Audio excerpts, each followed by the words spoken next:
Hey, what's up, everybody? Welcome to the Shake Up. Man, 10 o'clock in the morning. This feels like waking up in Vegas to go play some horses. I feel like I'm on that West Coast time. What's up, Frankie?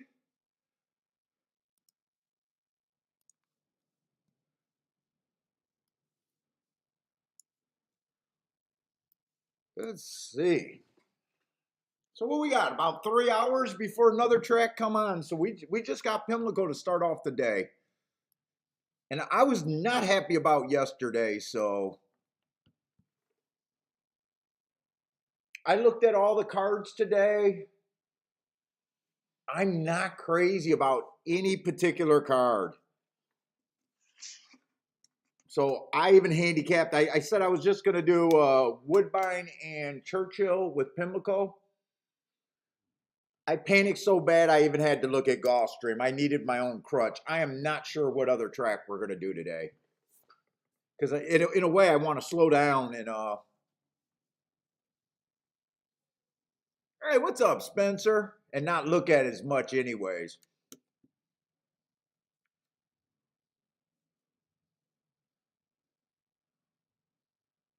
Let's see, where's my there it is. Chrome.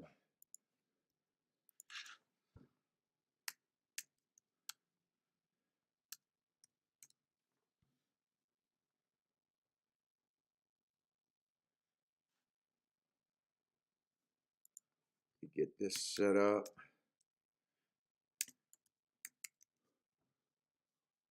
Hold up, let me look at one more thing while I'm thinking of it. No, not on that tab. Yeah, this feels like Vegas, waking up and going right to the freaking sports book and playing. Let's see, what did I want to look up?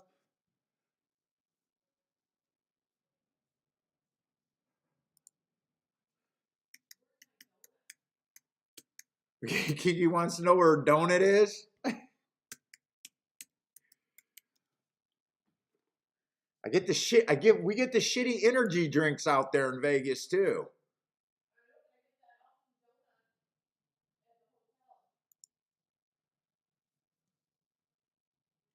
What?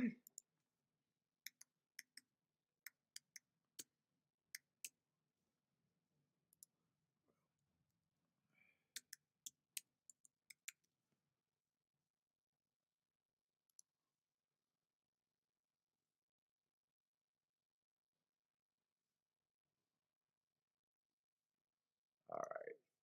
Sorry about that. I had to check that. Oh wait, Gulfstream starts at noon. I didn't realize Gulfstream started earlier. Okay, so only 2 hours.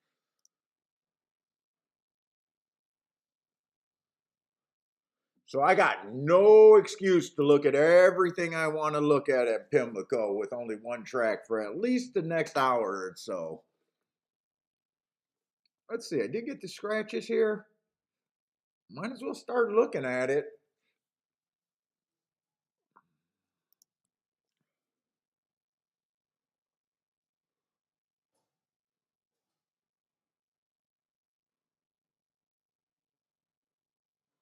Oh, Ron Nicoletti is over there doing the Pimlico feed?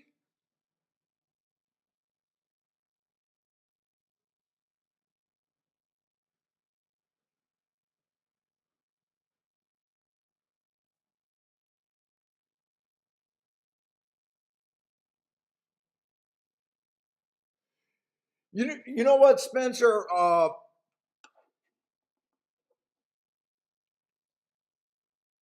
I don't keep track. So I keep the notes on Pimlico year in and year out, just the heart guide, but I don't do the running style breakdown, so I don't have it from year to year.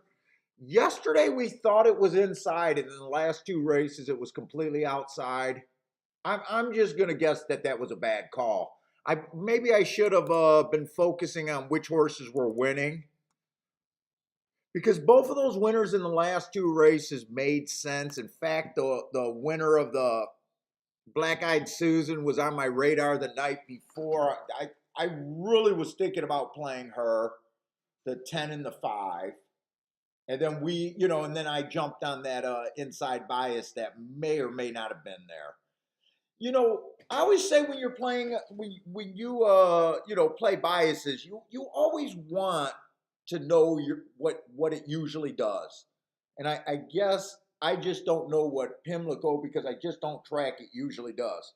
So, just coming in off of 5 days, they only ran 5 days, and trying to call a bias right off the probably wasn't the smartest thing to do. I know that's my crutch, so I'm gonna do it, but you're in a weaker position when you don't know what it does year in and year out, kind of deal. So I wasn't completely happy with that. I mean it. Thinking there was a bias made me catch that 5-2 big deal.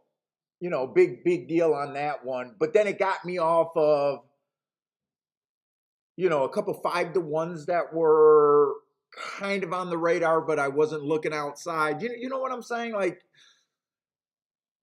yeah, that kind of thinking, whether it's coincidence or not, got me on a 5-2. Usually we don't make bias plays trying to get to 5-2s and off of, decent price horses. I really wasn't happy with some of the plays I made yesterday's thinking about that. Let me just see if I have, because I know Pimlico, they did run a longer meet last year, but I still don't think I put that on paper. I just had that thought and decided I wanted to look it up. No, I didn't, because I knew I wasn't playing Pimlico last year.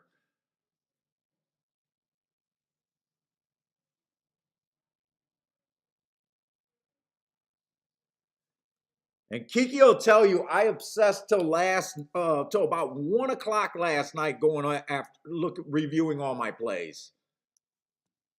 And it wasn't even a particularly bad day. It was just an average bad losing day. It wasn't like it was a breakdown day or I lost more than I should have. It's just, dude, being on the stream, sometimes when I have bad days, it bothers me more. Hey, what's up, Charles? Charles says speed, speed, speed. What's up, JW? Joe, what's up? So in a way, I don't mind coming on earlier because, Gulfstream, I get away with a lot of sins. Gulfstream, I got those biases. I'm pretty tuned into the track. I always find my bailout, really consistent there. And a lot of my bad habits of just relying on biases in my marks all the time. Yesterday, when I was especially reviewing Pimlico, I wasn't paying attention to a lot of the class moves. I wasn't noticing. It was the super basic shit that I wasn't really noticing. I get away with it at, fucking Gulfstream, Fairgrounds, Tampa Bay, the tracks where I got a really strong read on. But I'm not good enough to get away with it, on tracks where I don't have such a good of a read. So that's kind of what I was more upset about. So now Charles thinks the track changed, and I know on some of those long cards the track could change.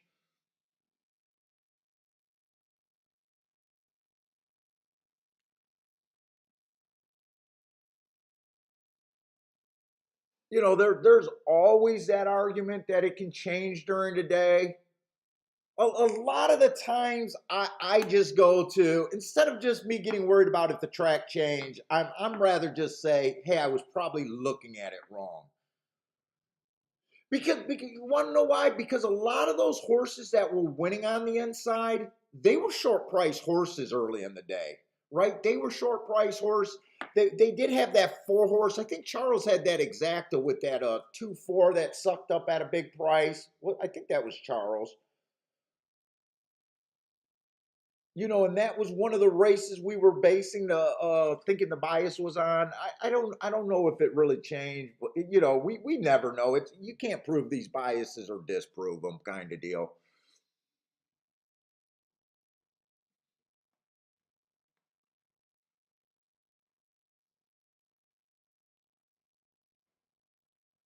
Oh, Timothy got one of his horses running today, the 7 horse in race 2 at Woodbine. Oh, Charles, you were I thought you were the one that had that nice exacta there. I thought that was you.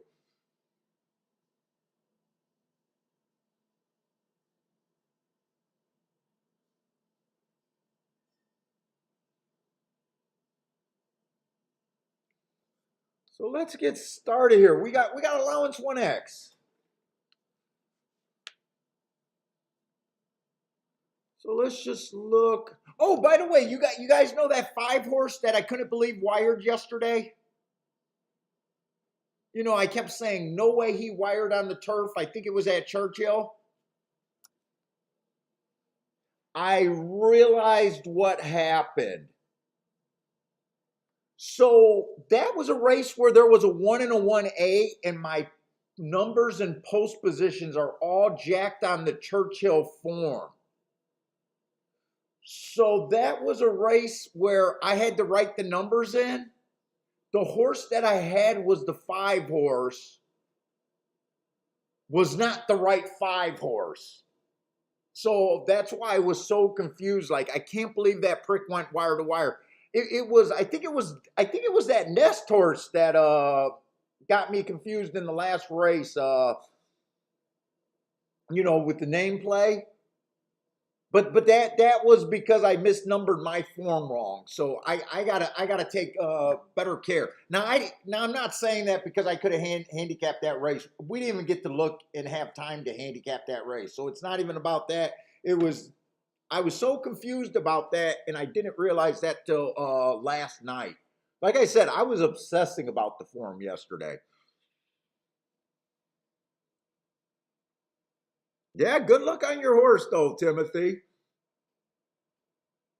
All right, let's look at this race. So we got allowance 1x. We got 6 furlongs. Not sure how the track's playing. I'll probably just look at it right now like it's gonna be speed and stalkers, nothing special, because most dirt tracks in North America, that's what they tend to favor day in and day out. I'm not gonna worry about inside outside right now. I'm gonna have to really every time a horse wins at Pimlico, I'm really going to have to go look and decide if I really thought the horse carried him or he was a short price. It made sense without thinking about biases, but I'm going to be really careful about Pimlico today, about jumping around too much. But let's see. His first 4 races back, he was average, average, average. $25,000 claimer. This would be a step up to 20 or from 25. This very next race, he was on the slow average side, 3 back, coming off the pace. I mean, he looks like a stalker at the best, possibly even a closer. Let's see, 2 races ago, he ran at this level. It was a stalking day. He was a stalker. He was just average, average, average that day. Not really blowing me away here. And then last race, he dropped back to that 25,000. It was an early pressing day. I would have gave him an asterisk that day. Let's get my pin working. So I want to go back to basic handicapping right now.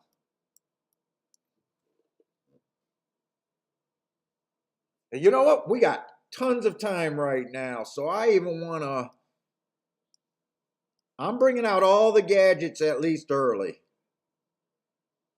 I'm going to put these horses in the running style that I think they're going to be in, and I'm going to look at the freaking pace back. I'm going back to basics because but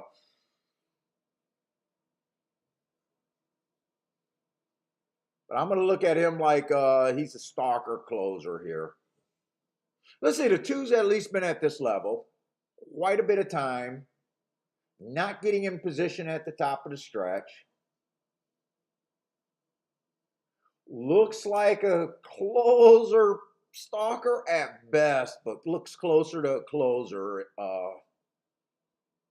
3 races ago, 1 race sample, didn't get in position.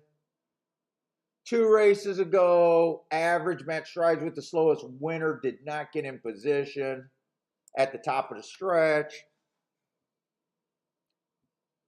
Last race, again, on the slow side, can't get in position. I'm not crazy about any of those races. I'm looking at him like he's a closer here.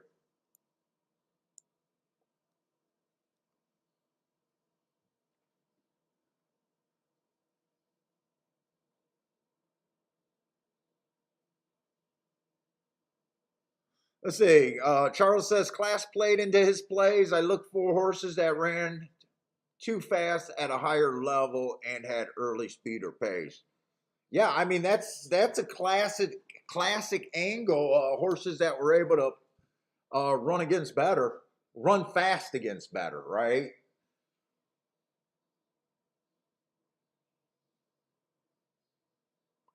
Let's say the 3 horse, not crazy about his speed either. Broke his maiden special weight. Was off a year before doing that. Wow, this horse was off a year. Came back, popped that 55 to 1. You know what? I hate horses that have been off a year, but you know, if you're gonna back a year, I can't say I hate you for backing a horse at 55 to 1 off a year. Usually they're well bet. That is not a big sin to me. Let's see, that was a bad rail day. He was off the rail. Match strides with the slowest winner, average second. I'm still not showing any speed. He looks like a stalker at best, stalker closer kind of. Comes back second race, tries a restricted allowance, just average, average, average. I'm seeing almost no speed in this race so far. Hey, what's up, Q Savage?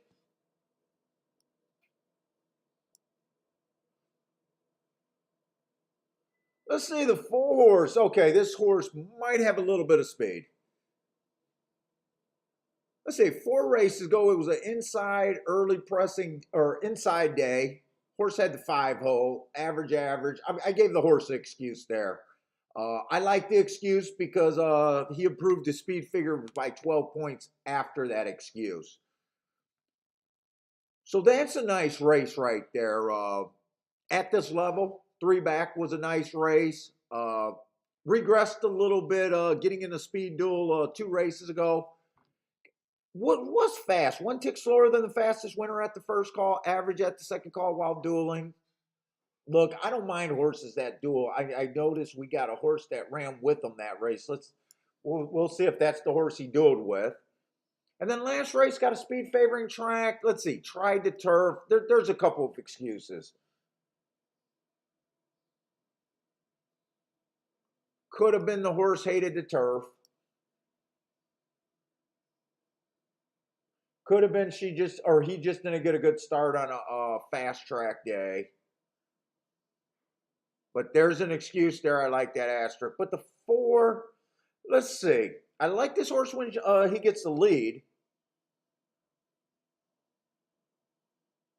But I gotta look at it 2 ways. This horse is not consistent getting the lead.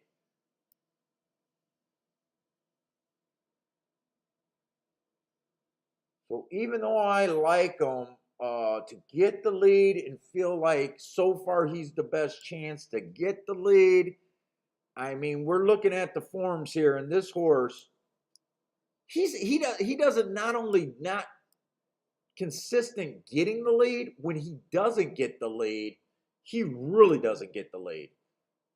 And it doesn't even look like they push him. Like right here, that's a nice closing run. Right here, this is a pretty deep stalking run. So it's not like they're trying to even get the lead every time. So he is a little tricky. I'd have to look at him like possibly on the lead and possibly stalking here.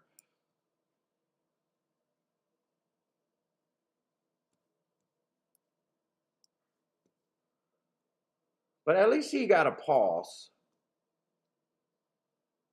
Let's see, 5 is scratch, 6 horse, been at this level for the last 4 or 5 races. Let's see, 4 races ago, it was an inside track, so it was early pressing day. So I think the horse ran against the bias, had an excuse, made a decent rally, didn't quite get in position. But I do like that race. There's not much here. 3 races ago, inside was good. The horse had the 6 hole, so I like that excuse. Again, ran a competitive speed figure if you want to look at that.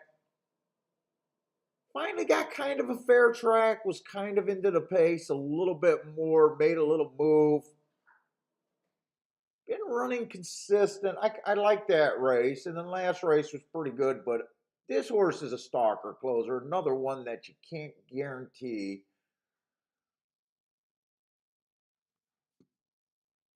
There's not a lot of speed in this race.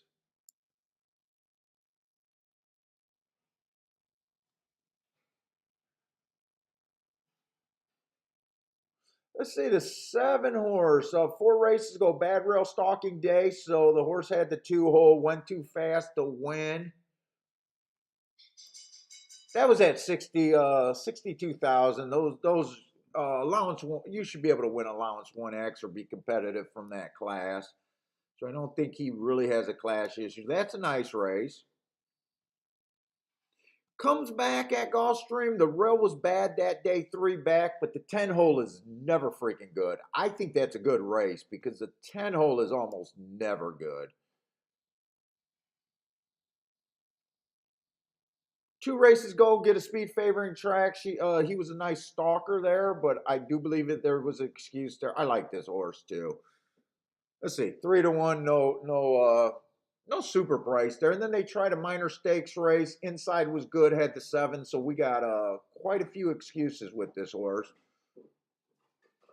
Looks like could be a solid stalker.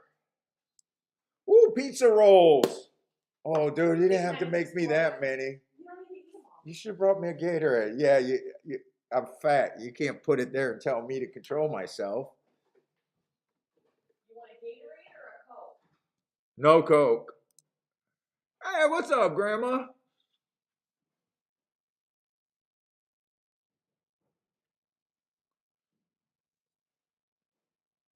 All right, so we got a little bit more speed with the 8. We finally got a little bit more speed in a race that's really void of speed.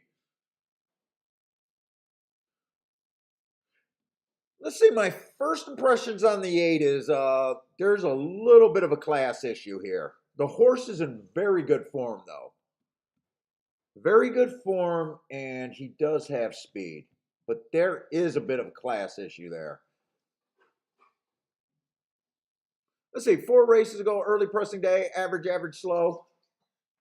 Yeah, look at that. I get service. Look at that. Look at that. I feel important now. I said, could you make me some pizza roll? And I didn't get the customary, oh, fuck you. Let's see, 3 races ago, Rel was bad. He had a 5 hole. I think that's a pretty good race, but did have the good part of the track. 1 tick slower than the fastest winner for the first 2 calls. So while battling, that's a nice race. Came back and won right off of that race. Actually won the next 2 races off of that race. Got a speed favoring track 2 races ago in that win. And then the very next race, got a good inside. You know what? This horse, God, is in super good form. There's not a lot of speed here.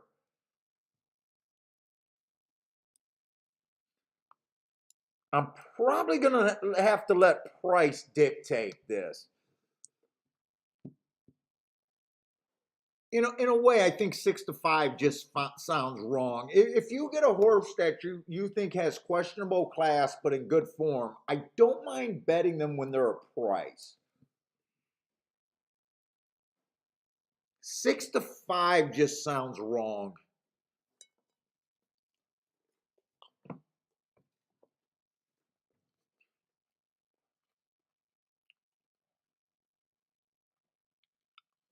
But the horse is in super good form.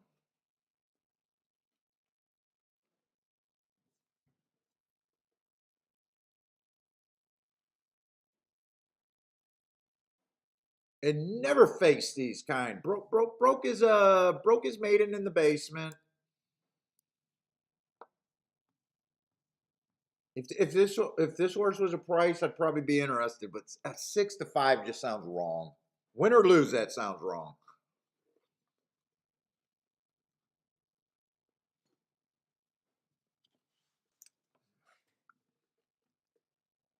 Let's see. So the 8 probably gets the lead. 4's probably the most likely pressure, and 4's not dependable. But 4 has ran in a better class level its entire career. If the 8 gets away, he's going to be tough. But man, I can't take that. He has some of the best marks on paper.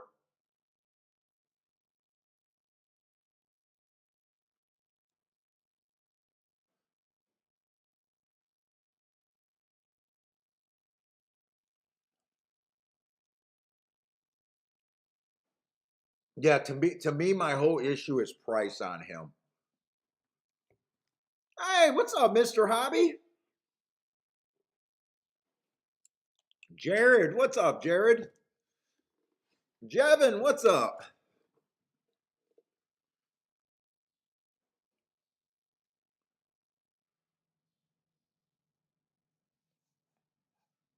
Oh, by the way, it looks like Armageddon here outside. If I lose power, it's not because I'm turning off the stream. If the stream goes off, it's not because I lose. It's not because I'm raging. This house, for some reason, I don't know why the power goes out every freaking. It seems like every time we get any kind of half-ass storm. So if it goes out, I'll try to come back on. If I don't come back on, it's not because I'm pissed or anything. It's because it's fucking storming. And I lost power.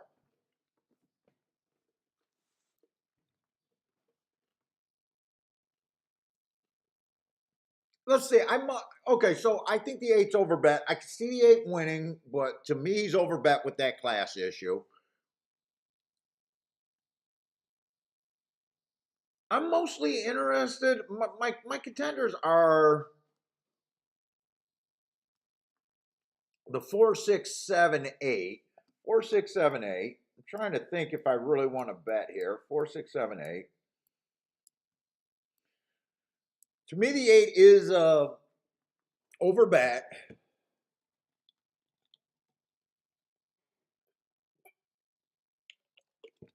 Let's see. Jared got the 6, 8.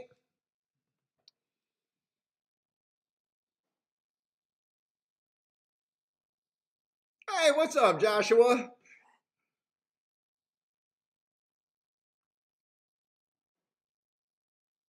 Blame it on the dog.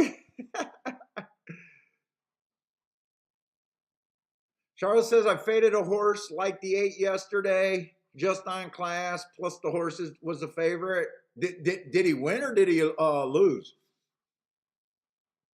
Look, I don't mind having loser tickets and taking stands against short price horses. We'll do that all day.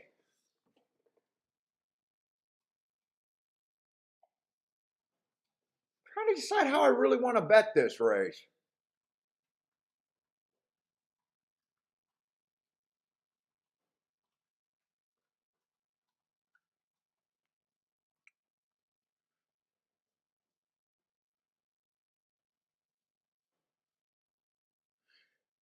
The only scenario I don't like that I'm worried about is this 8 just getting an easy lead, but I can't really worry about him because no matter what, he's completely overbet the way I'm looking at the race. Even if I thought he had a 50% chance, if I thought this was a coin flip situation, I can't bet him at even money because I'm just getting paid what I deserve.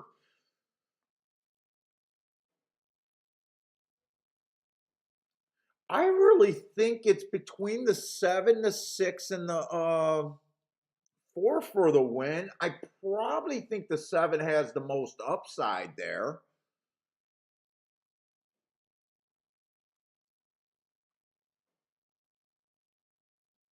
I'm going to box those 3 horses, hope the 8 can't get in.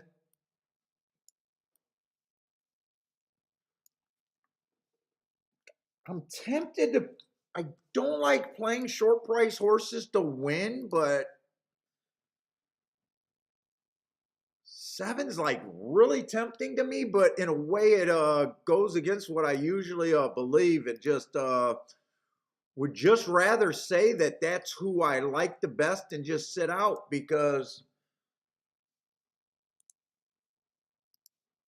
let's see, I got the exacta box.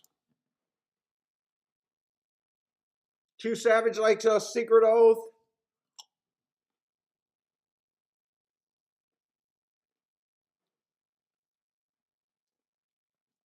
Joshua, I'm fucking getting my mojo back, man. I'm gonna get my freaking mojo back.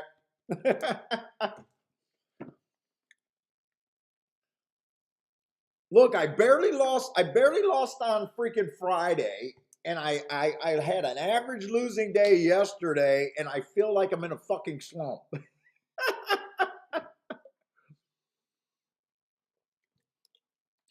I feel like I'm in a freaking slump.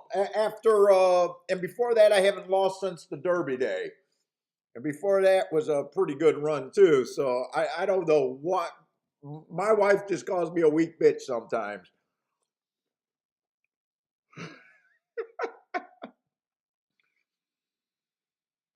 Hey, what's up, Peter?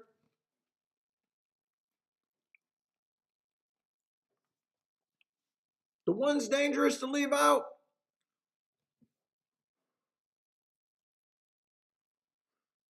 I can definitely see the one. I think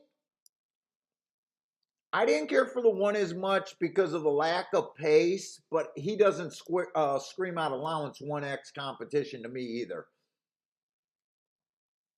It's not like the one would shock me, but there's a lot of other, he's off the pace. There's a lot of other off the pace horses in this race.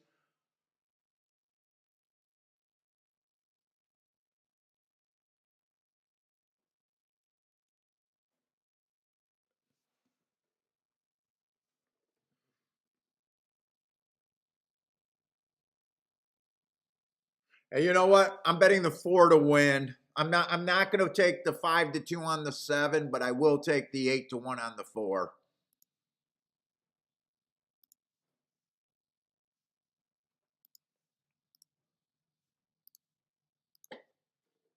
Are you going to help me? Woo, Daddy got treats. Daddy shares. Man, you got to chew that. Holy shit, you just swallowed that. Dean, what's up, Dean?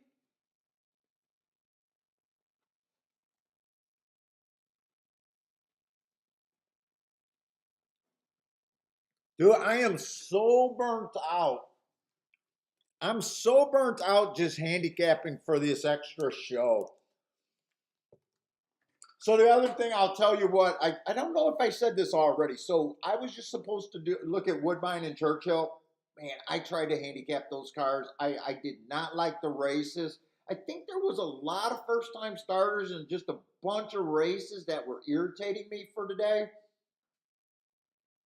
So Kiki and I went on our 3 mile walk last night, and I was just saying, I think I need my damn crutch tomorrow at Gulfstream, and so I ended up handicapping Gulfstream late last night. And Gulfstream's not the greatest card either, so what's up, big guy?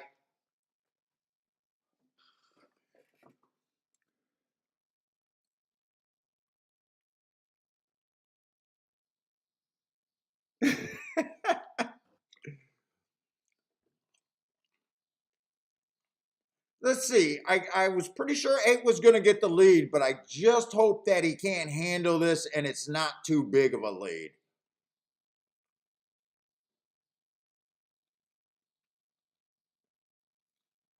But I don't want him to get a lead in light pressure with light pace because that would also be just as bad. Because he is a horse that's sharp. Let's see, the 4 is the horse that's dueling with him. Come on, 4. Oh, did I write down that bet to win on the 4? By the way, that 8 was just that I had him as a contender. Come on, 4. Get away with this 4.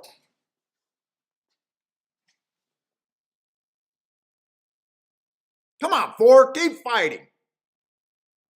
Keep fighting and let's go. God damn it. God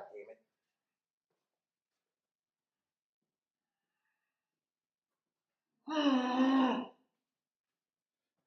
That's irritating.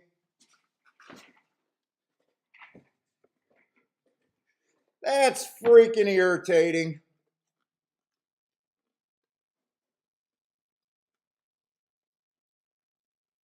I got the price that I wanted on the 4.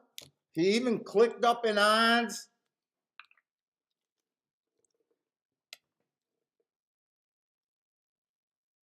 Had the lead from the freaking 8 just to get ran down.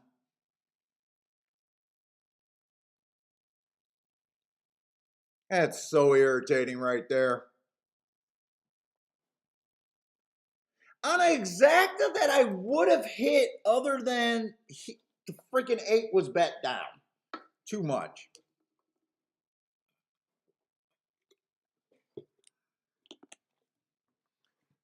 Hey, what's up, Rick?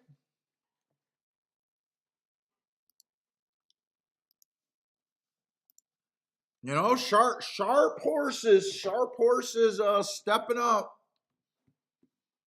You know, it's not a bad thing, but I do think it's a bad thing at a short freaking price.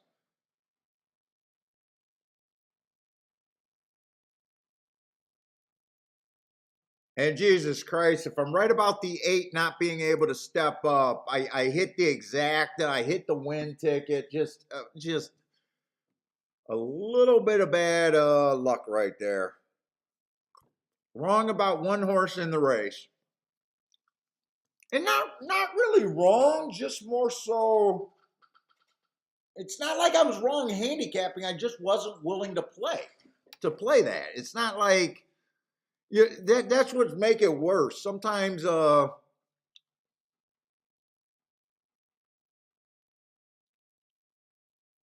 did this 8-4, oh no, that's a double. If that 8-4 exacta was paying $75, I would have, 75 to 1, I would have flipped my lid. I might have knocked the power out in my house. Yeah, it's paying $21. I was looking at the double.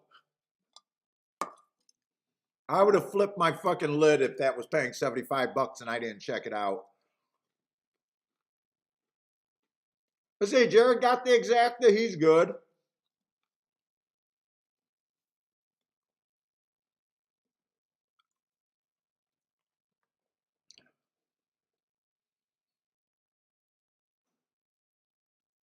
Damien says, no rants today is a day. Dude, that's why I want to slow down and do really good handicapping. I have no problem.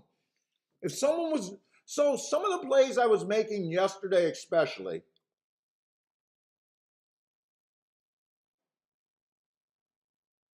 I didn't feel like it was good for like anyone just joining the new show, right? I didn't feel like we were breaking down. I'm already more pleased with the way this race was addressed, even though it's a losing ticket. I don't give a shit about losing tickets. I really don't.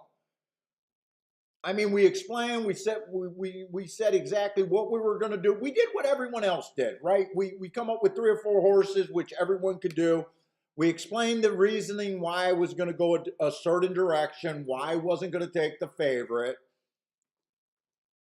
You know, took a stand, let the chips kind of fall where they're made. I have no problem with that as long as I think I come across explaining and feeling good about the play. That's a play I feel good about.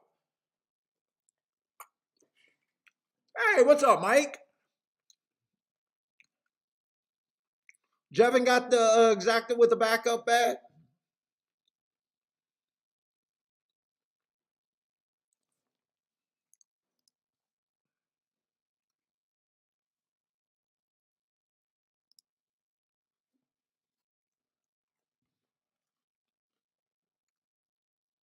Oh, what is this objection for on the? Wait a minute. How could there be an objection?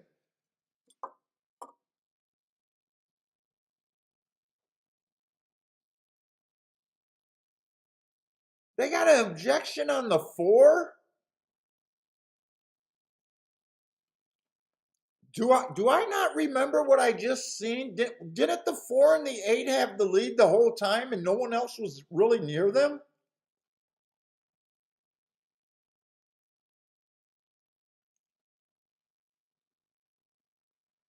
When is the 6 near this horse? Or who's objecting?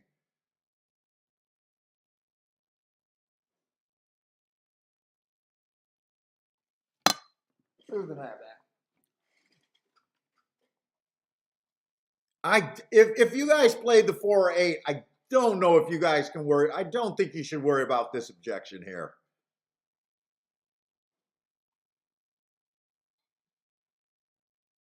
For 90% of the race, no one was near them. The 8 would not be objecting on the 4. He won.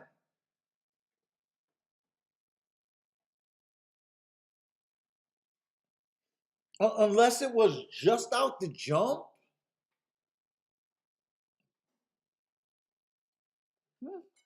There, I don't think there's nothing to look at.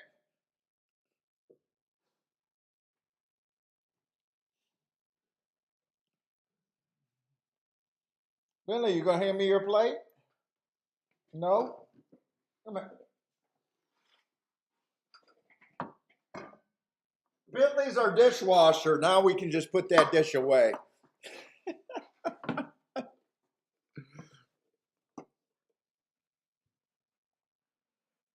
Mike says it's a symbolic objection. I mean, I object. The 4 went too fast. I don't know.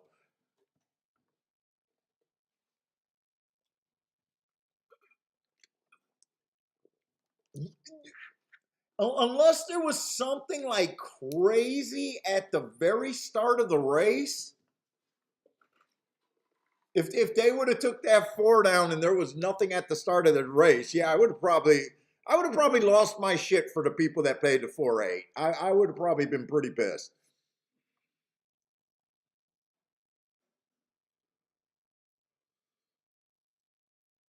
Let's see, Charles B is looking at early voting in Epicenter.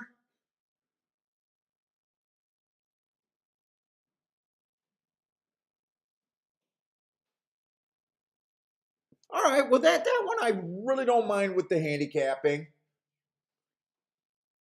Maybe I should have backdoored that, just knowing how sharp the 8 was. But if you guys are new to the show, I play for the bigger tickets all the time. I expect to only hit about 20% of the bets that I hit. So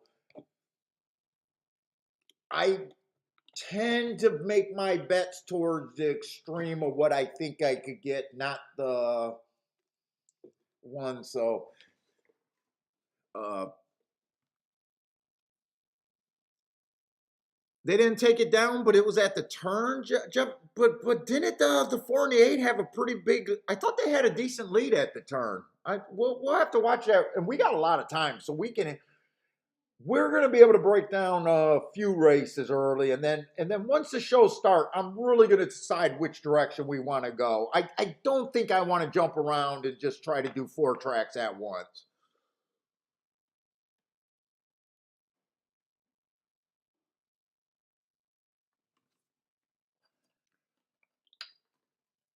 I don't want to get new people looking at the show and just think that he's jumping all over, making wild bets, and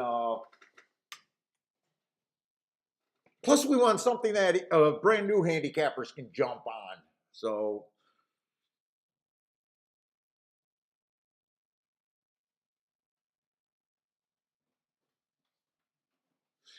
Let's see. Mr. Hubby says no damn rant, no rant. I guess I have to go to Plan B. Tell Paul his picks suck, and I want to box him tonight. Maybe that will work.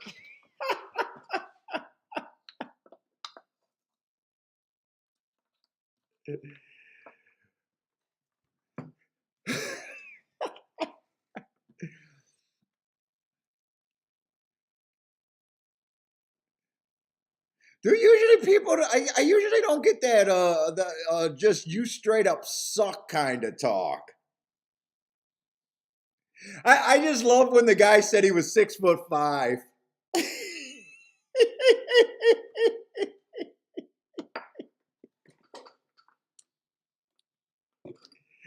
I mean, you just toned me up. But never mind. I'm not gonna. That's the funniest thing. I don't have much respect for most guys that never been to a fight, Jim. I'm a certified street fighter.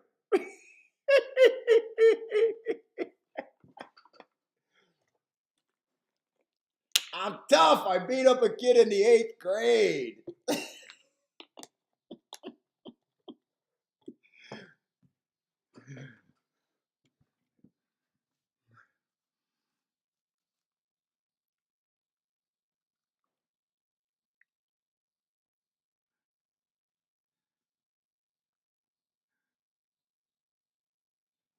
All right, let's go. Let's do some handicap. We got a mile 16th. So that race speed held up pretty good. The four and 8 they pretty much was lockstep the entire race. I didn't really get to see the fractions there. I wasn't paying attention to the fractions there.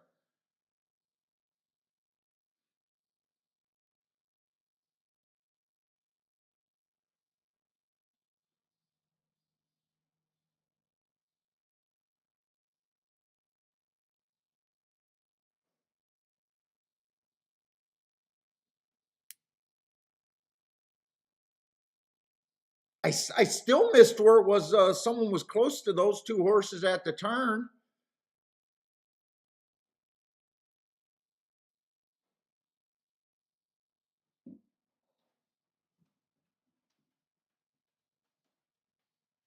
I don't even know. That was a head on, so I'm not going to be able to see it again. I didn't get the fractions there. Was that a mile? That was 6 furlongs. I don't know why I started thinking it was a mile. All right, let's handicap some more. Let's look at these races. Optional claiming 35,000. Mile 16th on the dirt.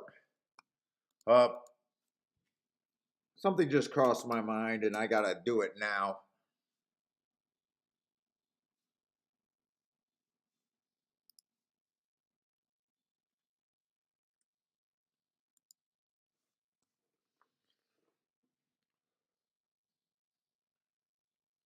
Let's see. So this is one of those 2X races. I'm even going to look at the damn conditions. Never won 2 races other than maiden claiming, waiver, starter, state bred sire, or state races, or which never won 3 races, or a claiming price. Jesus Christ. I need a lawyer to help me with the conditions. That's a freaking mouthful.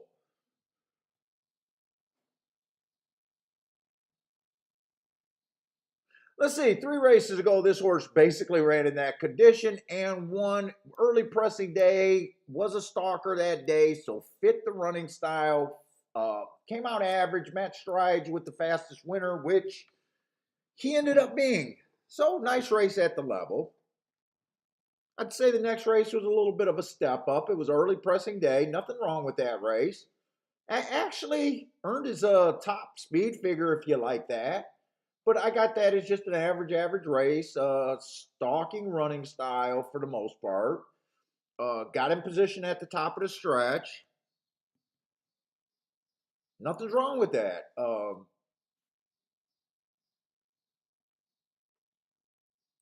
shit, this is a scenario where I got to make sure I got the right numbers. Let me get the right numbers here.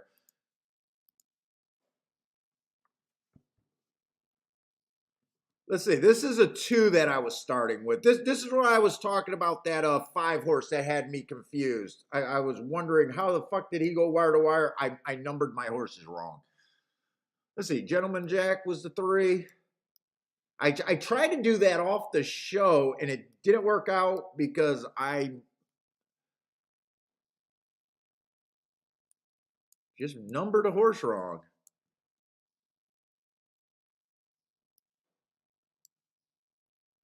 Let's see, who is Ain't No Beer 5? So let's get this right off the bat. Let's see, the 6 horse. That is the 6 horse right there.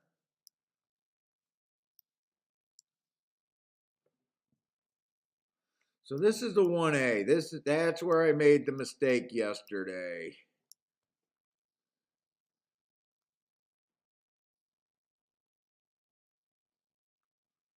This is the 8 horse. Oh, I don't have any marks on him. I'm going to have to probably look that up. Let's see. Boss Logic is out. Who is Boss Logic? That would have been the 8 horse. And that would have been the 9. So where's the 1? I just want to make sure I got this right. Where the heck is the... Oh, so this would have been the 1.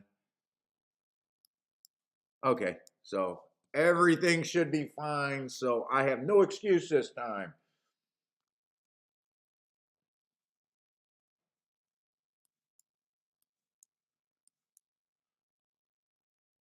Let's see, the 2 horse I did. I think I'm looking at him like he's a stalker here. Oh, by the way, I did that video about predicting the pace and not needing to buy products that give you pace numbers. I don't get that. That should be something you learned really quickly. With the little simple pencil.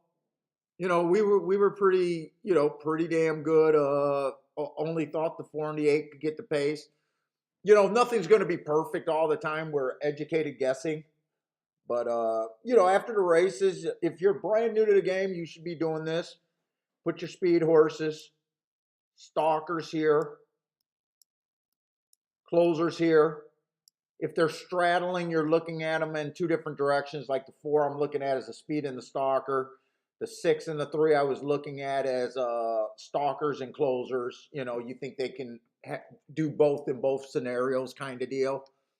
You want to be proficient at that. You're not going to be perfect. Nothing's going to be perfect. But as far as just bragging about your pace number, getting you to the lead is just hilarious. I don't know. A handicapper that's been marking his form for 2 weeks.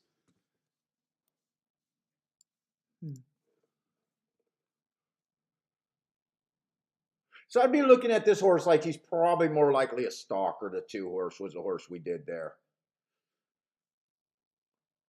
Let's see, the 3 horse. Been running 4 races back, been running at a little bit better of a level. That was a stalking day. Tried to go wire to wire, went too fast to win. I absolutely love that race. And earned a top while running against the bias. That's a pretty big deal. Comes back, goes up to little $100,000 starter stakes. That should be higher than this level. Runs a new top right after that top. Went too fast to win, so 2 races in a row. He was definitely probably sitting on the win if he stayed at a little bit lesser than a level, but he did go up, challenged himself.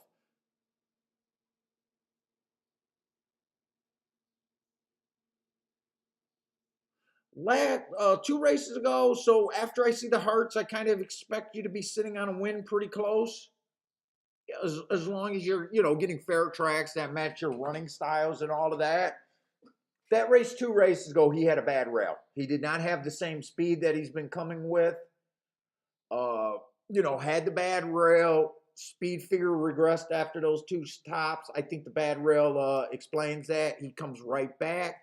Gets another stalking closing day. Tried to go wire to wire. Runs his worst race, but I'm pretty sure there's an excuse there. To me, I'm sure he's better than that 91 or 81.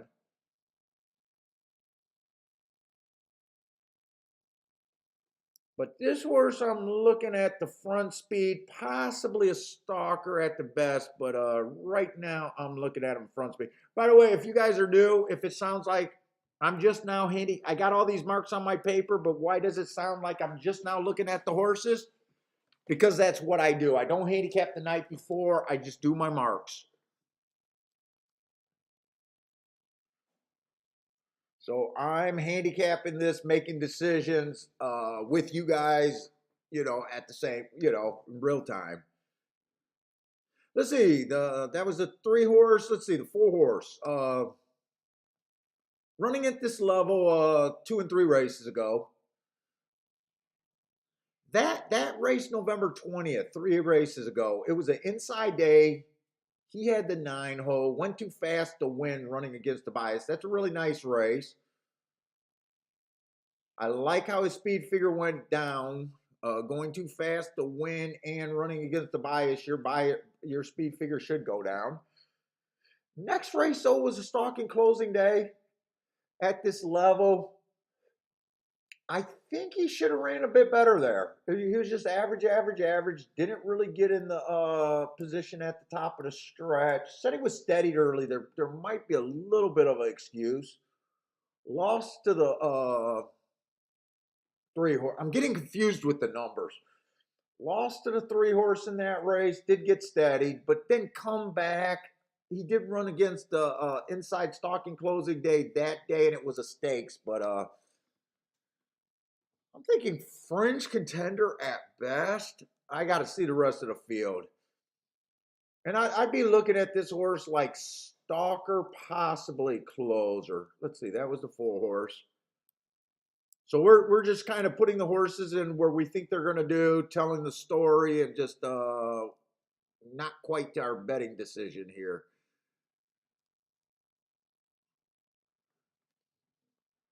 Let's say the 5 horse is a little bit speedy. 4 races ago at this level, stalking closing day, tried to go wire to wire, went too fast to win. Love that race. Absolutely love that race. Runs a high after that race. Fastest winner of the day. Too bad it was just everyone seen it. That was a restricted allowance race. That could be even quite a bit weaker than this. Definitely could give the 3 a little bit to think about on the front end, but I think the 3 should be able to handle this horse. Let's see. 2 races ago, it was early pressing day. He was just average. And then last race, no real excuse. Tried a little bit better stakes company. And kind of got blown away. Was fast at the second call.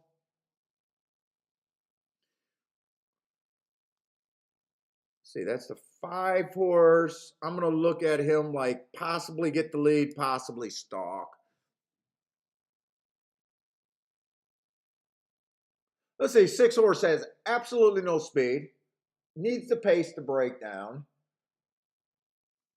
When I judge closers, I don't think the marks are as important. You might have bias excuses or notes like that are more important.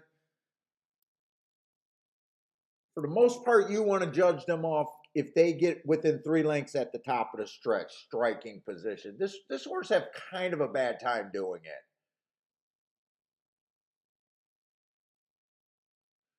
Got a couple of excuses, just early pressing day excuses, but these type of horses always have that excuse.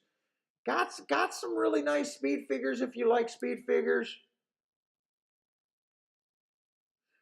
Definitely feel like this horse needs some help with the pace really breaking down though. 5-2. 5-2 feels overbet. I believe that deep closer at a short price. Remember, deep closer at a short price is the worst bet in racing, in my opinion. They need help from the pace.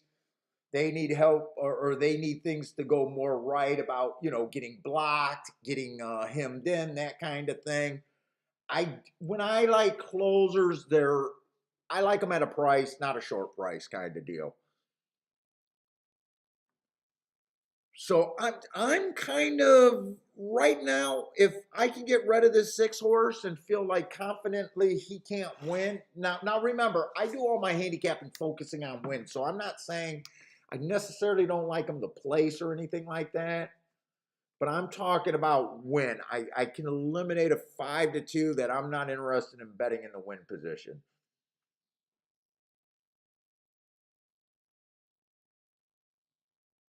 If you could throw out a short price horses, you're taking the takeout out of the game almost. You're making not taking the takeout. What are you doing? You're giving yourself a chance at a positive expectation bet kind of deal. Let's see. I need to look up this oh, I didn't do the 7. I skipped over to 7. Wait a minute. These numbers are throwing me off. Why don't I have a 7 horse?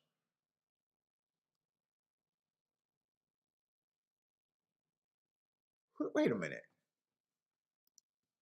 7 is Sugar Ray.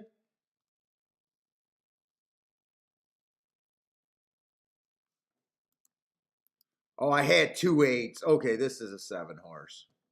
I was gonna freaking say I can't be wrong. Okay, the 1A has a lot of speed. 1A's been really competitive at this level. Short price horse. There is getting to be a little bit more speed in this race. Four races ago, went too fast to win. Love that race. Comes back, match strides with the fastest winner before tiring out. Again, match strides with the fastest winner. Another fast pace there. And then last race, inside of the track was good. Went too fast to win. This horse is going to have something to say about this race. Even if it doesn't hit the board,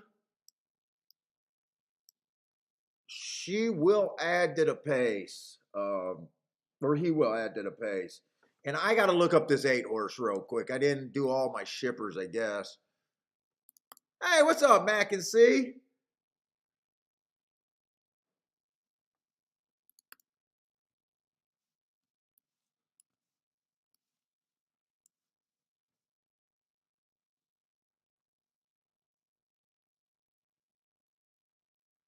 When I see a park shipper, I definitely got to look them up because this feels like. Let's see, that was a stalking closing day at this level.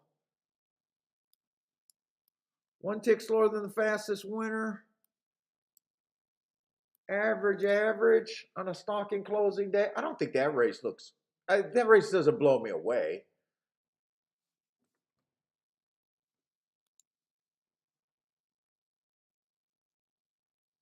Has a bit of some back class here. Stalking closing day. That's exactly what he was. I don't know, just kind of average. He was a little bit fast at the second call. That race actually isn't bad at all. Let me see what he did over there in New York.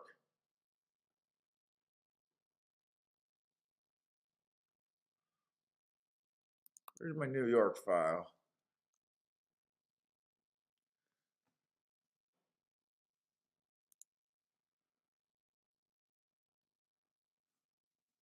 Bad rail day. So really no excuse there. Oh, it was a no, it was just a bad rail day.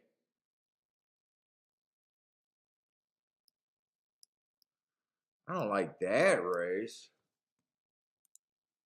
Let's see. I do see. Oh, I'd be looking at this horse. Stalking closing. Let's see. That's the 7. So we do got a potential for a speed duel. 3-5-1.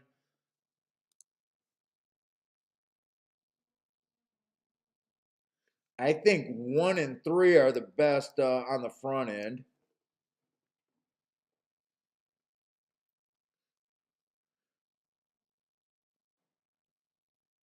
I think the 5 should go away there.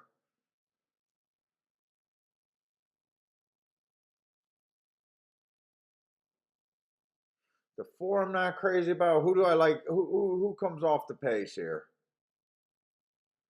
Let's see, the 2-horse fit's not crazy, but is a nice price.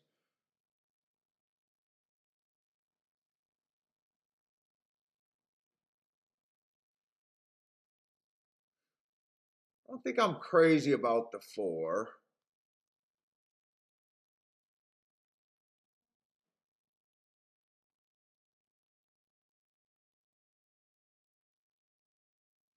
5-horse, I think gets blown away. Let's see, 6 is a deep closer, so I'd probably prefer the horses that could get first run here, and I don't like the 5-2 on the 6.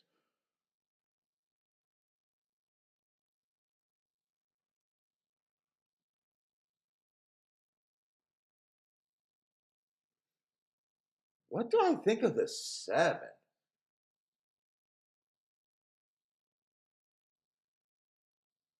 7 should get first run over the 6, which to me gives him the advantage over the 6.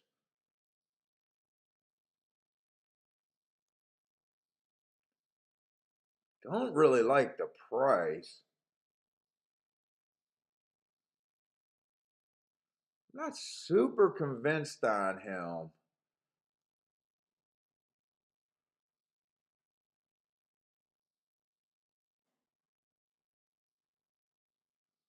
Let's see. Do I want to bet this race? I kind of like the options to going wire to wire this race. This, you got 3 horses going to the lead. Sometimes I don't want to get too tricky. Because the jockeys see this, sometimes they back off.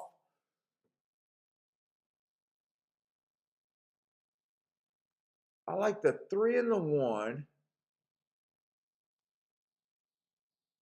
And everyone else to me is interchangeable. I like the 3 and the 1.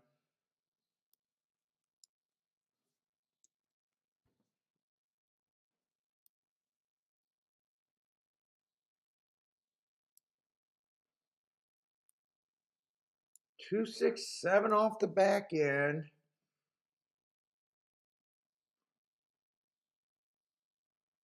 Let's see. If it comes in 3, I don't want the 3. Let me see. I don't think I'm going to be able to play those exactas.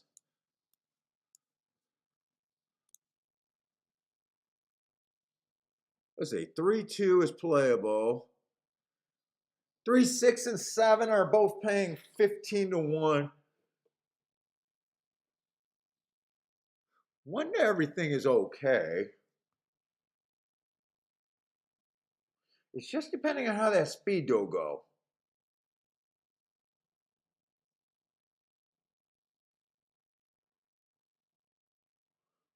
I don't really just want to take 3 to 1 on this 3. I think 3 to 1 on the 3 is like fair value here.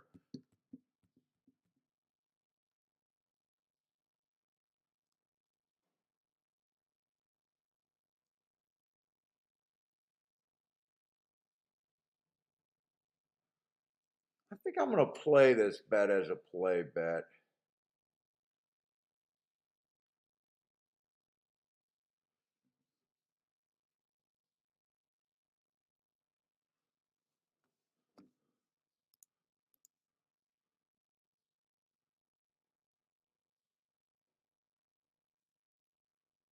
Am I going to get the 3 to 1?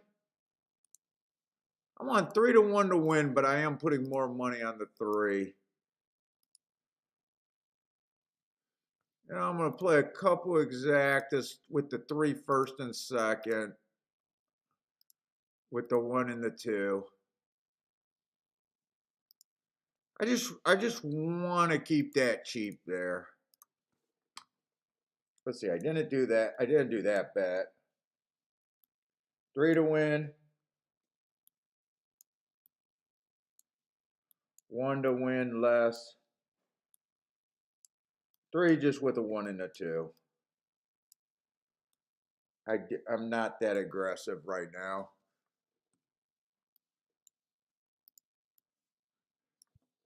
Hey, what's up, Ross?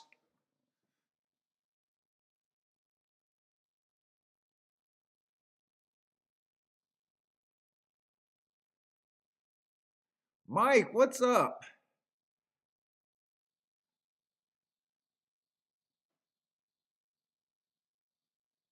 Rick says one is an overlay. I think it just depends on if one of them can, if what this pace is going to be like. I did like the fronted horses a little bit better. You got to decide which scenario you want to go with. You want to take the short price chalk coming off the pace, you know, or do you want to take the scenario of possibly going wire on two horses you like that are at better prices, or to just sit out here? 24-3 does not sound like a terrible pace for me, though. I went with I'm trying to get a front runner home. That is not a terrible pace. 49 at the second call, that does not sound bad for me.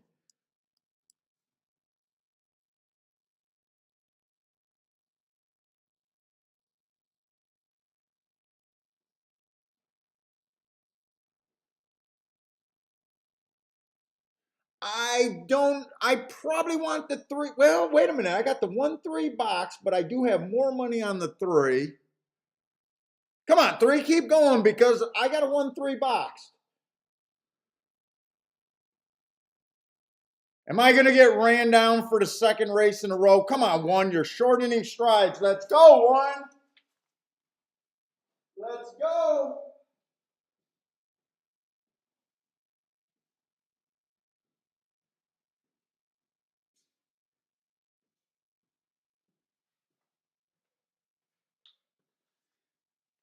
Oh, did I hold on?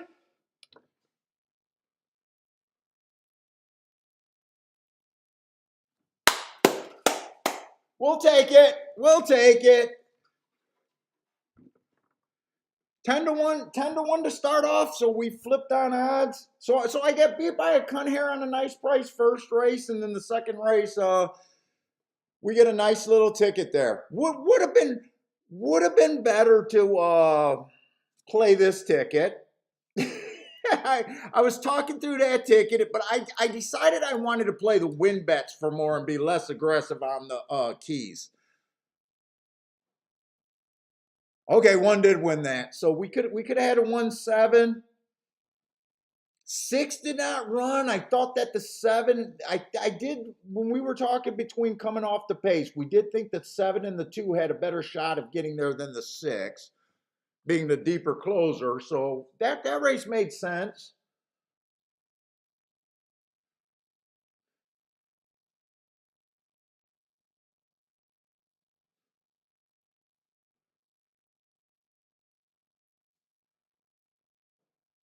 Now, this is why I like, for the new people, I like playing horses like hand grenades a little bit, spreading myself out, giving me more options.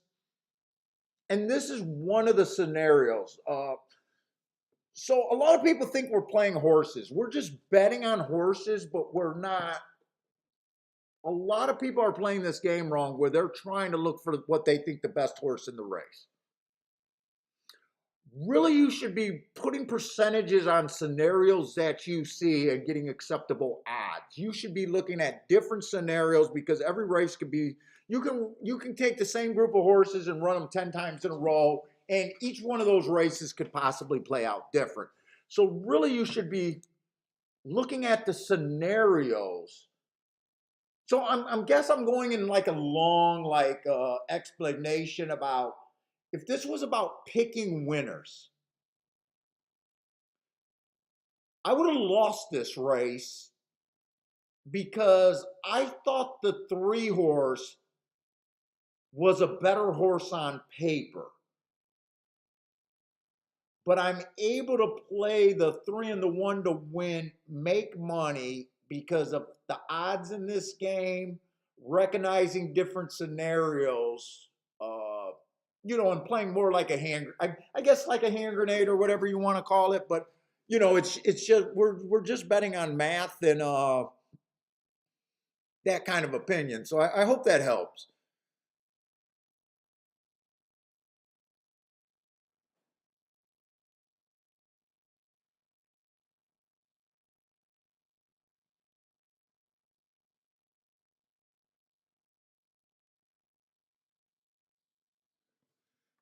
Hey, what's up? Andrew Carpenter. I think that's a new name. Kentucky Derby winner won Churchill Downs, made him race 17 lengths, 17, and went off at 80 to 1.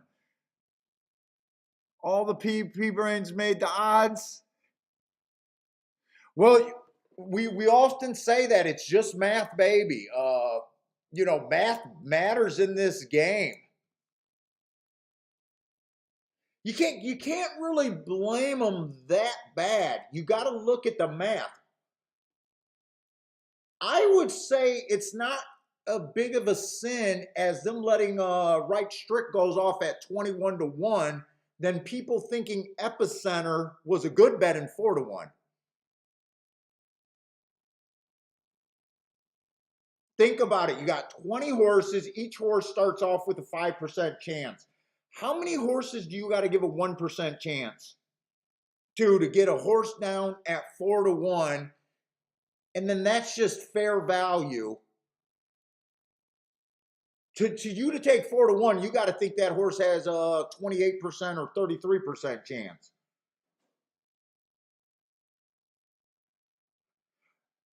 The reason why people bet at horses or lose at horses, it's not because of drugs, it's not because of cheating or anything else. It's because we don't understand the concept. We overvaluate the horses we like and we undervaluate the horses we like or don't like, and we don't use math. Hey, what's up, Matthew? Everyone thinks we're betting on fucking horses. We're not betting on horses. You're betting on scenario and just math. If you thought Strike Rich had a 2% chance, he was playable. He was on overlay at fucking 80 to 1.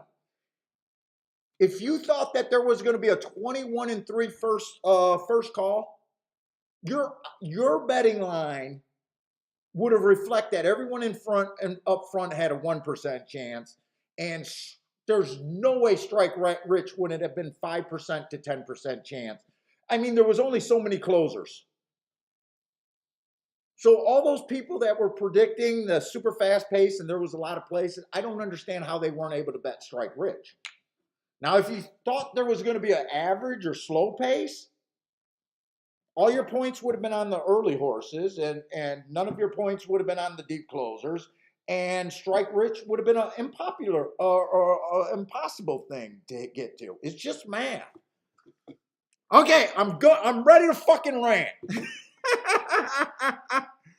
I'm ready to fucking rant, chat.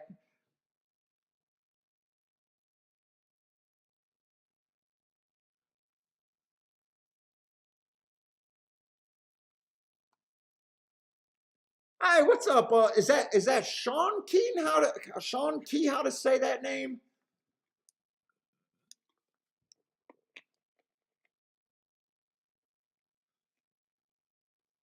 And the people that went to social media and said that horse should have been 1,000 to 1.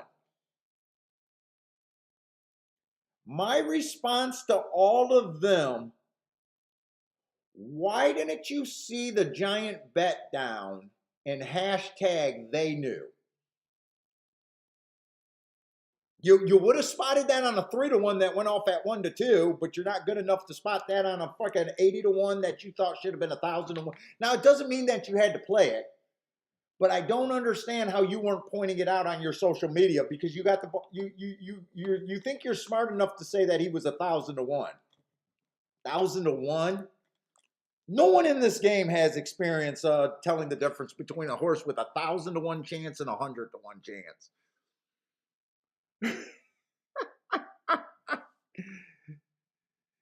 No one's experienced that way. It's so funny to hear someone say that a horse should have been 1,000 to 1. Stop. Give every horse a 1% chance. That's a rule.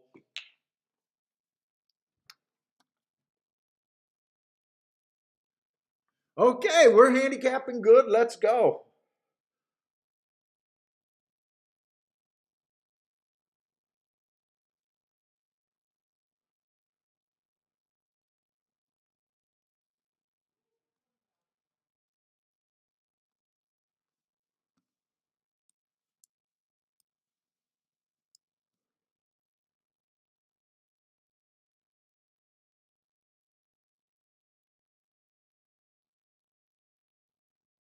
You know what, Ross?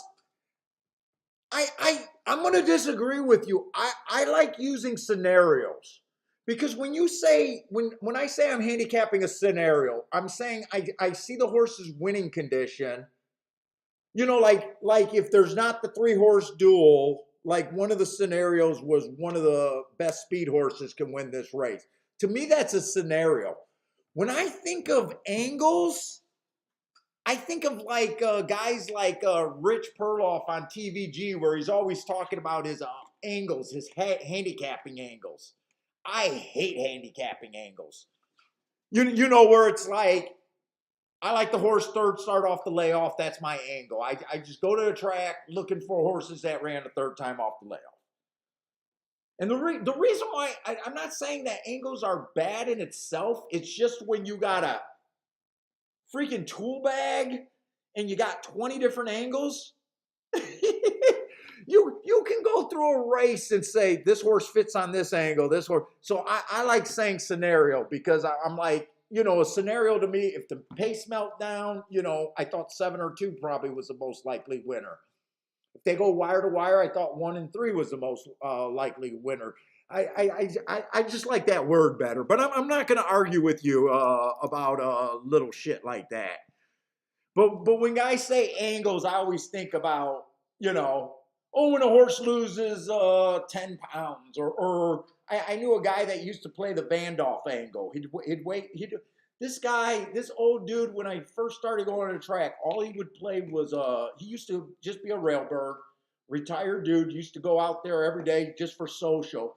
But the only horses he would ever bet was a Vandolph horse, coming back. That was the only bet he ever made for, I don't know, probably until I lost in touch with him.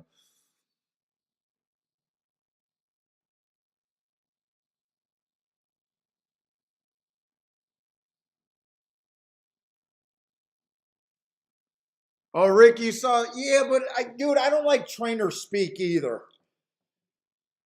It's almost like when I compare everything to boxing because that's what I know.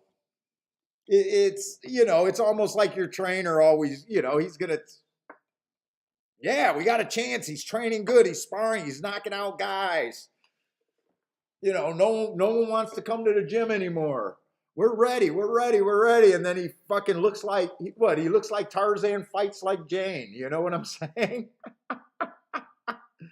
If you were just listening to trainer interviews for the Derby, I don't know, probably 10, 15 of them said they liked their shot. I don't know if anyone came out and said, you know what, public, we suck. We suck. I'm here because this stupid owner told me to put the horse in. I wish I wasn't here. You know what I'm saying? No one says that. They say that after the race.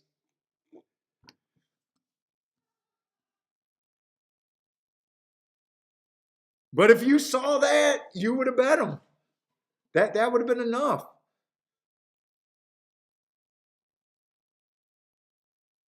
Ross, it's not that rare. We have horses over 20 to 1. Guys in the chat room will tell you I'm not even fucking coming to fucking brag. We have horses 20 to 1 winning. I don't know, 5 to 10 times a week on average. Would anyone call me a liar on that? And you guys only see me play 2 days a week. Sometimes 3 days a week. I 5 times. I have horses 5 times a month. Pretty like clockwork, would you guys say?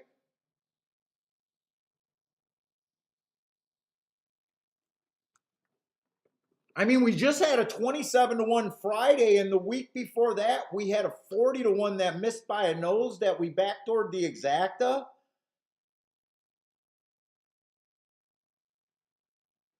I don't even know, the 20 to 1 is not as special as people think it is.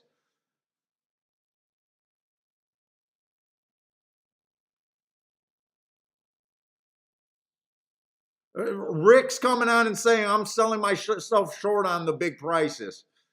I try. Hey Rick, I try not. Or I'm sorry, that is Rick? I got to make sure. I try not to freaking brag.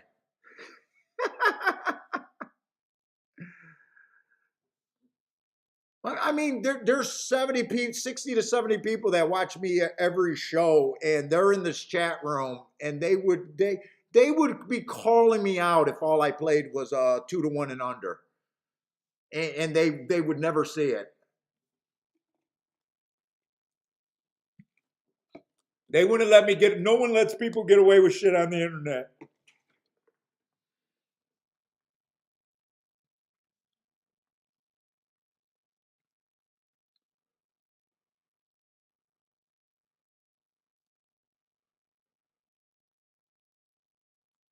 Although you got to believe in find reasons, find reasons to get to those horses.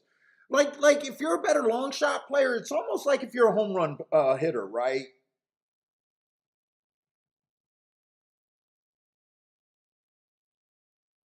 A home run hitter is not just trying to make freaking contact. A lot of them are going for it. It's bad to over try and go for it, but when you believe in your angles or whatever you want to call it, your handicapping, and you consistently go after the higher prices, you're going to hit more than most people. It's not. It's just math of what you're.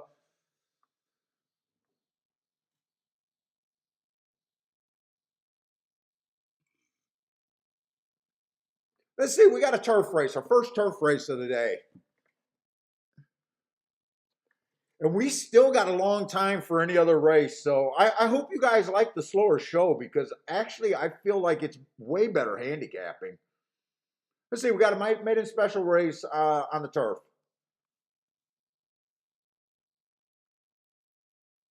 So 4 races go on this one. It was a dirt race, 6 furlongs, bad rail stalking closing day. I gave him an asterisk for running on the bad inside. Rail on the turn.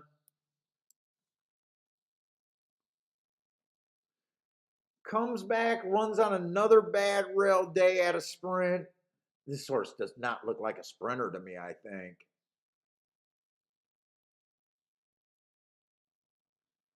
2 races ago, I gave it an asterisk for running on an early pressing day. Slow, slow, slow. He just does not look like a sprinter. He looks a little cheap. He finally gets on the turf and does a route. He does run a better race. It was a closing day. He did come rallying. I mean, that's the closest he's ever been to the finish line. But he still didn't get in position at the top of the stretch. I think there's going to be better options in this race than him right now. Stepping up also. Hey, what's up, Mizzou man? Let's see. The 2 horse already looks. Well, let me do this. I've been liking doing the pace breakdowns and doing this completely. That's the one. Let's see the 2 horse. What does he look like? Stalker at best. Probably more likely to be a closer here. Let's see. 3 races ago, speed favoring track. That was on the dirt. Ran against the bias, but did a nice job closing. So I like that race. I would have thought that was a really nice race. Improved its speed figure the very next race. Bad rail day did have the outside. Nice rally, just missed. I like the fact that he improved his speed figure. And then last race, they stretched out. It was an early pressing day. The horse did not run early and was at a disadvantage.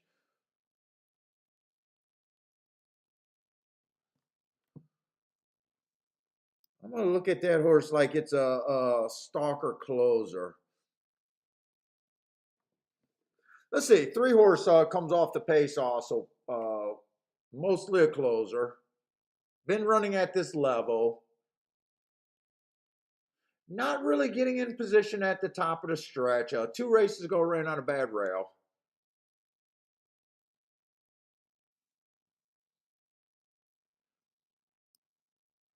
Ran with the 2-horse last race. Ran a better race than the 2-horse, but I'm not convinced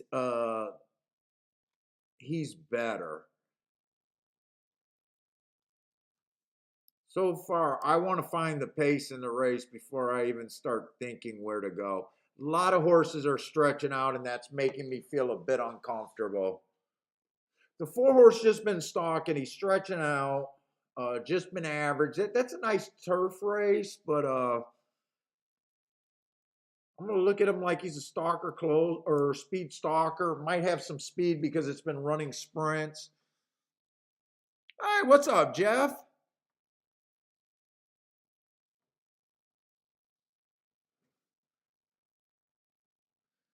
Five horse has no speed. Hard for me to get a grasp on him with any extra stuff. Because a bunch of one race samples has a beginning and position at the top of the stretch, but I can look at that like you guys can look at that just like I can. Let's see, 6 might be a stalker because he's stretching out. Boy, I don't see any real speed in this race.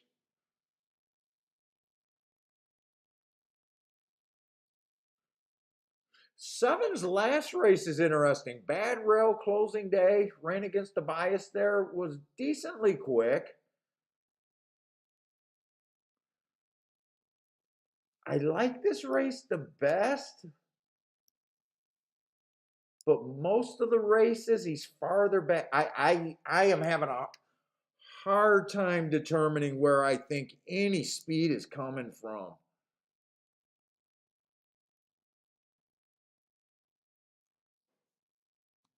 I don't quite even know. A lot of times I say if you can't figure out who's leading, you don't understand a race. Like if you look at a race and you're like, man, I don't even understand where the speed's coming from. Let's see, this 9-horse. You probably shouldn't be in it. Let's see, that race 4 back was pretty good. Bad rail, early pressing day. Went too fast to win. Comes back. I usually would expect to see a big bump on speed figures, but the very next race came back, got another bad rail, so that's an excuse why he didn't get the bump. Comes back, tries another sprint. It was an early pressing day. Came out like a closer that day. I don't know what that was about. And then he went to Charlestown. I don't keep track of Charlestown. I mean, I like the 3 excuses, but I don't know if it's a turf horse or anything. He might be one of the likely ones to get the lead. I don't even know if I think so far I haven't thought that speed was good at Laurel on the turf. 10's a first time starter that I know nothing what to do with. So I think I'm just going to put a question mark on him. I'm not going to try to put him anywhere. He's just a first time starter. I'm going to ignore him.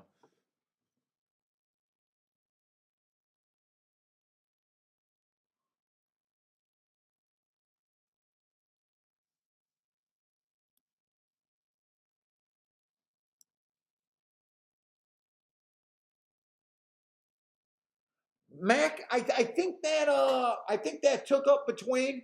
I think it's a steady. He was between horses at the start and steady. I can watch that replay though. Sometimes you got to watch the replay and interpret some of those comments. Let's see. It would have been the 3-horse.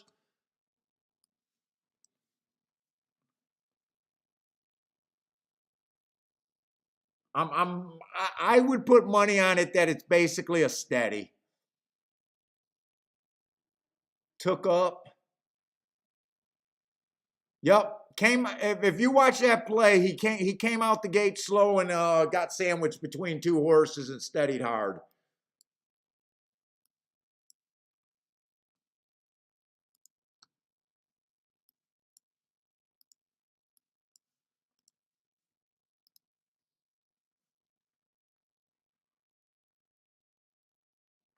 Hey, what's up, Lloyd? Yeah, Lloyd says pinch bet. I always find it good when you see that. If you have if you're by yourself and you're trying to figure it out, a lot of times I've seen some comments where I couldn't figure out what the hell they were talking about. But a lot of times, if you just look up the replay, it'll give clues.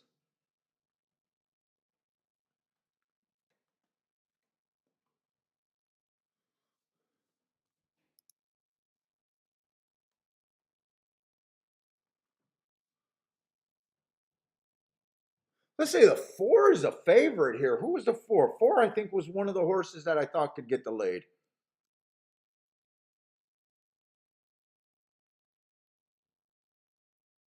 So this race, there are some problems. We got a lot of horses stretching out for the first time. We got a lot of horses trying turf for the first time. We got a race with very little speed.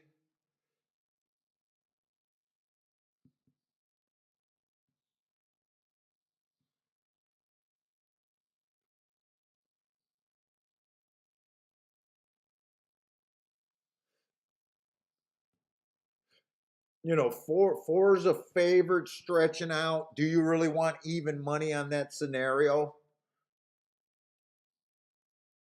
For me to take even money, I got to believe the horse has even a better shot than even money.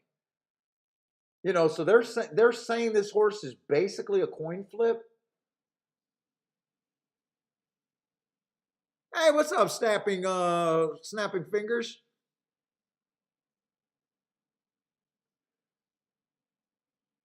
And by the way, if you guys are new to horse racing, you need to know what the odds are telling you. You need to know what the odds are telling you. So it doesn't take much. So I always preach that you really want to be making your bets when you're disagreeing with most of the fans. That's where you get your edges. You're going to get your edges video watching, your note keeping, that sort of thing. But one of the really things that we don't teach handicappers is math matters. And how to beat the game long term, understanding what kind of prices you need, understanding what's a reasonable hit rate. And part of that is understanding what the odds are saying. And what I'm talking about is right after the Kentucky Derby, my neighbor comes running over my house saying, "Oh my God, the Kentucky Derby epicenter, he lost. He was the favorite. Are you pissed, Paul? Oh my God," kind of deal. And I had to tell him to calm down. 4-1 meant that the horse had a 20% chance to win the race. So I had to talk to him like a child and said, what does it mean when the other side of that, meaning what were the odds telling you that the horse's chance of him was losing? 80%. You should not be surprised that the favorite lost in that scenario. I want to know how people got that horse down to 3-1 to think that they could take 4-1 and it was okay in a 20-horse field. That's my bigger question. I have no questions about the 80-1. So you want to look at it that way. And his next statement was, well, he had the best chance in the field. Yes, he did. He had the best chance at the field. It was still a 20% chance. And what a lot of you guys don't understand, especially a lot of sports bettors who are only looking at 3 different options. You bet a sport game, your team's going to win, your team's going to lose, or every once in a while you'll land on the spread, right? There's not a lot of options. You're taking a bunch of 45% chances. I think this team has a 55%. That team, you're not looking at, I think this team can win 80% of the time. This team is 20. It just does not really happen that much in sport.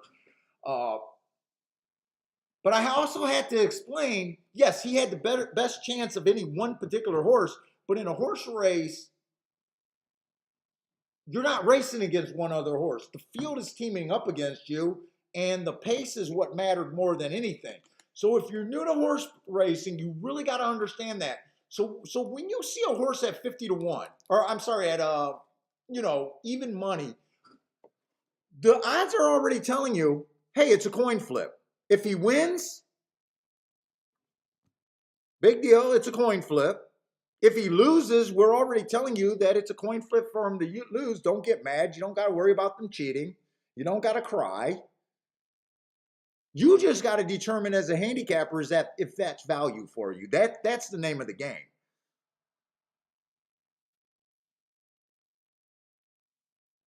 And that's what most people don't understand.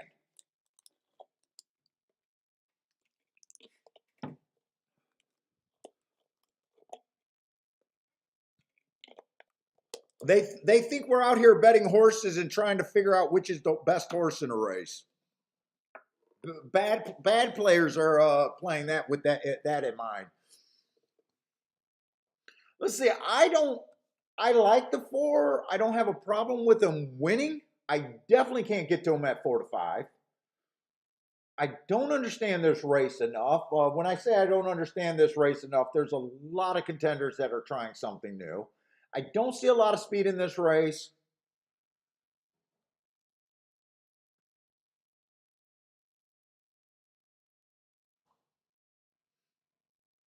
I think the 9 offers some value if the 4 can't go the distance. But I really don't know how interested I am on taking a shot in this race. If the 4 wins, there's almost nowhere to go with to get to a big ticket.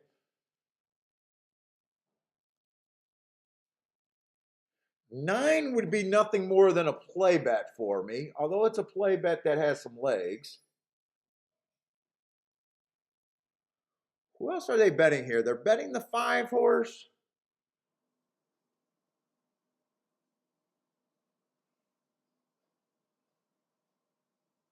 Five horse only ran 3 races, having trouble getting in position. I just got that he's been running on a couple 1 race samples, so I really don't understand those races. I don't have any particularly I don't have any notes to go with him. I'm not interested in him at 7. This looks like a sit out race for me. By the way, if you guys are new, I have no problem sitting out.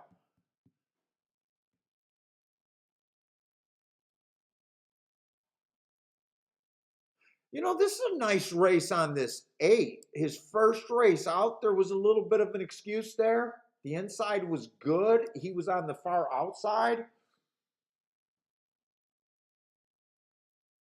Hey, what's up, Jerry? I hope you check us out. I'm trying to build the channel, doing these extra days for the big races. But we've been doing this for 3 years, every Thursday and Friday. Uh, and I also do some last minute random shows where I just jump on and we handicap live. So, I hate saying hit the like and subscribe, but if you do enjoy the show, uh, check it out. I gotta start doing that because we want to build the show. But we've been at this for 3 years. I think we got 400 episodes already.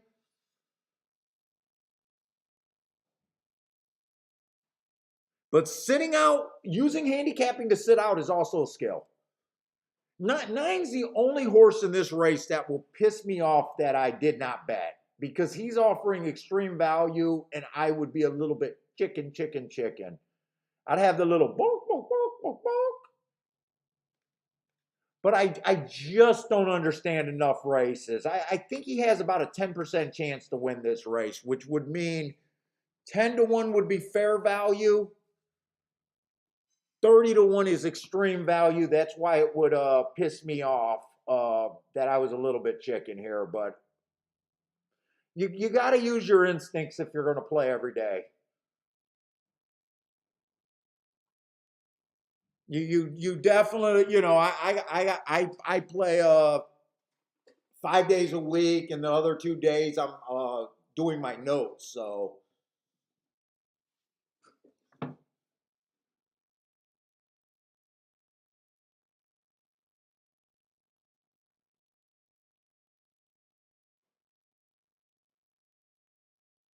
let's see. Sean like says when there isn't enough speed, he looks at the jockey. You know what?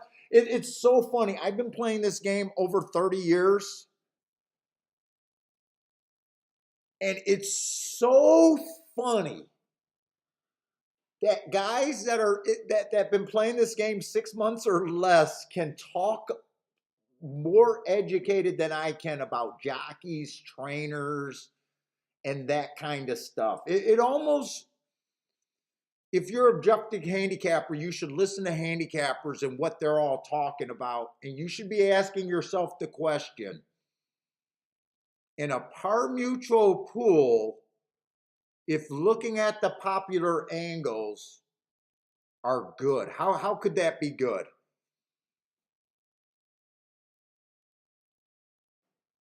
I don't even, I know very few jockeys' names that they're not even in play for me. Let's see, 8 got the lead, 9's stalking, 4, oh, 4 decided to stalk here. Let's see, who was the 8 there? Oh, oh, 8 was the horse that I did say, that inside stalking day. I mentioned him. What, that was a really interesting race. And since I didn't play, unless someone hurry up and says I took your 9 and your 8, I'm going to have to root for this 4 horse to beat them because I don't want this 9 horse to win or run second.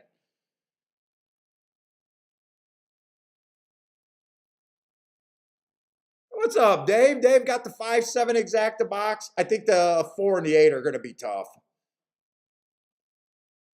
Looks like, well, 8's responding pretty good, but I think the 4 got him. Well, actually, 8's fighting. 8's fighting, man.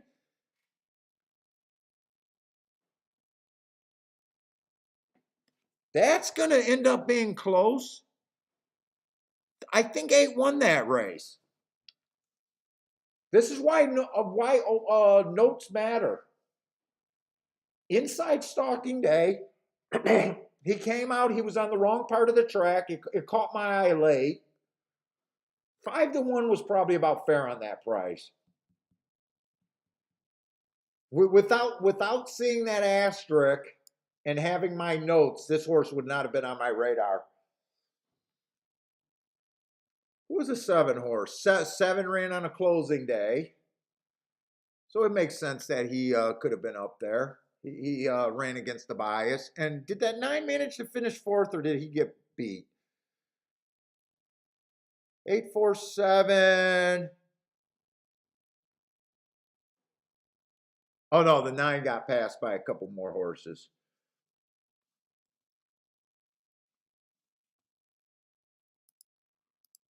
Hey, what's up, Jigs?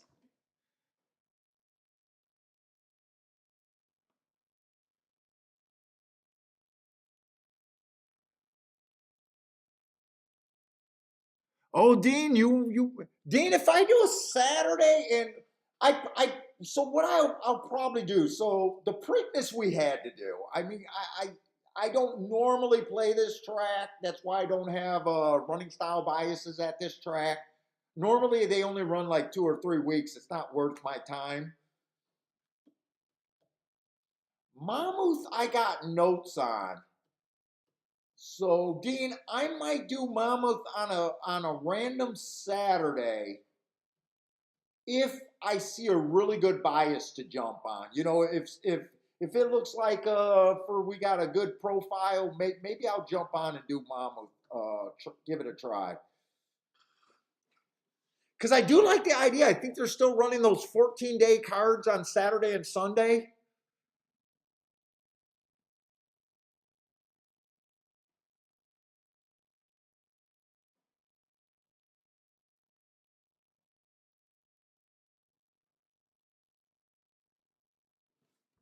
Let's see, but we're handicapping good. I only played 2 bets, but every race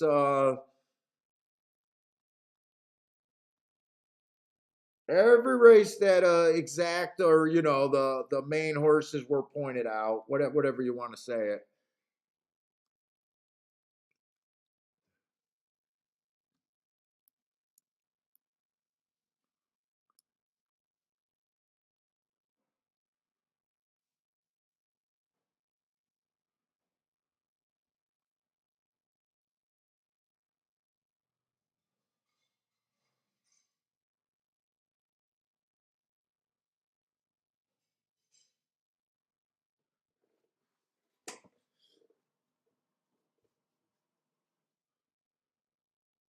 Let's see, we still got a lot of time for all the other tracks. And like I said, I'm not sure because, oh, Gulfstream Park is actually going to be the first one in about 25 minutes. I'm almost enjoying the slower pace and really the walking through and getting back to basics.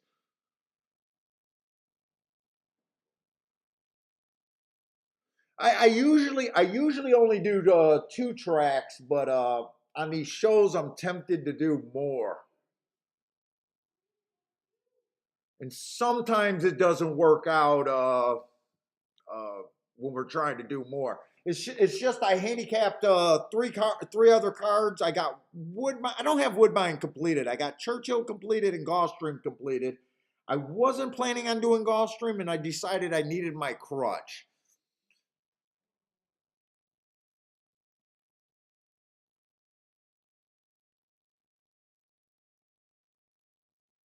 Let's see. Sean Key says, oh, it came in 8-4. It came in 8-4, man of God, I can't say that name.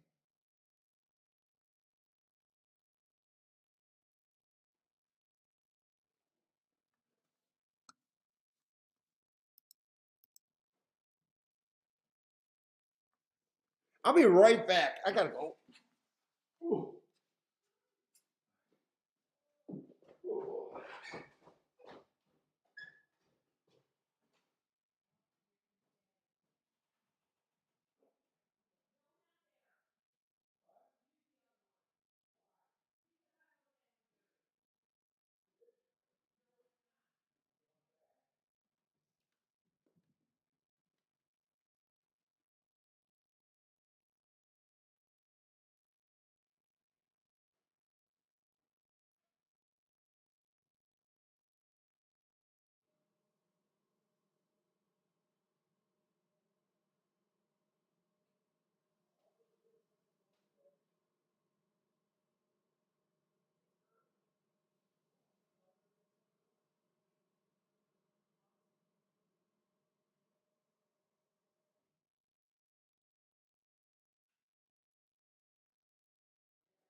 Okay.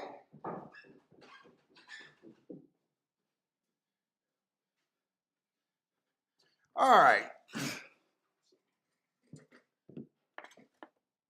Let me see. I do. Hey, what's up, Attila?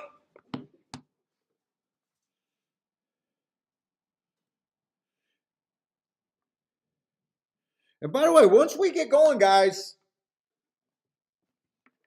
I already sent this. Even if I'm not covering a track, feel free to put up plays everywhere. All we ask is put the name of the track that you're putting out plays for.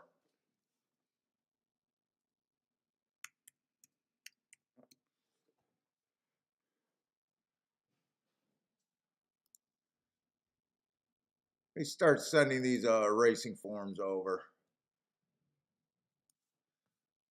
I'm pulling up all 4 forms, but I know there's no way that I'm going to be able to attempt to play all 4.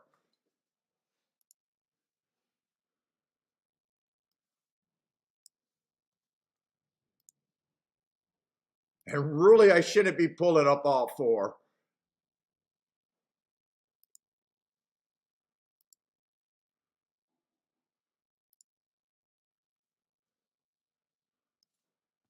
Gulfstream is in blue to make it easy.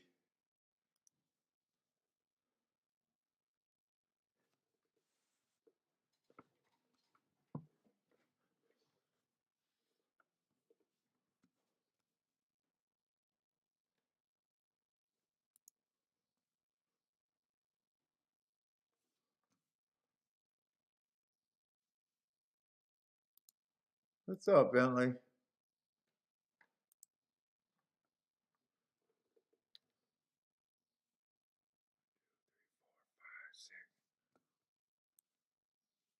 I think I'm gonna look at Gulfstream and then go right back to that Pimlico. I might just do Gulfstream and Pimlico today. We'll see.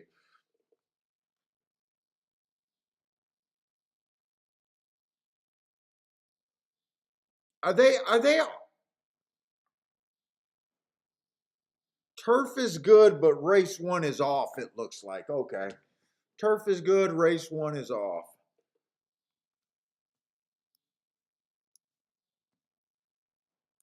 Take a quick look at this.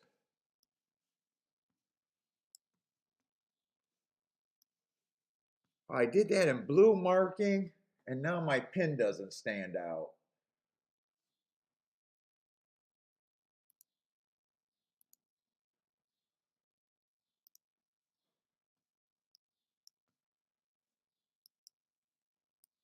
All right. I want some bigger brush stroke. Which one am I using?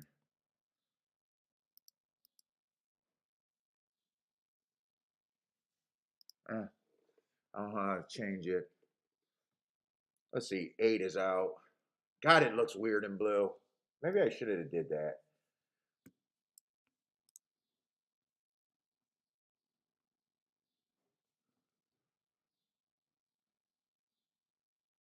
Let's see, they got a lukewarm favorite over there at Gulfstream. What we got? We got a Tapeta race. Nice, cheap little claimers. By the way, that's what I usually play. I'm usually not into stakes races.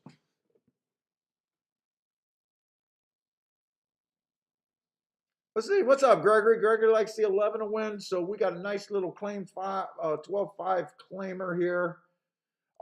We know on Tapeta speed's usually not good on that Tapeta routes.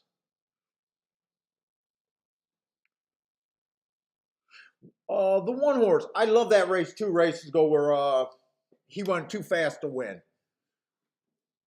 I love that race. The horse was a sprinter before that. I'm a little worried that this horse might. So my heart. Whenever you see a heart, we expect that horse to basically get a super bump in speed figures, or win in the next 3 races, uh, at all sorts of prices. Uh, But since, handicapping horses, sometimes horses got really good marks. You love their races, but you can't get to them because you think that there's a overreaching bias, and that's kind of where he falls in. I love that race 2 races ago, but I think this track is favoring stock and closers on the Tapeta route races. Oh, one got scratched. Was he always scratched and I missed it? Okay, I don't have to answer the question there. Never mind. All right, the 2 horse, I'd say all of these races he was just slow. Last race, stalking closing day. If you're gonna be a stalker or closer, you should be moving on a stalking closing day, which he wasn't. Really hasn't ran a decent stalking closing style race until way back here. To me, this horse is just completely off form. Uh, I don't keep track of these tracks, so I can't even look up those races. But really hard for me to like him. Let's see, 5 looks like front end, but I don't think front end is doing real good. Taking a bit of a class drop, and this could be a really big class drop. That starter allowance 25,000. Sometimes those races are really tough. If this horse is on the lead like he is in these 2 races, I probably don't like him. Although he's 12 to 1, so a nice price. Let's see, the 6 horse stretching out. He looks like a stalker. When I'm doing the projected pace in my head, if I think a horse stepping up, or stretching out, not stepping up, stretching out. If I think a horse is a closer, I move him up and look at him as a stalker. When I think he's a stalker, I look at him as a front end horse. Right now on the speed, I don't want to be a front end horse, and I'm kind of looking at him like he's a front end horse. Now he is dropping crazy. Actually, that's quite a big drop. 3 races ago, I love that race. Went too fast to win. But if he goes too fast here, he's going to be the win. Now, with that big drop in class, he might just be the best. Let's see, 3-1 is actually feels like he's being under supported at the windows from what I see so far. 2 races ago was a speed favoring track, had a much better race. Couldn't get the lead. I like the excuse there. The last race was an early pressing day. He was an early presser. Is he starting to go off form? Might be starting to go off form a little bit. But still feels like he could be played here. Because I'm not seeing any other speed. The 7's a closer. This race right here, tip off. Whenever you see a heart, the horse did something special.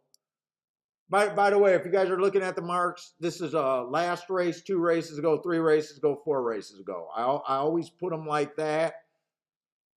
So 3 races ago, this horse went too fast to win. Comes back and wins at 15-1. Hearts are special. Hearts are special.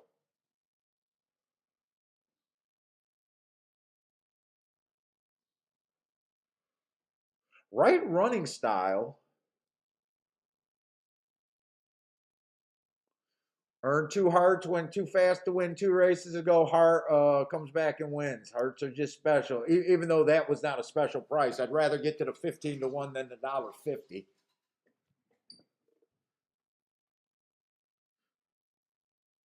I don't think speed is going to go good.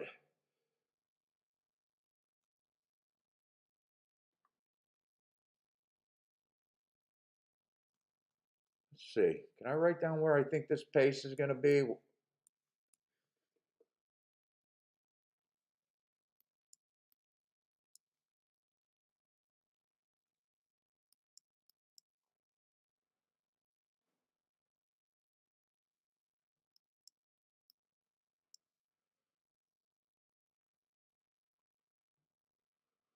I feel like there's some speed in this race.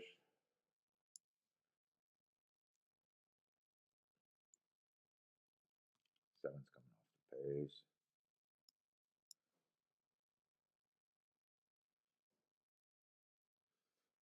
I think 6 horse is going to lead. I think 6 would probably be pressing the pace, stretching out.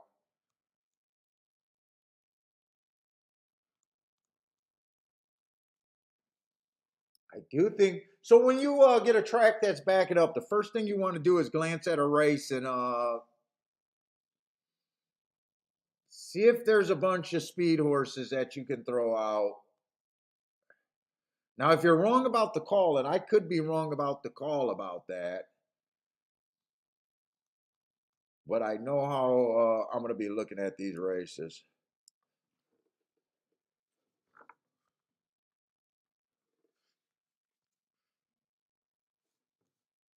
And Gulfstream, let's see, where's Pimlico at? I want to give myself enough time to look at Pimlico.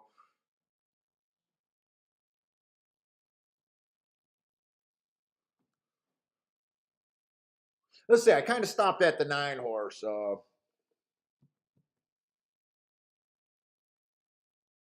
I think this horse could get caught up on the front end is what I want to happen because I want to burn chalk. I want to burn chalk to give myself a chance for really good tickets.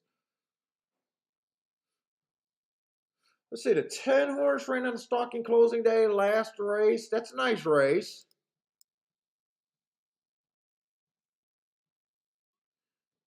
If I'm right about the pace, I could see him benefiting.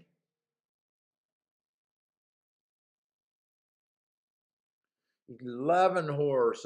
Normally, when you get hearts the way I mark horses, it's front end horses. This horse been getting him being a stalker and a closer, and that's usually a sign, especially on a turf, of being something special, of getting ready to do something special.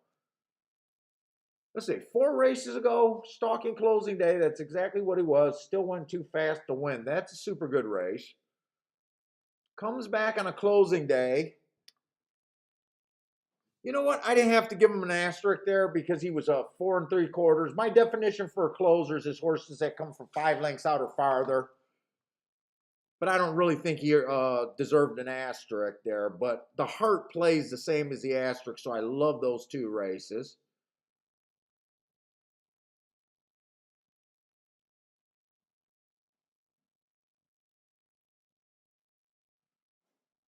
Two races ago was a stalking day, and he comes out looking like a closer, just missed. Another ass. I think this horse has an excuse every freaking race. And last race went too fast to win. As long as this horse rates, I kind of want to do something with the 11 here at 8-1.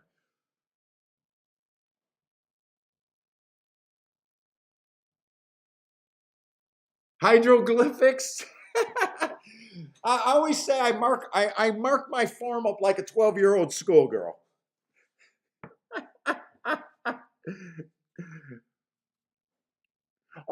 Really, all it is for the guys that are new to the channel. So what I do is every day I chart races. I build a daily profile. And this is just my shorthand. So when I handicap the night before, which I don't look for winners, it takes me an hour just to look up all these races. I got to look up April 9th. And then I got to see if I got any comments. And then I look up these adjusted times. And then I put the symbol that correlates with these times. And I got to look up each of these races. You know, you got to do a lot of work for small edges in this game.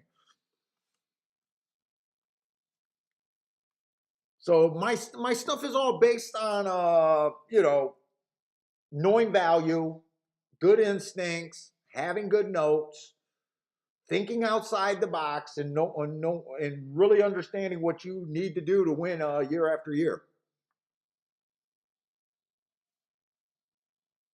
And trying to explain to people how bad groupthink is in the par mutual system. The definition of the par mutual system, if you think like everyone else, you're going to suck and get the same average sucky results as everyone else.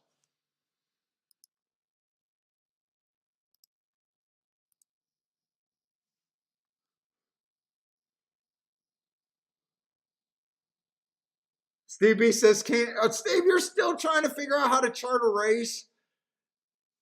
God, I do it. I might have to have mercy on your soul and help you out. Ugh.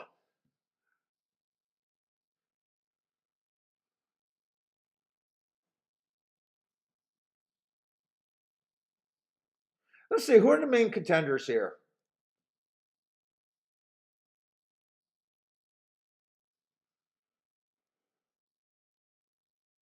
I definitely think 6 is one of the main contenders here, but you know, you do your handicapping to try to get off of. Let's see. I'm not going to look for a double here. I do think 6 is a big player.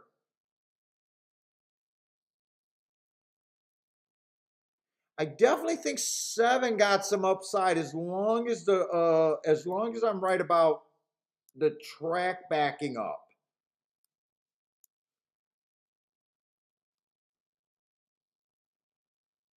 8 got scratched, right? Yes, 8 is scratched.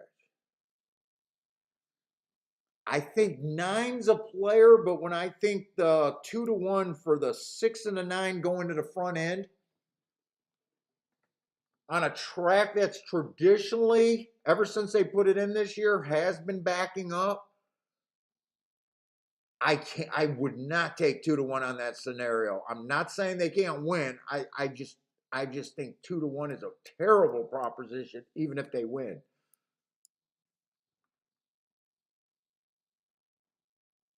I think 11 is the most interesting horse at that price.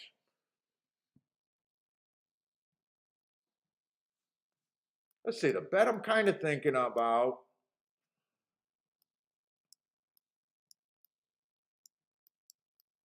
I do exact as I'm thinking about key boxing that both ways.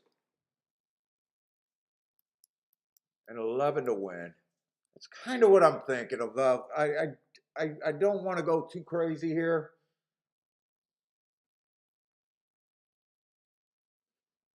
If I wanted a Dutch, if I wanted to do a win Dutch, it'd be the 7 and the 11. It'd be the 7 and 11. I think I'm going to play this race.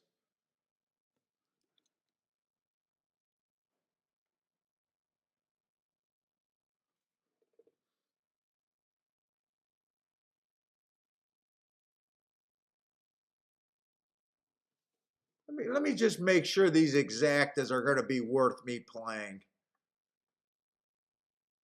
Well, you know what? my key horse is 9-1. I don't know how they can't be worth playing. Let's see. Worst possible outcome if it comes in 6-11 or 9-11. Worst possible outcome that I have it. Yeah, those are paying 34 and 23 to 1. Everything else has to be paying a lot more than that. Oh, actually, 10-11 is also paying only 28 to 1. Wow.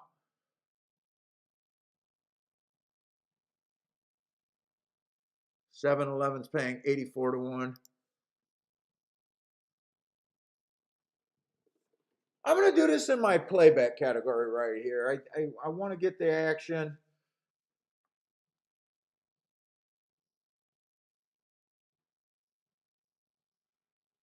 I think I'll have a hard time winning if speed holds, though. The way I bet this race, I think I'd have a hard time winning if speed holds.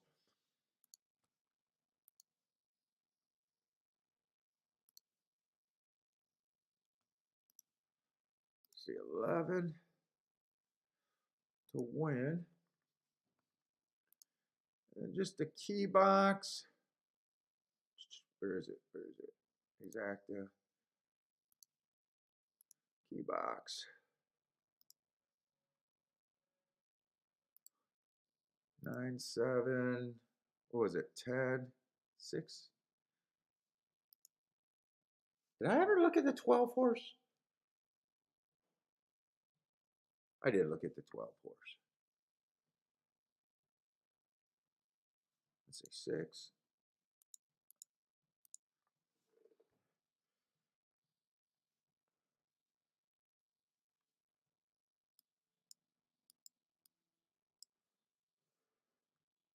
So I think there could be 4 horses on the lead. 5, 6, 9 are the most likely. 12 could rate or be on the lead. I think 11 is going to get the stalking trip. Like I said, if I was to bet just to do a Dutch win bet, I want this to be cheaper for me. I would have Dutched a 7 in the 11 here.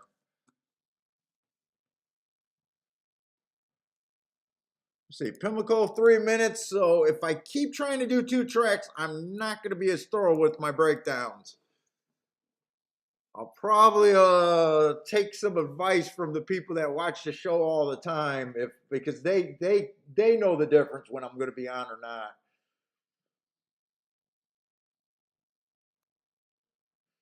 Now, if you guys are new, Gulfstream is my main track. That's my go-to track every day. It's always Gulfstream, and then usually I have a secondary track. Omar says my 11 horse has about a 4% chance to winning, so your opinion is saying that my 11 horse sucks. Not that he sucks, that he's way over bet. So if I thought he had a 4% chance, I would not be betting him. I would have to get 20 better than 20 to 1. But different handicappers are always going to disagree with what they think a horse's chance are.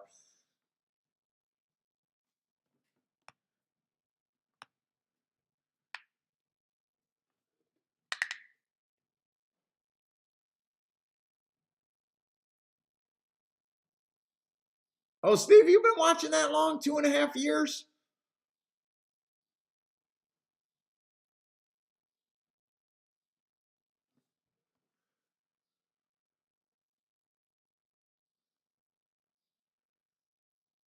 Let's say this one horse. I just go over the marks real quick. 3 races go bad rail in the grade 3 race. I like the excuse there. When we see an X or an asterisk, I call it, I love seeing the speed figure goes down. because I can explain that speed figure with that comment, bad rail. Astra goes right back up very next race. So the horse, the biggest problem horse players have with things, they all are with horses, is they read all these books and they talk about horses going off form. Did a horse go off form, or did he run against a couple disadvantages tracks and look terrible? There is a difference. How many people said that this horse would have went off form in that race, and I would have been like, he ran on a bad rail. I love that race. Okay, his speed figure went back up by 28 points. He ran second, so he did disappoint, but did he really at 48-1? That's how you get to horses like that. You don't get to horses like that with speed figures. You don't get to horses like that. You get horses like that by your notes. And he had an excuse in that race. He went too fast to win while dueling. That's a really good race. Dropped in class a little bit. Took a little bit of a layoff, not too much, 2 months. Ran with a few of these. He's 14-1. There's definitely some things to. Oh, in that race, he went too fast to win. So I want to see if this DP and this other horse, was the horses dueling with him, or did they pass him because he went too fast to win?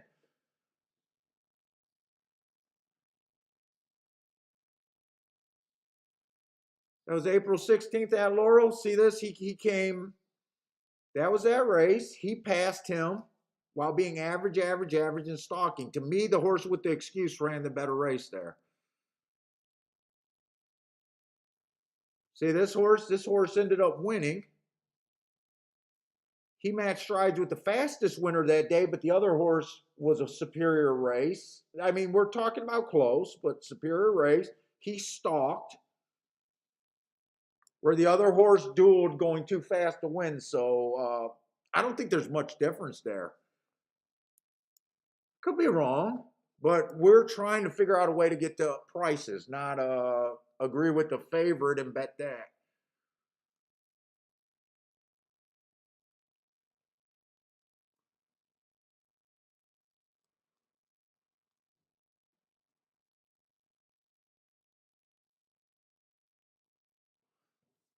Ooh, this horse got some really nice marks. Let's see. 4 races ago, ran on a bad rail.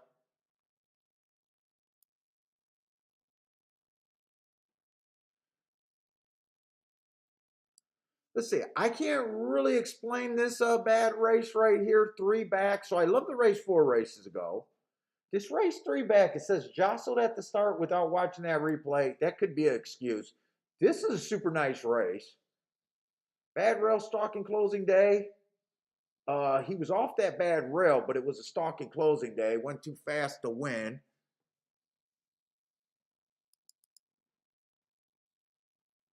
Oh, Gulfstream's still not even. Oh, they are near the gate.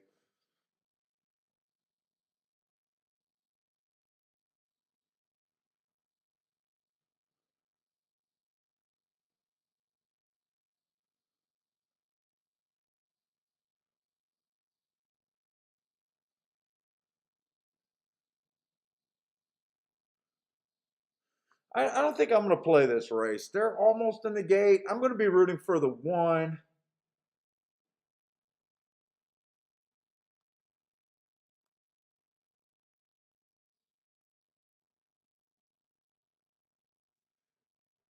To me, it's not even worth being in the race unless I can get to this 1. Let's see. Is Gulfstream off? So Pimlico and Gulfstream want to be running at the same time. I don't know which one I want to watch.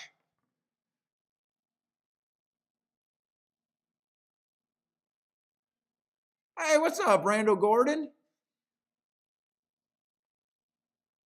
Gregory Ross, what's up, man?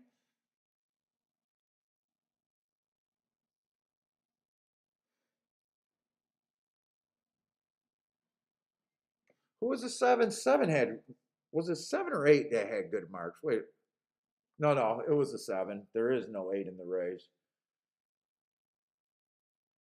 Are they going to go too fast and kill each other, or are we going to get away with a decently soft pace here? One looks kind of all out chasing right now. I think the one's probably dead. Well, who's getting the trip? Two's in the gravy spot. Come on, one, keep trying. No, one's dead.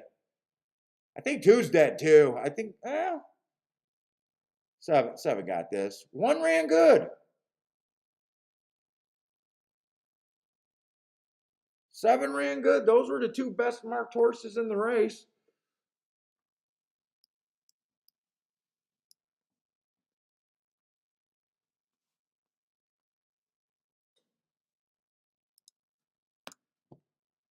But no, I had no bet there.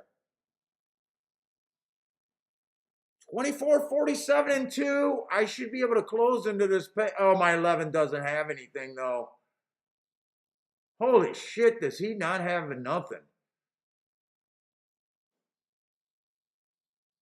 They're going to come off the pace, but, well,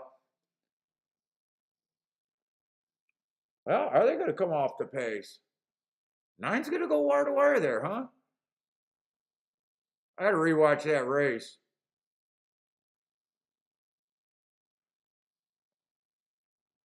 Omar, you were right. My 11 ran like a 4% chance to win that race.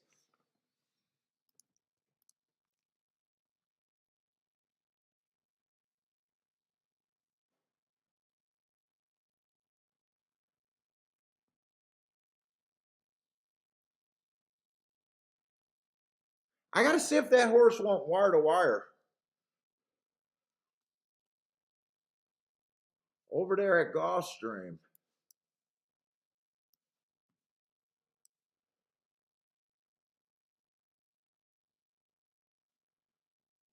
I think it came in, what did it come in? 9-6? Or 9, no, 9-10.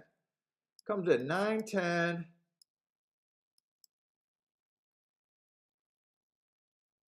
9-10-6 maybe?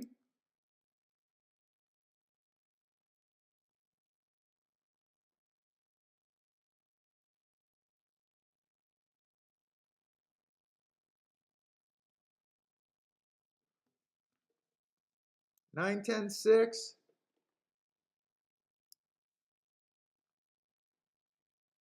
So I just keyed off the 11. 7 did run a little bit, but he was never threatening.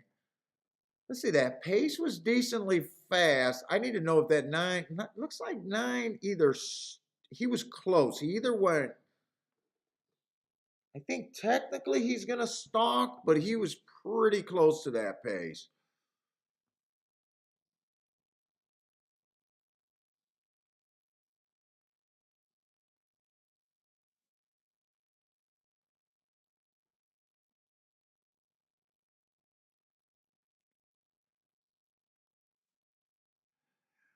Yet, I always like it when people tell me, oh, I gave you a chalk.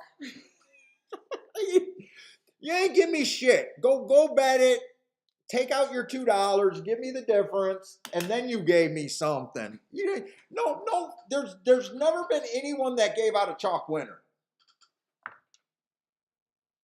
I can see that going into the I can see that as soon as I open my bar eyes and look at the board. On the shakeup, you guys are not going to get away with that. You're not allowed to boom on shitty price horses with no good combinations. You'll get called out all day long on that shit on this show.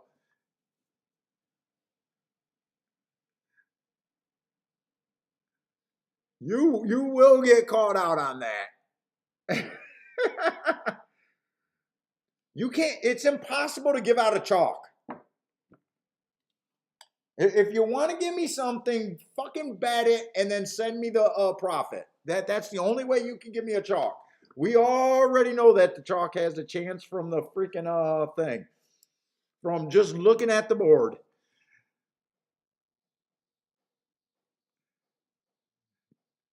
That's a public service announcement in the Shakeups chat room. I don't want someone new just getting rammed over by someone in the by a shake-up regular saying, "Stop it, you're not giving me anything."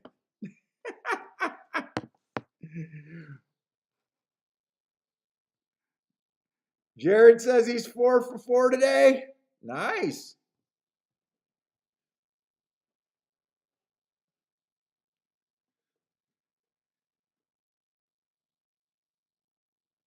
Jared, you got to tell me when you pay taxes at the end of the year, how many years for me, man. That's what it's all about. I'm not worried about any particular day. Yeah, Hawk, I'm still liking Woodbine. I didn't care for the card today. I was kind of embarrassed looking at too many tracks the last couple days and just didn't feel like I was me. I'm really, you guys know that I usually don't play these big races in Pimlico, so I'm like really trying to get to what we really want to do. But I'm also trying to work with the algorithms and in getting to the rate. I gotta satisfy the algorithms to get the new people, and the new people, a lot of them are just looking for picks, and a lot of them don't care about long-term edges, sitting out, and that kind of stuff. So I'm like freaking really just taking a balance. But I handicapped a lot of tracks today. I doubt it if we're going to consistently be able to look at them all. I might just be trying to pick and choose which are the best races, because to me it's more. To me, I'd rather like always, play less, win, pay taxes at the end of the year.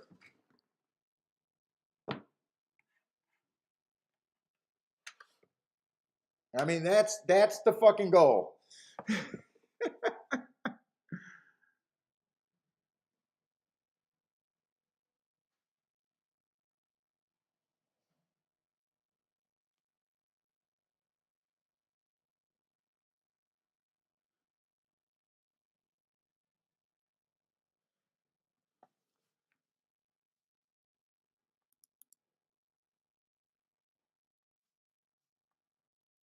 Let's see, Churchill, we got about 18 minutes.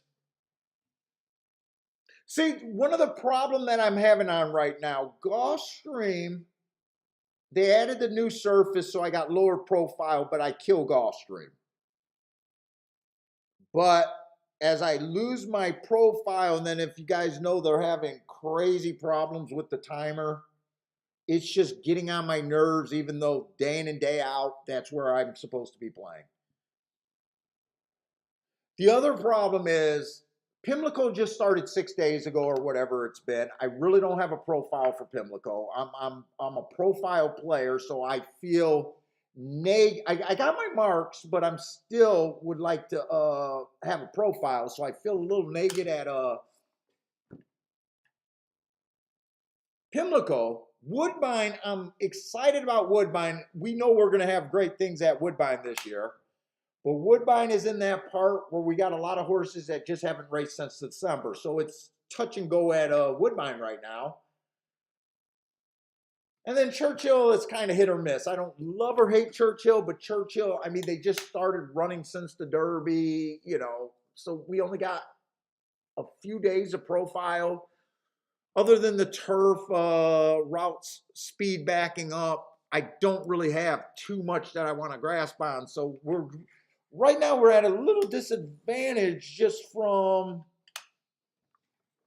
all the new shit going on right now. But it happens every year, so it's not a big deal. But we play for the first couple of weeks to a month, and then hopefully we spot something, and we plan on it to be better then.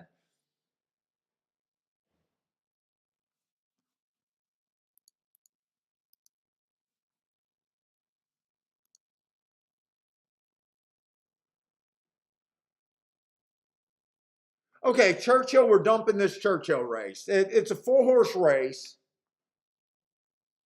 The highest price is 7-2. TVG would tell you guys to go rush out and get your all. And a lot of you guys would defend using an all there. So bad. But I'm not interested in a 4-horse race with highest price being 7-2. So we can walk away from that one right away. Let's see. Pimlico, we're probably just going to have to stick with Pimlico just to make the new people feel happy. And we've been handicapping great at Pimlico. We hit the 10. I hit the 10-1 and just missed with what, a 8-1 in the first race by a K hair. Let's see, Gulfstream. Let's look at the main track. Let's see. Gulfstream, that is going to be on the dirt. We love the inside on the dirt races at Gulfstream. 42% of the winners are coming out of 1 through 3. It's been as high as 50%.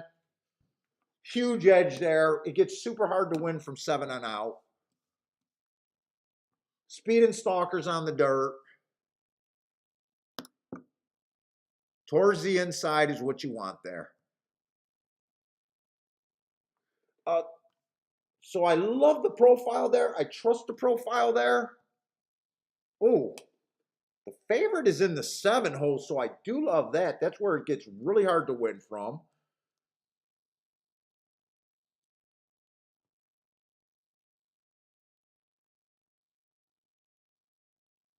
Let's see if there's something inside of him. So I don't do anything with first timers. I don't believe in jockeys. I don't believe in trainers. I don't believe in workouts. I don't believe in breeding. I don't believe in trainer stats. I don't believe in what your uncle says. I need running lines. So when I play races with first time starters, if there's too many, I know they're danger. I usually sit out. I just don't have an opinion. I don't have to be good at everything.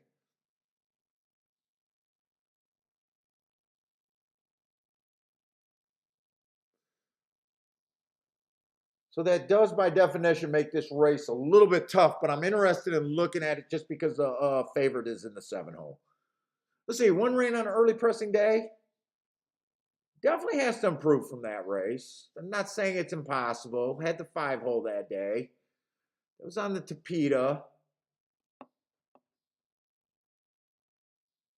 Can't say I like it or hate it. It's just the first race. Horses can improve a lot. Second race, I don't have any inside information there.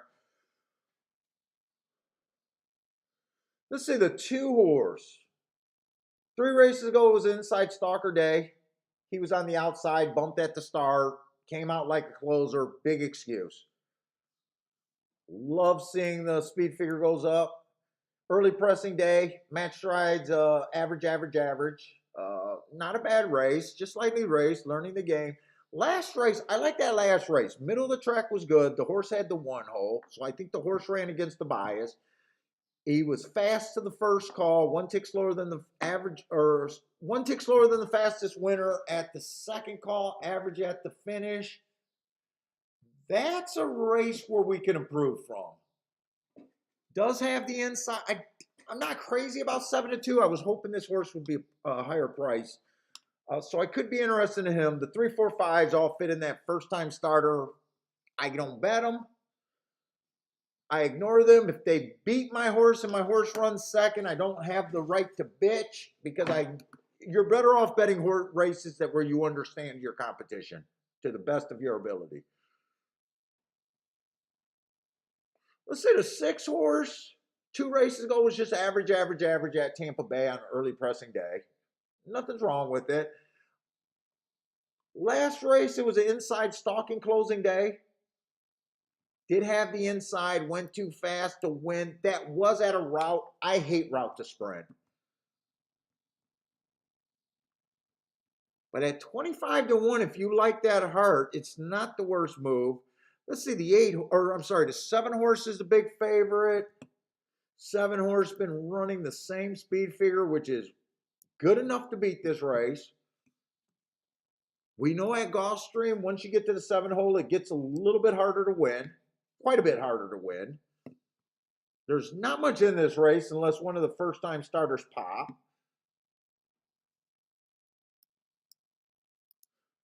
Let's see. 3 races ago, the rail was bad. He had the outside, so the rail didn't bother him. Just average, average, average. This horse just looks like a horse that he looks like a stalker. He just looks like he lets horses get in front of him. I'd say he looks like the horse to beat. I'm not interested. I'm interested in the 2 if I could get a bit more of a price there.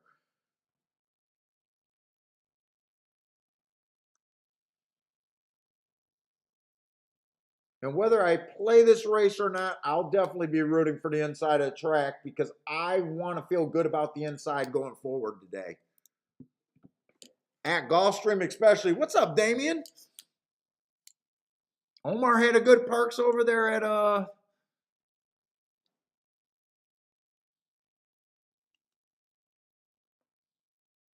do you? Man, I'm trying to figure out how to say your name. What's up? I've been reading your comments, but I've been trying to wonder how to attempt to say your name. Cyclotron, Synthetical. I don't even know. What's up, man? Welcome to the show.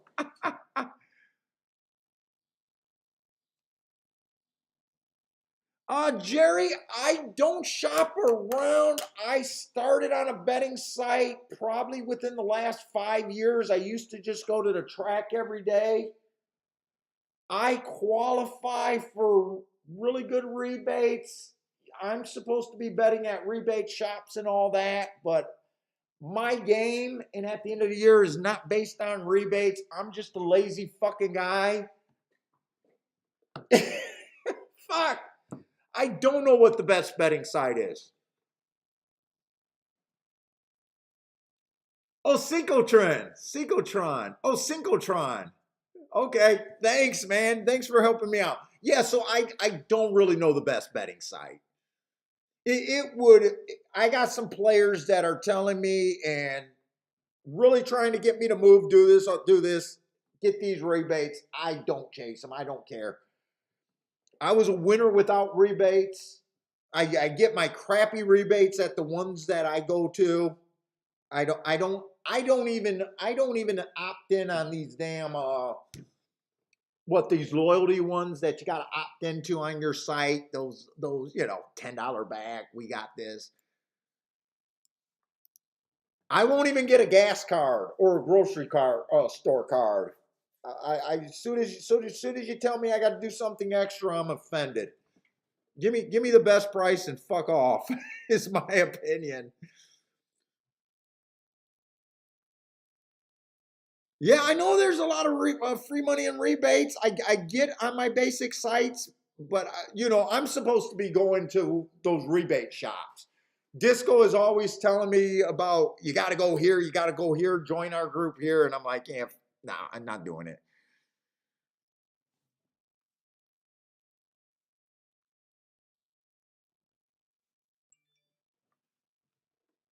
Dude, I've been taking profit out for quite a few years before I even mid 90s, early to mid 90s. I don't even think there wasn't even the internet when I started winning. There was no simulcasting, at least in Detroit when I started winning.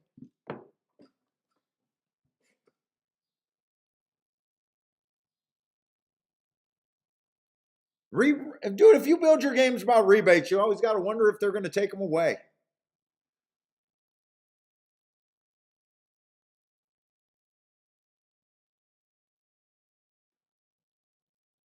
I'm lazy, man. Trust me, I'm lazy. I'm lazy. Dude, I look at what I get on my ADW and I just say, oh, okay, there it is.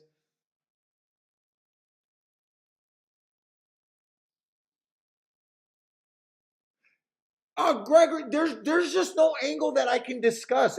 Put it this way, if I have an established race, right? and I say I don't believe in trainers, I don't believe in jockey, I don't believe in workouts. It's so like disingenuous. It's just lying to say that I believe in them on first time starters. It's just lying to say it. If I say it sucks watching workouts for an established horse, why would I watch a workout? Look, you don't have to be good at everything at the racetrack. Just find something that you're an expert at. And I'm not telling you not to be an expert in first time starters, because I know guys that can really play first time starters.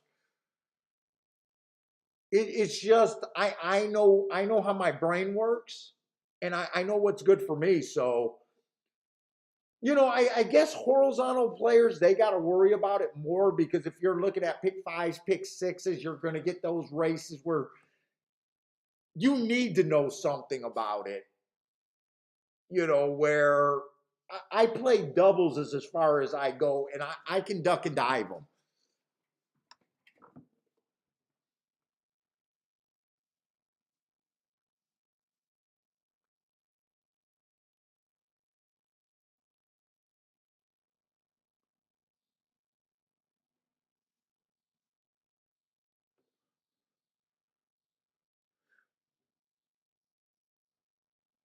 Let's see, Gulfstream, this two horse is still hanging at about 7-2. Let me see if there was a double that I could have got to.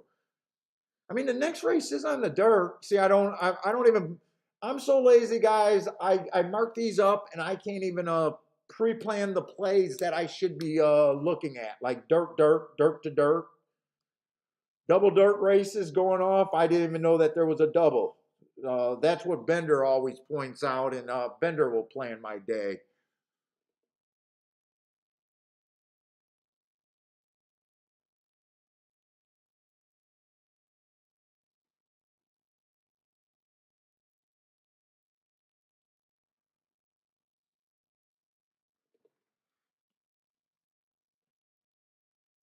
Let's see, the third race.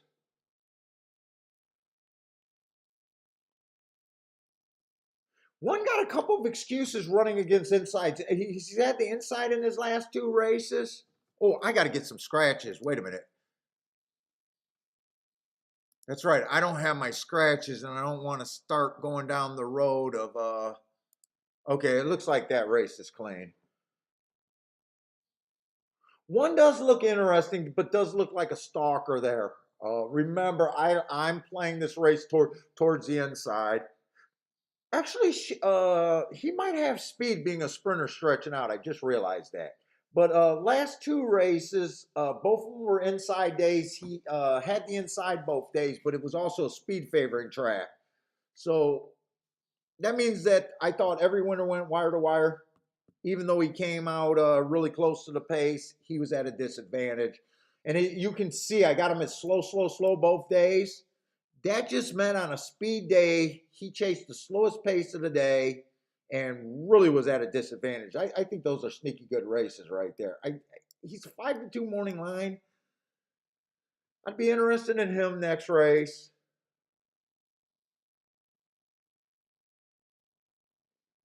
Two, maybe a little bit if I want to go that wide.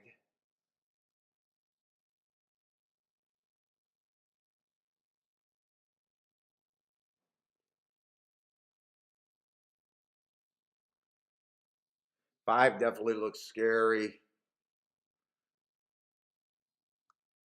Five should be fast enough to keep the six from getting over. Those are the scary horses.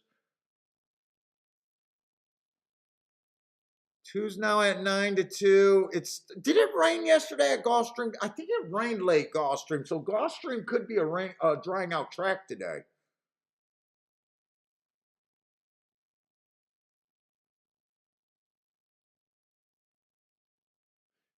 I think I take this. Oh, I was just ready to say. I think I just take this two to win at 9-2. I guess 4-1. I'm putting the bet in now. I hope he doesn't drop anymore.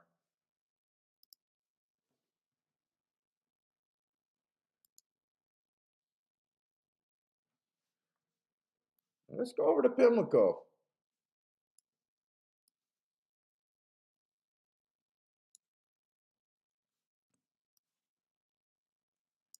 So far, I think I only played 3 races. Hit a 10-1, but to get our day off, but lost the other one by a cunt hair on a nice long shot. And then the Gulfstream race, I wasn't close to. But we've been handicapping really good at Pimlico. The race that I hit was at Pimlico. Well, actually, the race that I hit and the race that I just lost was both at Pimlico. Let's see, that is a turf race, right? 5th race is a turf race. Another grade 3. Did we look at this race? No, I don't think I looked at this race.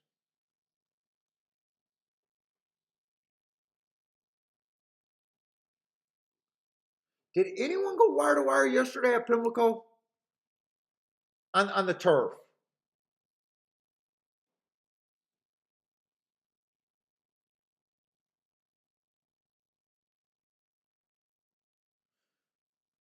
I don't have the marks because going back to July is way back, but the overall bias at Del Mar on the turf was a closing bias. I don't keep track of the West Coast, so I can't say on that particular day, but in general, it was way swayed over to favoring closers.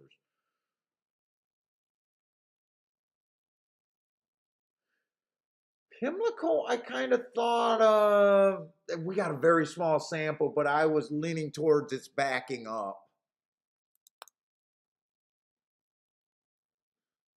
Oh, 5-1 on that too. Okay, I wanted to check that. Okay, I'm just hoping that he doesn't take a drop. Win or lose, I'm happy with 5-2 on that. To me, this race, the only 2 horses at Gulfstream I can see is the 7 and the 5. If first time starter beats me, I have no right to complain.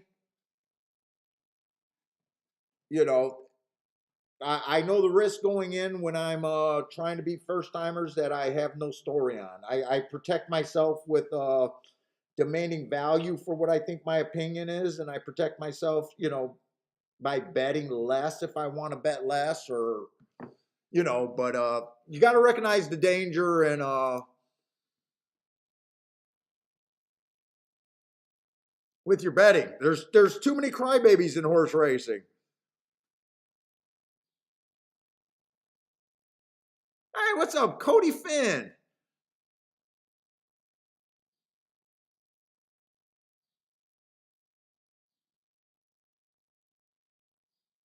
Oh, Rick, we already had a wire-to-wire winner on the turf? Did we really? Well, I don't even remember a turf race. Who was a wire-to-wire winner on the turf? At Pimlico? Or are you talking to someone else? Oh yeah, we did it. That third race. Did the 8-horse go wire-to-wire?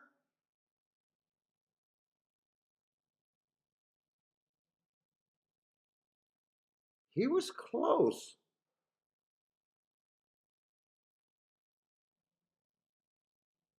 Do I got Jared's post block? No, I don't block Jared. I need to block Jared from my phone calls, but I don't have him blocked in the chat room. You know what? This is not working out good right here at Gulfstream.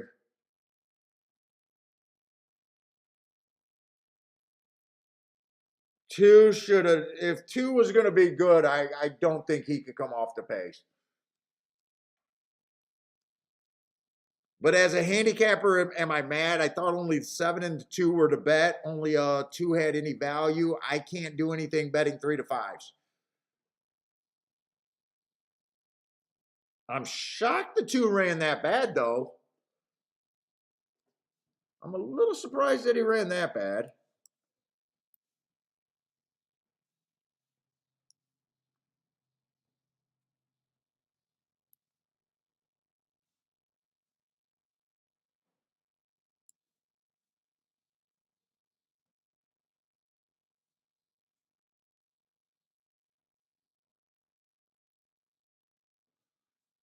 What up? How do I check my chat? I don't even know how to accidentally block someone.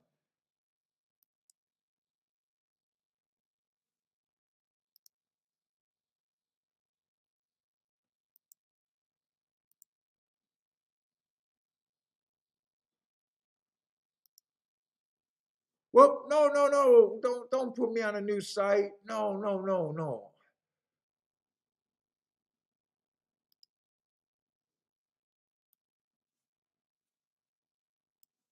Hold up. What did I just do? What did I just do? My Google support.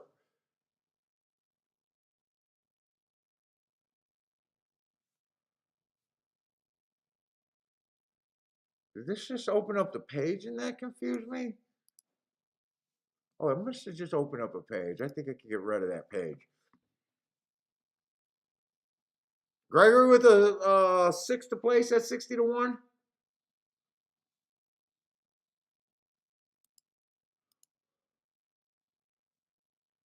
Oh, nice. You could have got some that's how you boost up that. Who was your six horse there?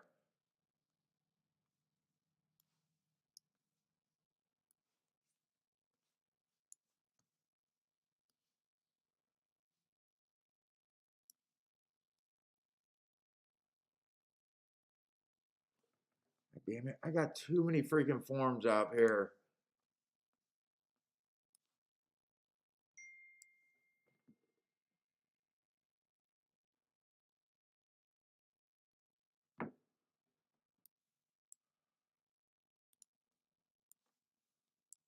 Gulfstream.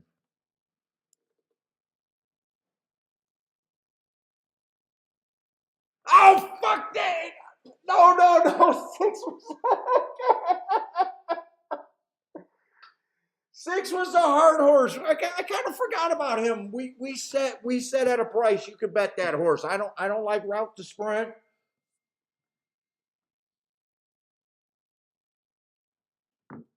No, it wasn't supposed to be the six horse. Dude, I should be going after some races today. I already started handicapping too damn good. Too damn good.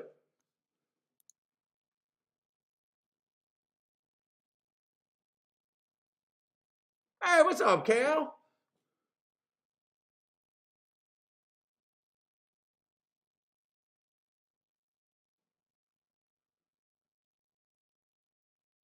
I am gonna regret not thinking through that race. There was three horses I could have got to. I wanted to make a minimum bet, but we said that six horse could have been played with that heart, but I don't like route to turf myself. That doesn't stop you guys from pulling that trigger. I almost feel like I should have took the seven. I should have really realized that. I never really checked his odds. I never really checked his odds again. What is that exactly going to pay? 47 to 1. That's a hittable exacta. I'm sorry, that's a hittable exacta. I know if you're new to the channel, you're probably thinking, "Oh, he's redboarding again." Guys that watch the channel, they know what the marks mean. I'm not blowing smoke up anybody's butt on that one.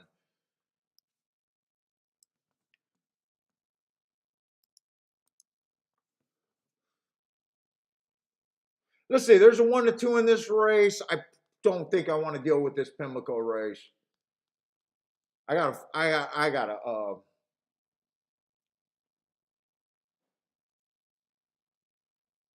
Who has the best marks in this race? The four horse, but I don't think speed's holding. Four horse, I love that last race. Not sure speed is.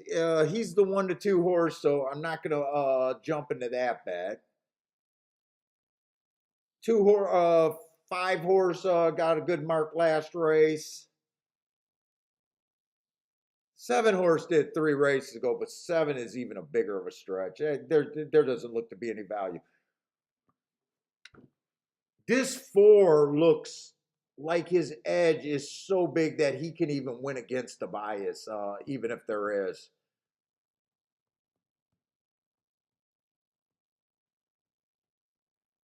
But the way that I think he loses if he goes too fast and that track is backing up a bit.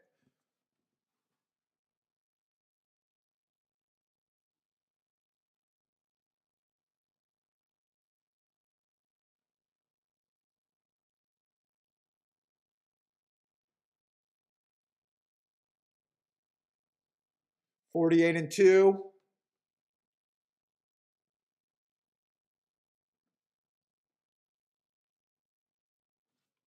Who is a 7? Seven's doing a nice job chasing. That was the other heart horse. I'd be shocked. Yeah, 7 was the one that I said I'd be more shocked if he runs. Who's going to get second? Is that the 2?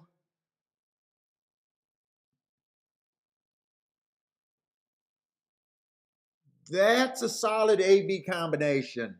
Does anyone want to say they gave that out in the chat room?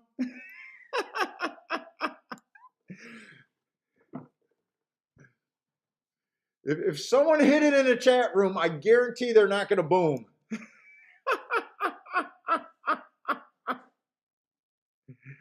Come on, I know someone's itching to say they gave out the 4-2 or the 4 to win. I know someone's itching in this chat room. We put up the warning, don't do it. Don't do it.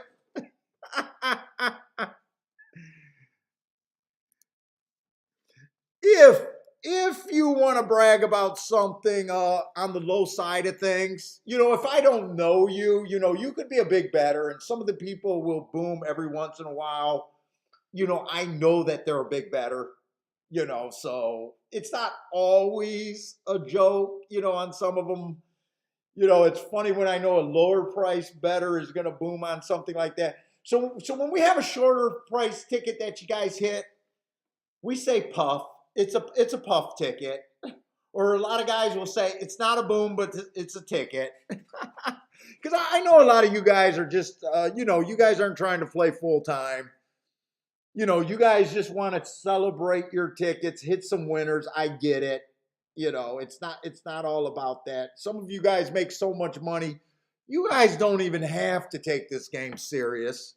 And you guys are just out here to enjoy, and you guys want to shout. So, but on some tickets, we will give congratulations if you call it a puff ticket.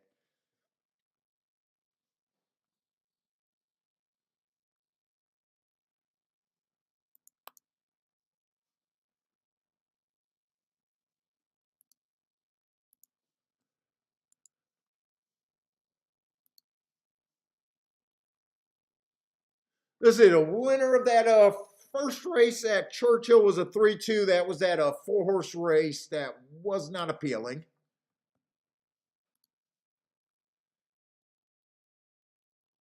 Oh my God, Woodbine's a monsoon. Woodbine's actually going to be on a weather delay. It's a monsoon out there.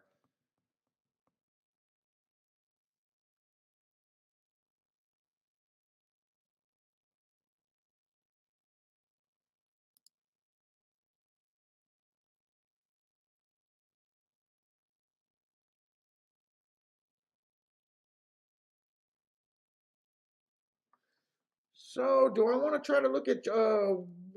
Let's see what's coming up next. We do got a dirt race over there at a church or Gulfstream. I'm definitely the tracks that I'm interested in playing at Gulfstream. Turf routes, I'm kind of disinterested in right now. Turf sprints, sure, got an edge there. Tapeta sprints, not that interested. Dirt routes and sprints, always interested. So even though it's the same place, there's profiles that I play to my strongest profiles. Hey, what's up, Iram?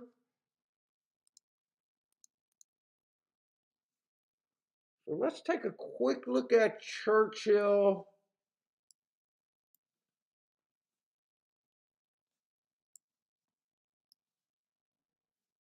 Where do I keep sticking all these damn forms?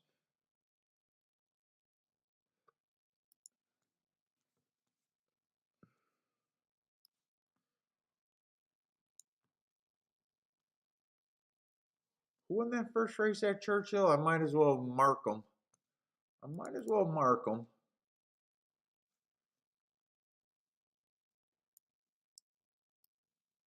Whoop, I had to set my pin up.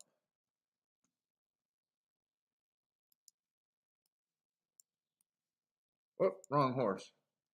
3-horse won that race, right? Yes, 3-horse won. Ran on a bad rail the race before. Looks like he would have came off the. Wait a minute. I don't got the scratches there. I need the scratches because I'm always reviewing my bets, so I got to keep the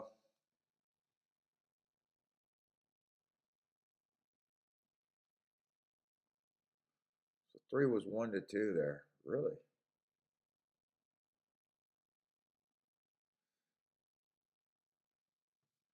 Okay. 1-2 over there. All right, now get to race 2. Whoop, I clicked race 3. Race 2, right? Yeah, 12 minutes to race 2. Starter allowance 50,000.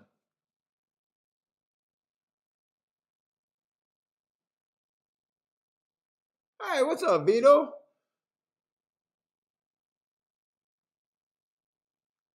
Jeremy McKnight says he's in the wrong room. Is that because you want to boom on a chalk?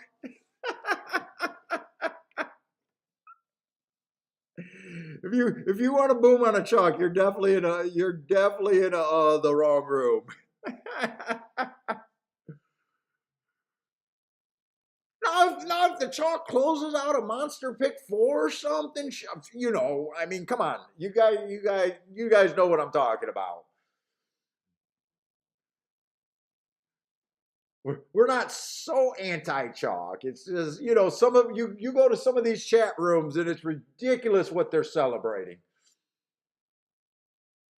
And they can't be long-term winners thinking about that kind of play. You just know it. No, I don't care what they fucking say. Can't be a long-term winner betting every fucking race. You can't be. I'm sorry. No one, you can't be. Listen, I'm looking for speed and stalkers over there at Churchill Downs, just a basic kind of thing. Let's see, 4 races ago, closer day. Went too fast to win. I like that race 4 races ago.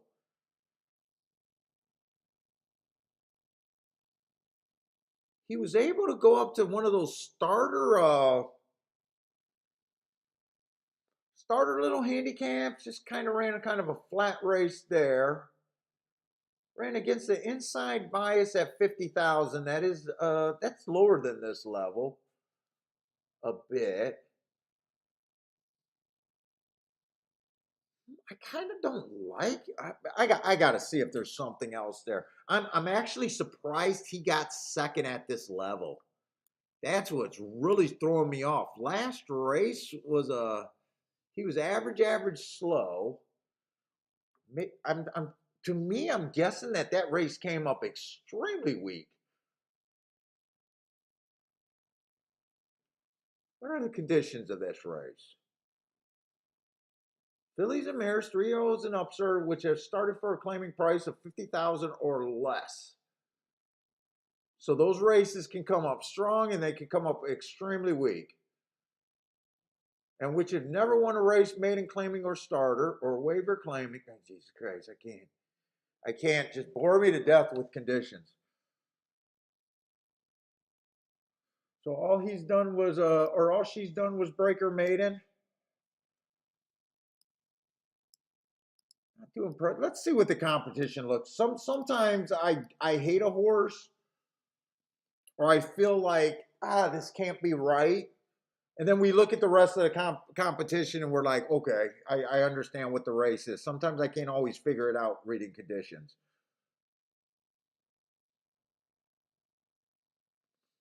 Let's see, the 2-horse ran on inside day, got too wide. I could have gave him an asterisk for that 4-hole.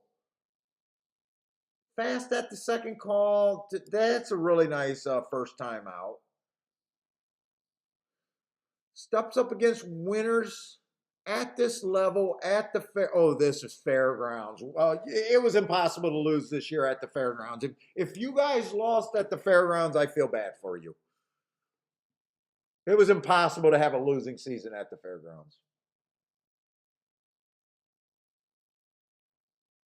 Let's see, last race at the fairgrounds, we know how good that rail was, but that day the rail was bad. It was at a route. I hate route to sprint, but 3 races ago she did win going a sprint. The last race was a stocking closing day.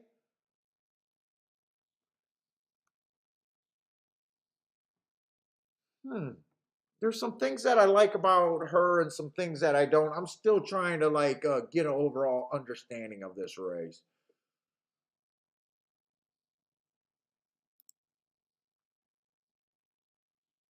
Let's see, the 3 horses coming out of one of those 1 race samples at Gulfstream 3 back. Obviously a nice win. 50 cents on the dollar, just a $35,000 claiming race.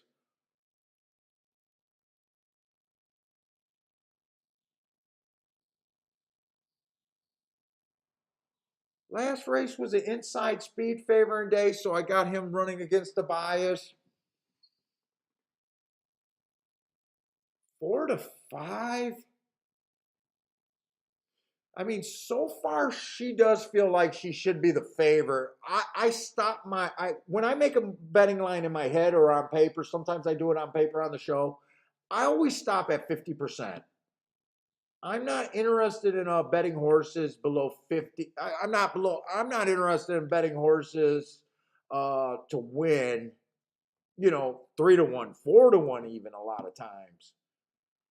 So I always just stop. I never give the horse more than a 50% edge to win the race. So by definition, this horse at 4 to 5 is already over bet just by my basic freaking definition.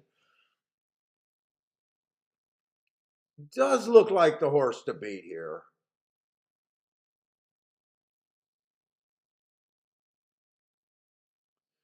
I mean, the 4 horse ran a decent race 3 races ago, but the inside of the track was good that day. That was the day that she improved her speed figure by 20 points.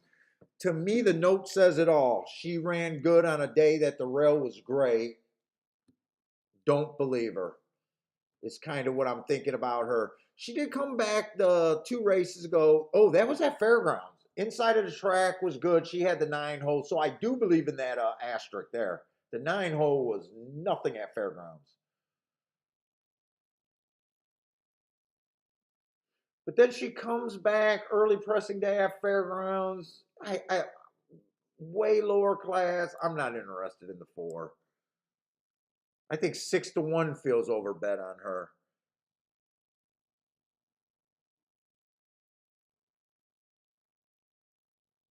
I mean, the 5's route to sprint. I hate route to sprint. I exceptionally hate it when they have no speed.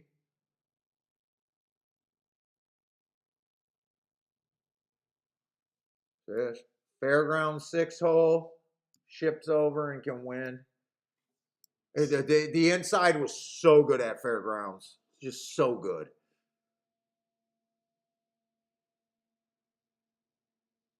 This horse looks okay. I don't love her, but she's second choice at 9 to 5. I mean, if you handicap a race and your top 2 selection is at even money in a 9 to 5,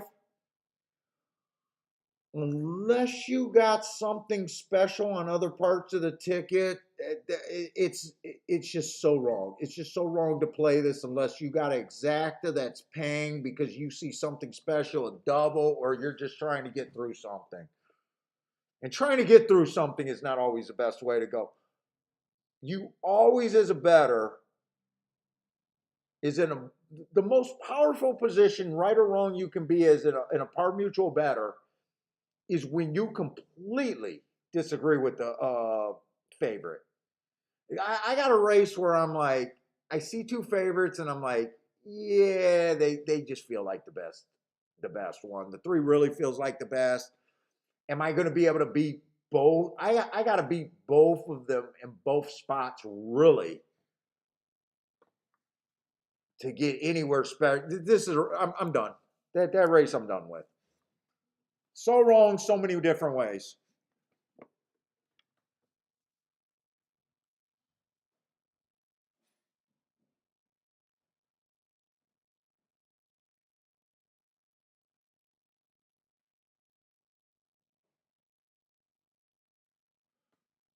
Parthik? Is that Parthik? Rags as Warmy? I don't know what these names are. What's up, man? I'm sorry.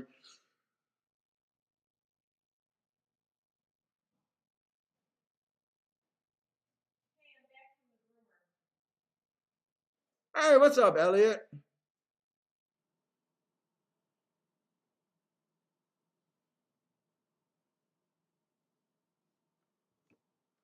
All right. Is there somewhere we can go? Let's see. Gulfstream, I'm still definitely interested in the inside.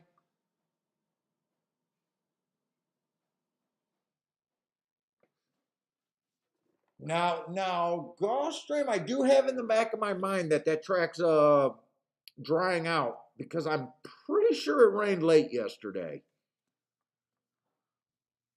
That's the only thing that's going on my mind because I want to go guns blazing at Gulfstream today.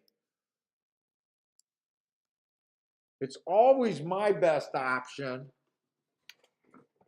But if the track's drying out, I'm a little freaking leery. I'm probably going to have to watch some of the early dirt races.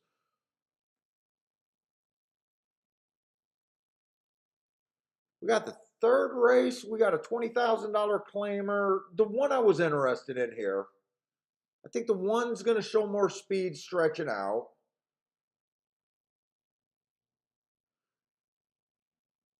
The two horse I'm upgrading just because he has the inside. I'm not crazy. He's facing winners for the first time.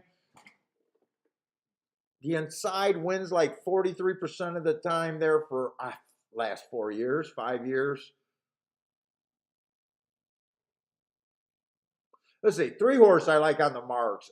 4 races ago, bad rail. Second average was nowhere near that rail, but still ran a decent race. Kiki, why are you texting me? Okay. I want to get off the group chat with your lady friends. I only talk to women that I do.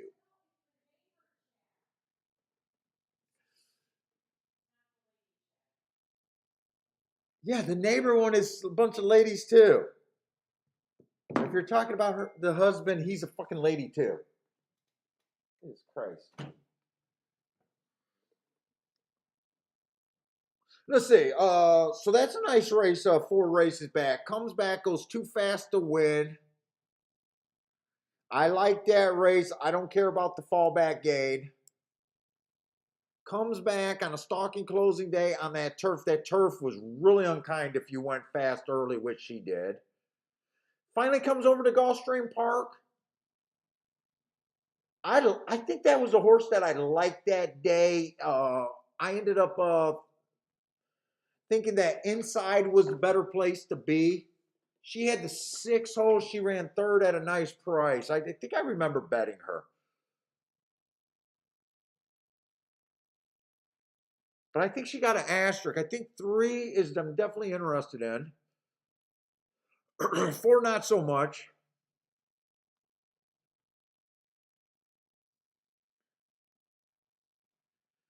Got 5 horse. I love the races he's coming off of. If the track's drying out in the middle of the track, the outside is good. Man,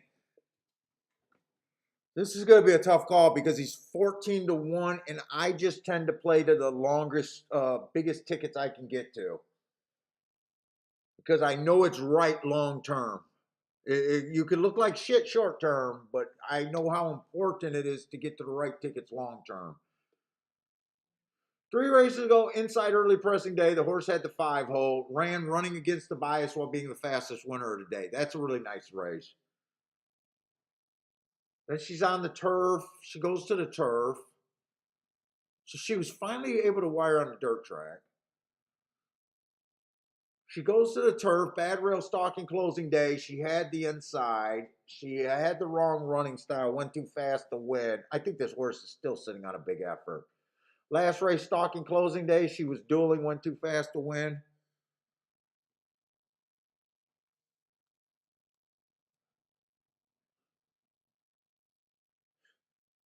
They got good marks 2 races ago, but 5-2, I'm not interested. Once you get to the 7 hole at Gulfstream, it gets really hard to win. Usually, when the rail's not good, post 1 through 3, it'll be 4 through 6. Like it really drops off, like in the 11% range from 7 on out. It's like 40% on the inside, 40 plus percent, another 40% from the middle of the track, and then as soon as you get to the 7 hole, it's like fucking just hard to win. So I mostly like the 1, 3, and 5, or no, yeah, 1, 3, and 5.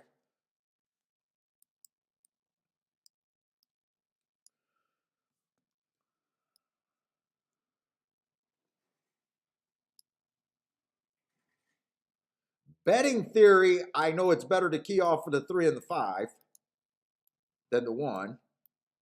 Even though I will admit you'll probably be right on the 1 more times, a little bit more time. Not by much though.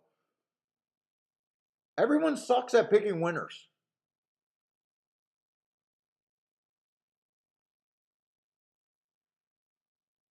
Is there a double here? I almost feel like I want to play a double. Next race is going to be on the dirt. I want to pair up dirt, dirt. Let's see, is there any scratches? Because I'm on some short time. No scratches on the inside.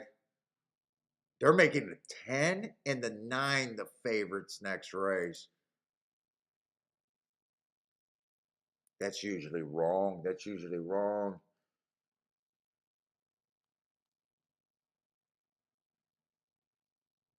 Nine just has a bunch of excuses. 10 is just a short price fucking close. Oh, it's so wrong in so many different ways. Is there anything on the inside that I can jump on?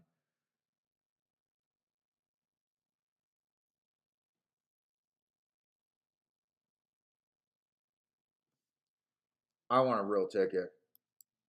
I don't have time to handicap. I believe in the inside.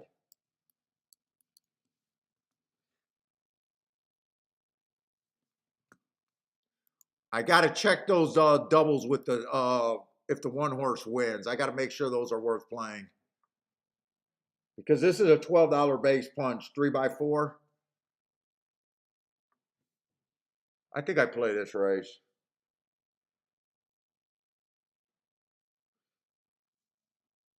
I think I play one a little bit more so I could bet the 3 and the 5 to win, and then play that double. I think I want to do the win ticket because I need to get paid off if I'm right. Let's see, 3 and 5 to win. 3 and 5 to win. I want to weigh the doubles a little bit.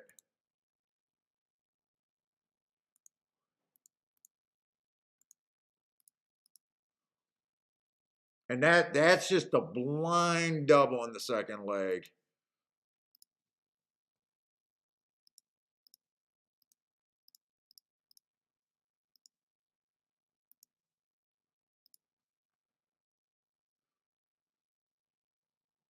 Maybe I should have looked at the exact instead of doing a blind double, but 3 and 5 to win.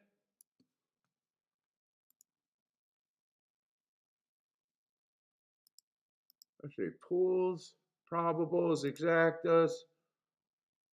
1-3 is paying 15. 1-5 is paying 62. I could have done a 3 horse box there. Tilda's got the Dutch in the 3 and the 2.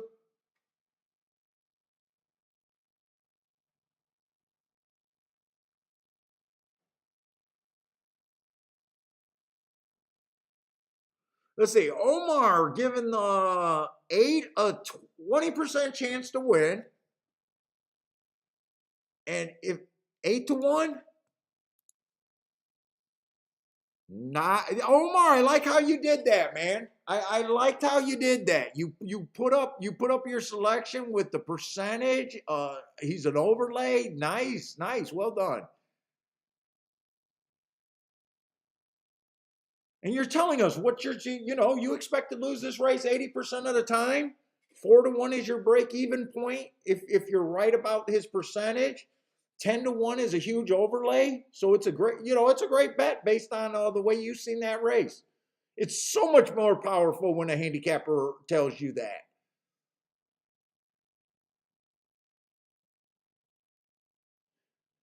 Oh, is this track drying out and I'm going to get caught because the 1 is farther back. The 8's running way too well to be at Gulfstream. The 5 was on the rail. He's already done. I'm worried about the 3, but come on, 3. I got to walk.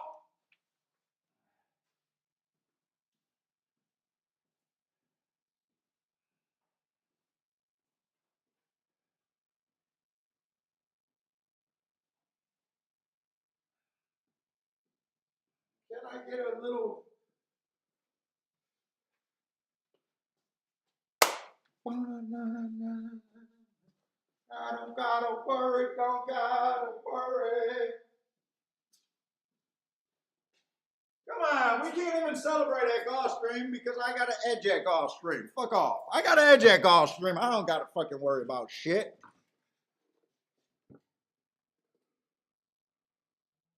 Yeah, no, Ed, I read your comment. Wait a minute, did I read your comment? I think I read your comment wrong. I think I read your comment right. Wait a minute, let me see. Because I liked what I thought I seen.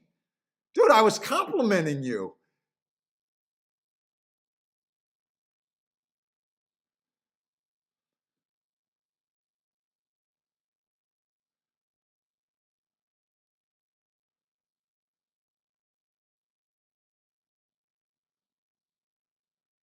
Or did I read the wrong name? Where's that comment with the 20% chance to win? Yeah, Omar, I might have said it to 3. But no, I knew what you said. You liked the 2 horse. You thought he had a 20% chance to win. I might have said the wrong horse, but I liked your comment. So at 10-1, if you thought he had a 20% to win, I don't care whether he won or lost. To me, I love that comment. That's the way you should be thinking as a handicapper. And instead of just going, I don't like this horse, this horse, this horse, put a percentage on where you think they can beat you. Because a lot of times when you do your odds line, you don't realize how close the horses that you don't like were being able to bet. And sometimes those were the best bets that you could have made. So I don't care. To me, I think it's great. When you say, I think the horse has a 20% chance to win, I'm getting 10-1. That's my bet. That's how a handicapper is supposed to think. So, Omar, it didn't work out for you, but I'm congratulating you on that type of thinking, and I love seeing picks like that. In fact, if I didn't do this stream live, if I was one of those YouTube shows that did their picks in advance, I would be talking like that. I would be breaking down the races, and someone can steal this idea because I want to see a really good YouTube show out there. I want to see a really good YouTube show out there. So if I had to handicap 3 days in advance, and I don't hold them accountable for their picks because, first of all, I don't look for people's picks. I just do it because I like hearing horse racing banner. But what I would do, I would say how I was looking at a race. Like, did I think there was a bias? do I think the pace is going to be fast? And if I would tell people the scenario that I was handicapping. I'm handicapping this race with an inside bias in mind. And if I'm right about the inside bias, these odds correlate to each horse's chance that I think could win the race. I think you're giving people better information instead of just saying, I like this horse, this. I don't fucking care.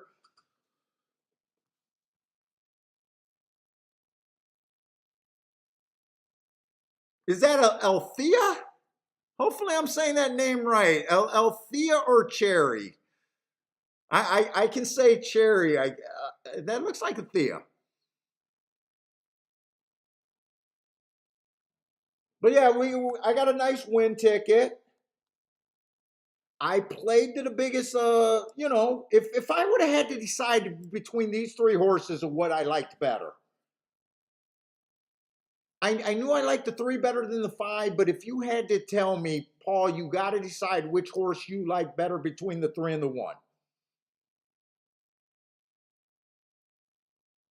it would have varied day to day. Let price dictate your play. 5-1 or 6-1, whatever the three went off compared to 9-5 is always more valuable in the par mutual pool in your betting. It's always more valuable. Let price get close enough, and then let price be your guide, kind of deal. Hey, what's up, Matt Gray? 1440 to win. So far, I think I played 4 races. I hit a 10-1. I hit a 6-1. I'm alive to 4 horses in the double. One of the races I wasn't close to, and the other race we lost by a K hair on a nice price. So we're handicapping good today. And then on a couple of the races that I sat out, we got to winning tickets, but I wasn't willing to play them. What's up, Parsons?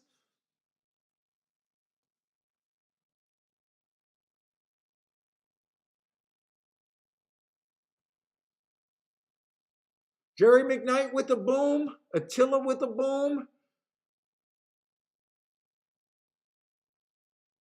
Attila Dutch the 2 and the 3.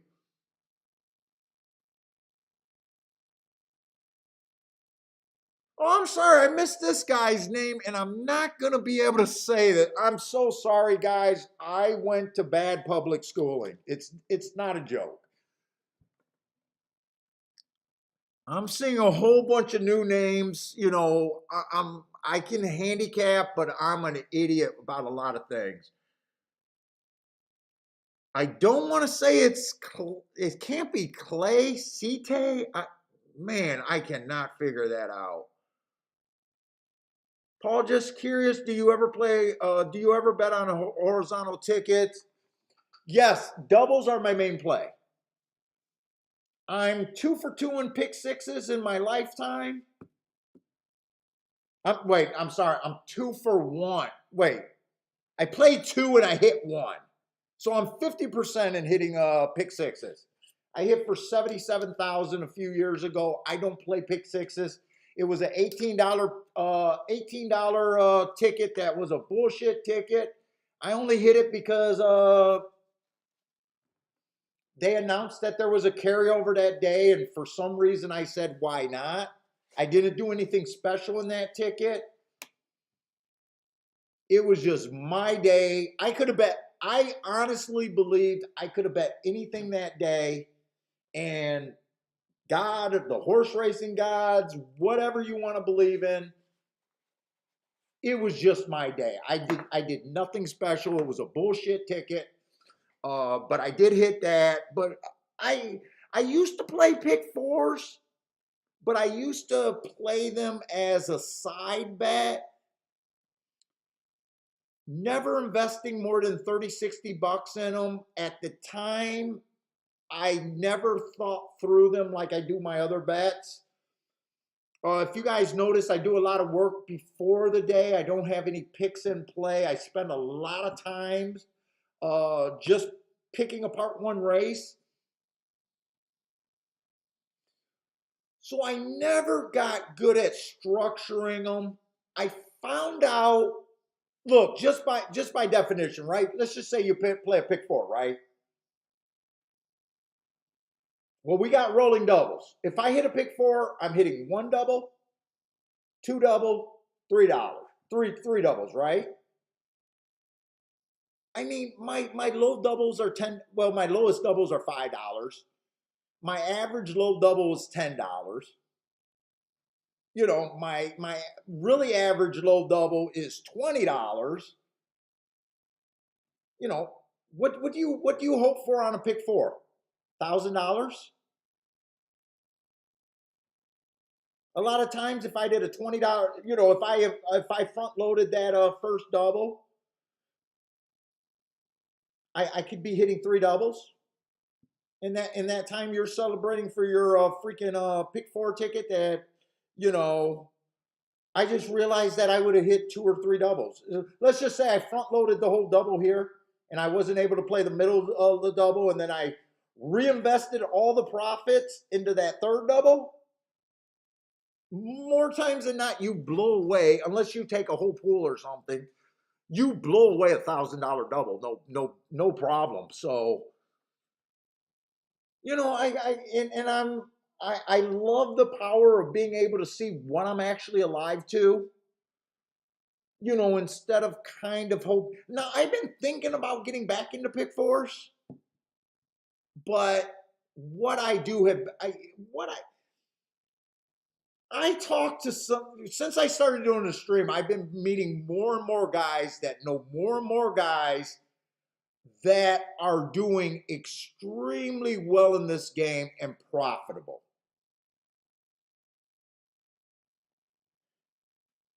And Disco is the only guy that I talk to where I hear stories about some of the players that he knows that make me feel like a small fish kind of deal. And I've been happy before I was doing this show with where I'm at every year. Uh, so I am keep thinking about trying to do new things, but man, I've been playing this way. I'm in my comfort zone. Uh, you know, every time I say, well, maybe I should bet twice as much, raise my scale, it almost feels like I hit my betting threshold where I'm just comfortable in the range that I'm betting, you know. So I don't know what I'm going to do to try to outbreak that. But Disco is the only guy that I talked to where I was like, wow, maybe I should be trying to get to that $1 million push through the windows. It's funny, since I've been doing the show, my handle's been going down, but my profit's been staying steady. You know, so I'm just a happy guy. I don't have a boss, and no one can tell me shit in life.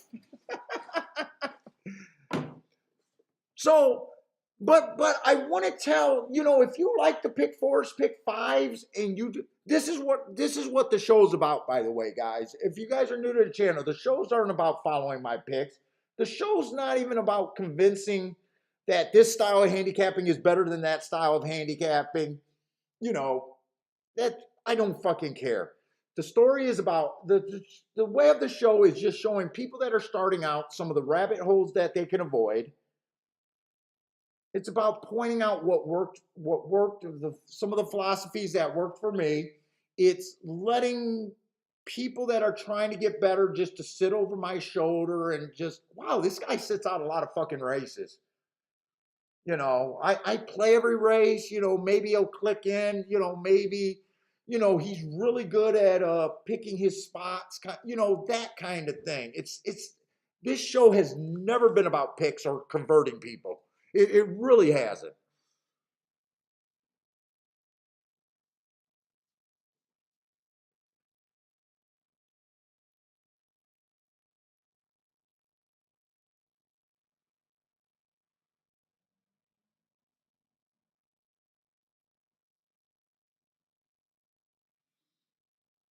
All right, so we're live in a couple pick fours. I'm gonna miss looking at Pimlico on that rant.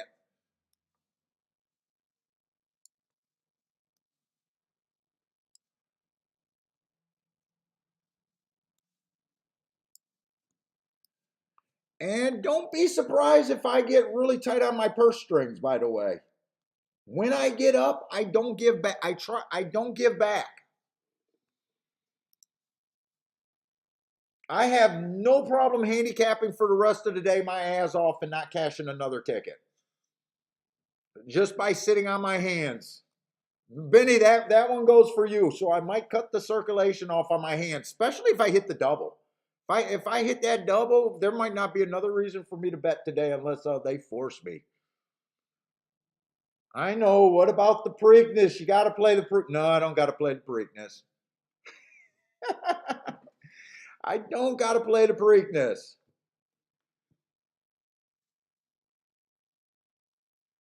Charles with the boom. Exact and try over there at Pimlico. What's up, Bender?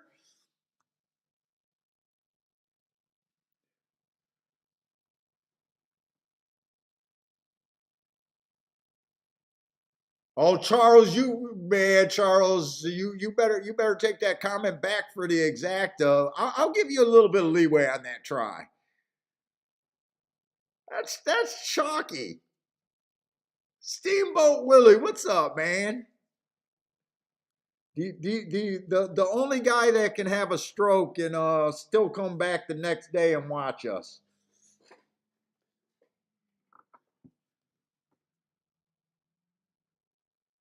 Elliot got the super.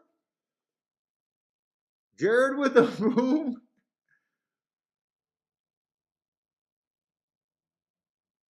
Yeah, Bender, I'm off to a nice start. 6-1 winner, got some doubles going, and a 10-1 winner after 4 plays.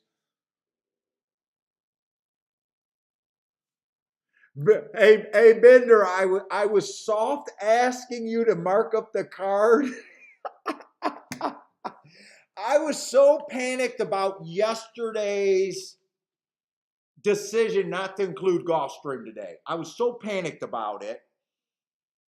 And I did a soft little ask to try to get Bender to mark up the phone or form. I was hoping he'd say, "Yeah, I'm already working on it," but I ended up marking it.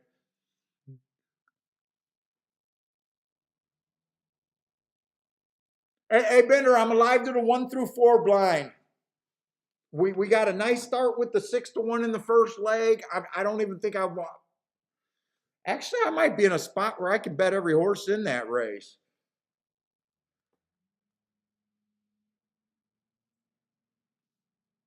Is that Golden Voice that won that race? I think I'm just going to do a slow show right now, guys. I want to do the better handicapping, not the crackhead handicapping.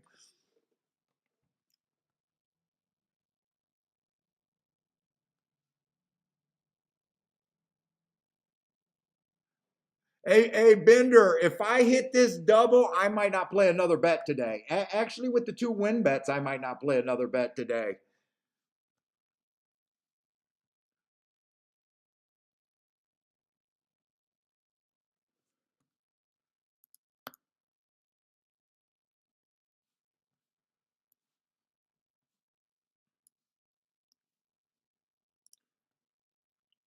Oh, when we were talking about the part of the show, why we started doing the show, the other big thing about this show to get better with handicappers.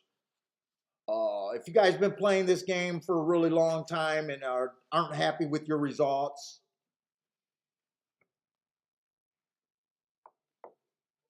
I think handicappers have a really hard time admitting to themselves. It's really nice when you got the ADW, your records are really accurate. You know, there's a lot of freaking know-it-alls in this game that will argue to you, teeth and Dale screaming at you about how good speed figures are. I mean, if speed figures were great and 90% of the people were using speed figures, 90% of the people would be winners.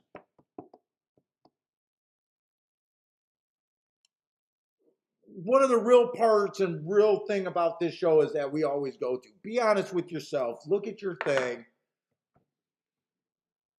If you're winning, don't do a damn thing to change. Be you. If you're losing, drop the attitude and you know, try to look at some different things because there's There's quite a few people that are doing very well in this game.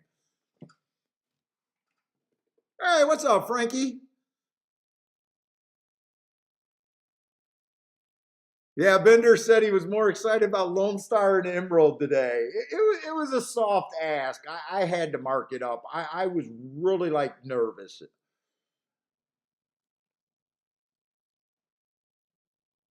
Now, Churchill, I do think that the turf's backing up. So when I'm handicapping and I think there's a bias, right or wrong about the bias, I'm kind of handicapping that race with that scenario in mind. So you'll never hear me say I'm looking for the best fucking horse. You'll never hear me say that. You'll never hear me say I'm looking for the best jockey. I think this pace is going to be fast. I'm looking for who benefits, that kind of thing. I think there's a bias on the track. I'm looking for who benefits from that thing, and I adjust my odds in my head to those kind of factors more than that. It's a starting point from outside the box. Let's see this one horse, 4 races ago. That's a nice race. Fastest winner of the day. Let's see. This is an $80,000 optional claimer 3 times.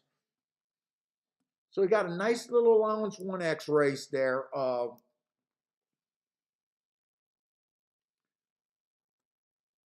Comes back on the turf at Fairgrounds. For most of the meet, Fairgrounds was favoring stalker closers. He went, is it a he or a she? I always got to get this right. She went too fast to win that race. That's a great race. And, to me, coming back and winning that next race, that's the tip-off race right there. Comes back, wins right after the Hearts. Not only did he win after the Heart, he gets the big speed of a bump in the next race. Your notes is what's supposed to interpret these speed figures to make sense to you. That race was an inside stalking day. He was more of a closer that day and had the outside, so I gave him an asterisk. I think this horse could get another. You know what? They're loading in the gate. I'm not going to have time. I'm not going to have time.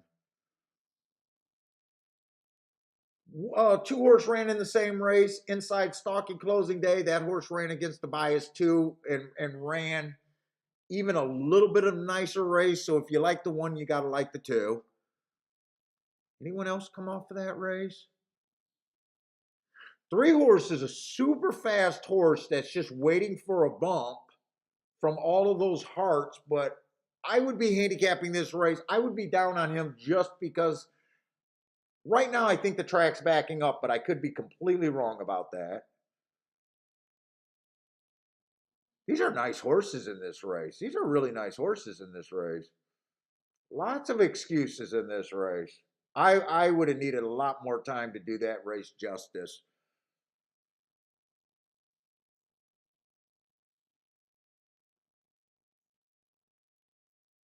Hey, Benny. Benny, you don't know how. Benny, just be my secret lover, man. We can be lovers, dude. Come on, you're 6'5". You obviously love the show. You come in here spewing hate every time you're on here. You're the only fucking guy whose complaint is, I see the guy win and he stops playing. Most guys complain that the host sucks. You complain, by the way, I hit a 10-1 and a 6-1, and I got fat doubles going. And you don't know how much I bet, son. But we can be secret lovers, Benny. We can, come on, Benny. You're my sweetheart, Benny. I got a special place for you.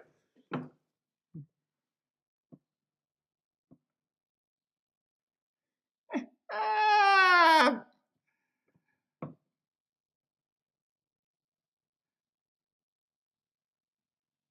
God, I bet most handicappers get their stuff blown up. You suck, you haven't gave a winner out since 1973.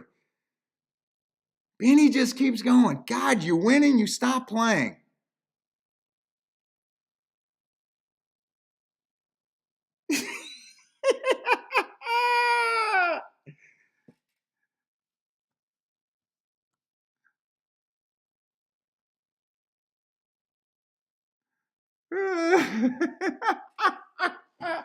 Benny's like, why don't you get you should get grounded to death by takeout, Paul. You should keep fighting takeout, Paul.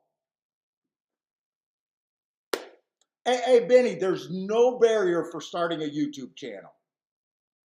And I want someone to do a better show than I do. I won't even start with the hate. I'll give you a fair shake. I would recommend everyone to go check out your show. And I'll tell you what, if you blow up, YouTube will pay you more than you want to believe. I can't blow up, but maybe you would be that guy. Someone's going to blow up in this thing.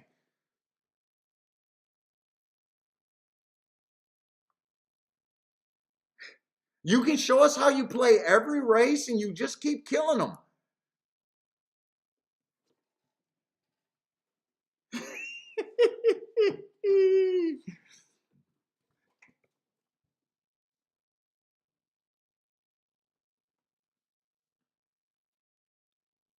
I know he's a 6'5" man and he lives in America. He'll probably tell me he's a certified street fighter. And he's talking to a guy that grew up in some of the toughest gyms out there in America.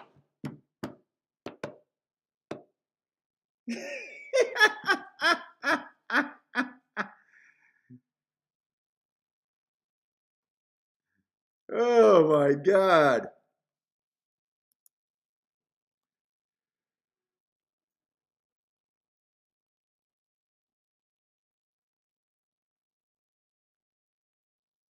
Psychotron, how the hell did you blow up to 2 million views and you didn't get a penny? Dude, I don't make much because I'm a seriously small channel. I'm not even a pimple on YouTube's big toe. I mean, I'm not even a pimple on the smallest part of your body. Jesus Christ, 2 million. If you had 2 million views, how the hell did you not make even a little bit of money?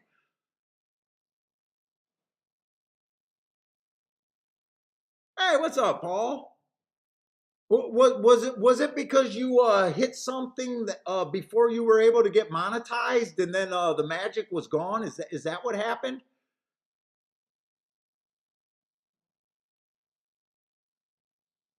Dude, and I tell you what, Benny was a guy that complained when I gave out a 32-1 winner and sat on my hands.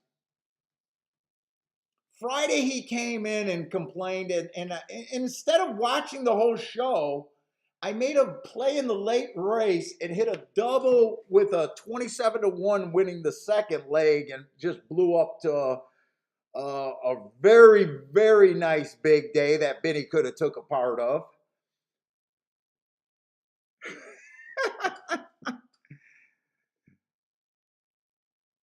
Oh, 2008, it was not monetized. Well, why didn't you?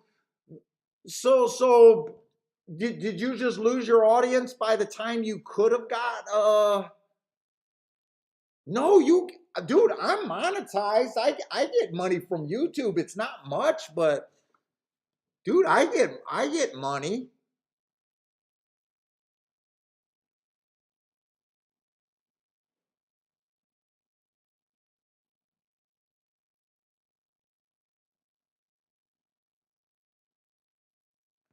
Hey, what's up, Gino? I would love if I had a million subscribers on a horse racing channel. Definitely, if someone blows up to a million subscribers and tons of views on YouTube, not only will YouTube pay you way too much money,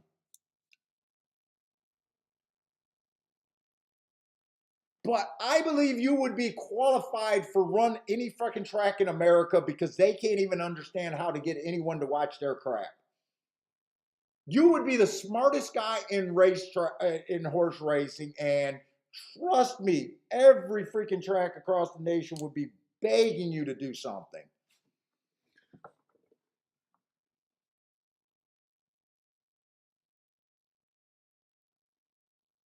So all those guys that talk about fixing races and stuff on Twitter and talking about takeout, you want to be taken serious. Go out there. You always say you got so much to say on Twitter. Go out there, put out a YouTube channel as you're building your audience, get money, and then eventually, if your thoughts are so great, if people will follow,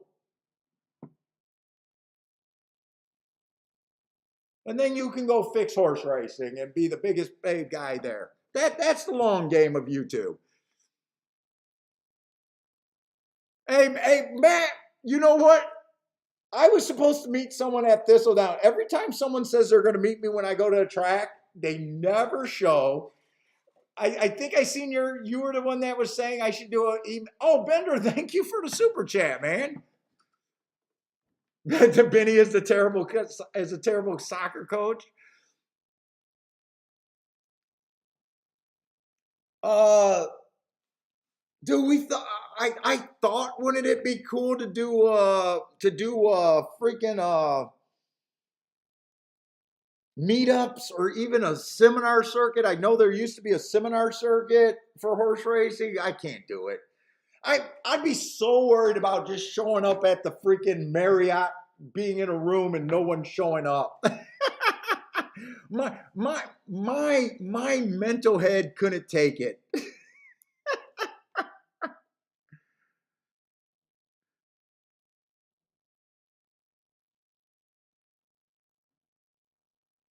I like the idea.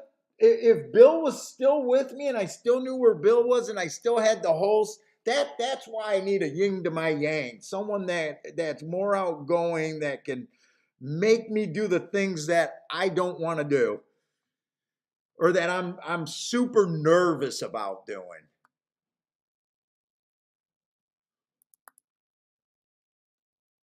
But do I always put a shout out whenever I'm at the track? Like we're going to be at Vegas for Belmont Day. I'm even trying to think if I could do a little stream on Belmont Day from Vegas.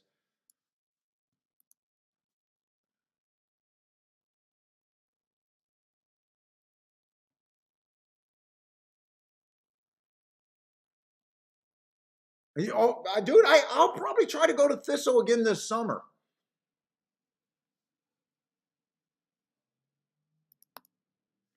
And it was so funny. So I announced that I was going to go to Thistle. I don't remember who it was. They were sending me a lot of emails. I'm going to meet you there. I'm going to meet you there. Look out for me. So I couldn't even enjoy Thistle Downs because the whole time I'm like, I'm looking around for someone that was supposed to come and meet me, and they never showed up, and I'm just standing there looking like a dumbass. We're gonna be in Vegas. So Belmont Day is the day we're coming home, but we're coming on the late night flight. So I'll be able to play all day Saturday in Vegas. I think we're going out there Tuesday, the Tuesday before the Belmont, and staying all the way through to that Saturday. I think we're staying at Hara's. I think we're staying at Hara's, but we'll be at Bellagio. Her friend stays at Bellagio. I don't know why we're staying at Hara's. Me and my wife always goes cheap.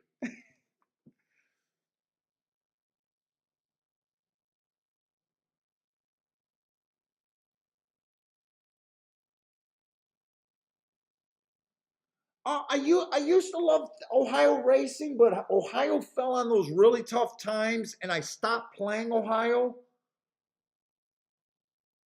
I've tried to make it back because they've been making inroads of getting a better product again. We actually tried to do it on the stream a couple of times, but it's, dude, if you want to talk about wading through a lot of races and sitting out a lot of races where there's not only is there one horse in chalk range, there's usually two or three. You really got those races are like so close to each other. Let me see. I'm just circling the horse that won.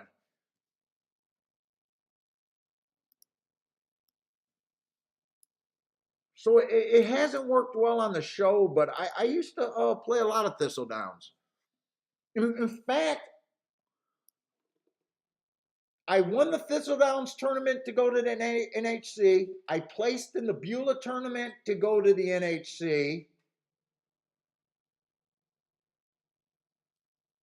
We were, when we used to have to go before the internet, and when we used to have to actually go to these tournaments, uh, we used to go to, I'm from Detroit, so we used to go to Ohio circuits, Churchill tournaments, Woodbine tournaments, a couple Chicago tournaments, one New York tournaments, but Ohio is where I qualified 2 of the 3 times through the Ohio circuits.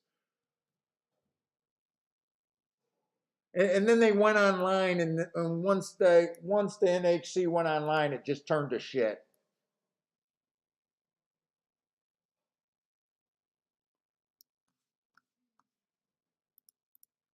They took the prize money away that made it make sense to chase those tournaments. Back in the day, you used to get a seat. A seat if you came in first, second, or third. You used to get a seat to the NHC. Plus, you used to get like 20, 30, sometimes $50,000. They took all those tournaments away. They went online. Now you're only playing for the seat, and there's no money. I want to know where the money went. You can't chase those tournaments without getting paid. Oh, I want a seat to the bigger tournament. If you don't cash, you got nothing. Some guys are ruining their freaking ruin their family money chasing those tournaments. Where before it wasn't like that.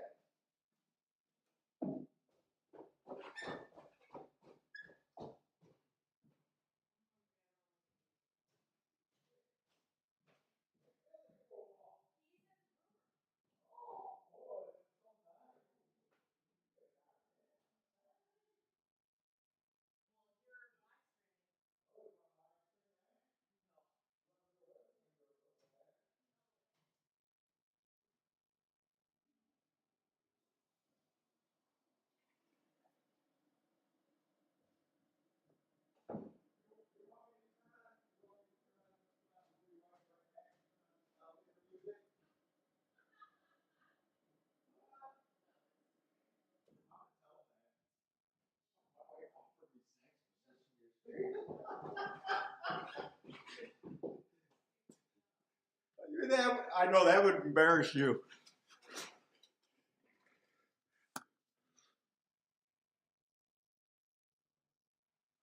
Oh shit, I forgot Gulfstream. I don't even want to watch Gulfstream. I think I'm alive to a few big hits. I should have looked to see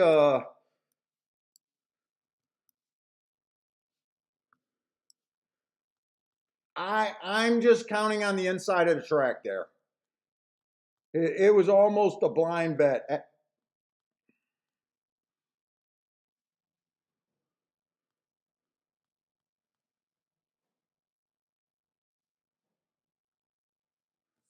You know what? Let me get rid of my scribbling there. So I'm alive to the 1 through 4. Yeah, Jay, dude, I told the story about my one friend from New York that I met on the tournament scene. He was I don't want to say his name, but he was trying to qualify for those to get to the Orleans tournament. The tournament was, the prize was to get in a $1,500 buy-in that you could just buy in, and then they were going to give a $500 voucher, so for a $2,000 prize. And he chased that tournament for way too long. And when I pointed it out, he missed the qualification each time. He kept winning the feeder tournaments, but kept losing the one that actually got you the seat, right? At the end of the day, he ended up paying $2,000 not to be able to go to the tournament. Where if he really had to win the money, he should have just took $500 and fucking played on a regular day. It's a lot easier just to get $2,000 off of $500, or he should have just paid his own way. And in hindsight, he should have just paid his own way.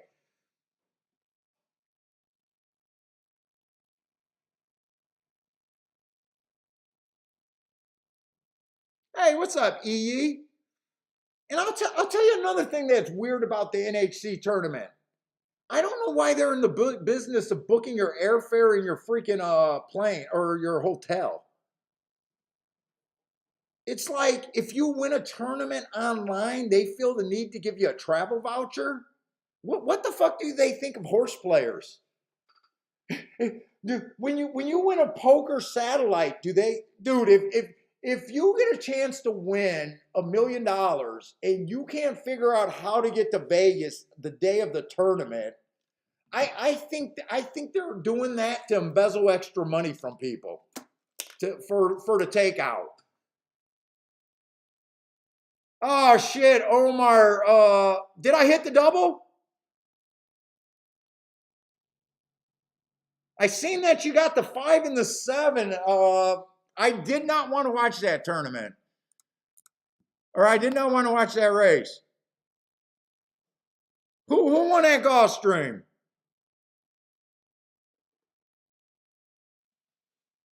You know what? Maybe I made a mistake because did the 3 get second? Hey, Benny, there's Benny. Hey, sweetie. That's another winning ticket, Bo. I love you too, Benny. You can watch me every day. Hey, Benny. I got my nipple poking out a cigar burn on my shirt.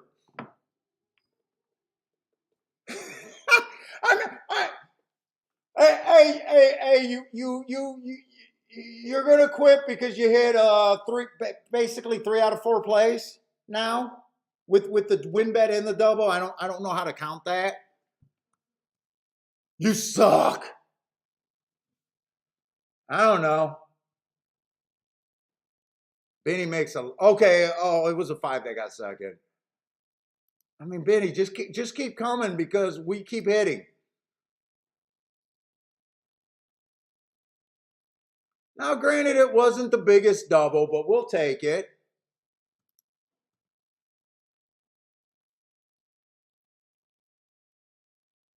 19-1 double. So that was my smallest double, but 19-1, we'll take it. It's just bonus after getting the win bet. Benny, keep hating with Benny. Benny, keep hating because the public has not been able to get to the horses that I can get to long term to stop me from making a profit, Benny. So you keep hating, bro. The time wants to hire him for the publicist. Dude, every now and then we get a hater, and it's just so hard for them because when you're a handicapper and you're consistent, yeah, I have bad days. I have bad days.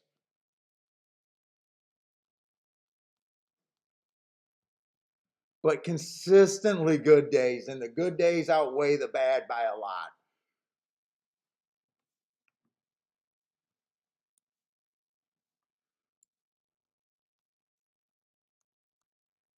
And yes, I'm kind of glad I went to my crutch at Gulfstream Park, by the way. I'm glad I went to it because I scrambled and handicapped these last night.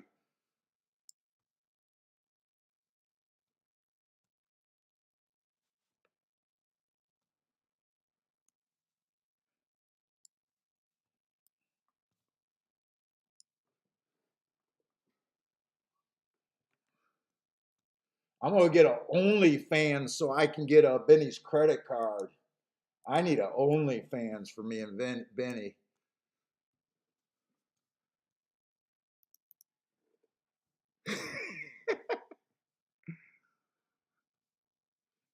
All right, let's see where we're at. We're in wow, Pimlico is going fast.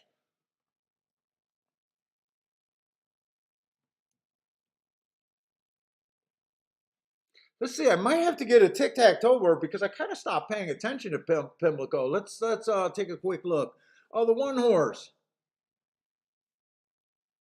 3 races going, $100,000 stakes. That's what this is. Inside was good, average. Kind of ran with the bias there. So horses that ran with the bias, I downgrade a little bit in my head. Horses that ran against, I upgrade. Let's see. Next race, he was in the 4-hole. I got that the rail was bad there. Whenever it's a 4-hole, it's kind of risky without being able to watch the replay. Well, I'm able to watch the replay. I'm just short on time.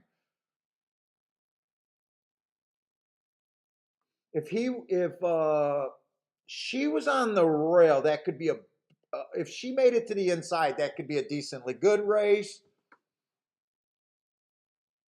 If she was on the outside, 4 wide, or off the rail, I wouldn't think that was a good race. It's all right there. I would have to look at the video to really think of what I thought of that race.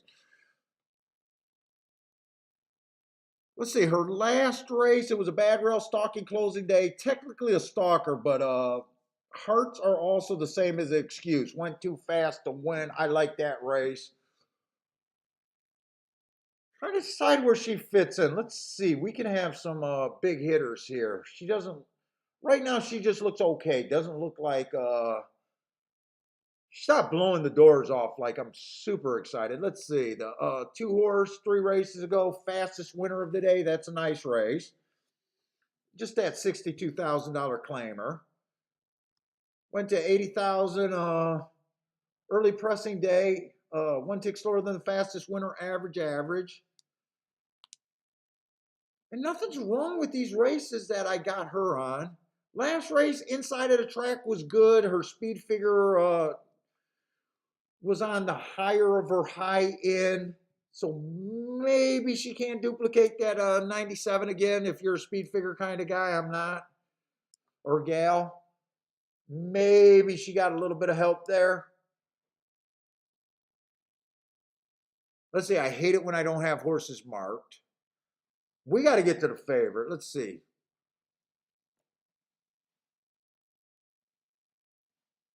So 3 horses I don't have marks on. And I very rarely bet a horse that I don't have marks on. I'm not going to be able to rush out and check those either.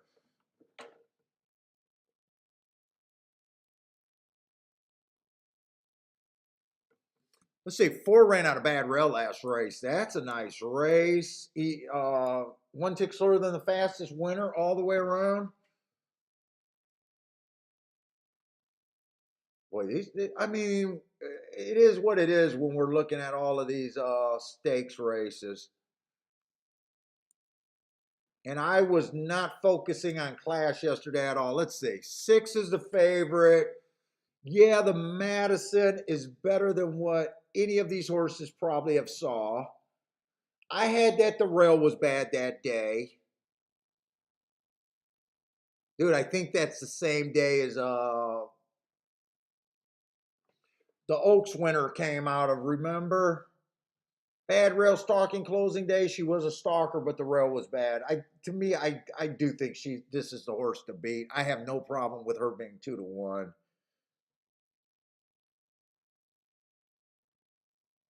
She's ran well in another grade 2 race, won a grade 2 race. I think that's better than what any horse has done here. See, 7 I don't have marks on. Everyone else has just been running starter stakes. This January 29th day at Laurel, I'm just missing that day. Parsons, we got some holes in Laurel. Just a couple.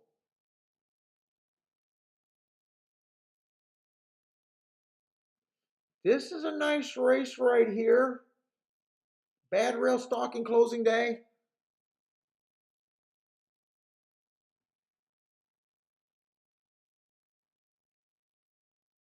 I don't think I'm that crazy about this race because I think I'm agreeing with this.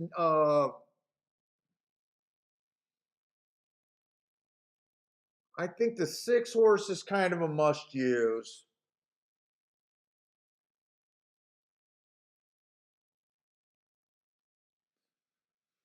The 9 and the 10 are definitely interesting. Of those 3 horses, that's basically ABC right there.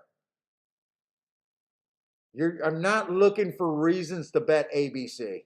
You need to have the fat part of your bet. I have no fat there.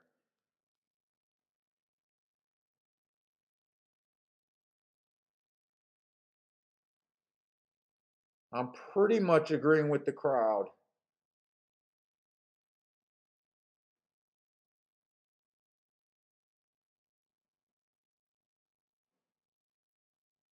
This Raven run race, didn't the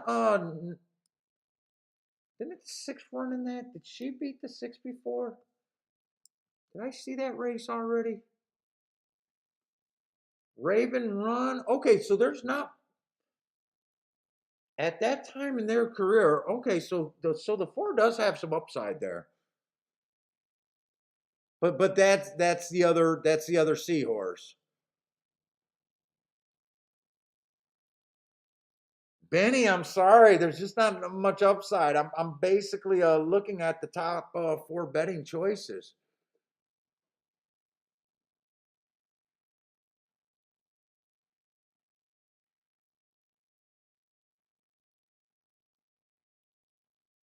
Let's see, Charles B likes the 1-2-4-9.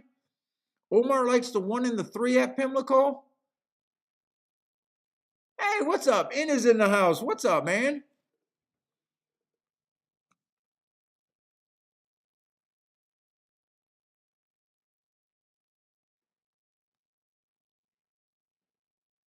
Ah, Jared's back. People were asking if I blocked Jared. I didn't block Jared. He must have dipped out for a little bit.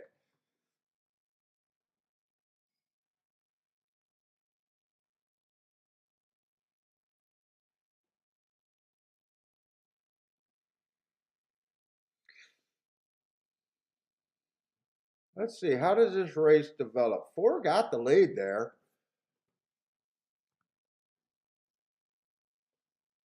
So it was the four, the 10. What was it? Four. Let me write down just what I was thinking. I think it was 4-10-9-6.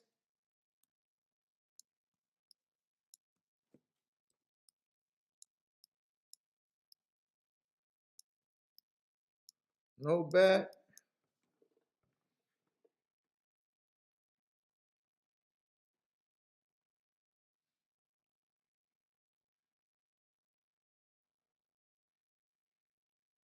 I think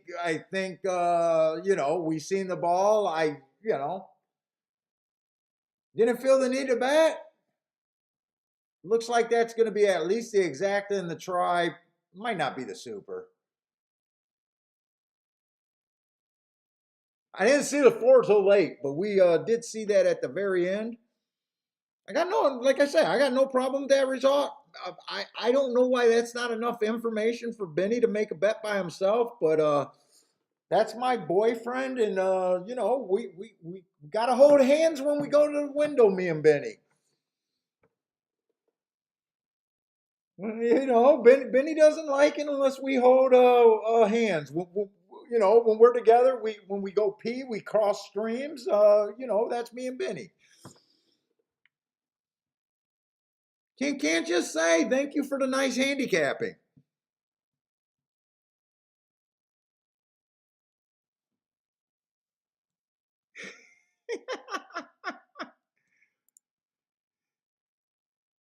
And I'll tell you another thing that we often do on the shakeup. When you have a horse, when you have a race narrowed down to your four contenders, I can't do your numbers, but I'm almost willing to guarantee, even if you gotta buy your picks from someone, I almost guarantee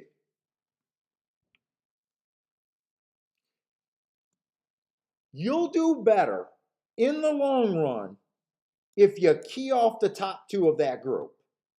Your third and fourth choice almost every freaking time. I can almost say that blindly. Like I can't guarantee it, but you'll almost be better off. It'll almost make you a better long-term handicapping, better long-term. Now if you're just a terrible handicapper, but if you're a decent handicapper, and you'll hear a lot of handicappers walking around. I'm such a good handicapper, but I'm a bad bettor. There's no such thing. I want people to get that out of their mind, because at the beginning of handicapping, you should understand the math. And the math says that bigger prices and bigger hits are more valuable than shorter payout. They just are. We bag on slot machines. I don't know how grandma can play that game. There's no thinking. Well, grandma understands that she's not going to a slot machine trying to win the littlest bonuses. Grandma at least understands that the only way she's going to win, if she has any success, chance at long-term success, she has to hit jackpot. Horse players, for some reason, they're smarter than everyone else on the planet, they like to think, but they still can't get away from bad tickets.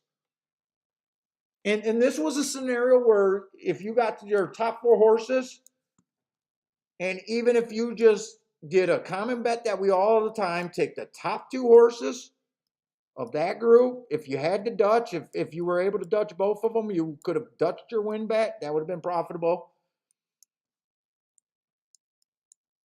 How many times do we do this bet? You do that for $10, since it came in 410, 10-4, you end up hitting a $20 exacta. It ended up being the best possible case scenario, and you would have got it 20 times instead of 10. You're almost better off always going to the bigger hits. And it's easier to do, trust me, it's easier to do when you're not playing in front of people.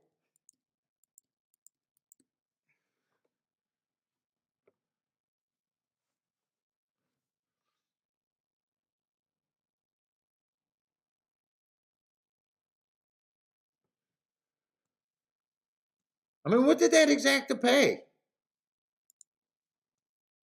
And Benny's seen us make that bet a million times, but he needs me to cross streams with him.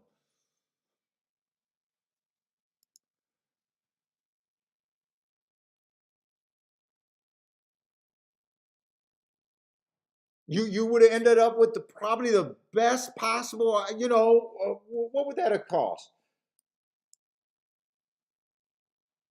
3, 6, 9, 12. So for a $12 base bet, it would have cost you $120. You would have picked up, $500. I mean, just a common little play there. You didn't have a super special freaking opinion. It was like you narrowed it down. It's a hand grenade at that time. It's like golfing. You just want to get on the green. You just want to get close.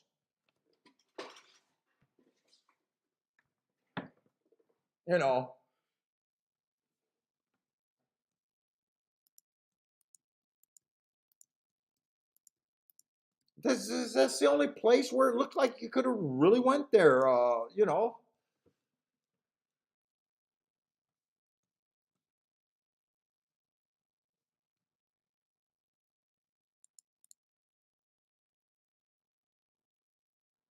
Let's see. We'll go over to Gulfstream. I just another favorite at Churchill, so I'm not missing anything at Churchill, and I'm just trying to mark up my form because I know we can't do 4 tracks here today.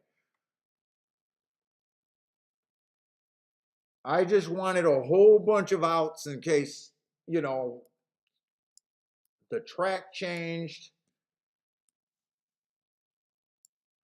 So let's go over to Gulfstream.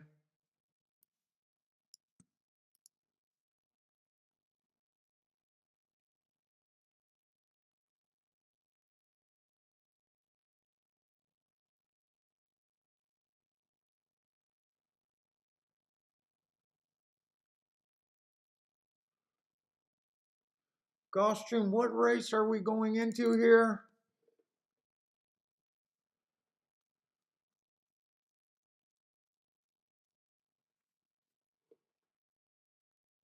So I started marking this last night until I got too tired. My eyes were bugging out of my head. The turf right now at Gulfstream, I don't have like any super bias spot. I had to make a decision to keep suffering trying to mark the whole card or to go to the races where I know I got an edge. So I picked what I believe is the smarter thing. And as a handicapper, you need to recognize your edges. You need to really know where you're good at, where you're not so good at, why you're playing your bet. And right now, we want to play on the good profiles and not a fair track profile is kind of how the turf's been playing over there at Gulfstream right now. So I kind of did not mark I kind of stopped marking the turf routes. I'll read what I got on the turf route this one in case someone's interested in the mark. I know, my regular people like hearing the marks. Sometimes it helps them spot something or, we got good, on the shakeup, we got really good handicappers in our chat room. I don't believe people watch this trying to find picks. They just like hanging out and talking horses. But and they just respect some of the marks and what we got going on here. So, but right now, it's not that Gulfstream is fair on the turf necessarily. They got a lot of days that I end up marking bias. But it always seems like it's switching and flopping. Like one day it'll be all speed, the next day it'll be all closer, the next day it'll be inside, the next day it'll be outside. But what I'm saying is so far after the whole, like a whole bunch of races, it's basically 30%, 30%, 30%, 30%, 30%. Like there's no edge. Like we can find edges on any particular day, but just something we can count on like we can on that dirt is just not there. And you know what? I thought I had more marked in this race. I really don't have that much even marked in this race.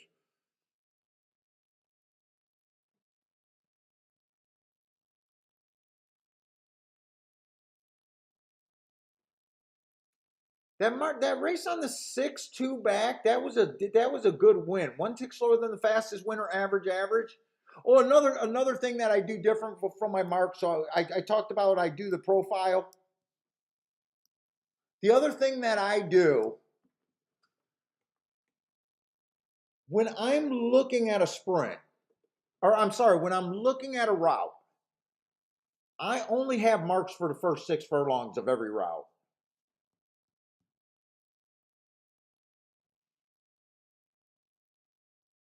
So this 6 horse, I'm only talking about the first call, the second call, and the first call or third call. That's the first 6 furlongs. I don't care about the finish.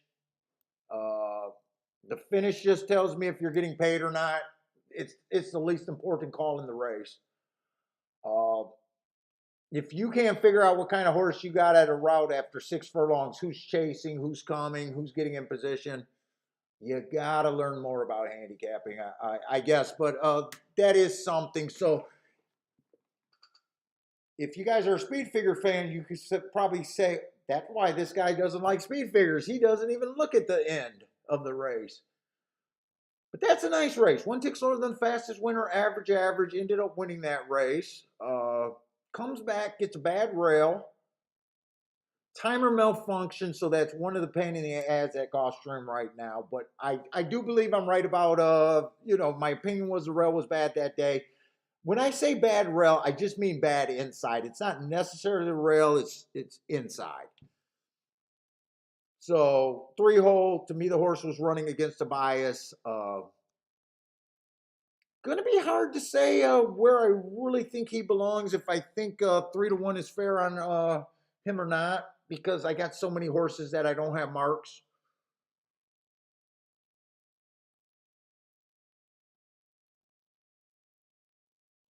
The 7 horses coming out of that exact same day as the 6.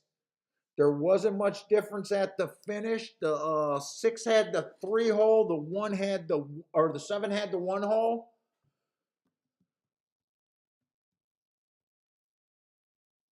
So my head thinks I'd rather be back in the 7 long term. That's a better play than the 6. I don't know how neither of them fits in, but that's how I think good bettors think.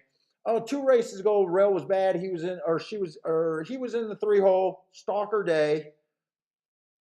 So I gave him an asterisk for being in the 3 hole, right running style. Went fast that day, actually. Match strides with the slowest winner at the first call. Match 1 tick slower than the fastest winner at the second call, and average at the 6 furlong mark. I think both of those are useful races. But every other horse after those two, I don't have marks. It's I don't have opinions on horses that I don't have marks on.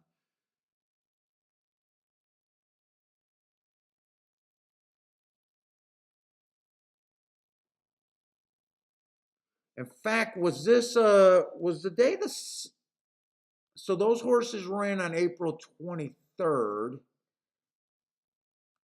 Did this horse run on April 23rd too? This horse is coming out of the same race with the 5 and the, or I'm sorry, the 6 and the 7. I thought that the rail was bad that day. This is the other way how you use your notes. Well, if you not your notes, biases.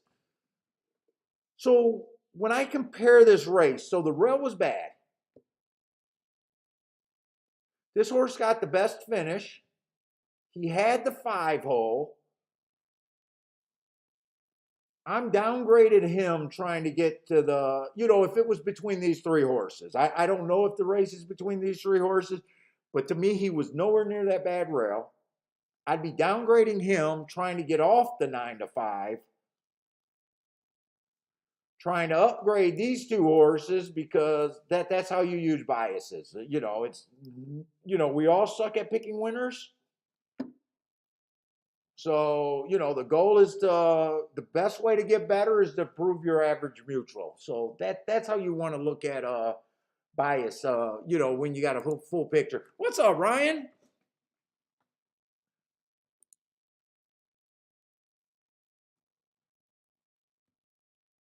Let's see. Bender likes that. Bender, did you mark up any of the other races, or are you just going with the little information? You're going to take a shot with that 6-7. Yeah, I'm going to sit out.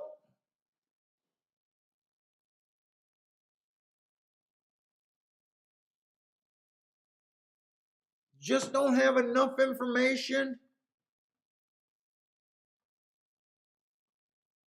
We got a long time for Pimlico.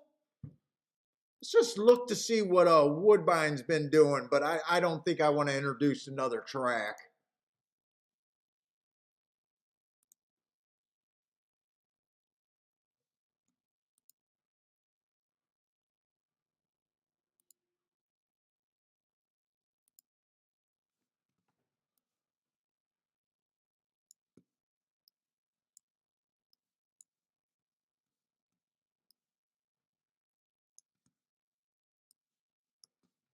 Where's that Woodbine form?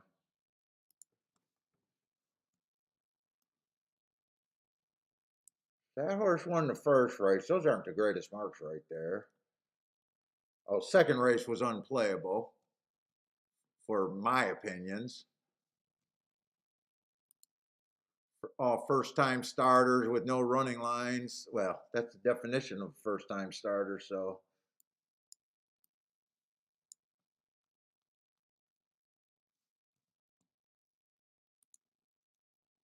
I want to look at the third race. God, I'm so excited for Woodbine this year. But I wasn't super crazy about this card. I kind of gave up on this card. Yeah, I don't think I want to go over that race. Let's just move Woodbine to the side. I'll keep an eye on it, but right now,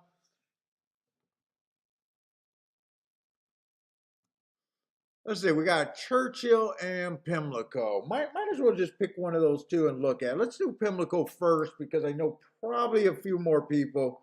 The new people are probably more interested in Pimlico today than anything.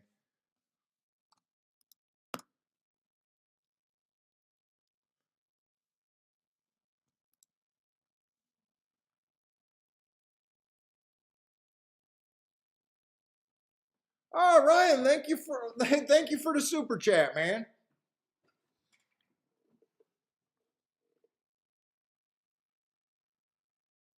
Oh, thanks for the comment. More importantly, thanks for the comment, man. Thanks for changing my game. Let's go.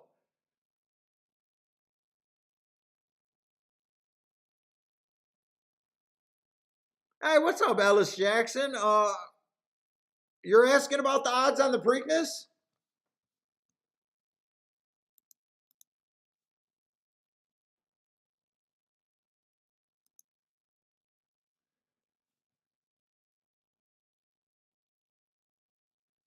What race is the damn Preakness? Did I just advance that?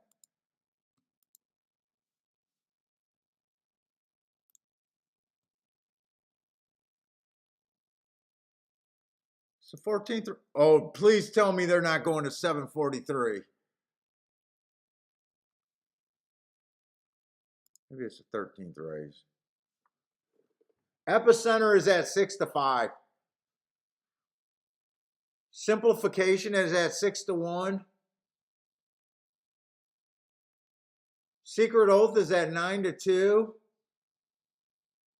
Why does all of these sound like the morning lines? Wait a minute.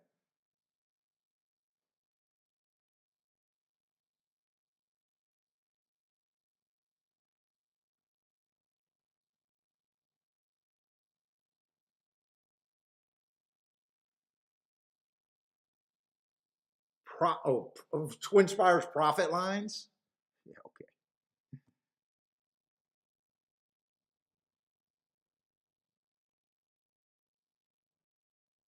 This is what cracks me up about a site like Twin Spires. They have these profit lines.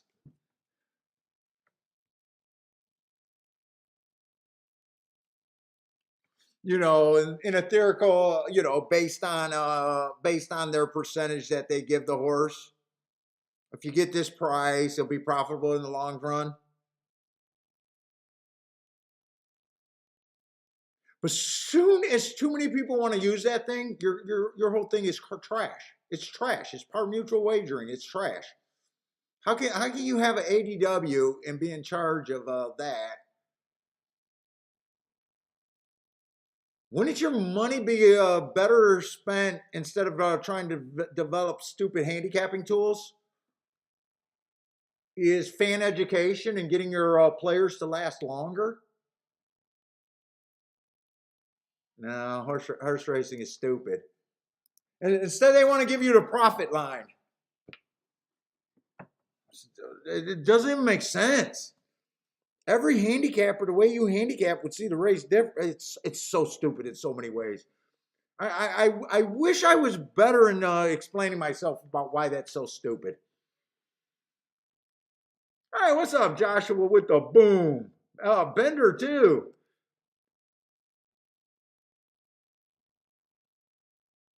But, like, if you're an ADW, you should not be pushing handicapping information. You should be explaining math and why math is important in wagering. You should be explaining to people, this is what you should be explaining to people. If we got 10 balls and one of them is red, to randomly pick the ball, you need to get 10-1. You just do. No one would play that game if you had some horses or some balls at 2-1, some balls at 3-1. No one would play that fucking game. That would be a random game. You got to get 10-1. And then you use that same point to say, in the beginning of time, ever since we've been keeping record, chalk wins 30-some% of time at every fucking track across the freaking country since the beginning of freaking horse racing time. So we can prove that the game is not random.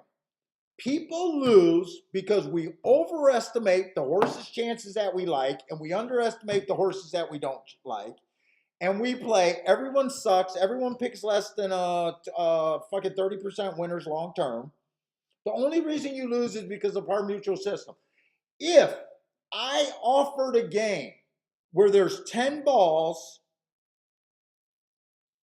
and 3 of them were red, and I was going to play you 10-1, I would solve the homeless crisis and everything, because all you got to do is decide, how long can I bet before going broke? I want to bet as much as I can for as long as I can without the risk of going broke.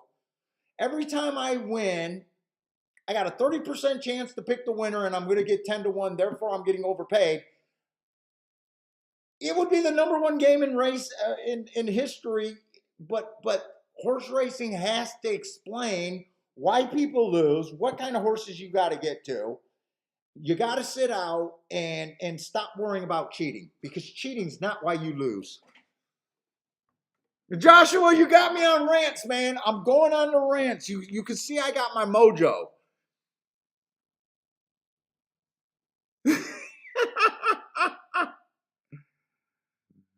This game is not random. It's not random.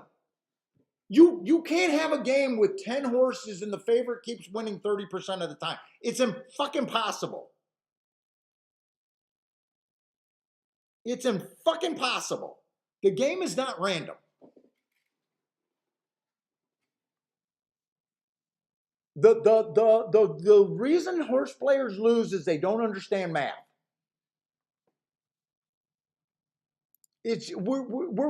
Don't even think of this as betting on horses. We're betting on balls being picked out of the jar at odds.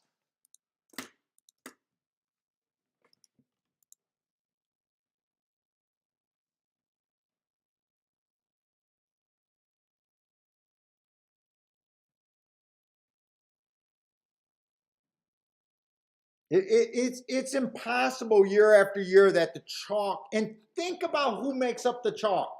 That guy across the track that you hate, that guy over there that picks the pick six, that guy over there that been losing for 70 years and he's never bet anything outside of ABC and he thinks it's going to change.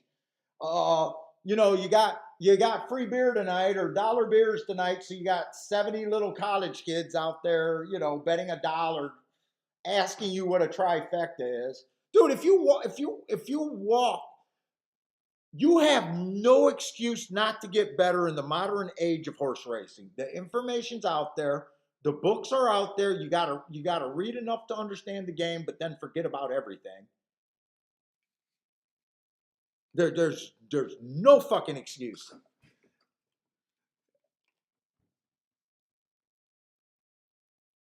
And the math is simple math.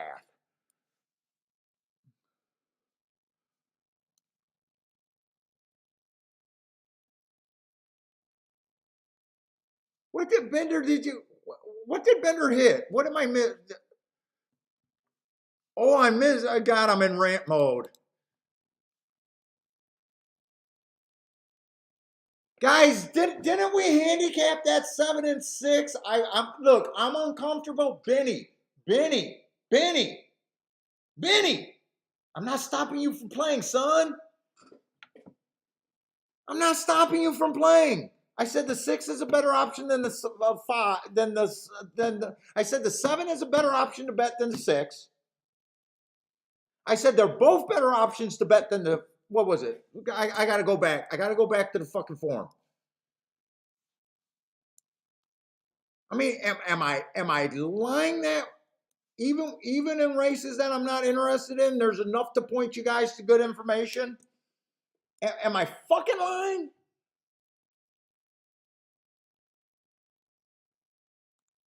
These arrows are not step up in class. They were better options, upgrading their options, downgrading the option on the 2.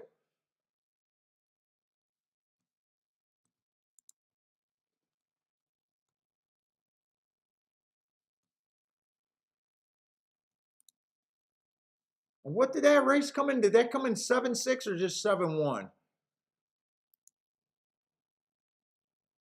That's the photo for place.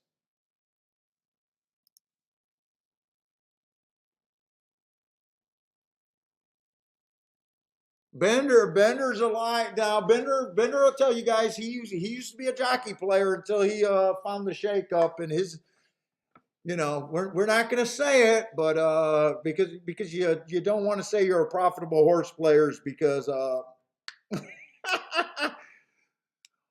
Horse players hate it when you say you can beat the game.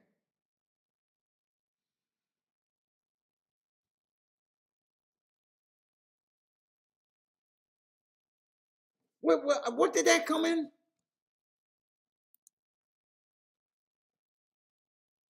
Yeah, 7-6 exactly. Yeah, maybe, I explained why I didn't do all the marks.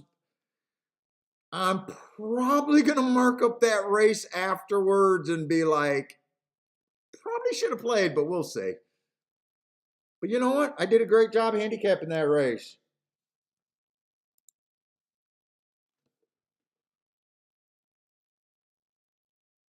You know what? TVG should freaking sponsor some of these YouTubers. They should be throwing money at people that can explain the math.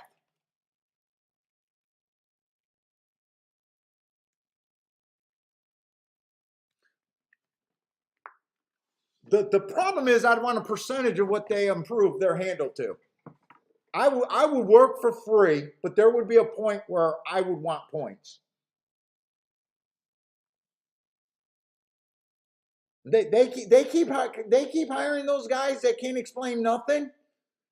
They couldn't even hire me because there's no way I would say that I would put out a pick every race. There is absolutely no way.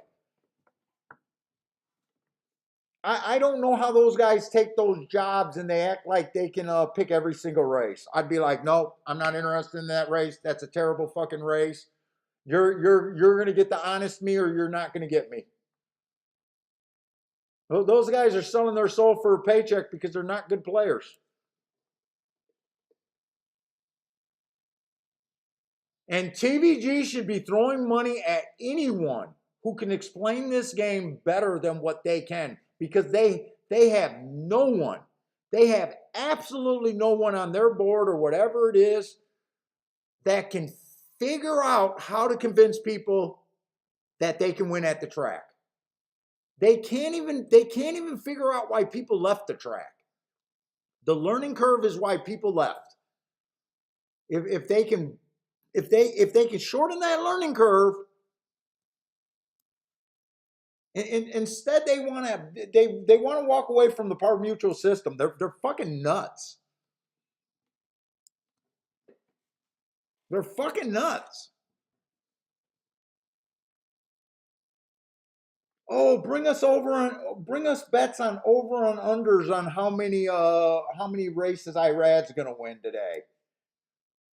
What is that? 3.5 races a day. I get even money. There's no horse player that enjoys even money bet. They don't even understand where they lost the crowd.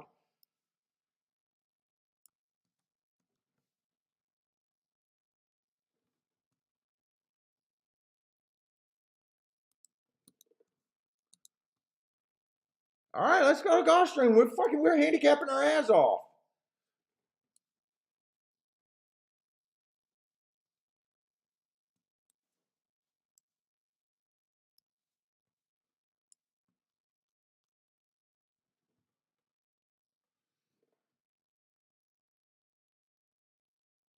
Well, that's right, Seikotron. I don't know you enough to think about your thoughts, but I say they should throw it at me and just pick another guy. Just pick another guy. I don't care if you want to be that guy. I'm with you. I'm with you, man.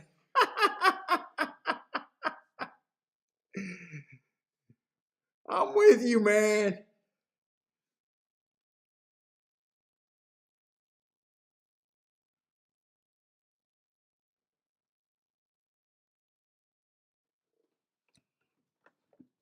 Dude, you haven't heard one saying about this horse has long, lanky strides.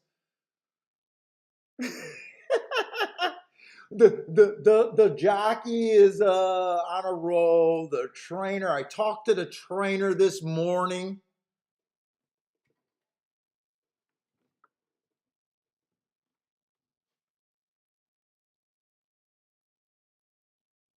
I think this is a lockup race. You should take the all in the 4-horse race and lock it up.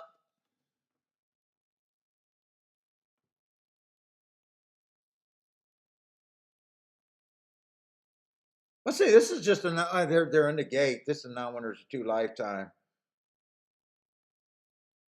Four's coming off of some really nice races, going too fast to win last race at a much higher level. That's a much higher level than a non-winners of 2 lifetime. And the race before that, he has to be the chalk, right? I barely looked at this race. Fuck it, 5-1.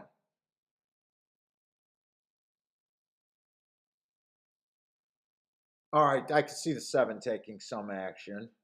Who's the chalk? Oh, 4 did not get a good break. I would have thought 4 would have. 5's on the lead.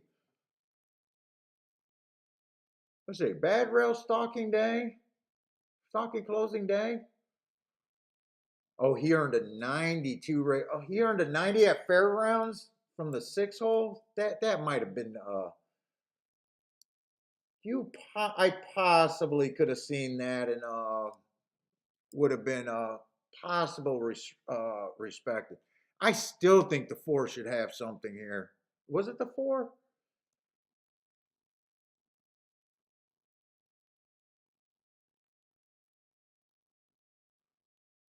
4's running good. I just think that the 5 was just a nice, talented horse. Oh, 2's getting the perfect trip. I think he's gonna come late and pass. Wow, he's gonna pass everyone.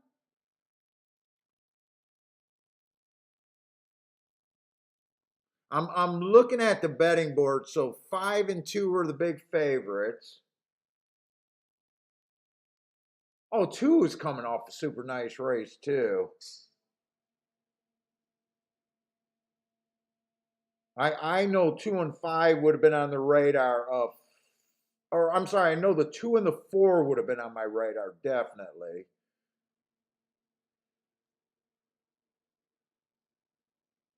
5, I would have had to spot that triangle. If I just looked at his last race, I probably wouldn't have liked him. But this race, his second race out, average match strides with the fastest winner. I would have probably took another look at him short, but that looks like a race that I wouldn't have been able to play.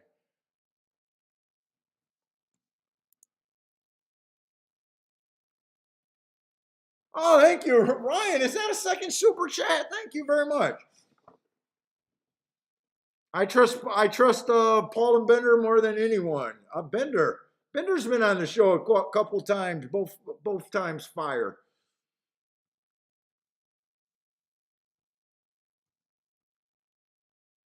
Oh, thank you, Bender, for that comment. No one has better insight than Paul.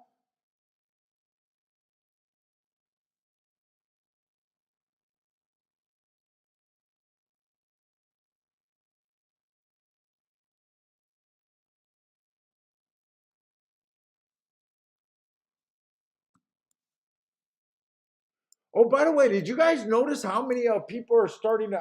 I'm starting to see YouTube shows everywhere. It looks like the Derby Dubes are going to try to come over and take over YouTube. Those guys have been putting out so much content.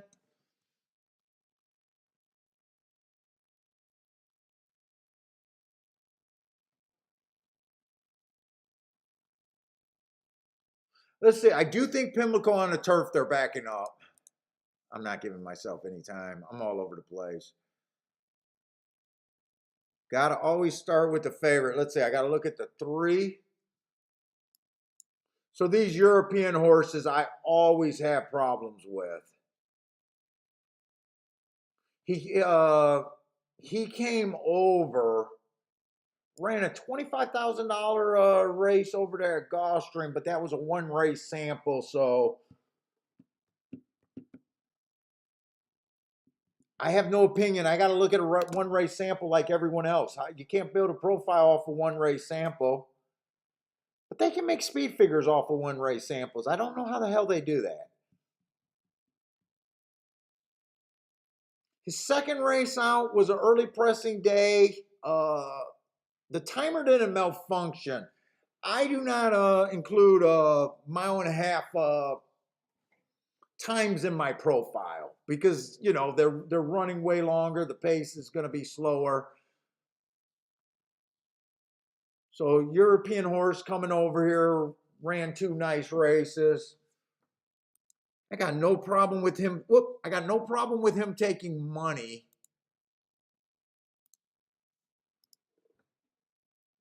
But I don't quite know where I sit with that horse.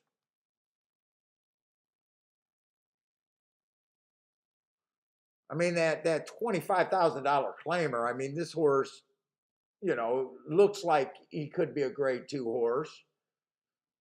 Not really supposed to have any problems in that race. Let's see, 3's the other favorite. When horses on the turf earn a heart while being coming off the pace, it's usually a super good sign. Had a stalking closing track last race, and that's his running style. I didn't get to look up that Woodbine race, but that heart would be. But I don't do extra handicapping to get to 2-2-1s. 4 looks like a notch below these. I'd say 4 is probably a notch below. 5's interesting. I know there could be a big difference between grade 2 and grade 3. This is not where stakes races is not in my comfort level. If you guys are new, I do well in them, but it's not where my main play is.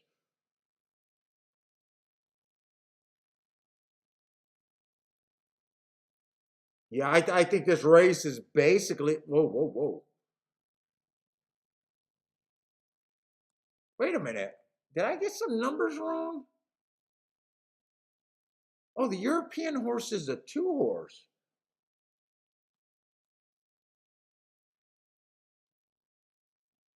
I thought that, okay, so I'm looking at 2, 3. I think 5 can do something. 6 can do something. I got too many horses. 7 is common. 7 needs a bias big time. 6, 5. 6, 5, 3, and 2 is really all I see there. 6, 5. Why do I keep thinking that there's another horse? 6, 5. Yeah, it's 6, 5, 3, and 2 is all I see there. I'm just going to write down, but I did not make a bet. Just write my no bet. No bet.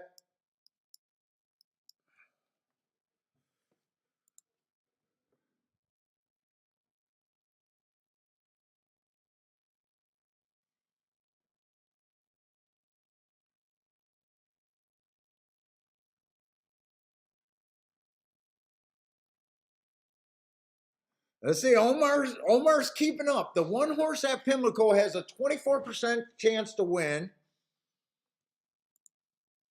So if that's who you like, I'm liking Omar. Omar's coming around. I like picks that look like that, Omar. I like it. You're giving me a percent.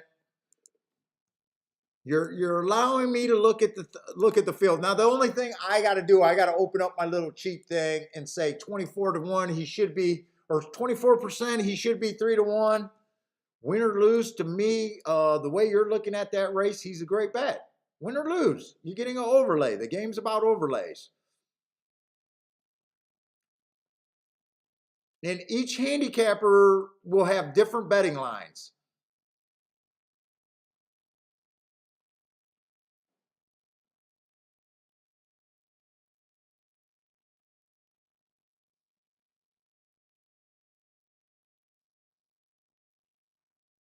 I did not see your one. Your one ran a nice race. I did see all the other horses, but I didn't really see the one.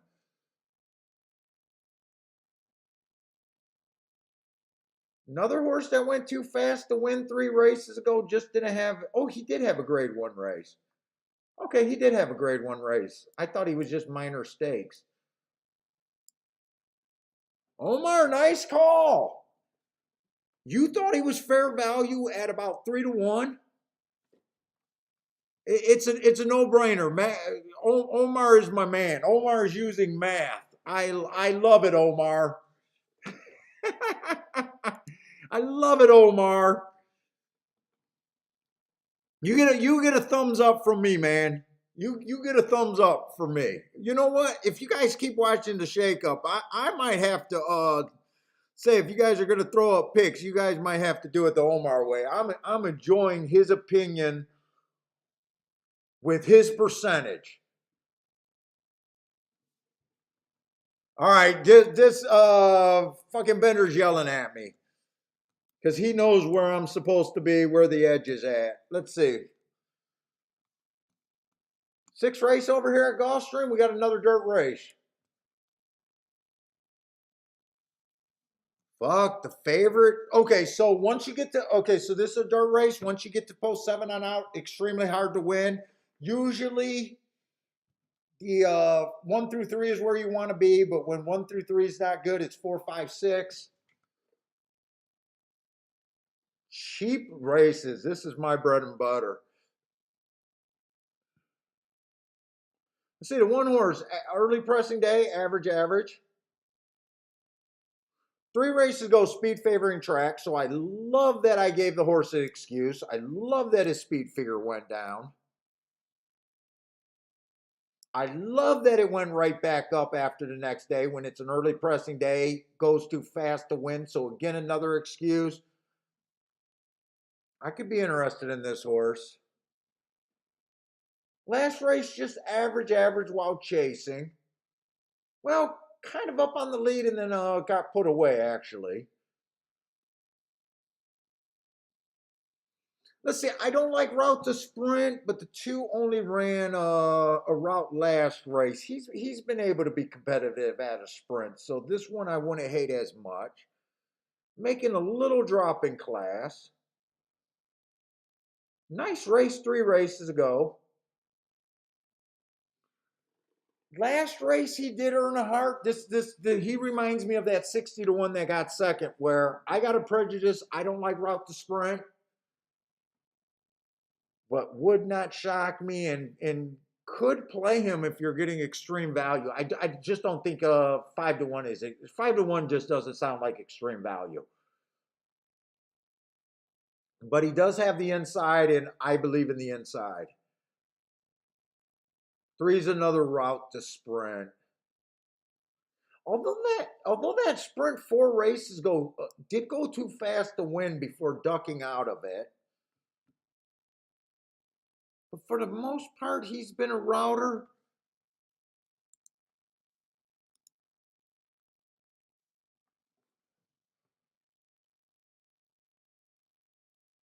Really, we got to get to the favorite. I got some things going on. We really got to get to the favorite to see.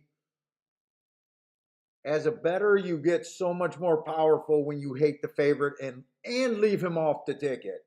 You hate the favorite and you don't use him defensively. Another TVG move. If you hate the favorite, don't use him defensively.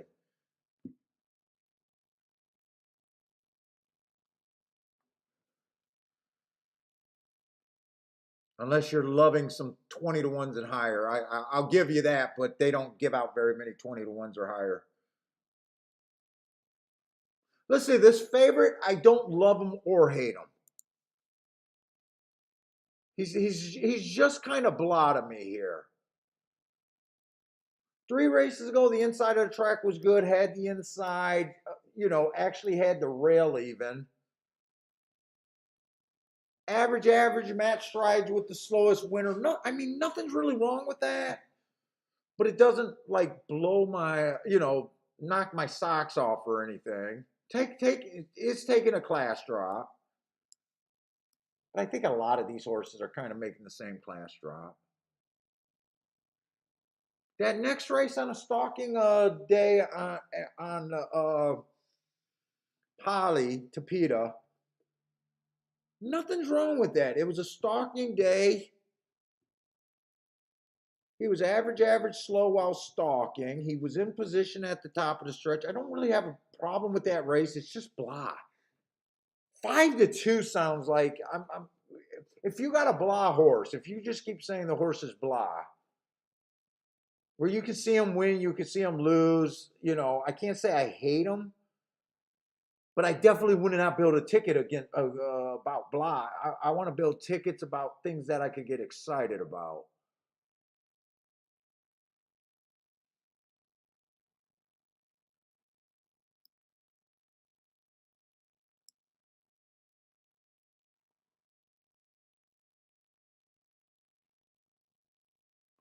Let's see, the 6 horse ran against the speed favoring track 4 races, go asterisk. An early pressing day 3 races ago. So you run against 2 biases, and boom, your speed figure can improve. Didn't win, but did get improvement. Wouldn't shock me. 7's coming off since July, basically a year layoff. Basically a year. 8, we're getting really far outside of that inside. God, this is an interesting race. This is a tough race.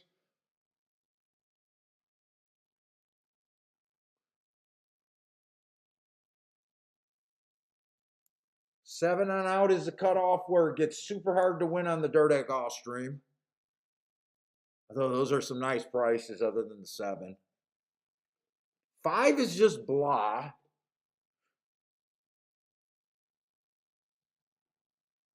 Would not key off of a blah horse.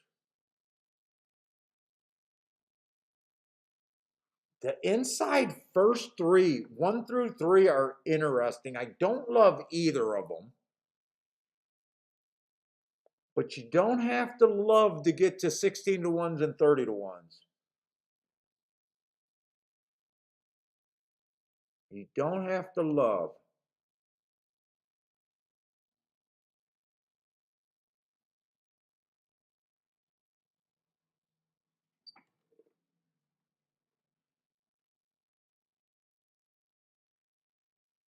In a way, I like the 2 the best, but it seems like lately I've been questioning Tampa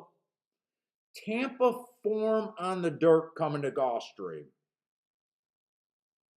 I almost feel like I made a couple sucker plays. I think I made one yesterday that I ended up hating at after the race. He is he is the horse that I think is kind of the best on the inside of those 3. Let's see. Do I got enough time to do a betting line here? I don't think I got enough time to do a betting line in front of you guys. That usually slows me down. Let's see. 3 earned his hearts at a route. Although he does have that heart on that thing. I'm probably looking at this like this.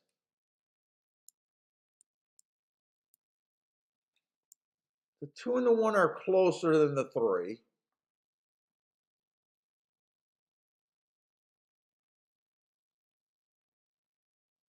In my head, I think the 2 has a pretty big chance compared to the 1 and the 3, but I'm questioning some of that Tampa form.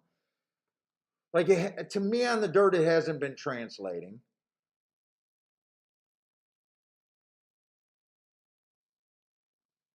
These are the horses I'm interested in. 5, I would not key off just because he's blah, but I'm not crazy enough to throw the 5 out. He's going to be close enough to the inside. He is a stalker. The 1, 2, and 3 all look like they can also fall in the category of cheap end speed.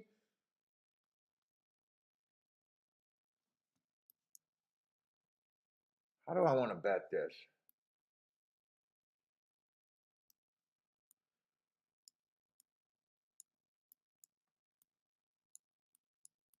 Probably thinking like that almost. And I'd probably key box that because you're keying off a 5 to 1 and a 19 to 1.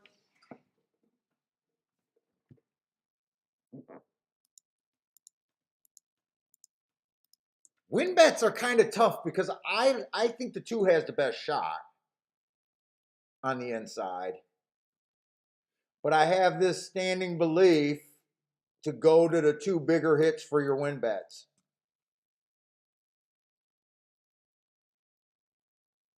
You know, 20 to 1, $20 on the 3 and the 1 on tough calls, even though I think the 2 is the better horse, goes a lot farther. This way you're getting 140.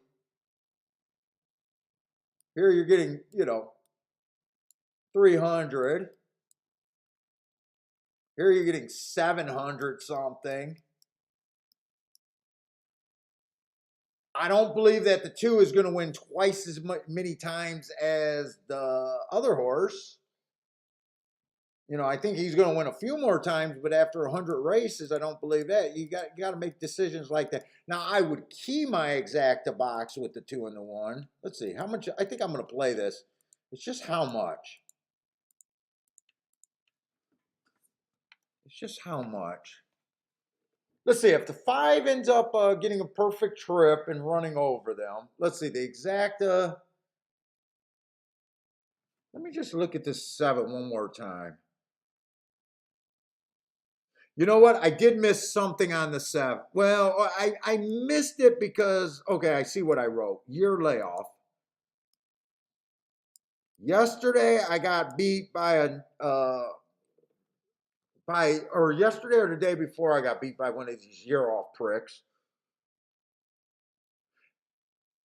Is taking a giant class drop. She's taking a giant class drop. I hate year off.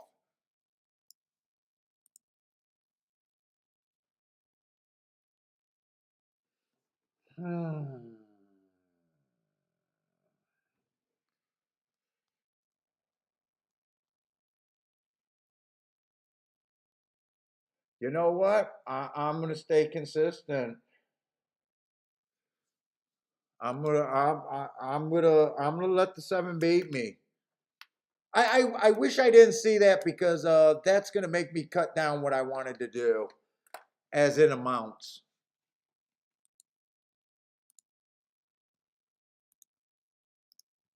It's gonna make me cut down a little bit.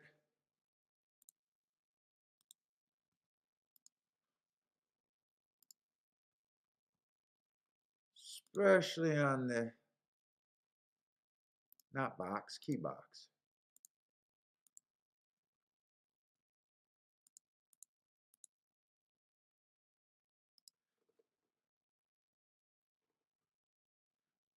You know what? I should check that exact. I'm throwing the 7 in the exacta. I cut down the bet and added the 7. Yeah, now fuck it. Fuck it. Fuck it. Do I want to do it or not? I got to hit send in like 2 seconds. Send it. I left the 7 off. I took the 7 off. I'm not paying for the security. It's false to security. It's false security either way.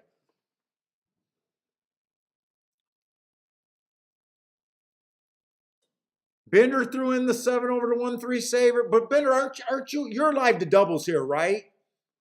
I'm guessing you're live to the 1-2-3 here, right?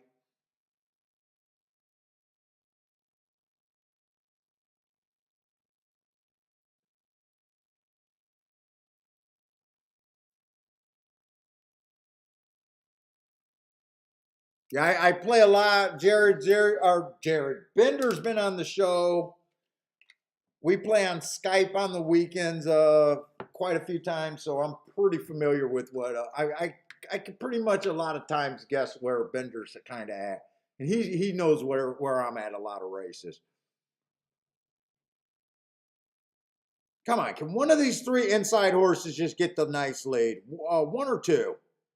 I don't want 4 across. I'm going to get 4 across.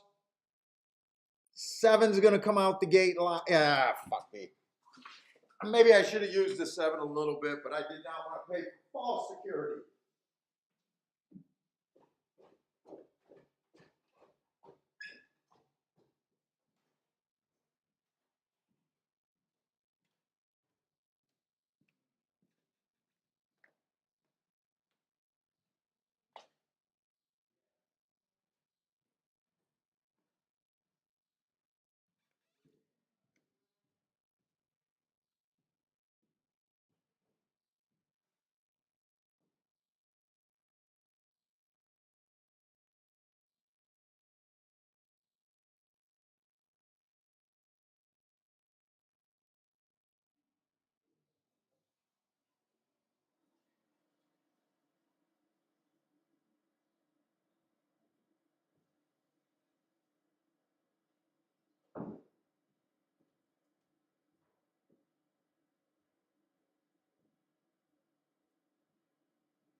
I did not see the 6. All that talk, I did not see the 6. 6 was much the best. Who the hell was the 6 there?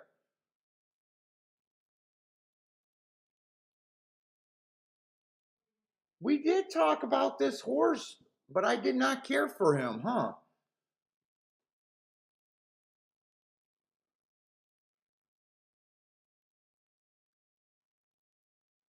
What did that pace look like there? What did that pace look like?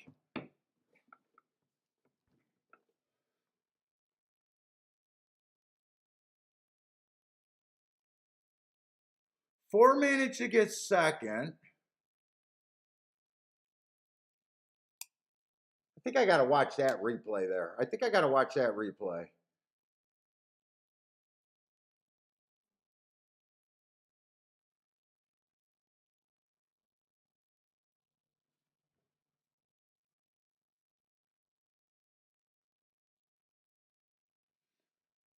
Six, 4, 5, 3. 6, 4, 5, 3.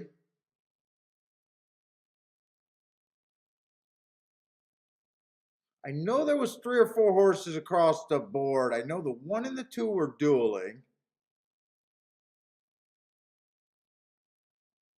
4 was up there. There's not much difference between that 6 and that 5. You know, really, there's not much difference between them two. I did think there was a scenario with a cheap speed in that race, and I couldn't get away with it. I always going to overplay the inside at Gulfstream. I'm always going to overplay the inside. Should I have loved that 2 as much? The things I did good was cut down my bet.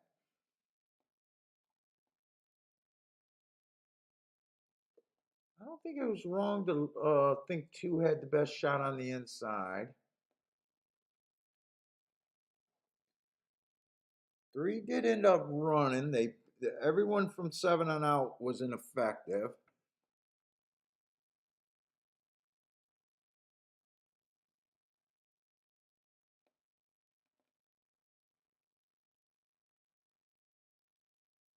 Four Horse been running against a lot of asterisks. Wow, he's been running against them. What kind of trip did he get? Did he rate or was he up? I think he was up on the lead actually.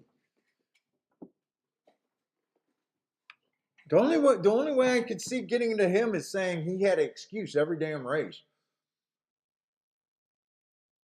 And he's on the end, relatively on the inside. There's a couple. I need to see the fractions. Whoa, 23 and 1 is not fast. 23 and 146. So they didn't go extremely fast.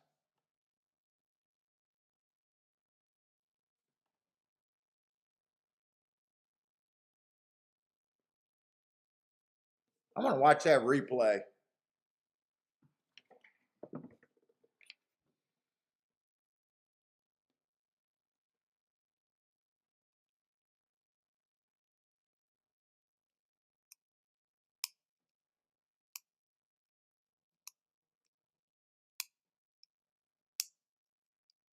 That should be a really nice exacta.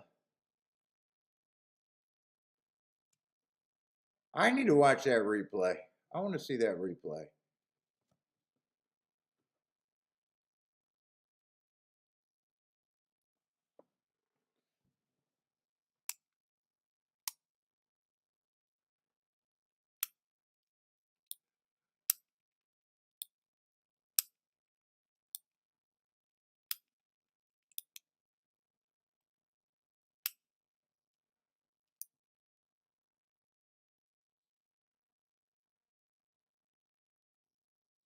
Oh, you guys are talking about card counting? I can count cards. You can count on multi-deck shoes. It's easy.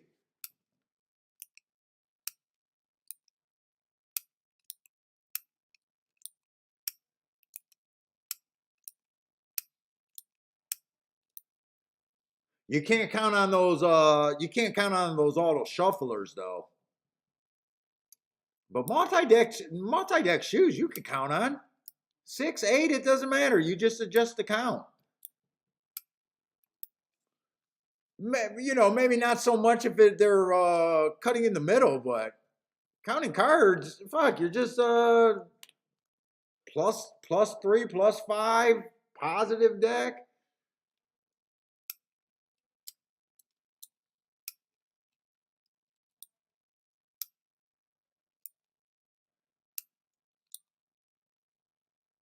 We used to be able to before Detroit got the casinos, we used to be able to count cards at those charity nights and stuff. They had always charity nights, so you could always get bets on, and those things were often letting you bet way more than they were supposed to. And we thought we were doing good. we we thought we were doing good. As soon as they got professional dealers at real casinos, that's when I couldn't keep up. But it was just because of practice. Bender, I think I'm gonna stay on to the Preakness unless I get a headache or I got to poop or something. I don't know. I'm planning on staying on till the end. It's gonna be tough because I kind of made really good money today, so I don't know what I'm gonna do, but I'm having fun handicapping and shit. So I think we've been giving out good enough information with good enough plays to help enough people.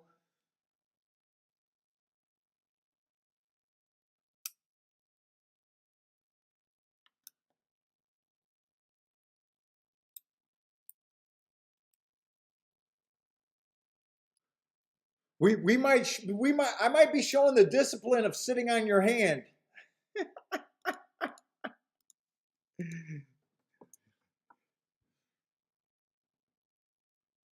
Oh, did I just lose my video? Come on, I'm sitting here stalling so I can see the replay there.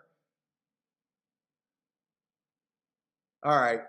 I'm really interested because I want to know going forward. Poop talk is going lower at 33% girl audience. Yeah, I plan on being all on, and unless it stopped pouring, so unless we get knocked out on power, but I don't think that will happen now.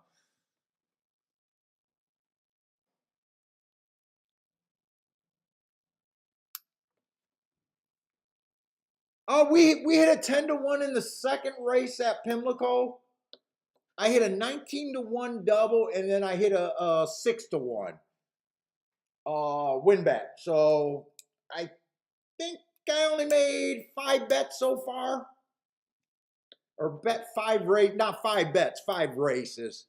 So those 2 win tickets I hit pretty damn good. You know, I was a little bit more aggressive starting earlier, especially on that 3 horse at 6-1. So I sat out of that turf race. And then the race that we lost, the first race that we lost that by a K hair with a nice price horse too.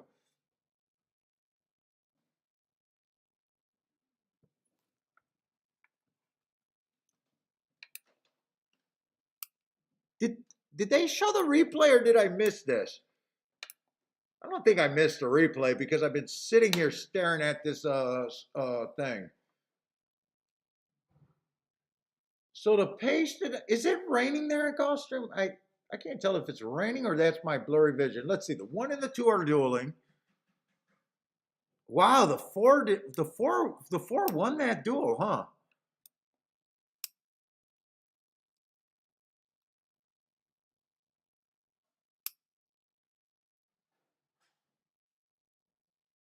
I know I didn't like 4 horses across the track, but I did like that the 1 and the 2 got the lead. Okay, they both. Oh, the 6 was always up there. I didn't realize the 6 was always up there.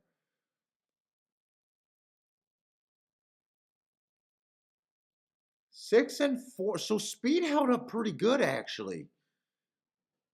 Just the 2 horses on the inside didn't hold up pretty good. 6 and 4 was always up there. 5 does what he does. He made his nice little run, but was coming from too far out.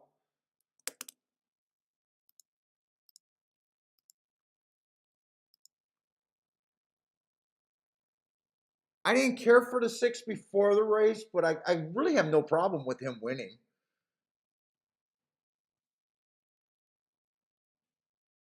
We spotted the improvement. I remember talking about that's why his speed figures improved. He didn't have the sexiest marks. You know, this is why I say Saturday always asks me why I don't like speed figures. You're not looking at the 4-horse. You own personal notes, your own personal notes, looking at things that matter in horse racing. You had 4 excuses in a row that made sense, or 3 excuses in a row that made sense. And this race was an improved race. I got no problem with that horse improving. I did say I questioned this horse with the Tampa form.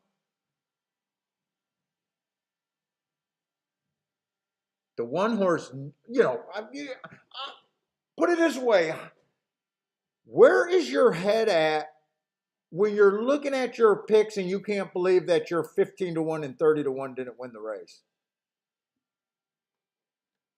You know, sometimes I just got to say, you know what, you're too full of yourself sometimes, and could just be wrong. I mean, I'm looking at this like most guys would wonder why their 4-5 didn't win. I'm doing that with the 30-1 and 15-1 that I keyed off the most. So maybe I'm a little out of bounds right there. Let's go to Pimlico, because Churchill's loading in the gate. It looks like we're mostly just going to do Gulfstream and Pimlico.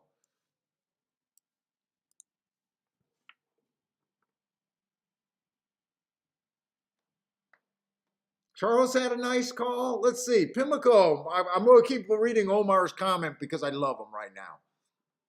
Race 9, the 8 horses, 18-1, 5-1 chance to win. Now, are you going to bet them to win? Because right there, you're getting fair value. You should be getting overpaid on a 5% chance to win, not the proper value. It's just a question on are you should be getting at least that.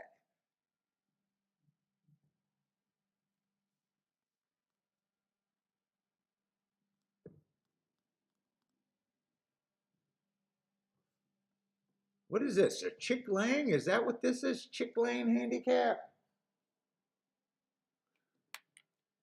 You know what? I do want to look up something real quick.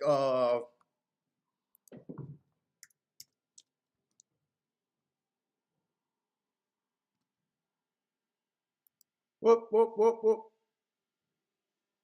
I don't want that.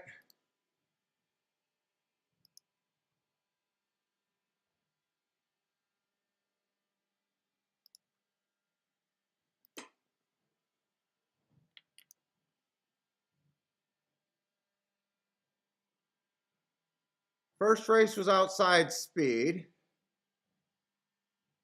Second race was outside speed. Oh, really? Oh, that was a horse that I had. So they did wire on the turf route. Okay, I didn't realize that. But that was the horse that we seen, but they did wire, so I might be wrong about. Boy, outside speed's been good at Laurel today, hasn't it?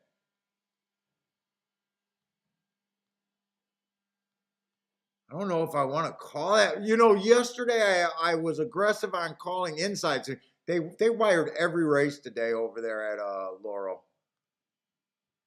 on the dirt.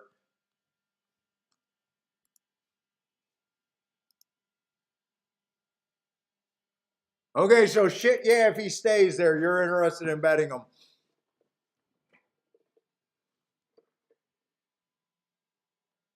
Hey, what's up, Mizzou, man? Let's see. So speed, I just looked that up. So speed has been really good. What kind of race is this? This is a grade 3. I'm just glancing at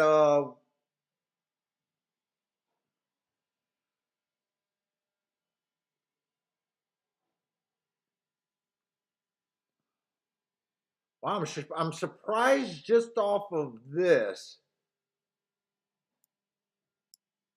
that this horse is a big favorite here, Chasing Time. Ran in the Arkansas Derby.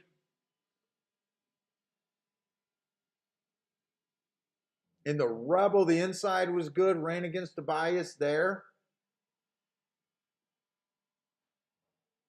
He's the only horse. Is he the only horse that ran in graded competition so far?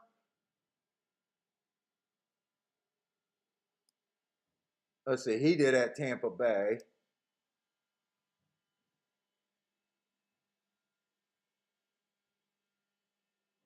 All right, let's take a look at this race. I just wanted to get out. Oh, this horse ran in some graded stuff. But for the most part, everyone's just starting their journey running against the. Hey, what's up, Go Lightly?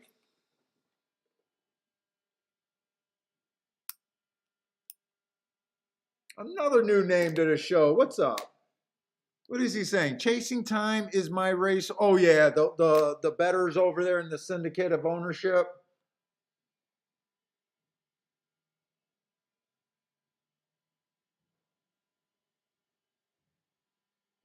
But Chasing Time is a 6 right now. Their hammer has not dropped. Right now, I think 6-1 is an overlay on him. Is it? Wouldn't you say 6-1? I would have thought that horse would have been the favorite.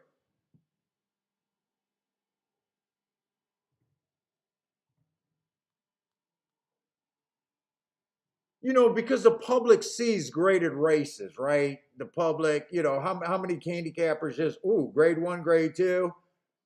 Uno Ojo, I know who that horse is. Cyberknife, you know how many people are just betting him off that.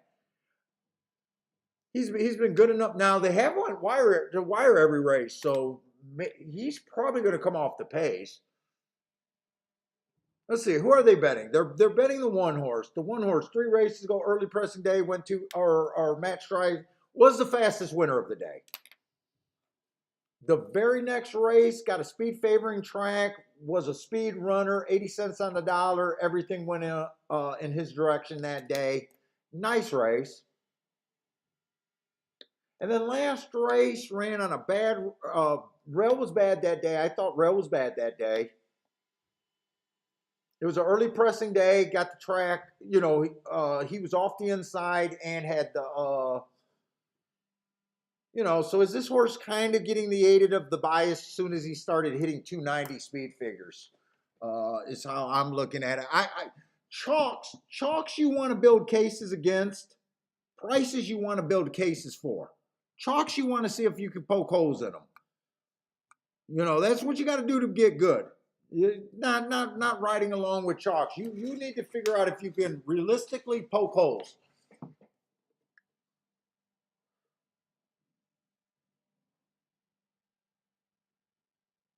I mean, he doesn't look too much different from the 2 horse who has speed and has a whole bunch of races that I don't have marks for. I want to see who this horse was, because that was a bad rail day. If this horse ran on a rail, who is that? Something Springs? The 7 was nowhere near the rail either. So 7 was even farther outside. Both of his big improvements came on a bad rail day. I'm trying to poke holes in short price horses to try to figure out if I can bet long price horses.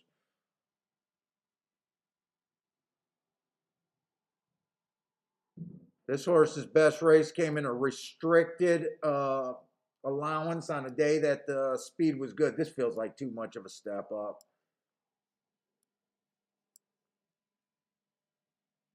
My biggest question with the 6 is just, is the track favoring speed right now?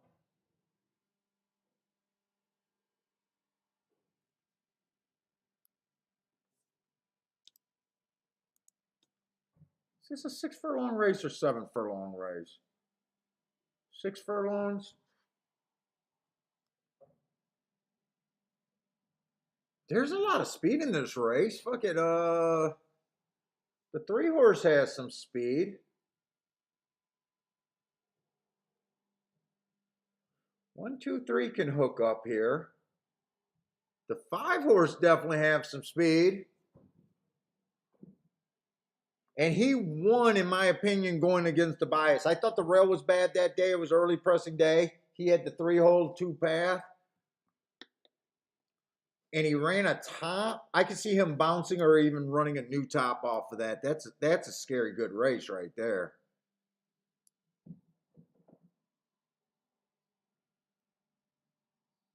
So I can definitely see why the 5's taking action.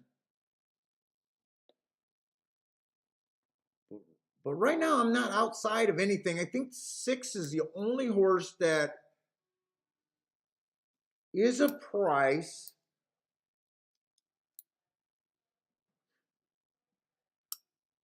that I could get to.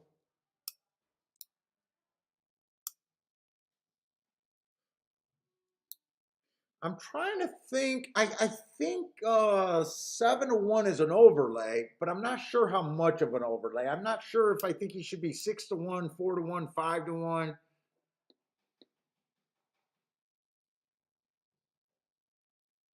If I think he should be 6-1, it's not a big enough overlay for me to really care about. If I think he should be 3-1 or 4-1, he's an overlay that absolutely I need to bet here.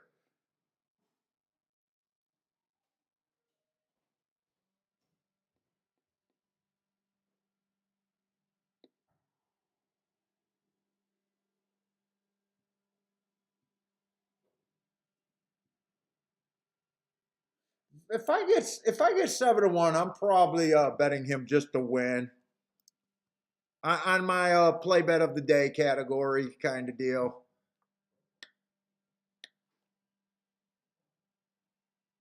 Hey, what's up, Older? Mac and Company says Chantel's over there.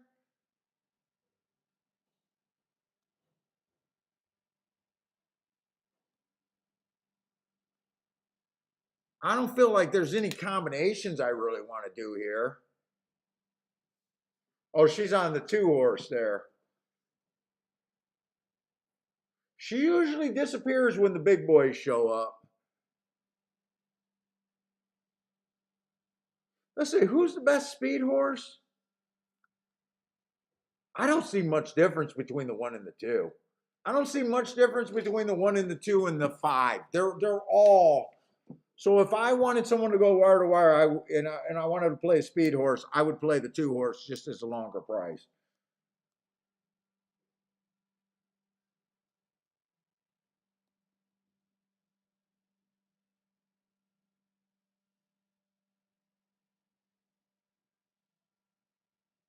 Man, they zoned in on the field right there at Pimlico, and I thought the race went off. I'm gonna put that win bet on the what was it, the 6 horse. But I'm not interested in doing too much there. Take a play. There's I think 8-1 is more than fair value. I'm thinking the horse probably has about a 20% chance. 20%, so 4-1 would have been fair.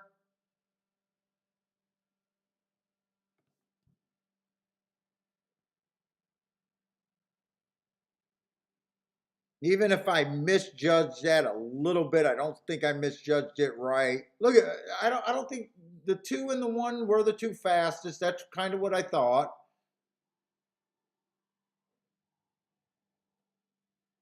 On a betting span standpoint, I would have took the 2 over the 1. I don't think my 6 is really making a run yet. Six is just not a sprinter, I don't think.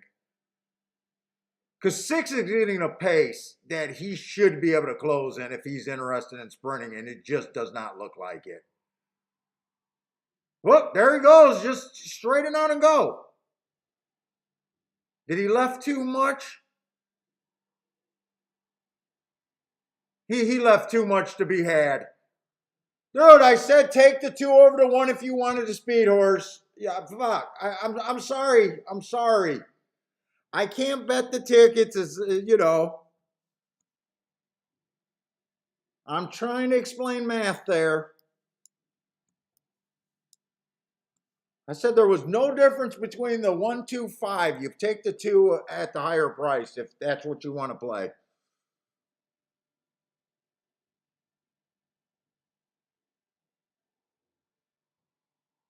I would have been pissed if 6 got second and I didn't play the exacta there.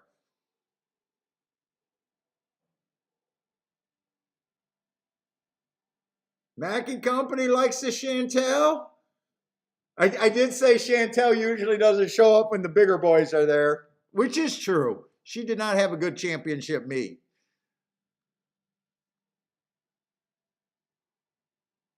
Stephen Marshall with the big boom.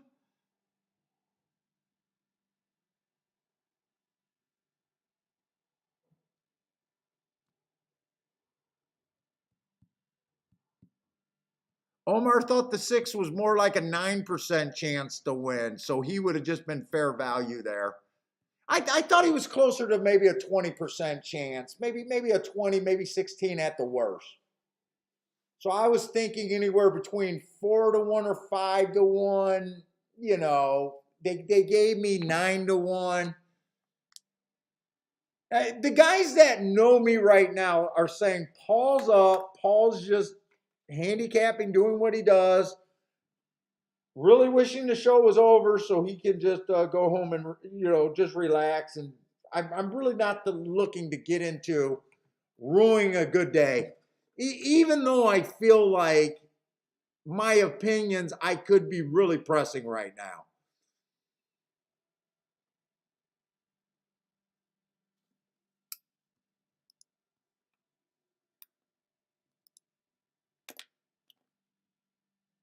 But you know what? I could do this all day and explain math.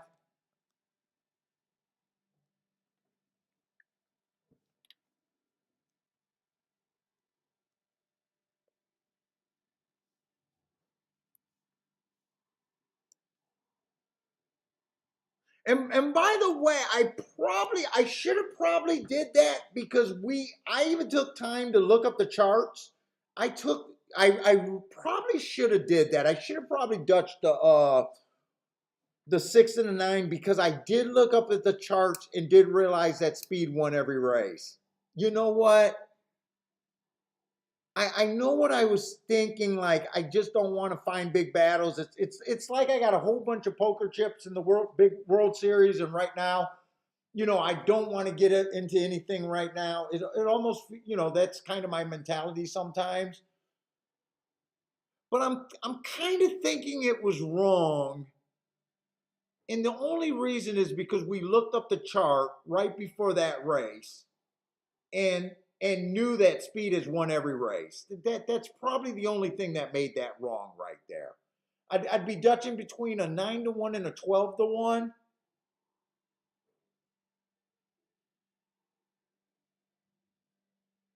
And really, if I played the exacta, there's no way I missed that exacta.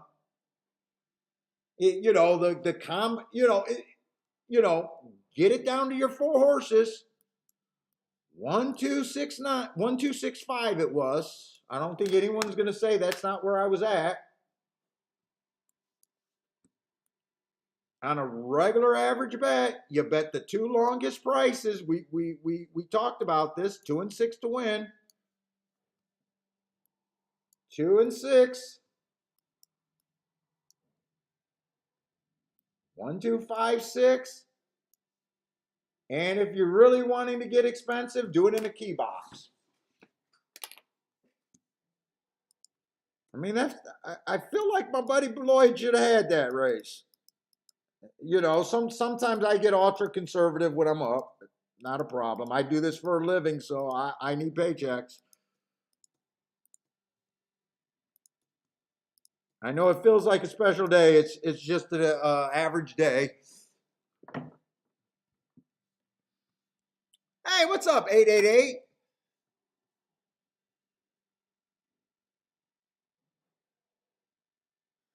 Elliot says you gotta like the speed so far in the dirt. What does it mean to the Preakness? Well, it's definitely going to help early voting.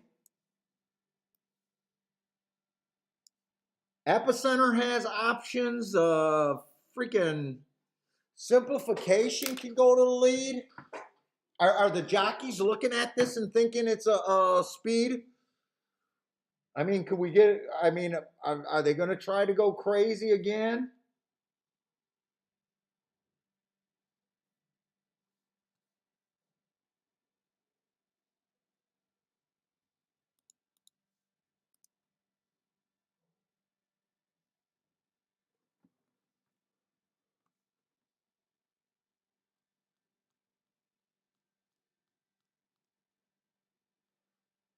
Oh, by the way, guys, if you guys like the show, come and join us.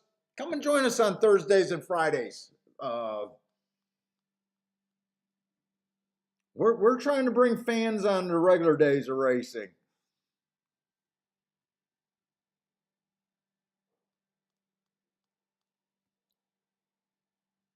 Seventh race at Gulfstream. Gulfstream, I'm mostly right now. I'm locked into the dirt races. Ooh, I didn't realize we had two dirt back-to-back races over there.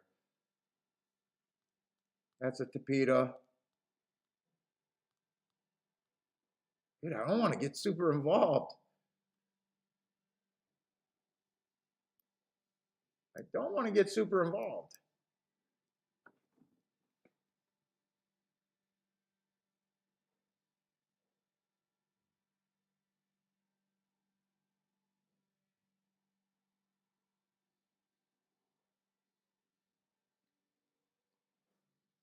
Seventh race.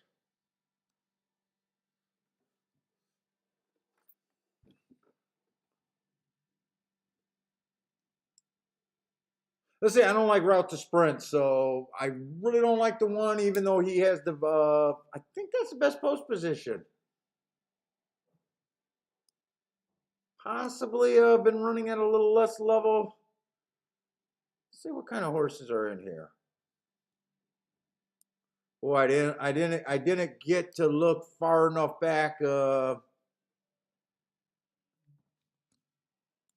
didn't get to look that up. I did all I can do this morning.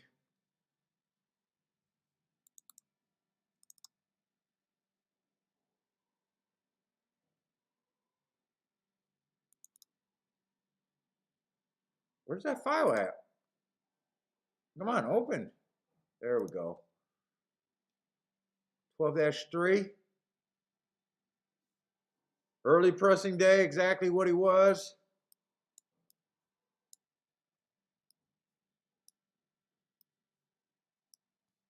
Match strides with the fastest winner, average. Match strides with the slowest winner, which he was. So he started to pace fast, ended slow, won easily, so could have been pulling up, who knows. Nice race. Why is this moving so slow? 9:30. Another fast start there.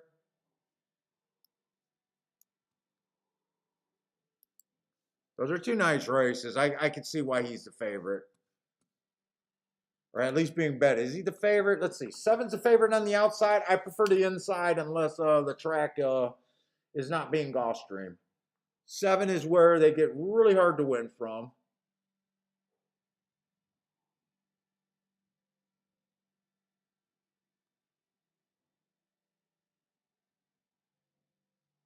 Long layoff. I find that one really questionable.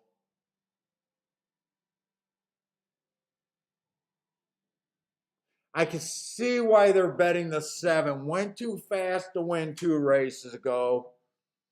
Got a 1 race sample coming back. Much higher of a level. I'm not going to have time to look at this race to really see if I'm willing to buck this. There are 2 favorites. I think the 7 is scary, even though I know that it's I would like to do more work on him that I'm not going to be able to do. I think as long as Gulfstream's Gulfstream, he can get beat by the being in the 7 hole.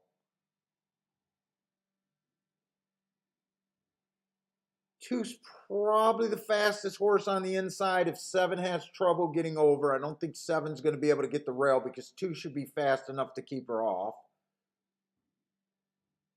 Three's also pretty quick. I don't think seven can outbreak everyone. But I don't really have a bet there, and they are off. They're off.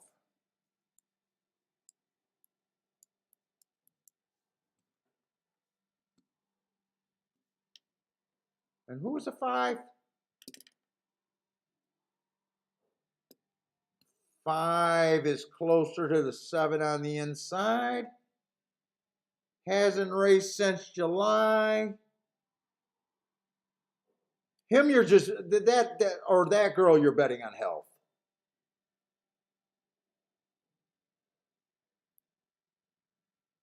Two gets the lead. Okay, so the health of the five wasn't right. It looks like two should be able to hold him off. Seven's the only. Well, four's a real threat here.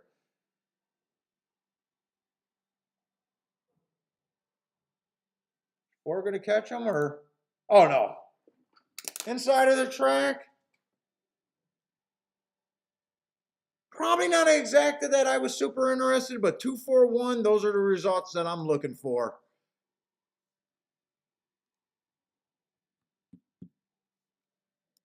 I mean, it's just knowing Gulfstream. Once you get to the 7-hole, it's so hard to freaking win. It's so hard to win.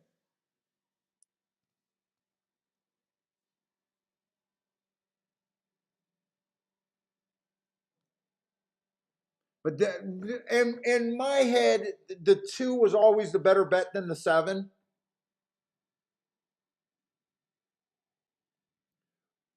But at no time did I think that the 7 was, or I'm sorry, the 2 horse was a coin flip. Like for me to take 2-1, which I almost never will do, I'd rather say that's the horse that I like and just be right and with no bet if I'm not going to play a double or exacta. But I would have to say that that horse would have had to have at least a 50-1% or at least a 50% chance to win. So even money is acceptable. By the book, that's a by the book play, of an overlay. But I like overlays that are bigger and there's by the book like some handicappers you watch. Yeah, I think the horse should be 3-5. I'm getting 6-5 by the book. It's the right play. But like everything, you know how like when you go to school, there's what you learned in school and then what works in the real world. I just don't believe playing with those small edges and those kind of feel at that area really works out for really good long-term play. Like when you bet a horse like that, when you're right, they don't move your bankroll like they would in another situation as much as you really need it to move. But since you got to bet so much money when you're wrong, which you will be because you're saying it's still a 50-50 coin flip, so you will be wrong quite a few times. So the wrong times, because of the amount you got to bet, correlates to, I got to get a paycheck every time I bet. I got to get what some people work for a week. Every time I win, I don't bet to win the next race.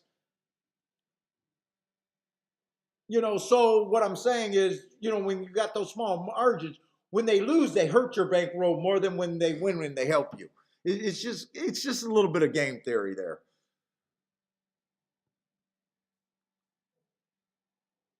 But like right now, like where I'm at, I'm okay just handicapping my ass off. And hopefully there's something that you guys enjoy about the show. And hopefully uh, you guys can find something.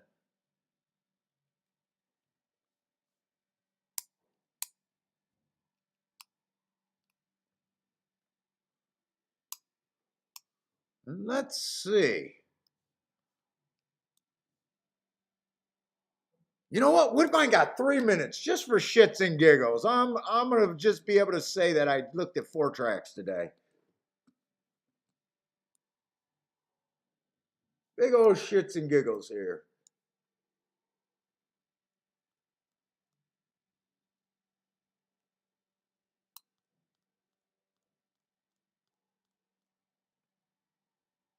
This is why I bailed from Woodbine. There was a lot of races with a whole bunch of first timers and that kind of stuff.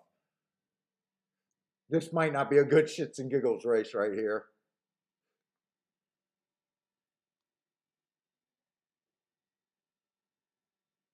Yeah, I would really need to look at those two races. There is absolutely no horse on paper with any speed. Horse has a couple of excuses. This horse has a single excuse, but I need more running line. This is the only horse that showed an interest in getting the lead and technically never even had the lead. Let me look up those days. Let's see. Woodbine, where's my Woodbine stuff? Let me just see if that's why is my eyes going cross-eyed? Because I've been doing this since 10 in the morning.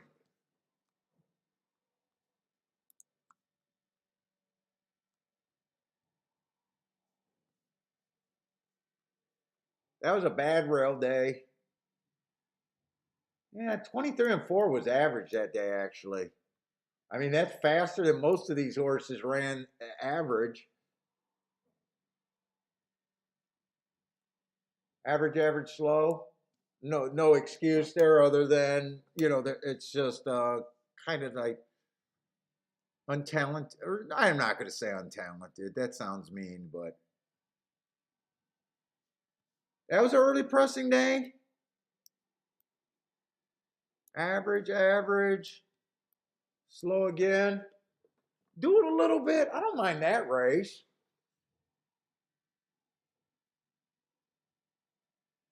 I don't think these are terrible races. I always wonder why all of a sudden they want to be a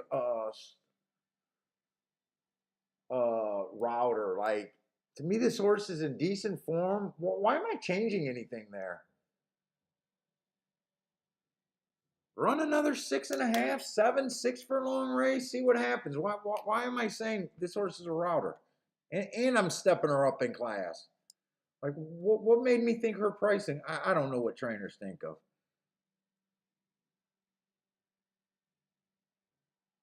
Let's see. She ran with a horse in this race. On, on November 20th. What horse did she run with? Why can't I find the horse that she ran with? November 20th, there's a bow type horse. This horse.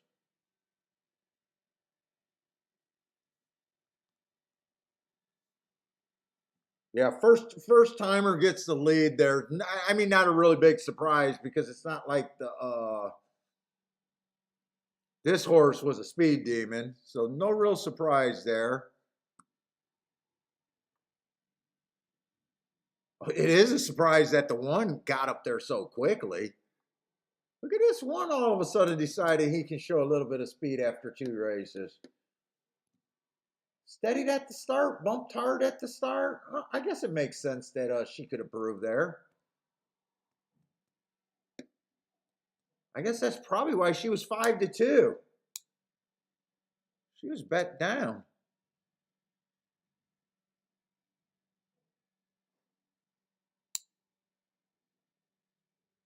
First time starters back in the lead. One was not used to being on the lead. Let's see. Ford looks interested. If Ford can change leads and not run up the 8's rump, Ford looks like he could have a little bit of horse, but he's running out of time.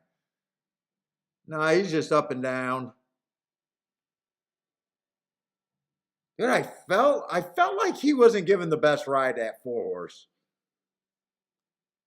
So if I was to bet that race and 4 was the interesting horse, I'm not allowed to bitch when a first time starter wins. Actually, I almost find it a positive. You handicap that race the best you could with the information you had. I don't do any handicapping on first timers, so I don't get the bitch. because you're better off betting races and races where you say, I understand most of these horses.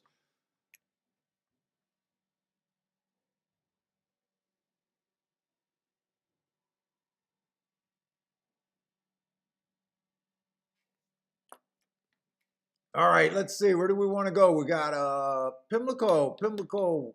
We got 17 minutes, so we got plenty of time to look over there at Pimlico.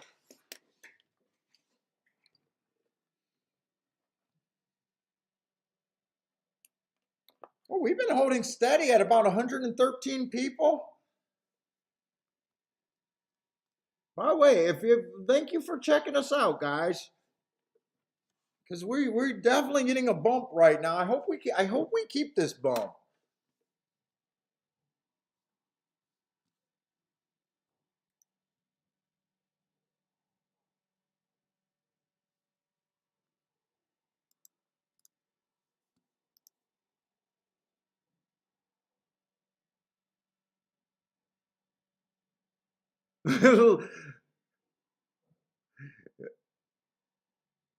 Lloyd says this is a long shot betting chat. They're not interested in betting 4-1 or lower. I found that out early.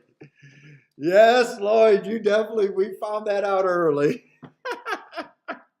Look, it's not that we're not interested. We won't boom. I mean, it's good to have the fat though.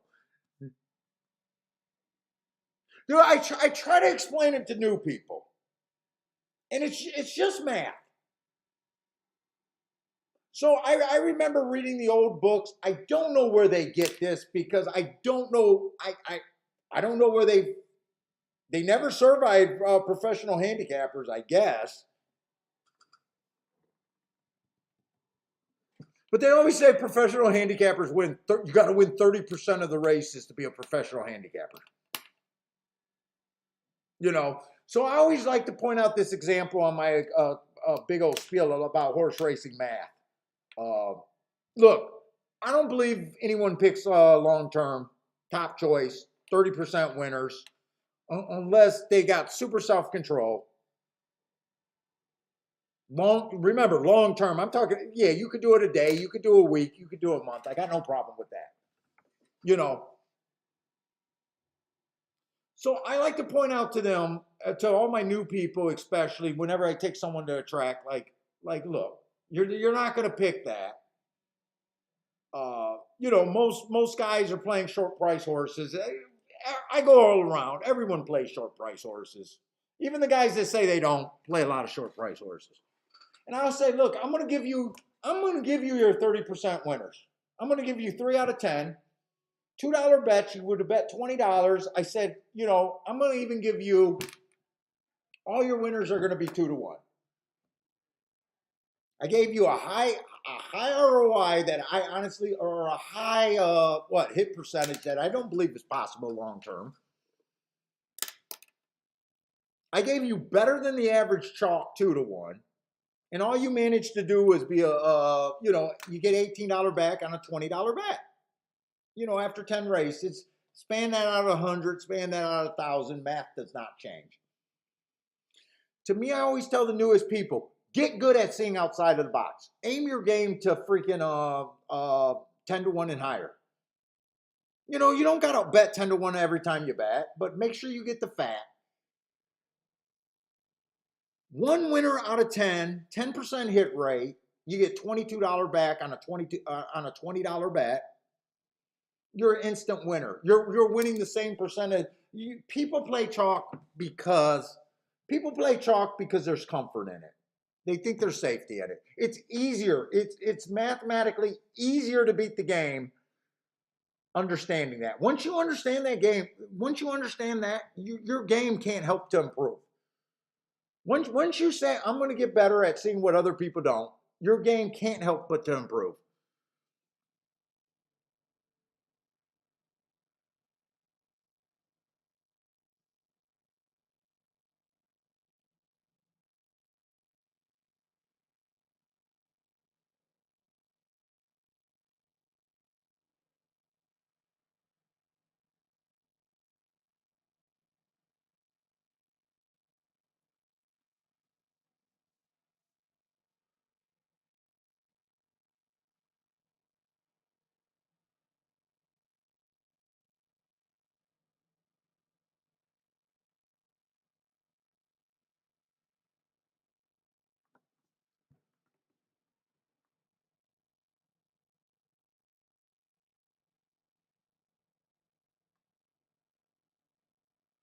Let's see.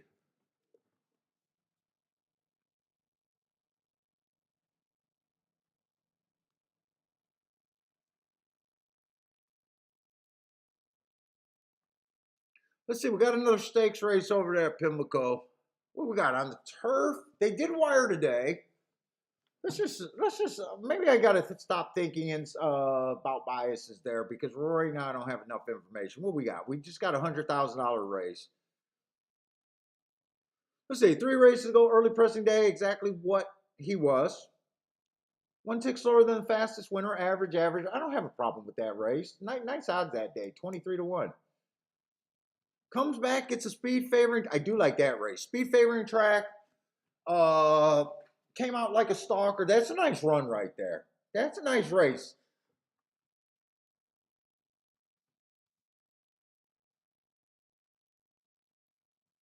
Benny, you back, man, Benny. I missed you.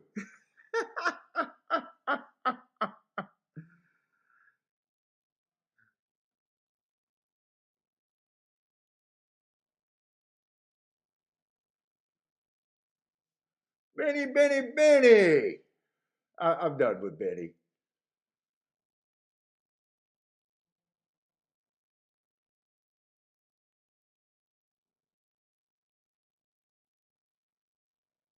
Benny's just an angry loser, man. Angry, angry loser. You know what? I don't have. I got a lot of horses that I don't have work done here.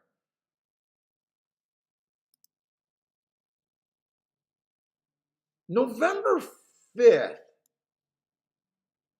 at Delmar. Was that during the Breeders' Cup weekend?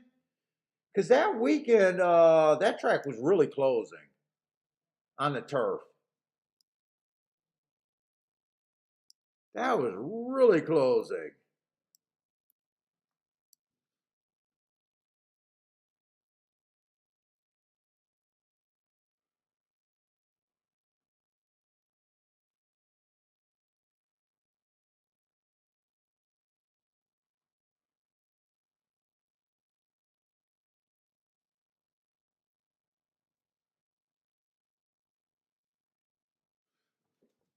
I really don't have enough in this race. I'm going to try to grab some stuff here.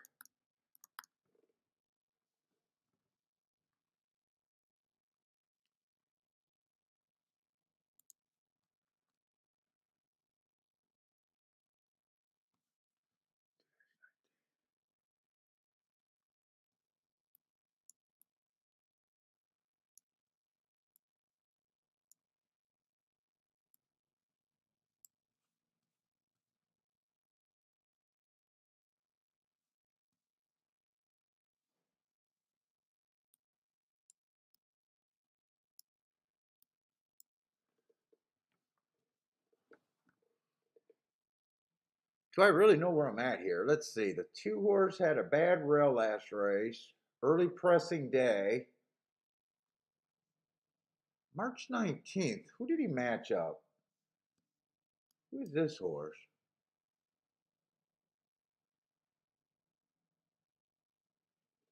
This is a route race too. That's a route race.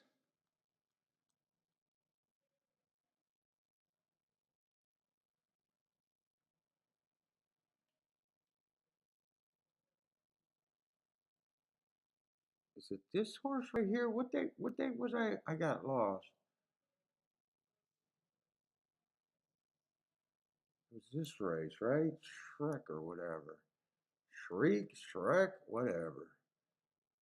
Where is it?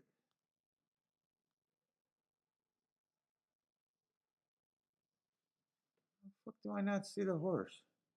Crab's beer. Shake Me Loose. March 19th, bad rail, early pressing day. That's a nice race right there. Both of them ran nice race. Let me see.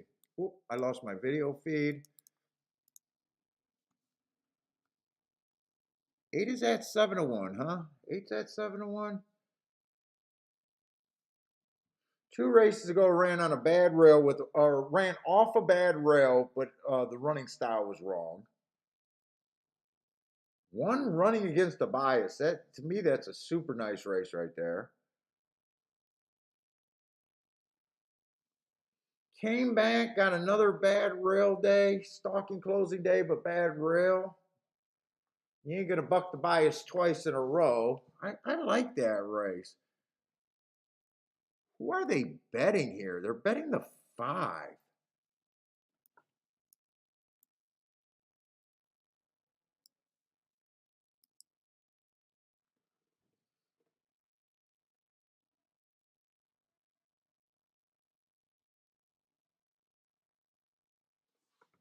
Let's see. I got to look up that race because I really need to know if I understand him.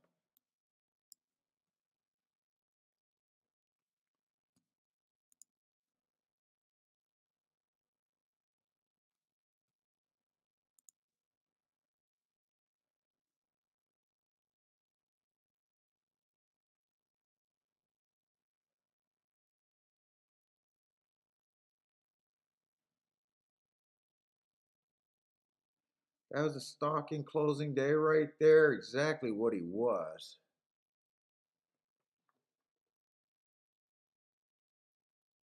They must have missed time. They retimed that race because I got completely different times there.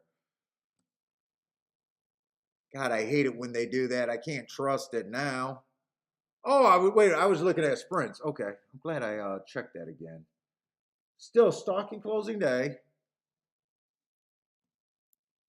All right, that makes more sense. I was ready to say I can't trust this. Nice middle move.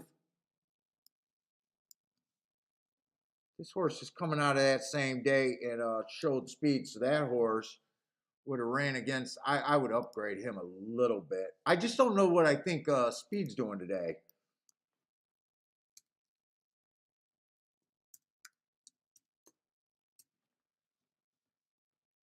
Stalking closing day.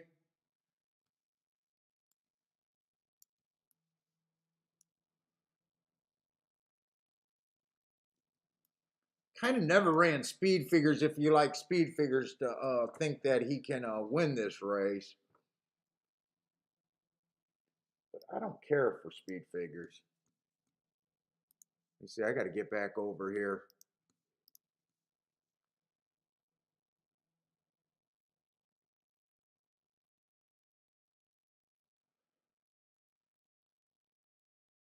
So I can see the 5.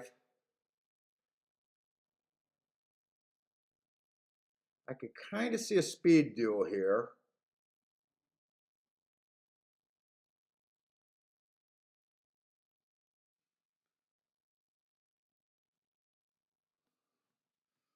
Let me just write down. It was 5, 2.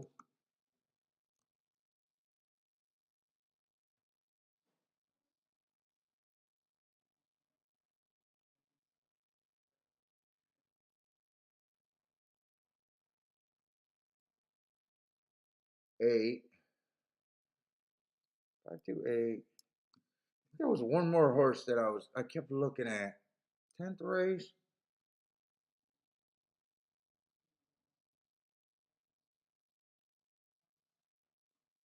Bad rail, early pressing day.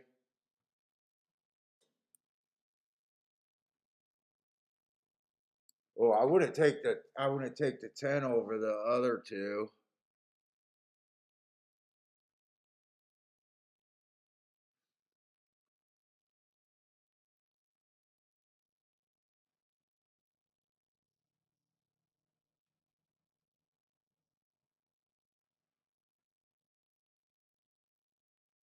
I'll play this race.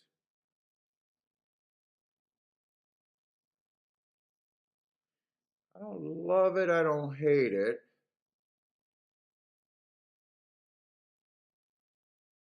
Is there any way I can get this 6 in the winner's circle here? I might do a 3-horse Dutch here.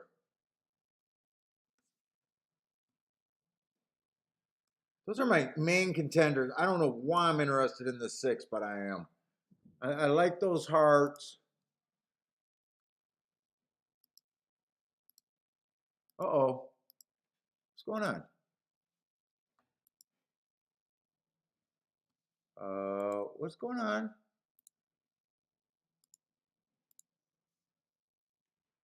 There it is.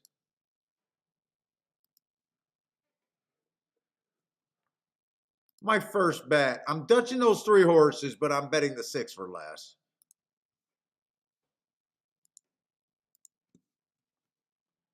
I got the 2 and the 8 to win. 6 for less.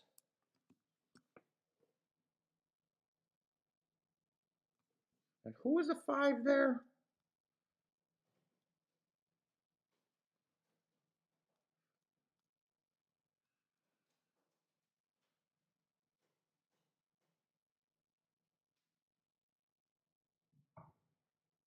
Do I want to play that 5? What does 5 look like on top of those horses? Because I did like the 5. What did he look like on top?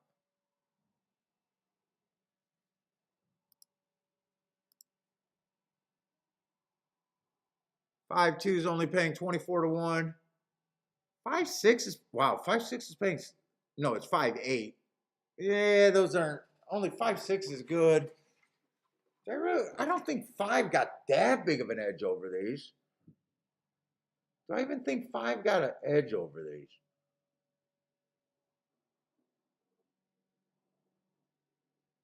I mean, I don't think he has a huge edge.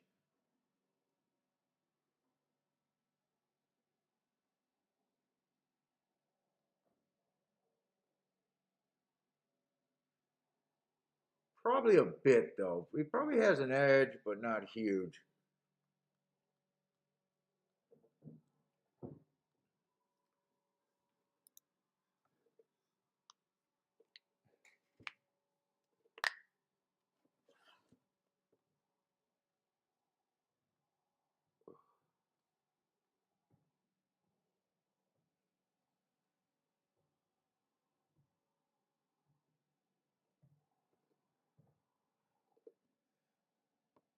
Who else is doing live streams today? Is there anyone else? Is Scotty doing live stream today?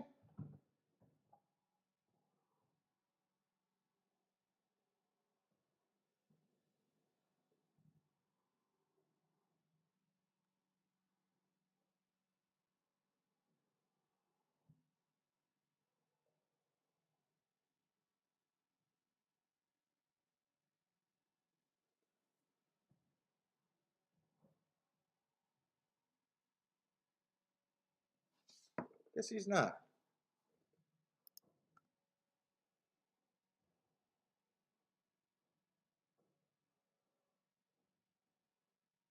Let's see, Gulfstream. I should be looking at Gulfstream.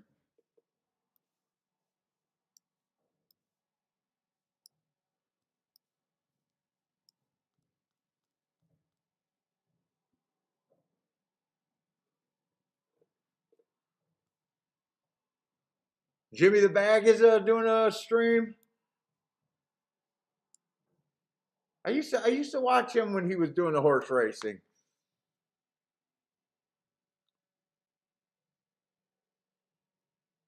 Let's see.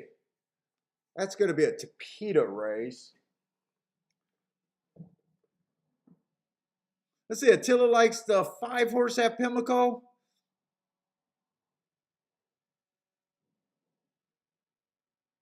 We're in the 10th race at Pimlico, Matt.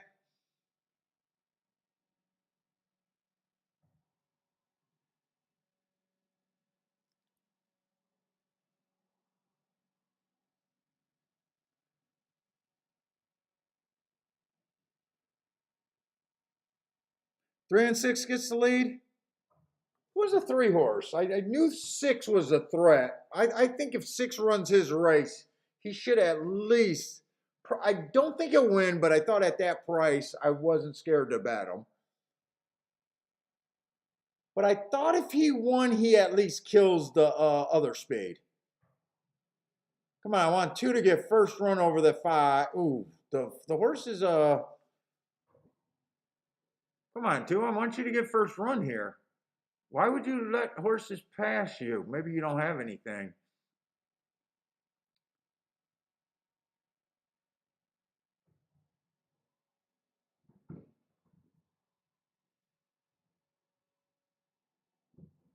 Yeah, 2 doesn't have anything.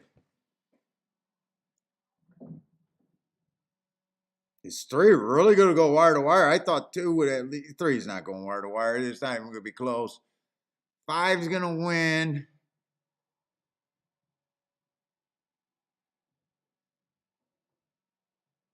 Well, I was even betting for horses come off the pace.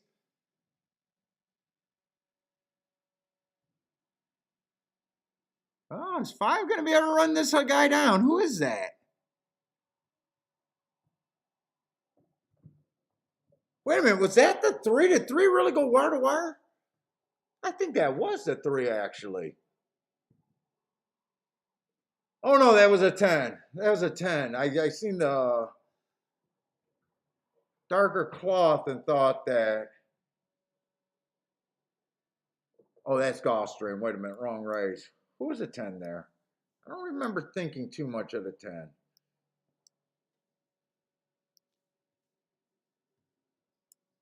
Yeah, that was a 10 horse.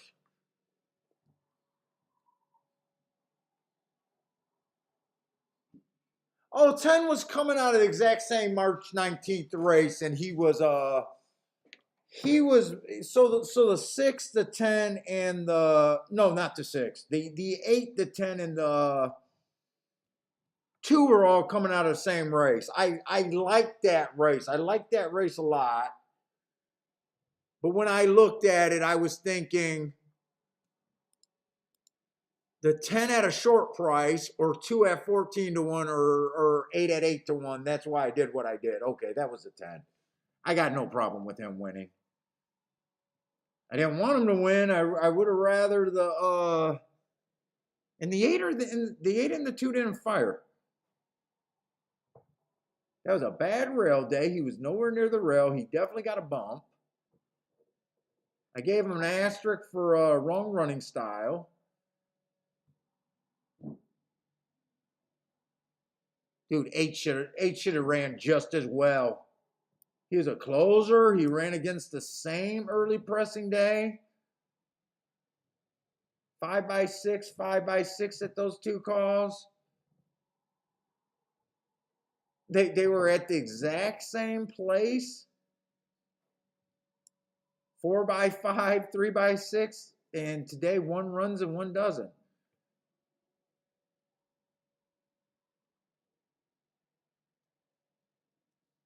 And the 2's coming out of that exact same race. 2 had the bad rail, but not the bad running style. And he was 2x5 there? I don't know.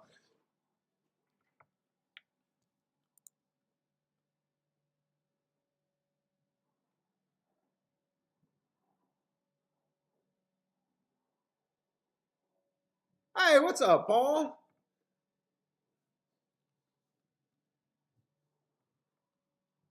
Yeah, I thought someone was going to possibly win out of that race, but I'm always going to favor the pricier options. Oh shit! Because I watched that race. Let's see, Gulfstream. This is going to be on the Tapeta Sprint. Is there any upside here? Now the dirt has a bias. The Tapeta Sprints, not so much. Uh, Speed and Stalkers over there. Speed and Stalkers over there.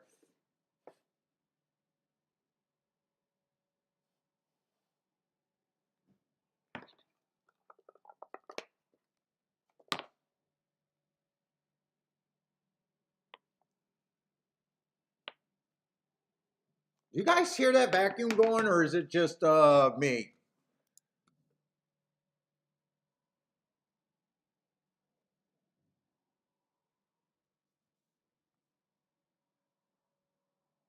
Ryan, I've been on Twitter since 2013. TVG experts follow me there. Dude, I don't know if you can use TVG and expert.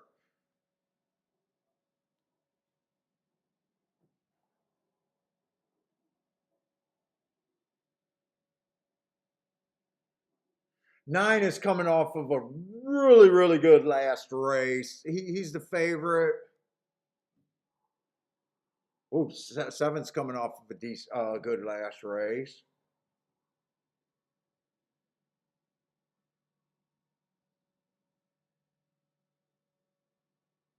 Just no time to even look at that Gulfstream race.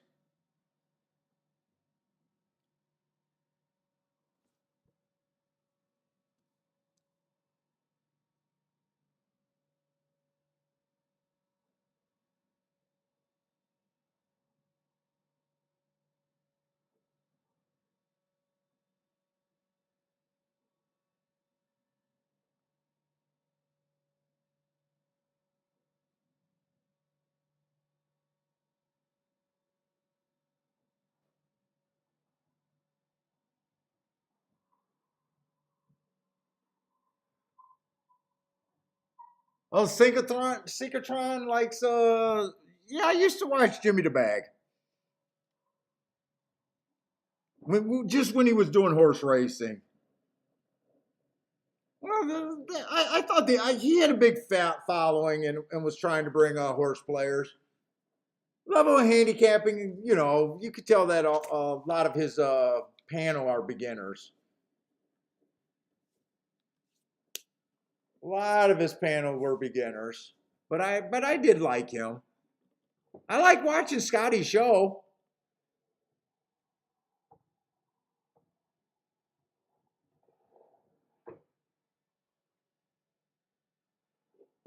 I have it on in the background. Some of his bets drive me crazy, and then other ones are good.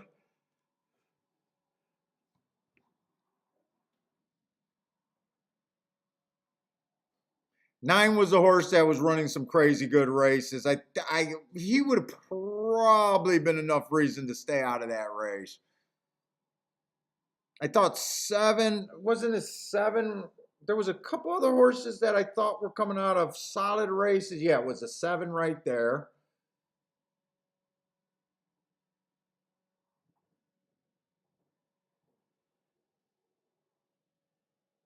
Not the 4. The 4 earned those hearts at a rout. I wouldn't have fell for that. So yeah, I mean 9 just runs away and hides.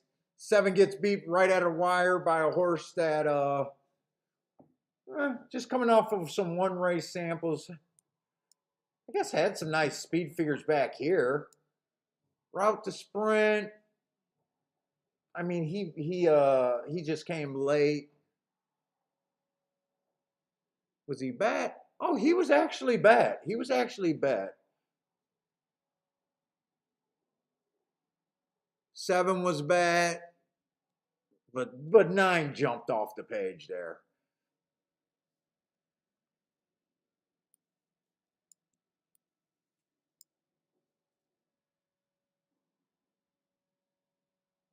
He says Jimmy had a dude. He's a sports bettor, and what I liked about Jimmy was pretty honest. Hey guys, we're making a swing. I believe that Jimmy goes to the races. I believe that Jimmy handicaps. I believe that he enjoys it. He never claimed to have an edge. Most I didn't have a problem with his people just coming on there, but they were other sports bettors, and they just decided to do horse racing during the pandemic, and they had a fun doing it. I think they were decent for the game because they were, everyone in horse racing. How do we get our sports bettors to look at this game? I don't think they were the best teachers, but they were fun.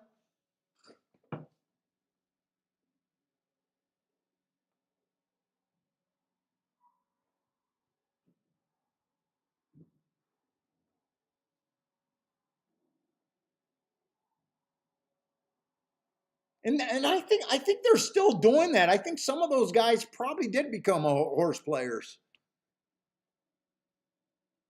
But when you first started watching that show, just listening to the panel, they couldn't even fake the funk because there was so many. perfect. You know, they'd always say something where you're like, yeah, you're brand spanking new to the game. It's gutsy for you watch some of these streams and you're like, yeah, no, you're you're barely on your journey. I mean, you can tell the difference between a handicap. Well, I can tell the difference real quick just by letting them talk for a little bit.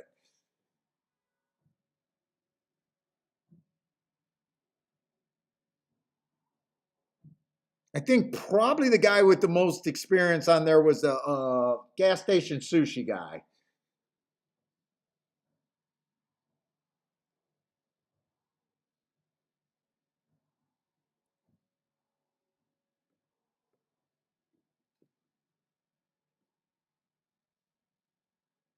Oh, they did get an older guy. I do remember the older guy. I can't think of his name.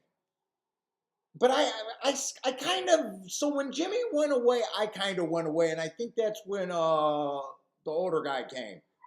You know, and I just had him on for background. It was just background noise while I was marking up stuff. It was, you know, you guys are probably using me for background noise as you guys are doing stuff.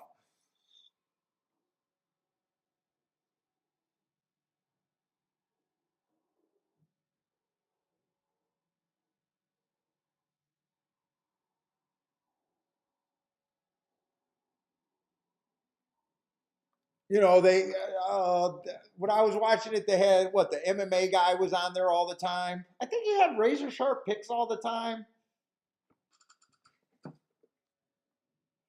The older guy with the beard was named Ed. Gas station sushi. I'm trying to think. I'm trying to think of that one guy.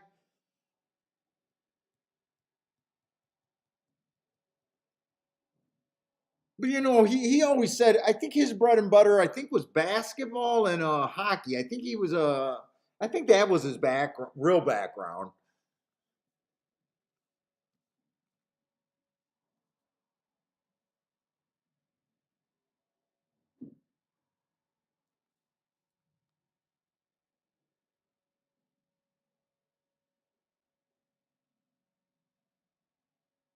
Mizume says, Paul, can you keep it down? Do you guys hear that vacuum up there? It's right above my head. I don't know if the mic picks that. Oh, the Kevin was the guy's name that I was thinking of.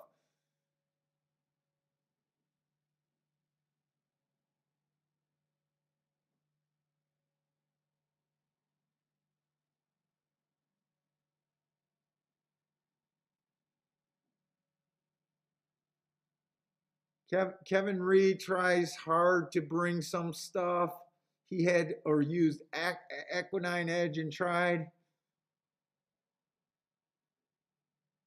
Oh, Dean's from Vancouver too.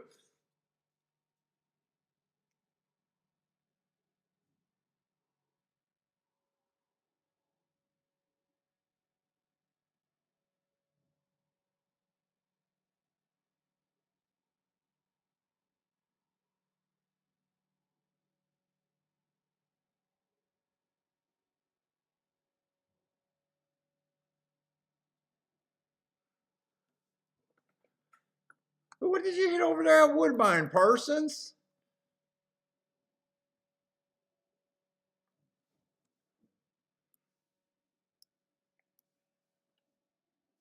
We haven't even been able to look at Woodbine today. I've been all over the place.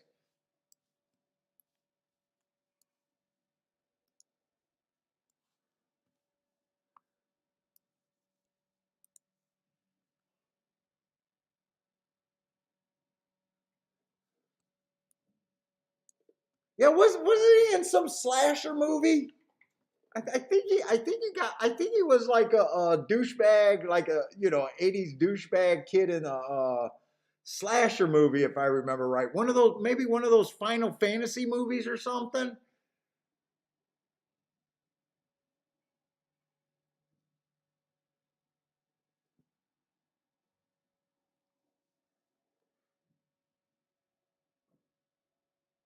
Dude, my biggest problem about a lot of the other YouTube shows is, dude, I know every YouTube show because I make YouTube. So I'm always seeing what the competition is. Dude, all I want is that little bit of respect. Yeah, check that guy out. I say to check out every show. I got no problem with telling you guys. I tell you exactly what I think of most of the shows, and a lot of times I'm being nice. But dude, I'm always like, yeah, go check out that show. But you hear them talk, they'll never mention another show. It's like they're scared to death to stand. Maybe they should be scared to death to stand out. I mean, other than I think On the Wrong Lead, I don't think I've ever been even acknowledged in another show. Where, dude, from day one, we were talking about Howard, we were talking about Equine Edge, we were talking about Jimmy the Bag Show, we talked about Razor's show,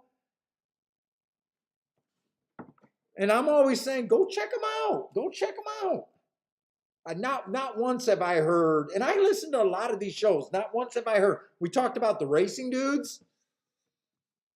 Not once have you ever heard.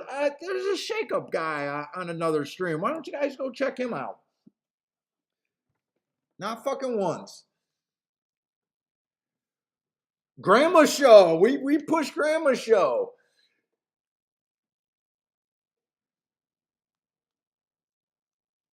And you know they know we're here. You know why they won't say nothing. you know why they won't say nothing.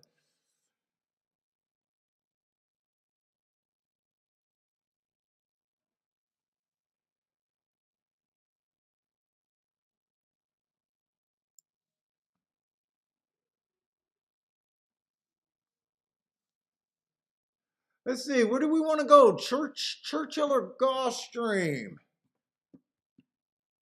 We're done. Let's see. Let's see where we're at. Pimlico.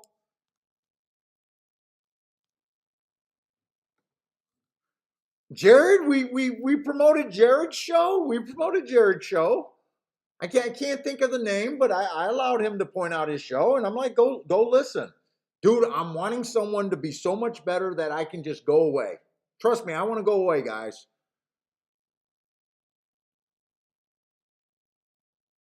I either want to be the biggest thing or go away.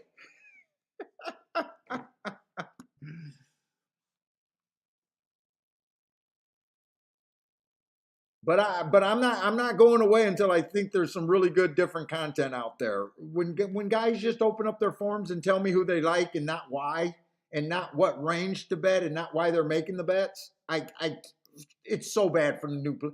I can't even tell you how bad it is for the new player.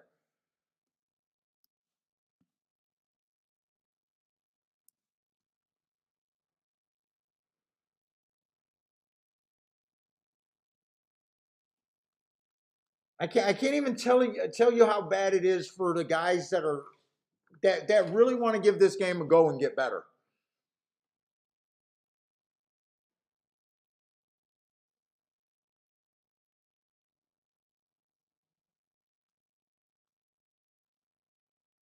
Dude, I'd gladly stop doing the stream if I thought someone came on and was really good and I just fucking loved it and they were just talking the stuff that I know that makes the most sense.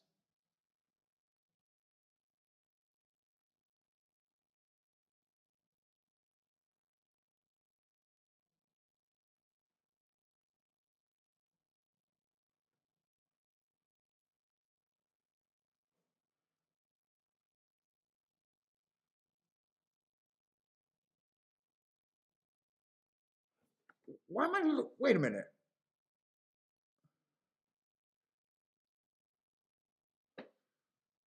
Gulfstream is the latest. I think I'm getting my forms mixed up and confusing myself here.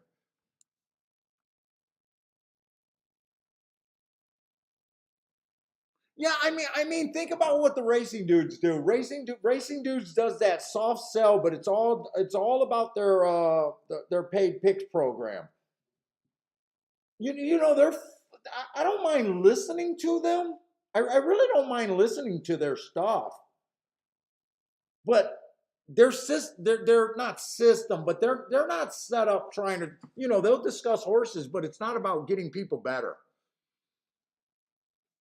it's more set up a soft sell. Let's talk about it. Let's review it. Let's talk about this and get in our picks funnel. But like my show, I guarantee my show makes people better. Whether they jump on the bias or just that little thing about value or that little philosophy changes, people that give this show a chance, they can't help to get better. They don't have to handicap like me, but they can't help but to get better.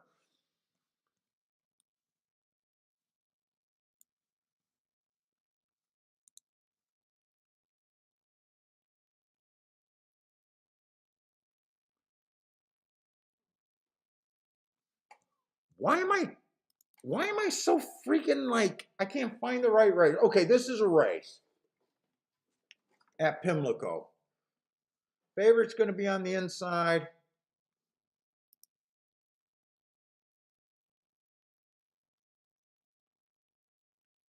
Yeah, Mac, you can come and replace me. You came on the show once, and I think you gave out like a 40 or 50 to 1 winner. Mac, you can come and replace me, man. Do your own show.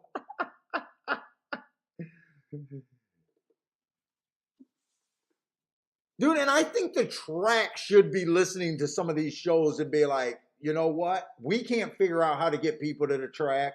We can't figure out how to get people excited about handicapping. We got this stupid executive who is trying to pay Snoop Dogg to come and fucking rap like that's gonna turn. I don't know why people think concerts are gonna all of a sudden break out young freaking handicappers. You can't even. I told my wife, you know what? You can't even hire a ad agency to promote a track because they can't get farther than videotaping guys in freaking stupid suits and stupid hats, women's in dresses and showing some food and showing a fan yell. Dude, they should be advertising if they handle $4 million. They should be saying we return $3 million every day. Come and get it. We'll never ban you. That should be their fucking advertising. They don't even understand what they have. There's no such thing as a thinker in the racetrack right now. There's just none. Because they should realize that their only goal is to convince you that they could win.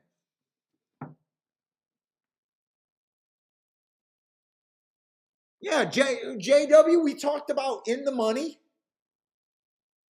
I defended Jonathan Kitchen saying, look, I don't know what this guy is. He gives out a lot of chalks, but no one can argue what he does on Breeders' Cup Day and in tournaments. That's what I see him do. You got to give the man some respect.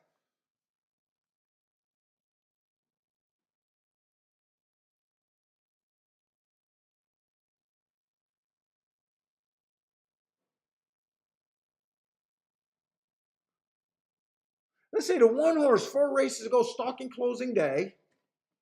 I'm not worried about him winning, being the slowest winner of the day. Remember, when I do route races, I only handicap my marks only go to the first 6 furlongs. So, a closer way back off the pace. The more important thing about that day, it was a stalking closing day. He did a nice job getting in position at the top of the stretch, and he won. That to me is the more important information than worrying about what his times were rated. It's not always necessary. He improved off that race. He got an inside stalking closing day. He had the 10 hole. He had the right running style. Nice near miss at a big price. They tried the bluegrass. That was a bad rail stalking closing day. He was a stalker. I would have liked to see him back farther in that race. Maybe he's just not a stakes horse at this time. And then he went to the Lexington. Speed figure went down. Did a better job getting in position. I think Speed's been winning every dirt race so far today. I tried to play that 6 when I, said you could have played the 2 and the 6. I don't know if I want to like call it a bias, like it's really there, but it is in my head. So okay, I'm looking at the odds. It's 3-2. The worst bet in racing is a short price deep closer, and that's kind of what this horse is. Short price, going to be closing, maybe not necessarily deep, but on the closing side of things.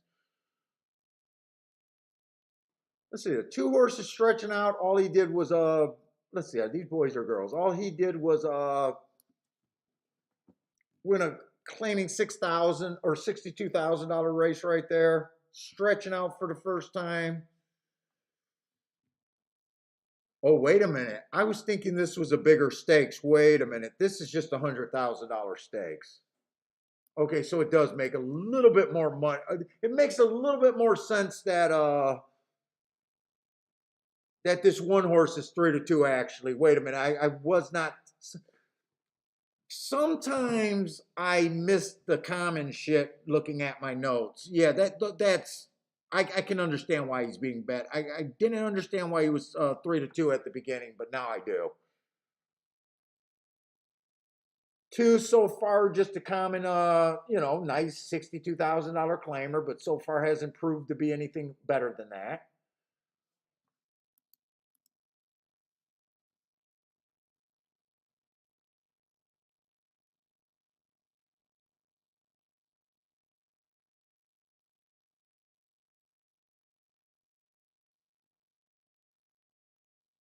Oh, thank you, Jerry.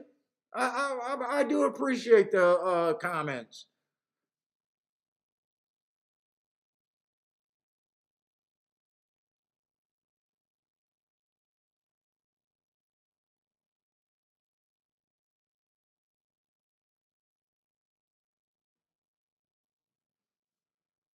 This is a show for handicappers, people that want to get better, and to me, it's not a tout.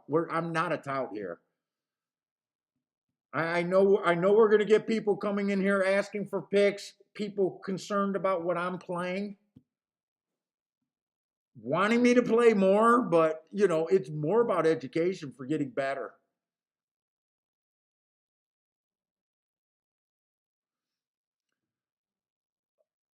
Uh, yeah, there's just a bunch of little ass common horses in here. Let's see, the 5 horse. I mean, just broke his maiden. Nothing's wrong with that, but kind of aired on inside speed day.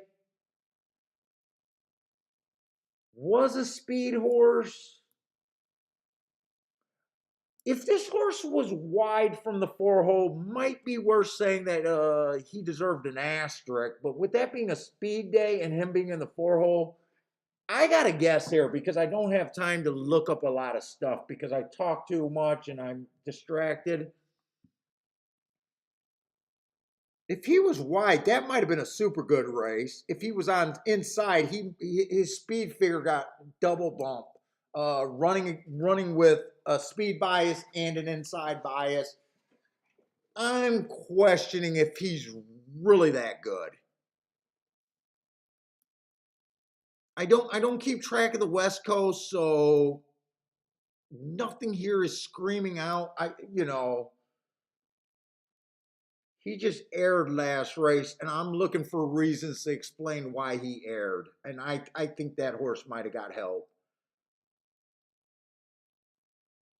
Let's say the 6 horse ran in some legit races, but didn't have the same decent success as the 1 horse.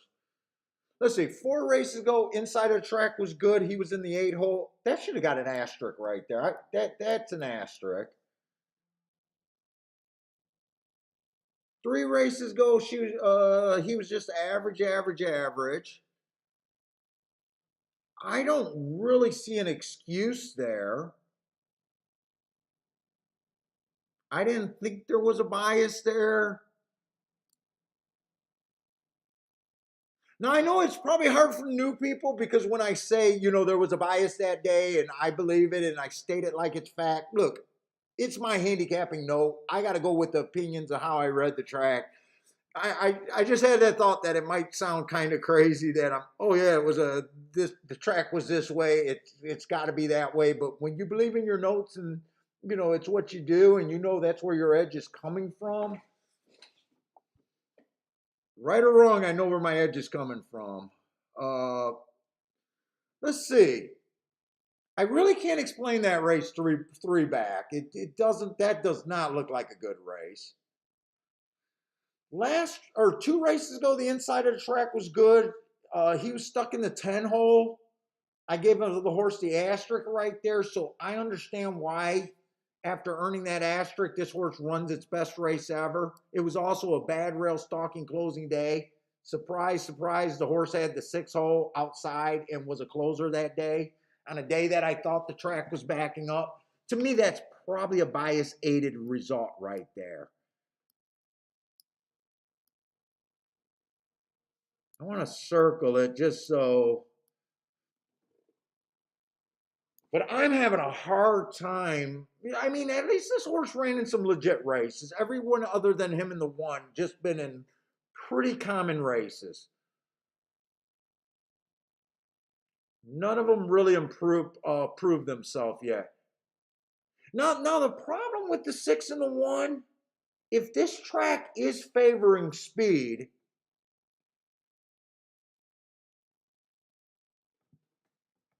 both of them would be at a disadvantage here unless their class really showed through.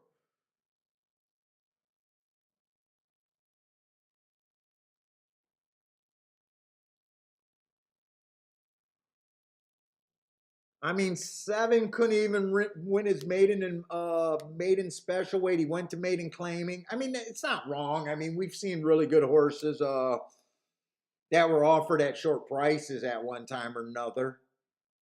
I mean, he won like a good thing there, but that was an inside early pressing day, exactly what he was and exactly where he needed to be. He comes back, gets a stalking track 2 races ago, being the fastest winner of the day. But that's an optional claiming 50,000. That's just a common race.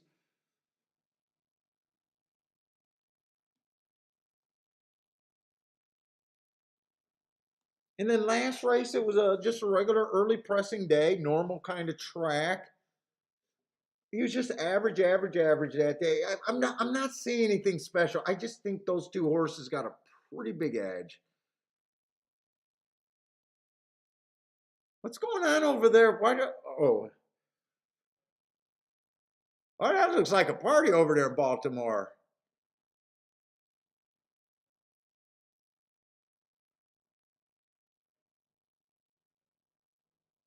Look, that's all an executive can come up with, or an advertising agency. Women in a dress, someone holding a drink, and a guy in a goofy hat. That was a horse racing commercial right there. Another lady in a hat, guy in a goofy hat, someone with a drink. Oh, there's another lady in a hat and a dress.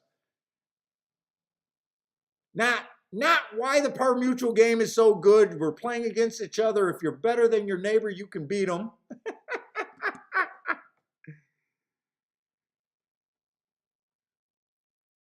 Hey, Matthew, what's up? Let's see. Matthew says the 3 horse hasn't missed the super. Now, 3 horse could be a horse that well, 3 horse. I mean, but what? I mean, it hasn't missed the super. I'm looking at like. I mean, he's on the first step on the journey on proving that he could be a decent horse. Is what I look at what he's done. That's all I got to go by. Like, that's the most basic thing to being a good horse, is winning early pretty much, and winning a maiden special weight, race more often than not. Like I don't say no horse has a 0 chance in this race.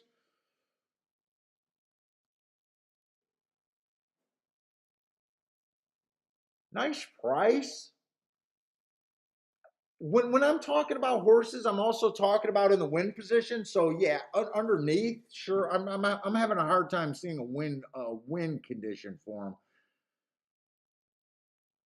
Unless, like I said, there's no fronts, or the front speed of the track is good today. Five falls in the same range as the three to me. Except five earns better speed figures. I don't care about speed figures.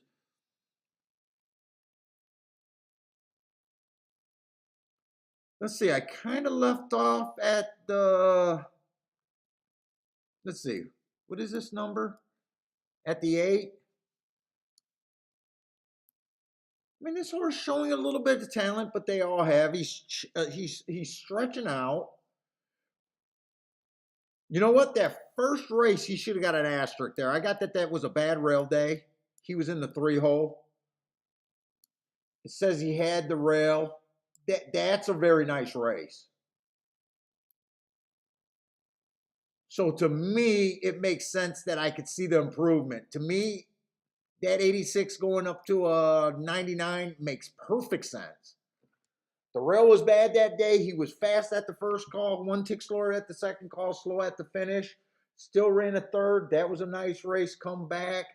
Now this time he's on the good part of the track. He was average, match strides with the fastest winner of the day. Runs away. See, I like having a story about what the race was and why it happened. And then the first time against winners, he's facing winners for the first time. Speed figure dipped. He had the inside of the track on a day that the inside was good. Didn't embarrass himself. I mean, he's a K-hair from being the winner that day. He do it all the way around. So we can't say that's a bad race. My rating says that he had the good part of the track and he was just average match strides with the slowest winner. But there's nothing wrong with that race. If the one wins, I don't see a combination that really makes me think this race is worth playing.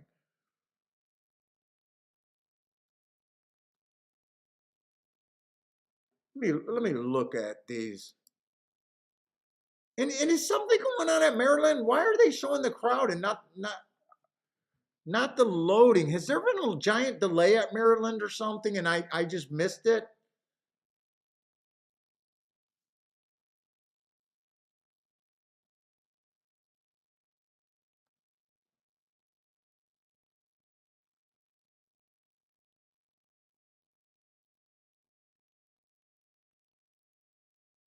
He says you're talking about a nation that can't find Mexico on the map.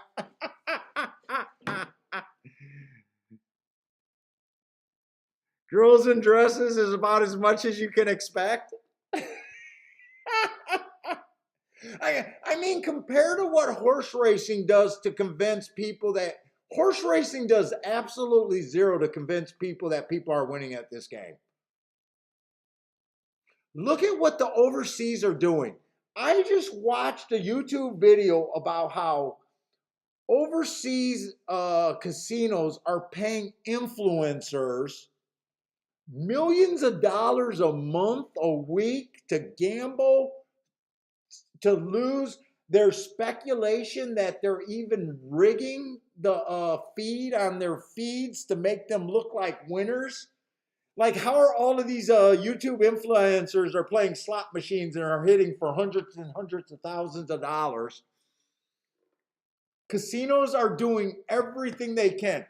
Casinos will ban you in a minute in a sports book, but that one time do they ever make an effort to say, hey, you greasy touts over there marketing, you're not winning at our casino. No, they love those guys. They love those guys. They're great for fucking business. Dude, if I owned a track, you don't even know what I would do to get people in the fucking door. You don't even know who I would pay to act like they're fucking winning. Don't say a word. Just fucking yell after every race. Run up to the fucking window. I'll pay you $100 a day. Just hang out at the track. Don't be stupid. Don't get in trouble. You're going to act like a winner every goddamn day. We're going to bring excitement to this place. Fucking horse racing got no fucking sense whatsoever.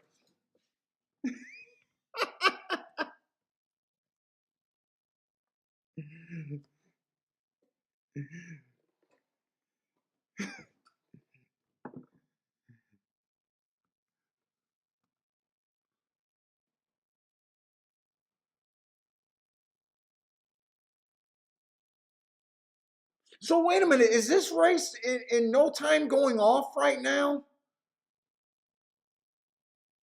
Wait a minute, they're warming up. It should be pretty soon. I almost feel like I should go to a different track. I'm not that interesting. I was just ready to look at a couple of exactas over here.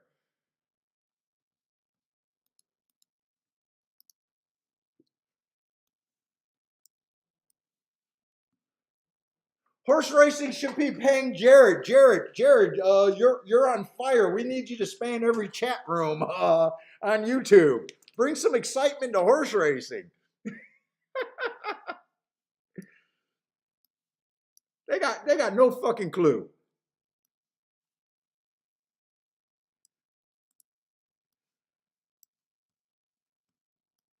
They don't even know if they're a sport or a gambling product. That's how stupid they are. They don't even fucking know. They don't even know what direction to go. It almost seems like they want to be a sport and wish that there was no gambling. I don't even understand that.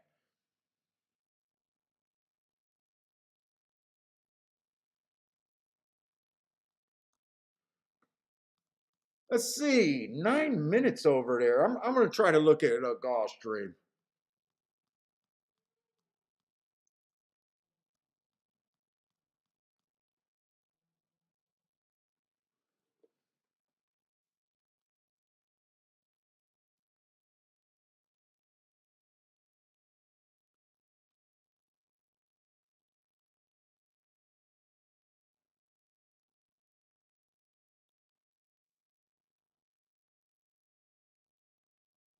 Well, I'm looking at this improvement. I mean, is this a lightly raced horse on this four? But first time out, he ran against the inside stalking day. He was in the 6 hole with a slow start. All sorts of asterisks there.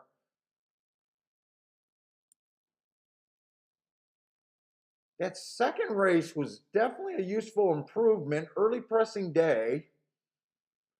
But man, that speed figure went way up.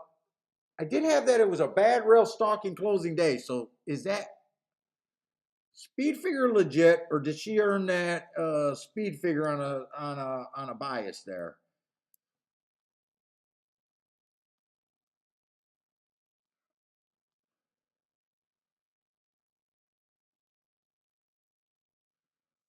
Don't have Santa Anita. This right here going too fast to win. Trying turf for the first time. That's a big question.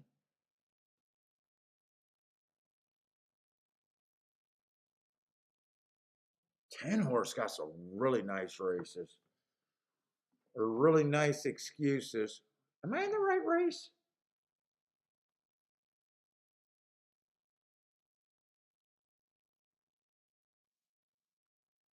Ah, shit. I'm handicapping Churchill looking at the odds at freaking Gulfstream.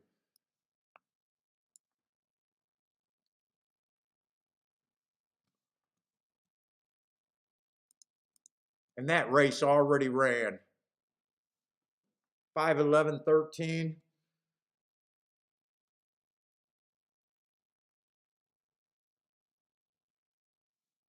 5-11-13. 4. Oh, I'm glad I didn't. I'm glad I didn't look at that race. Let me see how they bet that race. Okay, 4 was the favorite, so I would have been tempted on the 4. 5, I don't even have marks.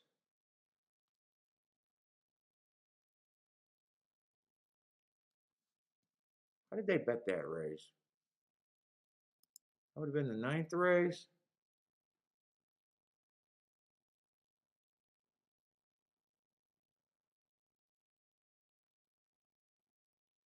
5 went wire to wire there on the turf. Really? Is it raining over there at Churchill?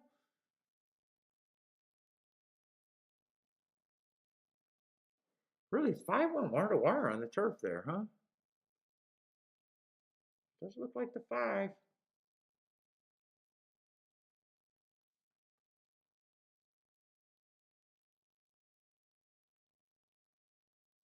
Okay. So I'm gonna miss Gulfstream. I thought I was handicapping Gulfstream. I should have got rid of the extra forms, I guess. Gulfstream's probably in the gate. Oh, where's the right damn form? Yeah, Gulfstream's already in the gate. Dude, and Gulfstream even had blue writing and I missed it. You know what? I wouldn't have had enough there. I would have had to go away. I didn't have anything. Is Pimlico off? Did the one win over there at Pimlico? I'm guessing.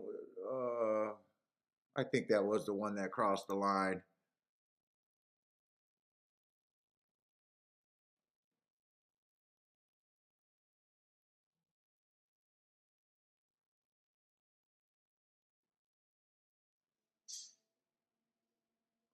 I'm just curious who got second. If you guys remember, I was looking to go see the exactas with the one on top, got distracted.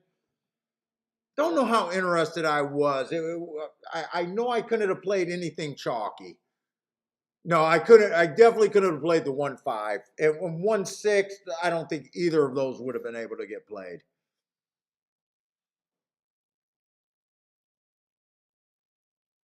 Oh, Elliot says there's a starship. I don't. I'm not going to have an opinion on that race, but we love rooting for the starship stable.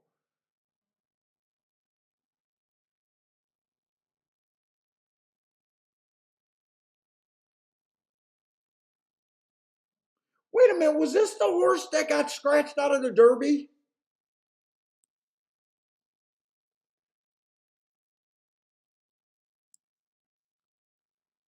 I think that was the horse that got scratched out of the Derby, wasn't it? Or am I getting that mixed up?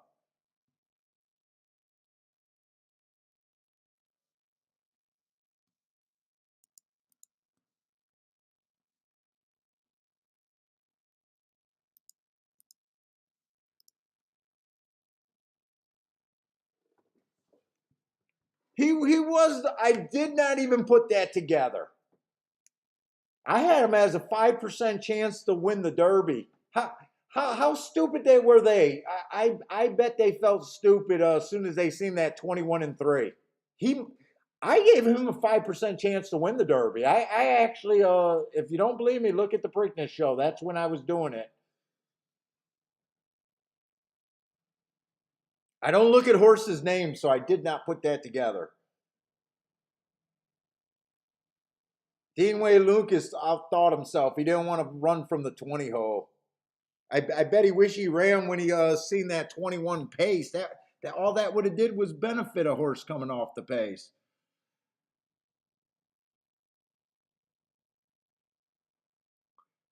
Okay, it doesn't matter that I missed Gulfstream because it was 3-2.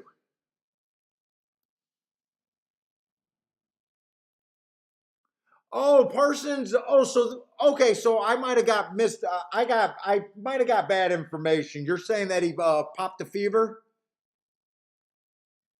I thought that dude, I get my information on YouTube, so I get all my information from YouTube and the TV. I thought I heard that it was a post position and he didn't want to run from the post position. But, like I said, I'm an idiot, so I get bad information.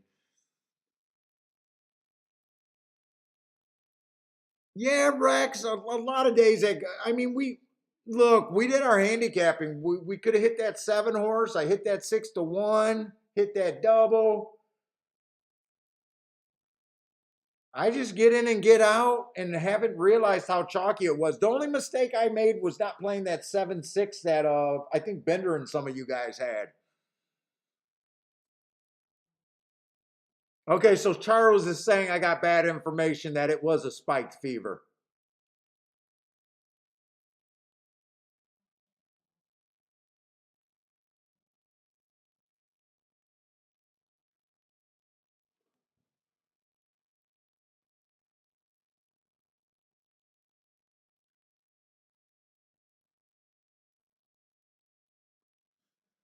Psychotron got the 1-5 exacta code. Yeah, I don't think that was a hard one. I think the chalk. I think the try was pretty chalky. I think in my head. Let me go back. I think the 6 was the other class horse, and I think the 5 was the horse that we thought would benefit most from the front end.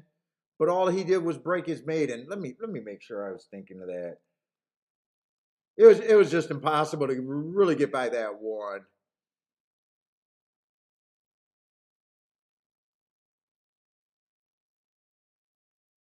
Yeah, he was a Santa Anita horse that just broke his maiden. Wanted to watch the replay there, but he was one of the horses that would benefit on the if the front end was good. I thought that was the only way they beat that horse.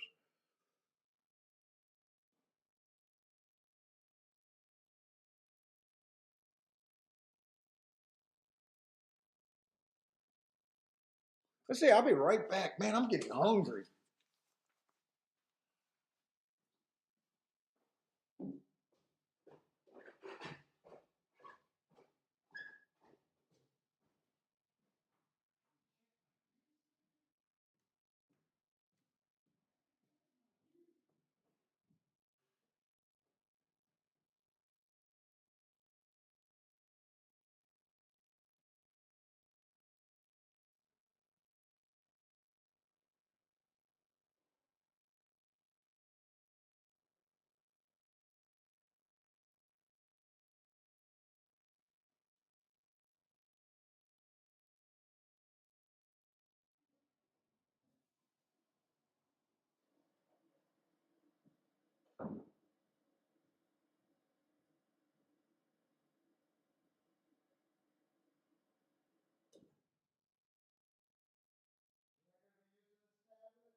You're so embarrassed.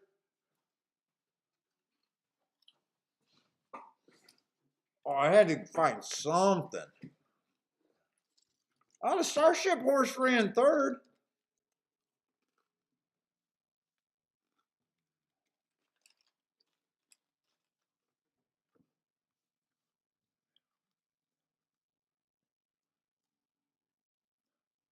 Oh my God, they're gonna drag this out another 2 hours.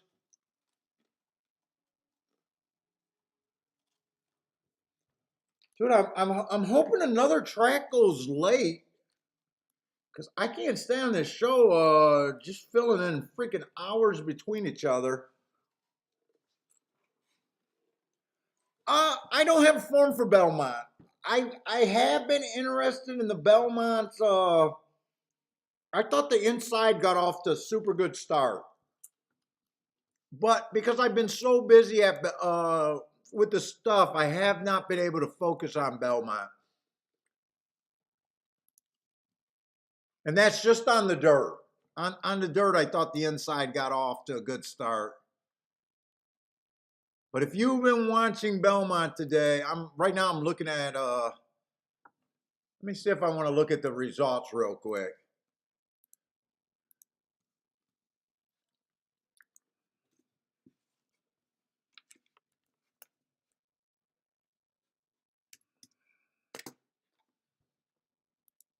And I think my other profile is telling me that the turf routes that you don't want to be on the lead, if I remember right.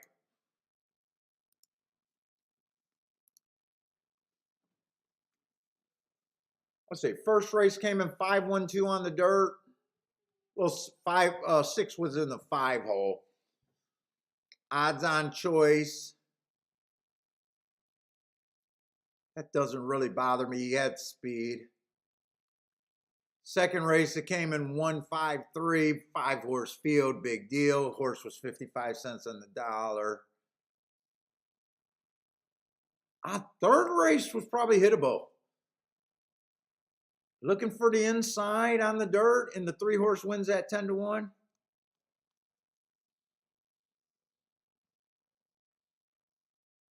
Oh my God, they got terrible fields at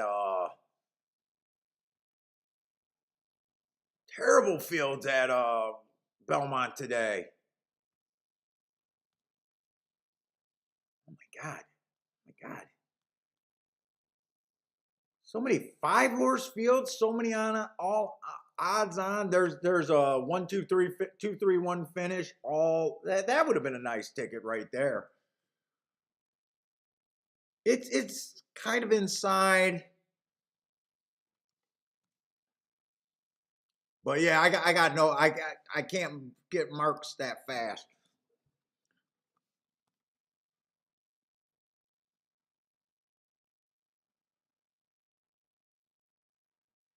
Oh, Bender, you're gonna try to beat up on those small tracks. I know you're excited and got some few things that you're looking at there. Good luck.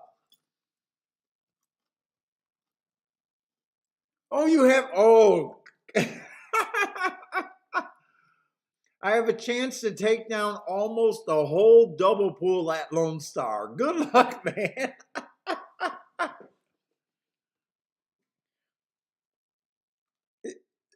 Is the double pool bigger than $2,000? I can't even play in the press style double pools.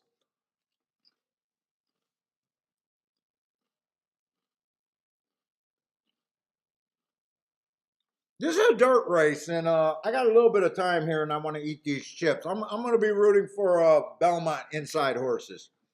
It's a dirt race.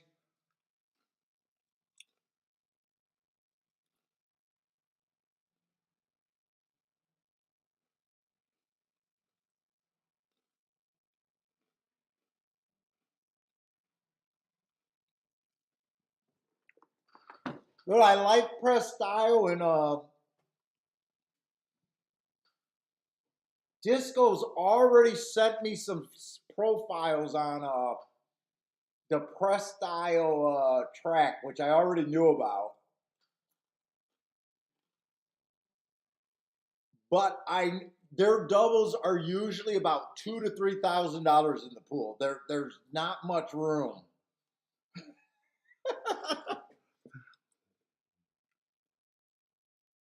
There's just not much room there. Yeah, no, absolutely. On those smaller tracks, the error is a lot of times because for years the bigger players don't play at those tracks. They can't. Now there's been some big guys that have been going over to the smaller tracks because they realize how big their edge is with the they got to adjust their bets, but they realize how uneducated some of those small tracks crowds are. And there's been more and more but for years the bigger bettors used to shun the smaller tracks. Now they're starting to come back.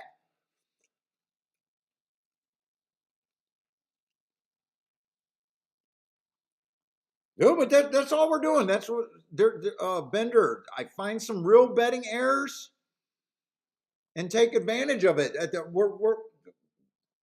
The par mutual system is a predatory game. That's what the par mutual system is. It's predatory. We're looking for errors. We're not looking for good horses. I'm looking for errors.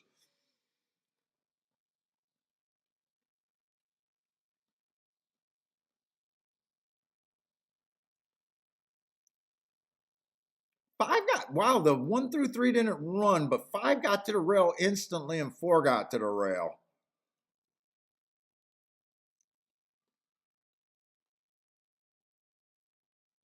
I just don't want to see any outside horses. Let's see. The 9 was 5-2, and he's on the far outside.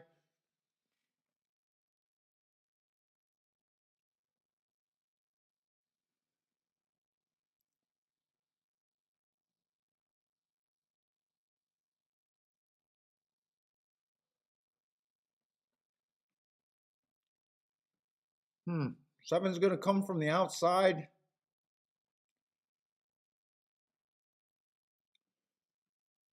One's flying late, but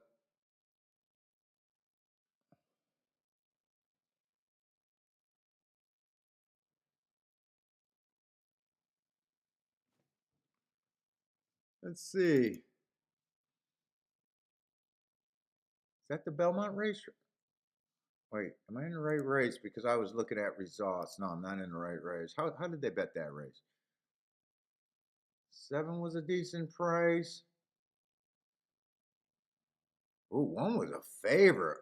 1 had 0 speed. I wish I wish I could see the form on that race.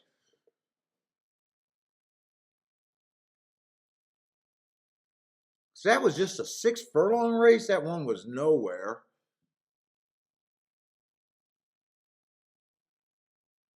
But I always say the worst bet in racing is a short price closer, and I'm just curious if he was a short. He was definitely a short price, but was he a closer on the past performance, or he just so happened to close that race? Did something happen early?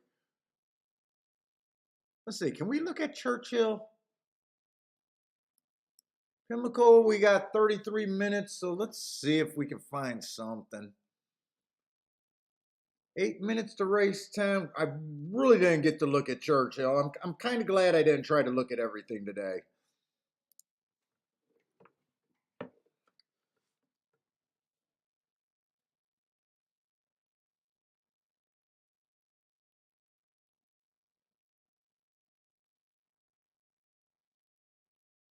Yeah, Bender, I gave away one of his biases a couple years ago and called him out on it. I was like, basically like, fuck you. And then I realized, wait a minute.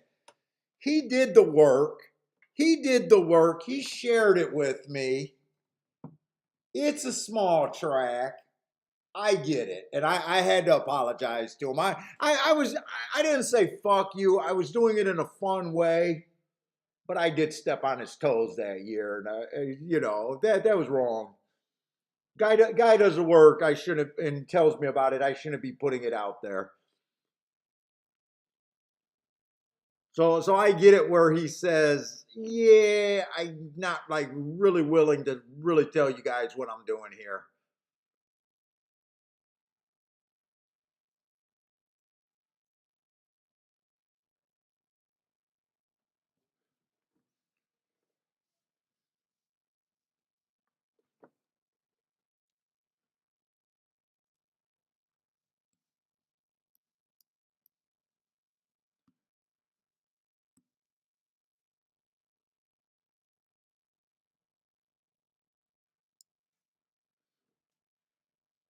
Yeah, Parsons' work is too much in the way for you to be a horse player anymore. I think we're going to take your horse playing card.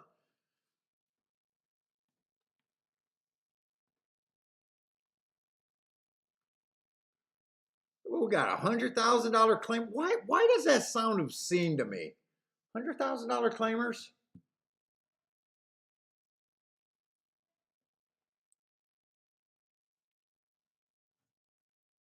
Let's say the 1 horse. What post position? 2.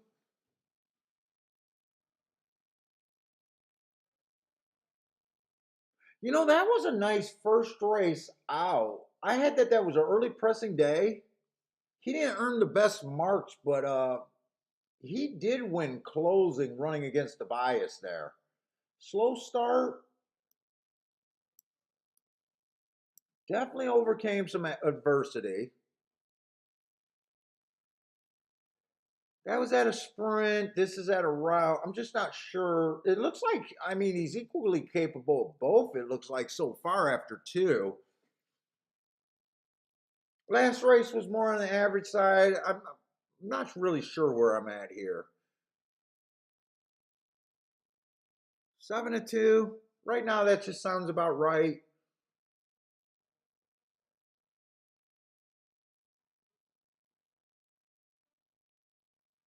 Ryan said, "Damn, not the dude. I can't even get Persons to play anymore. He's just working."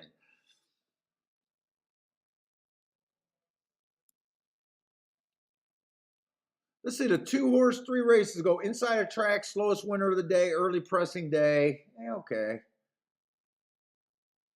He tried the Risen Star. That was at Fairgrounds. That could be a good race. I would expect to see a bump soon after that race. Let's see, Fairgrounds, we know how inside Fairgrounds was. Fairgrounds was just a conveyor belt on the inside. Coming from the 9 horse battling with, I mean, why is this horse not hammered?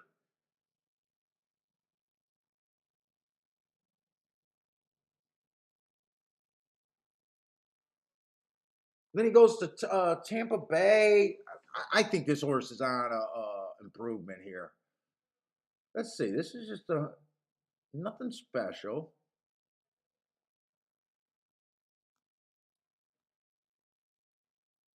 All three did was break his maiden. This is a route, right? Yeah, this is a route. So I'm not even worried about is he quick enough.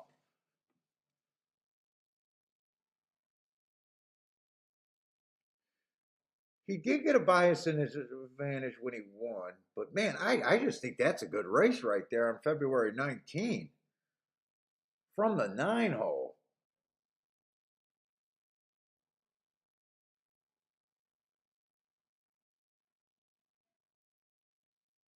Okay, there's some other horses that tried something. Actually, the 4 horse tried something. I was wondering why he was not hands down the big favorite.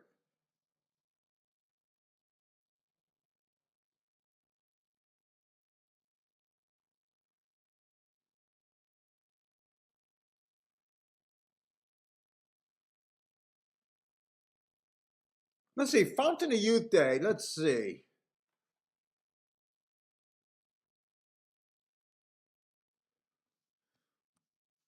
Fountain of Youth Day was the day Simplification won. That was an inside day. Inside day. Had the 6, so ran against the bias. So yeah, I could see that being a good race.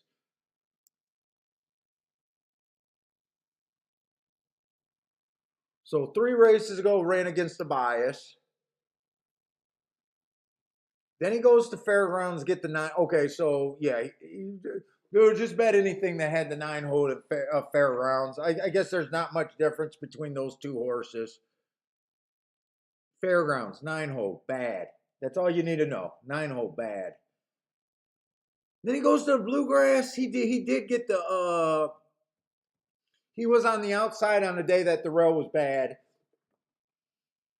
It was a stalking closing day. Those things would make me think that he should have ran better that day, but it says he broke a step slow. I don't think I'm going to be able to look up that race, but okay, I think he's a major player. I think there's what was the other horse? Two's a major player.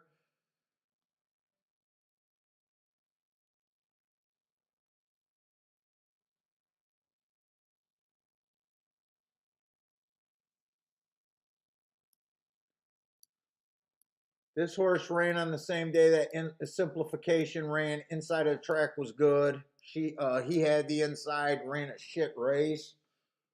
That's kind of unforgivable when you're supposed to be a good horse. You get the good part of the track.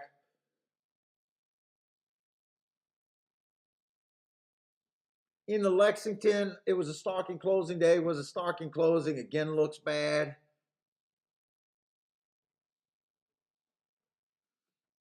I'm not a big believer in the 5. I'm mostly on those 2 horses. What are you banging around up there?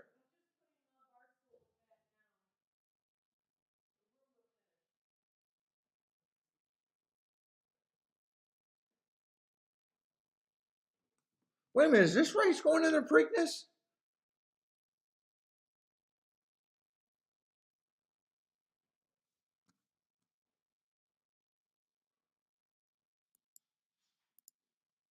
Is Preakness the 13th race? Oh, I wasn't even expecting that.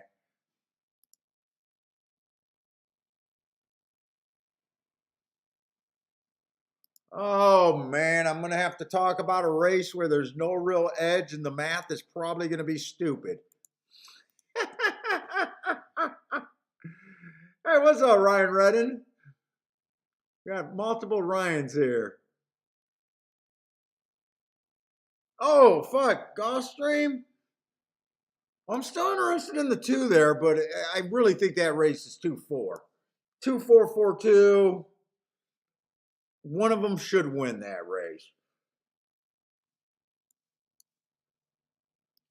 Gulfstream, Gulfstream.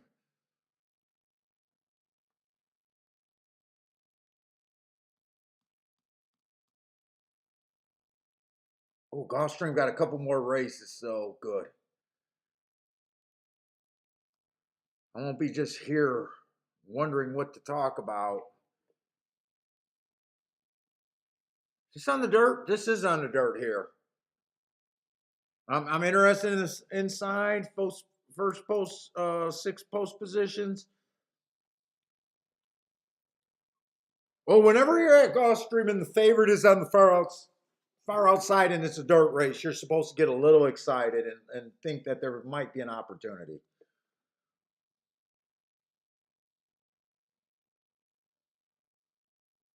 Coming off a real nice race, though. That is a real nice race, but it's not like she's been running with some of these horses that beat her. Let's see. That day, it was a middle track stalking day. She had the middle of the track, but she was trying to go to lead, went fast.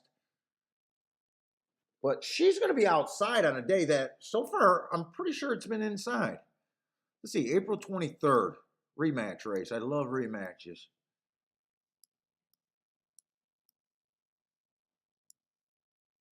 This horse also had the middle of the track, right running style. I'm looking for someone that was on the rail on the 23rd. Four horse. Four horse is kind of what I'm looking for. The 4, the 7, and the 8 are all coming out of the exact same race.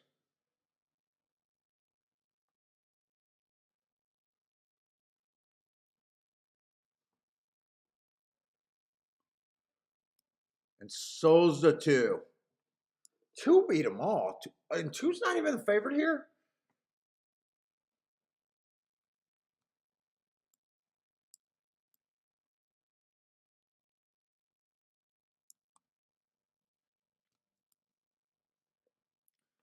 Dude, all you need is this track race to be Gulfstream.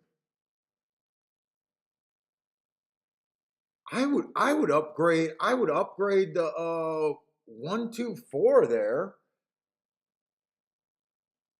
Downgrade the 8 because it's Gulfstream.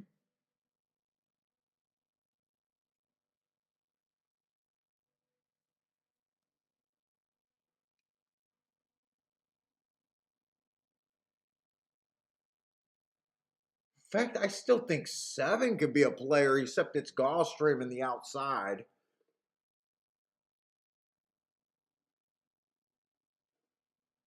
Who's the only other horse in the inside that can beat me? The 3 horse?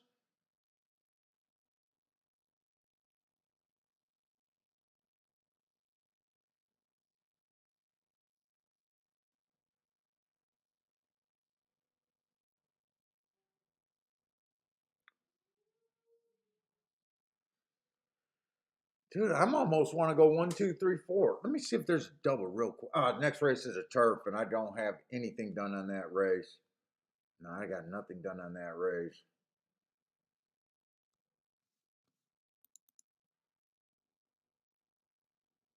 And 5 got the lead over there at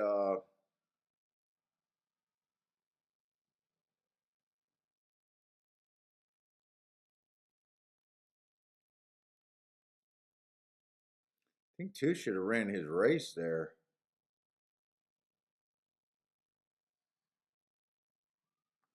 Who was the 5 over there at Churchill? Freaking distracted again.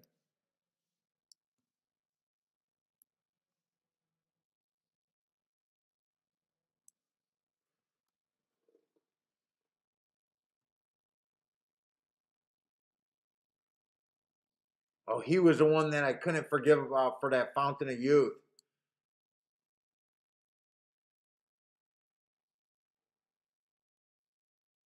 Two's all out. I think this 5 might be a winner, and I just couldn't forgive him for a race.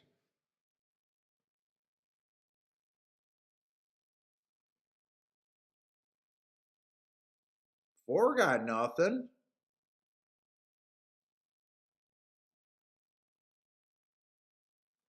Who's a 7 chasing?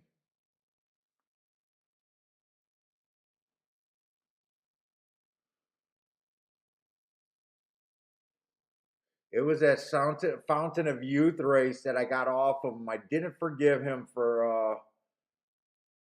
I can see that, and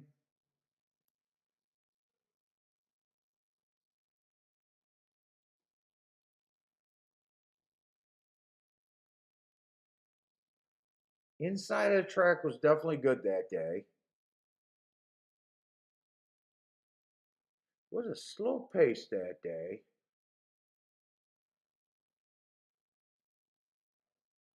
But I can't believe I over forgive him. He earned a heart 3 races ago. You're supposed to win within 3 races of a heart.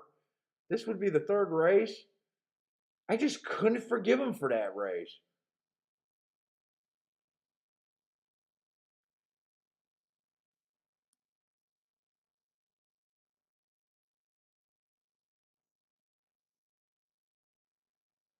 You know what? Why did I have? Let me see something.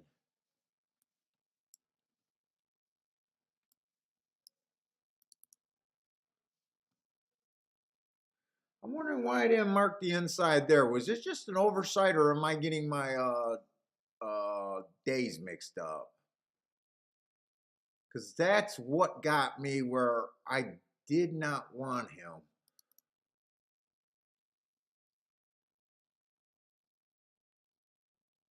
March 5th.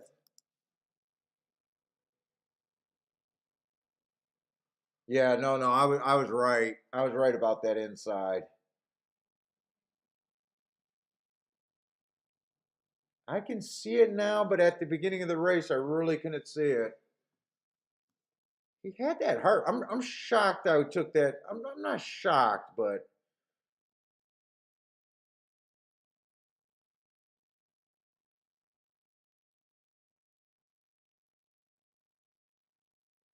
mm, okay. He was just 5-1, so it wasn't crazy long. That would have upset me a lot if he was crazy long.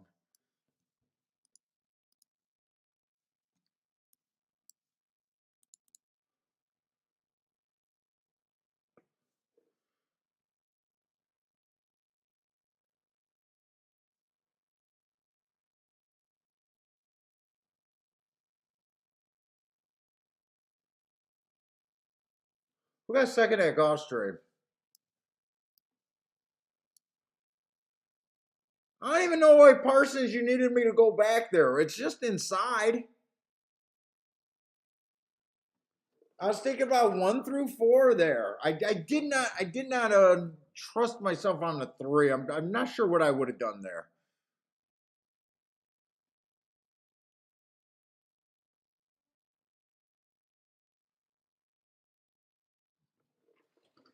Parsons, why are you telling me to get back to Gulfstream when Gulfstream is just fucking Gulfstream? Come on, Parsons. We handicapped together fucking for fucking years. You predate the fucking show.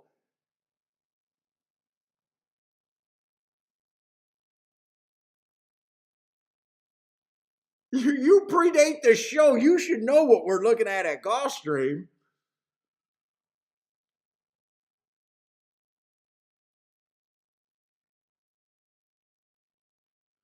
Yeah, 1, 2, 3 exacta, 1 through 4 exacta. No matter how I would have played it, because I think I don't. I know I wanted to did a 4-horse box. I know I wanted to did a 4-horse box.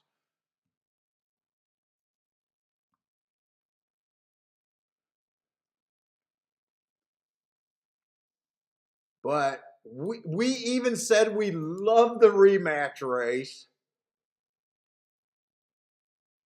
I probably would have used the one, and then I'm not sure who else I would have used again.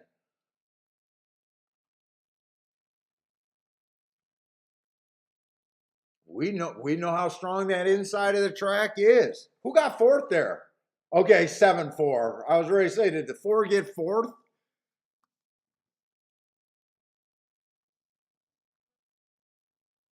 Yeah, you know what? I'm so Parsons. I got up too much too early, so I don't even know how all that interested I am right now. And I passed on a bigger ticket than that already.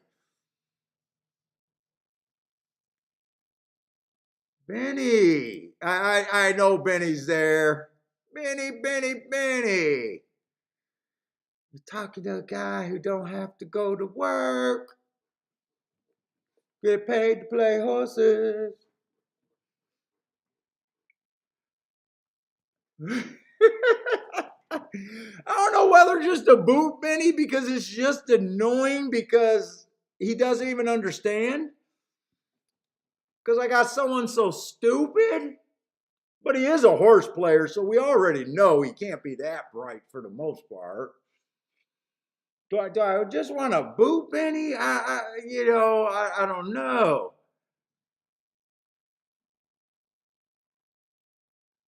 Do I want to keep him because we got way more winning days than losing days with Benny? I don't know.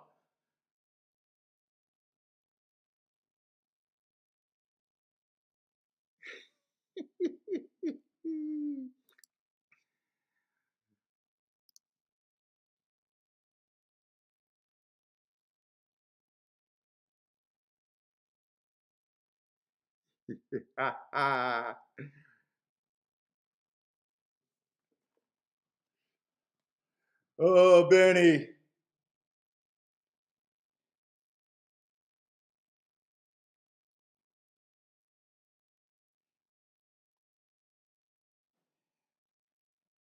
I don't know what's the exact is going to play. I mean,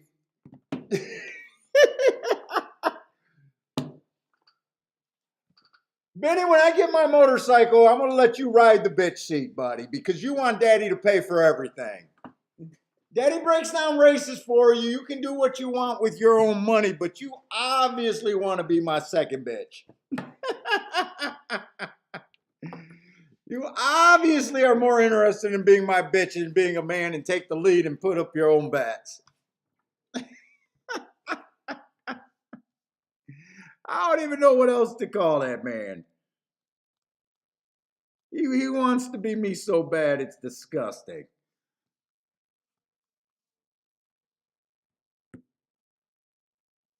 Goddamn, you break down the race, nothing, no. It's you damn bet. You're up. You never work.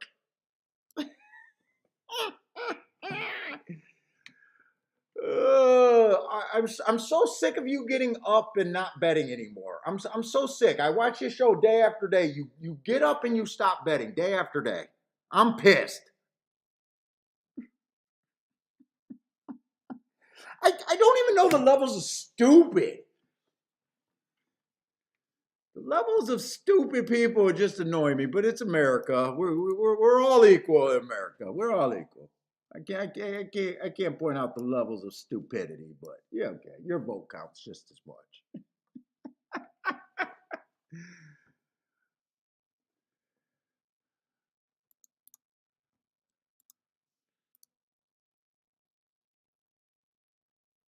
Anyone, yeah, like right, Synchrotron. I mean, my opinion was made. We upgraded, downgraded the right horses.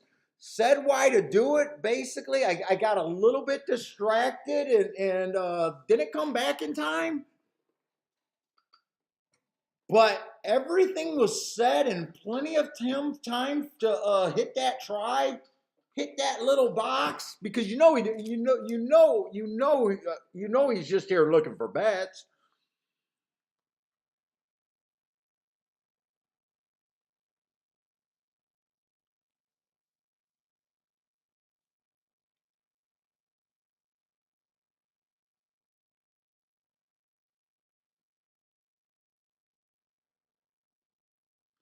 Oh yeah, poker blogging and poker is really big in really bigger than horse racing. Not bigger, the channels. If you're a poker channel, I mean, you're going to have 30, 50,000, maybe 100,000 people watching you at least. It's not even close.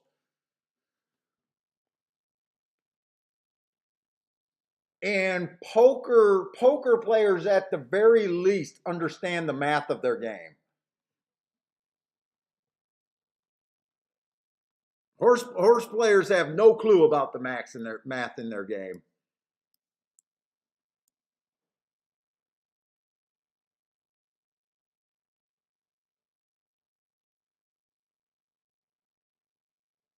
Dude, I tried to do that at Thistle Downs, and I tried to hold the camera like this, and I couldn't do it. Felt like such a douchebag.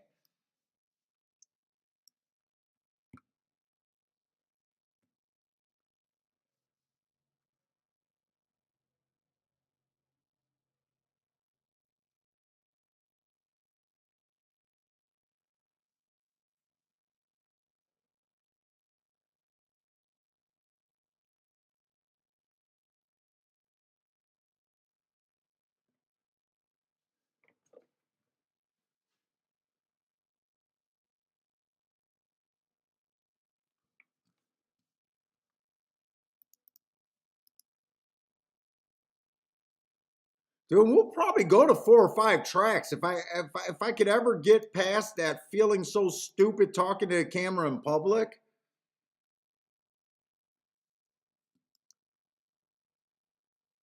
I keep saying I should get a whole bunch of B-roll footage, put it together and stuff.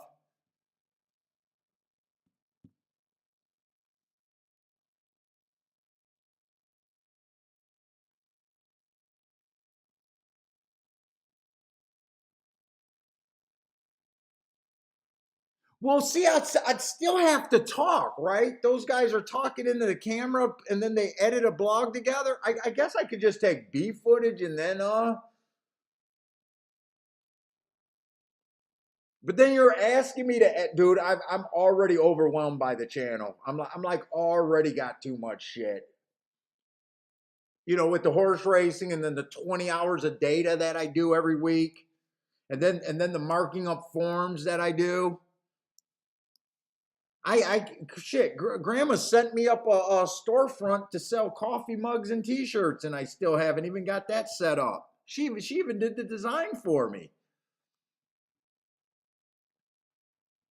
All I got to do is get my freaking how I'm gonna get paid information, and I can't even do that.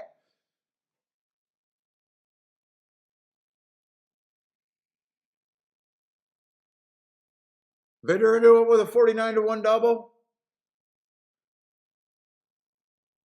Hey, Bender, does it bother you that I'm not playing every race? Are you bothered by that? My boyfriend just wants me to bring home more money than I already bring home. That's all.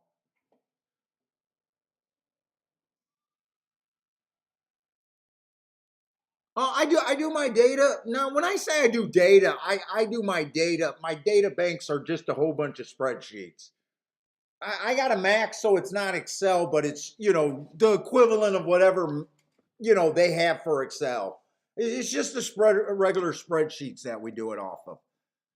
It's just a whole lot of data entry bullshit work. It's nothing special.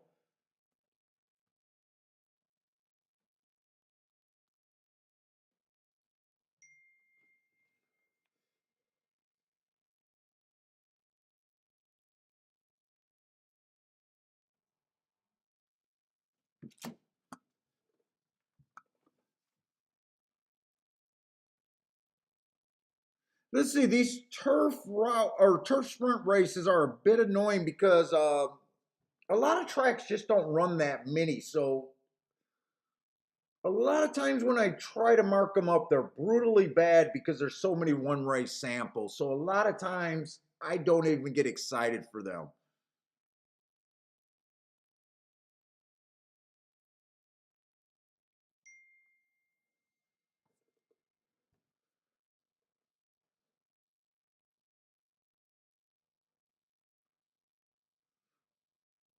And as a horse player, you want to recognize your edge. When you look at your forms and I have no marks, I'm forced to look at this race like every Tom, Dick, and Harry.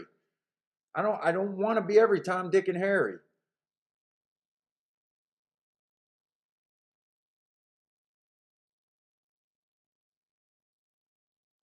See this race right here, a lot of players would say this horse went off form. Or some might say he just didn't like the distance.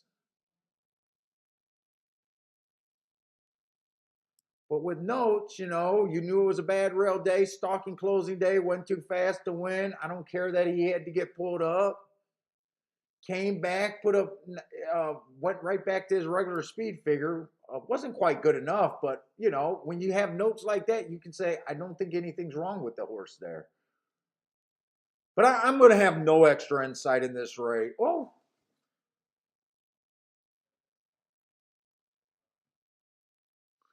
these starter allowance, they just look a whole lot of light there.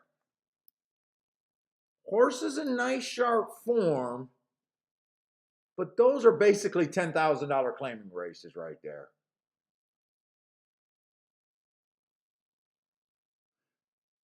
Nine's coming off. Whoa, wait, nine's 8-1 here. Ran on a bad rail 3 races ago. I like that race. Wins right off of that race. Oh, what kind of race is this? $100,000 sprint. Oh God, they blow up the fucking tweet.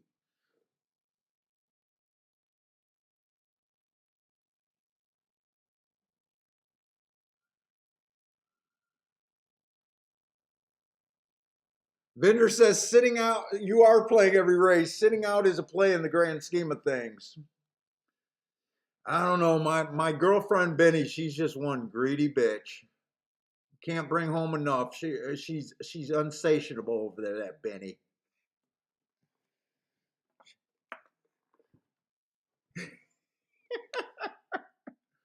She's insatiable.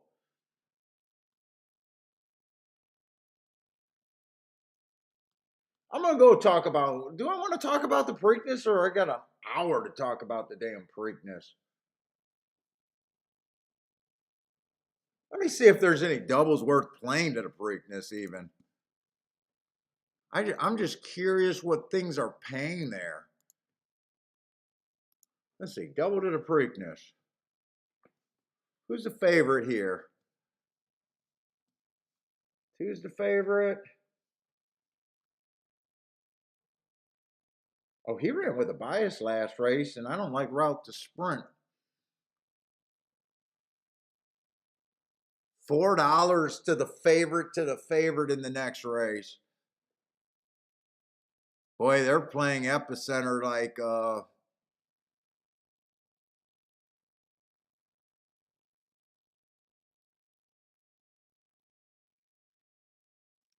they're playing this 2 and this 4.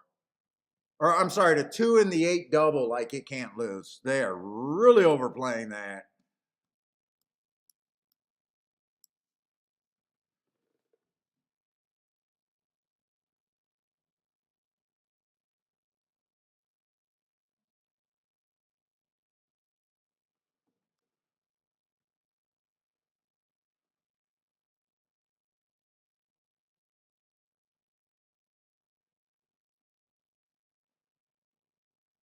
Let's see, the 9 never, well, he ran once on the turf, maybe twice at the most. Oh, 7 times on the turf? Oh, wow. Oh, he had 25 races. I only see 10 of them. That's a really nice race right there. The Whitmore.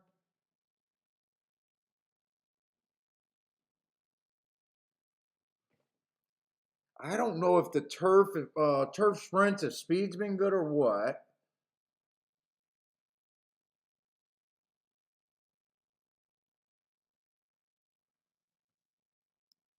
Get to the 9 a little bit.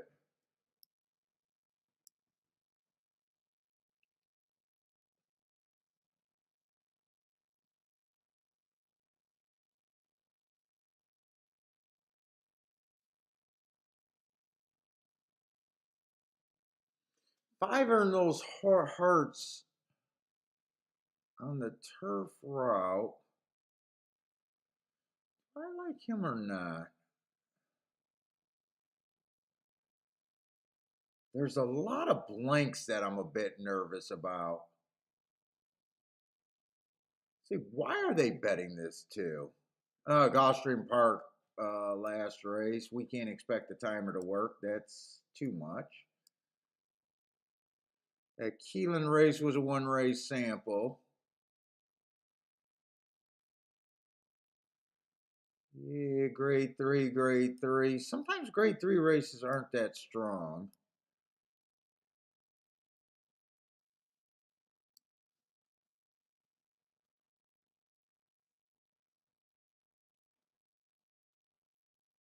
This is just a 50K claimer.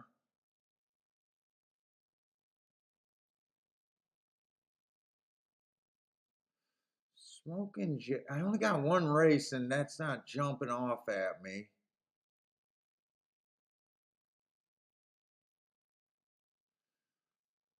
The 7 can improve at 6-1. And the 9. 7, 9, and 2 are the horses that are the only horses I can get to. I don't think I'm overall that interested in this race. I'm going to root for the 7, 9, and 2, but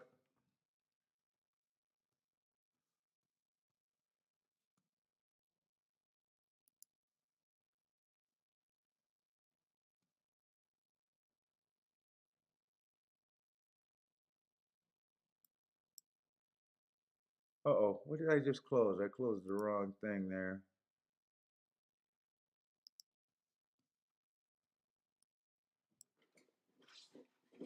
Oh.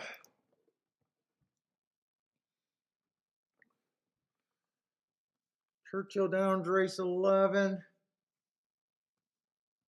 Gulfstream, I think that next race is on the turf. I think I'm interested in that last race, though. I don't have that next race. I don't have this race marked. Oh, almost at all. Oh, a 1.5 mile race. I did not want to play. Definitely did not want to play this race.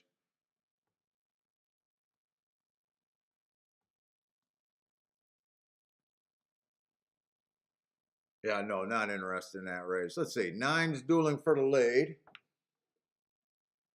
In fact, it's the only 3 horses I was considering. 2, 9, 7.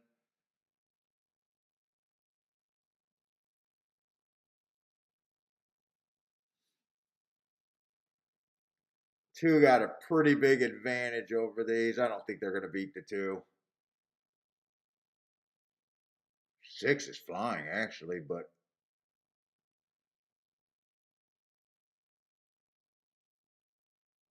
2, 6.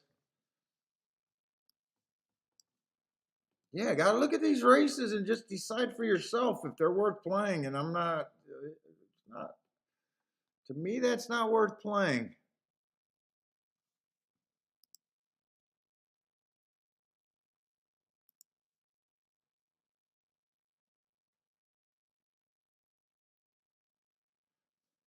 I mean, not the 2-6, not the 2-6. The 2-6 it was worth playing. My opinion was 2-7-9, and I didn't think there was enough upside to play the race. That's what I'm saying, not worth playing. Did it come in 2-6, or did that gray hold that other gray, darker gray off?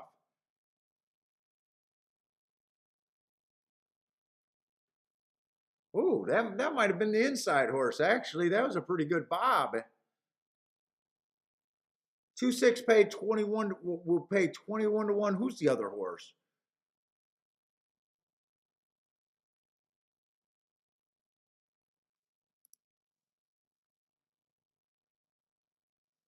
Lloyd says way too much. Yeah, I kept trying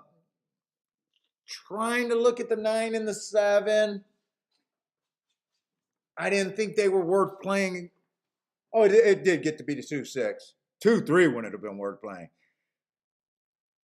I just didn't think there was that much myself to try to beat him either.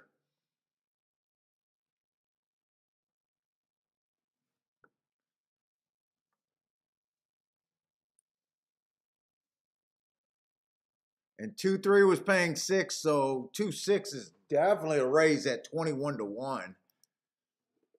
I mean, that's, who was a 6 there?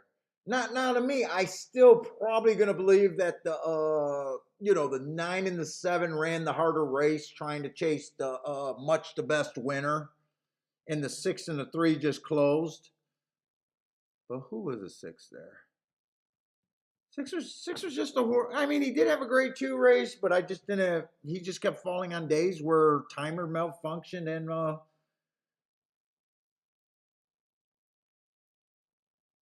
I didn't have marks. No marks here. Timer, or no marks is what that means. Average, slow right there. Now remember, I handicapped in a 7 furlong race. I handicapped the first 6 furlongs, so he was too slow to win at that call, but not, but at the 7 furlong mark, he was okay. Obviously, because he missed by, not much time difference there. Yeah, I don't got a problem with him getting second. I just couldn't find a real reason to try to beat that 2 there. And I just know in the long run, betting too many 7-5s is wrong in so many ways.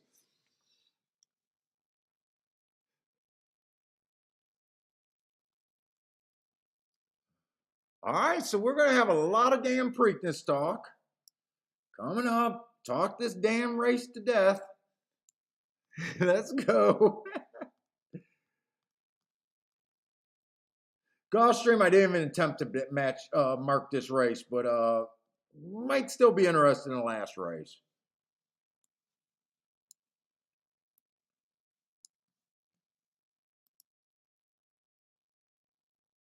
I don't know if they're going to make it an hour between post or longer. I hope it's not much more than an hour.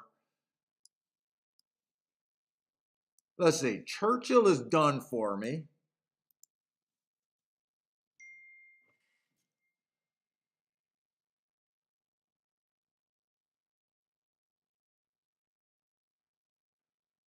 Anyone want to assassinate me? I'll be at the dentist 5:24.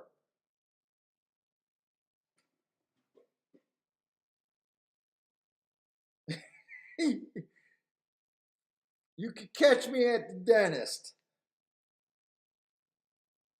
Isn't that where they got? Isn't that where they got Danny Green? I think they got the Chicago mobster Danny Green at the dentist. Oh shit! I thought that was a joke. God damn it! I'm gonna have to cancel my dentist now. Hey Kiki, 5:24 at 6. You hear me?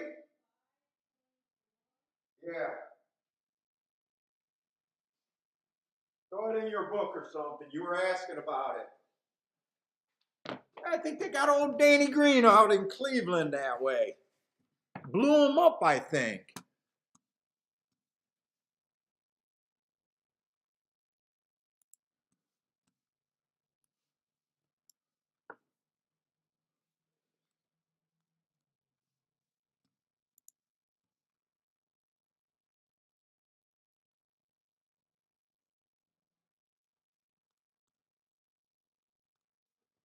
Was he ninth race?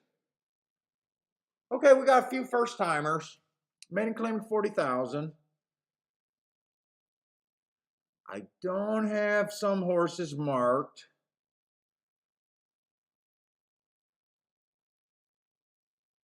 And that's why I was marking Woodbine late or 2 days ago, and I was like, I got to bail from that Woodbine. It didn't look like that good of a card. Let's see. I do like this threes. Wow, 6-1 actually. It's a dangerous kind of play here. Do I got enough time? I love that race 2 races ago. Would really like to see that. And he was checked late in the turn. Why does he get steadied every day, race late? I want to see this 1024 because there's another horse coming out of that day. Let's see, Woodbine, 1024.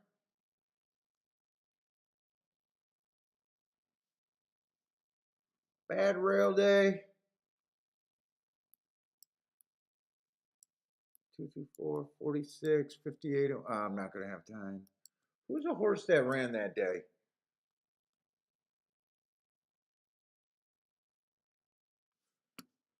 I have no idea what they're doing, but I feel like 6-1 is at least worth a bet on that. Wait a minute, was it the 2 or the 3 on that 3 horse?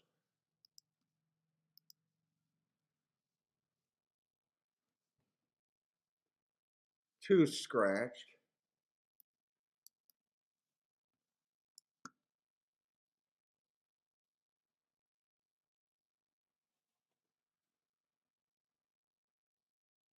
In fact, do I want to put him in second with the? Do I want to play him with the chalks real quick? Let me.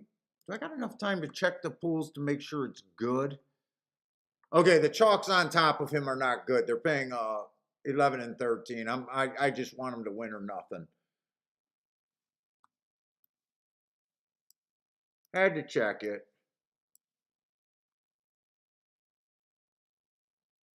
Hey, what's up, Yako?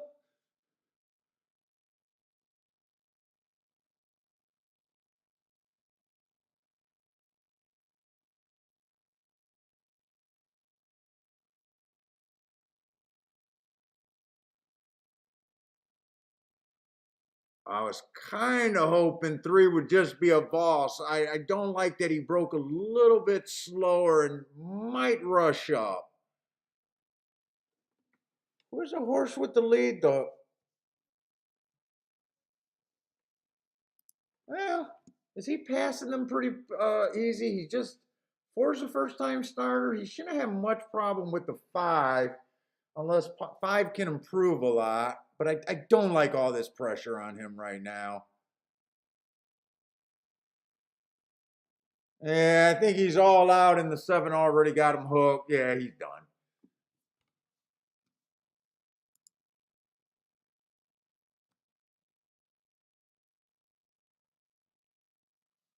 He's done.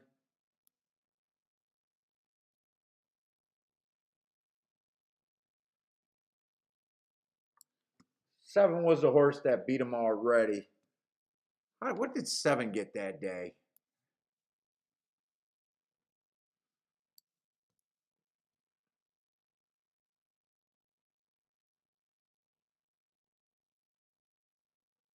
Hey, what's up, Hawk?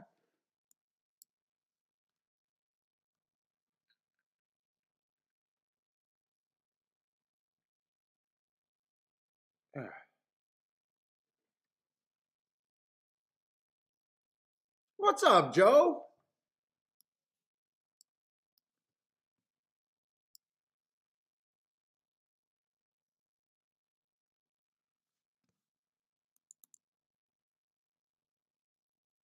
I wonder what Woodbine might have been doing today.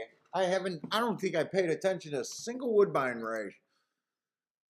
If outside's been good, if they've been off the pace a little bit, I really don't know.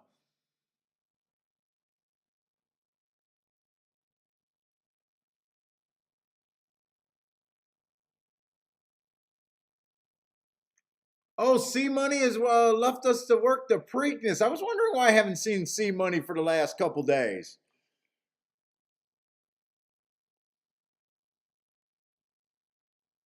Did 3? Usually he's in there, but three streams in a row.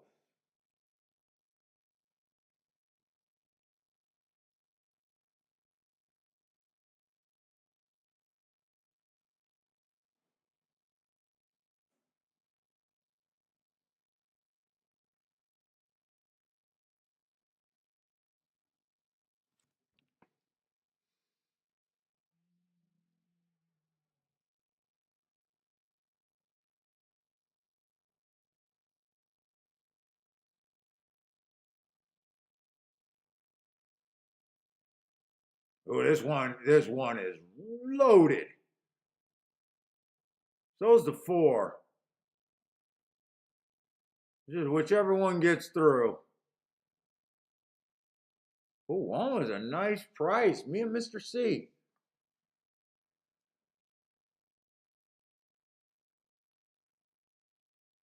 No, that's the 11th race, Mr. C.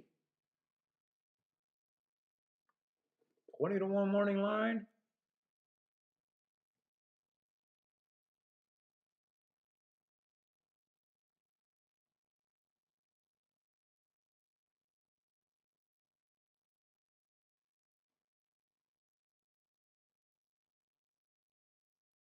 Boy, look at this running line on this horse.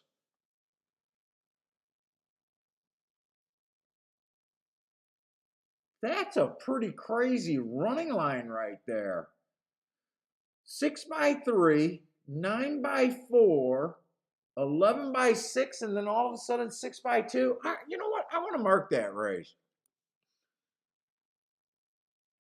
422nd. I want to mark that race. That's a crazy looking running line right there.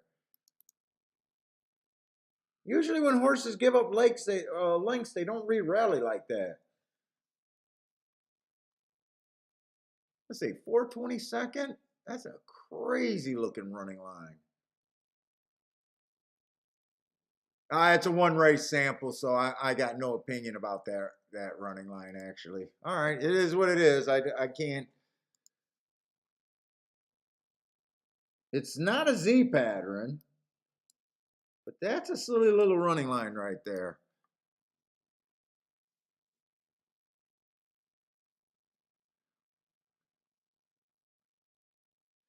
Let's see, Gregory was on that. Nice call, Gregory.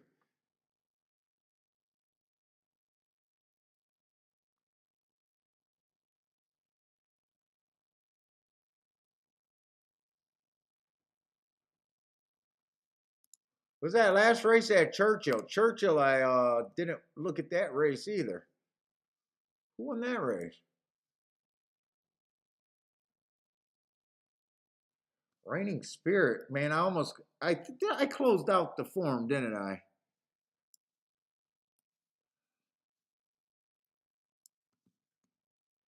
I don't think I had mark. No, I didn't have marks on that race. I'm not. I'll look it up on my own time. All right, I'm gonna start the Pimlico start. We're gonna talk about it. Let's go.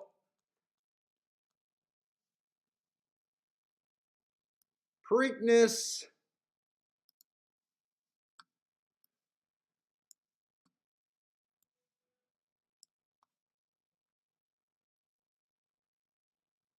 Hey, what's up, Rex?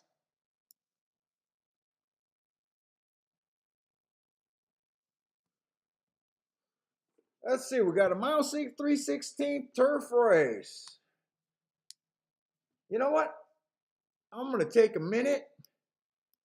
I want to see how many dirt races and if speed won all of them or speed was just let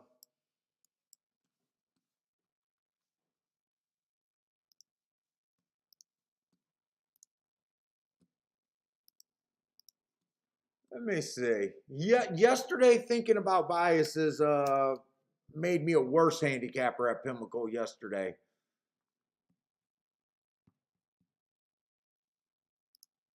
But why do I go back to it? Because I know where all the big hits come from.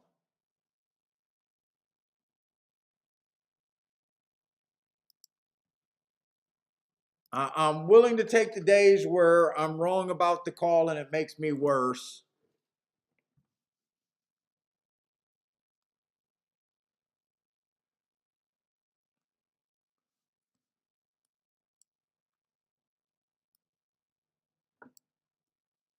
How am I putting that in right? All right, that's an 8. It actually doesn't fucking matter. These are sprints, these are routes on the dirt.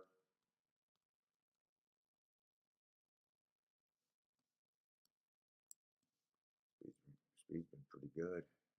We already knew that.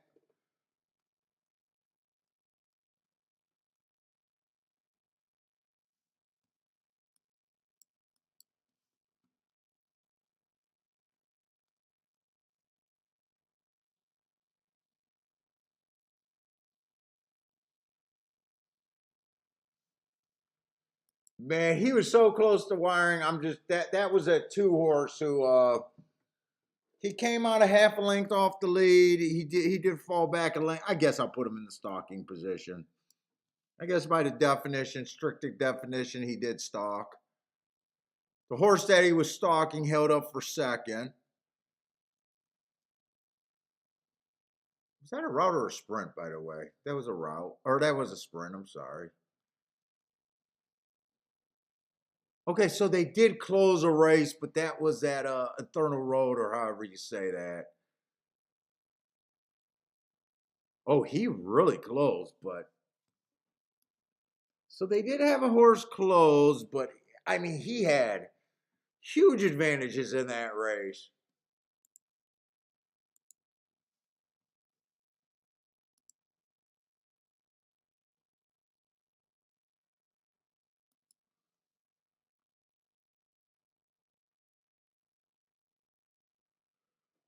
All right, let's just go over the thoughts.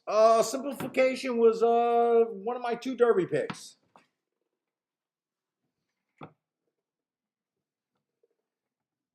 Let's say 4 races ago, Holy Bull. The rail was terrible that day. But the horse tossed his head, didn't really look right the whole time. Uh, I think you could forgive simplification in the Holy Bull 4 races back. Founding the Youth, inside the track was good. Horse had the inside. Handled business. We just seen a horse win at 5-1 off of that race. That horse that I kind of didn't want to forgive, that ran off, that I was shocked. Uh, so we just seen another horse run off of that. Uh, I wasn't convinced on him that time. It wasn't until the Florida Derby that I had that track labeled stalking and closers. That was a race that made me think that yes, he was the best horse coming out of Florida. Uh, he dueled. He went too fast to win. I knew he was going to get a peak in his speed figure, which is he did. His speed figure went up to one of his best. You know, he got a bump. Derby, I was hoping he'd be close to the pace, but not that pace. Look, we know it was a chaos pace. We know what happened. You can't be even bad handicappers kind of understand that that was a meltdown race.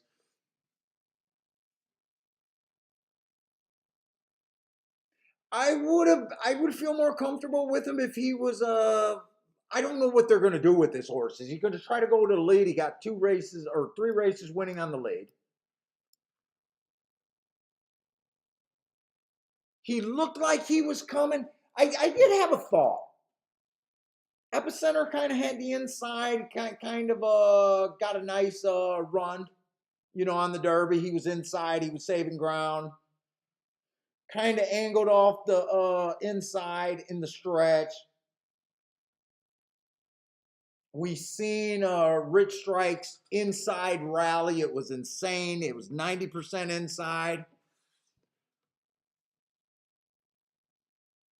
Simplification was making that same move as Rich Strike. He had to go outside. Rich Strike went inside. I'm wondering if by the Derby that the inside of the track was really good. That's another thought in my head. I'm not sure one way or another. But this was my Derby horse. If it wasn't a good inside bias, chaos reigned there. We're not going to get 21-3 again. I'm just not sure which way this horse is going to run. Is he going to come to try to stalk? Is he going to go to lead here? Is he going to let early voting get out? 8-1 definitely sounds fair to me. I'm going to have so much time. I'll probably be able to do a betting line in this damn race, and just let math and scenarios, just go that way.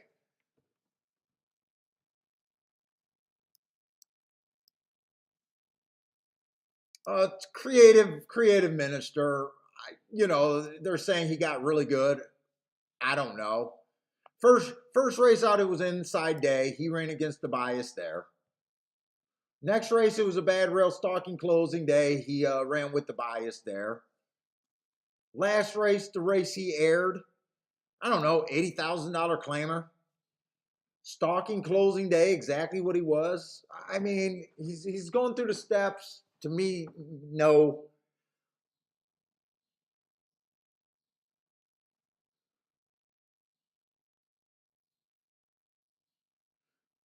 Fenwick, however you say that. I still didn't look up the. I think I did look up that on another form. I think that was just average, that race where he looked like he aired. The bluegrass was definitely a bad rail stalking closing day. He did have the inside. That's his only hope to improve, but his improvement would have to be massive here. 8-1 sounds insane for me to take him. I'm not saying he can't win. Every horse has at least a 1% shot, according to me.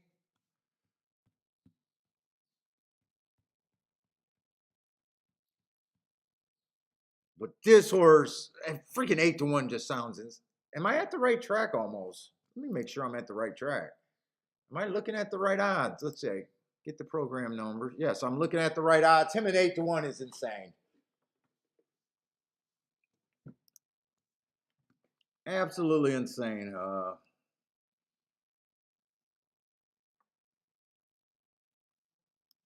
Let's see. Secret Oath. 4 races ago, stalking closing day. I don't know. Did what you're supposed to on a stalking closing day if you're a good horse. Ran the bias. Comes back. It's an inside stalking closing day. She had the inside. First time she had faced any adversity was Arkansas Derby. Just average. I don't know. I didn't like Cyber Night. Barber Road, I gave a 5% chance in the Derby. Beat her. I mean, uh, yeah, I could see it. Everyone's saying she made the move, but what, too early, too late, had a little bit of trouble, didn't look the same. I don't care. 9-2 sounds about fair value at best. I'm going to do a betting line here, but right now I'm thinking I can't understand how I could give her more than a 20% chance to win this race. Let's see. I'm really not sure on this bad rail early pressing day. I do think it was a bad rail, but for most of the race, she was wide. There was one horse that wired, one horse that closed, which was her, and the rest of the horses stalked. Maybe it was just a stalking track. If you like the asterisk, I could see it, but I don't know how you can say that she has more than a 20% chance to win this race. And to me, I don't know why you would take 9-2 on a horse. Do you want to get overpaid in horse racing? It's not about hitting a race.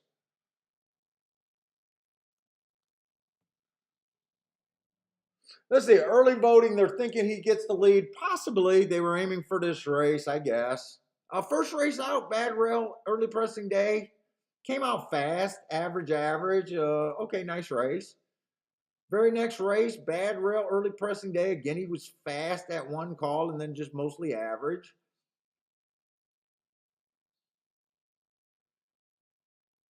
Wood Memorial, that was a really nice race. He got caught by Modonico. Skippy was in this race.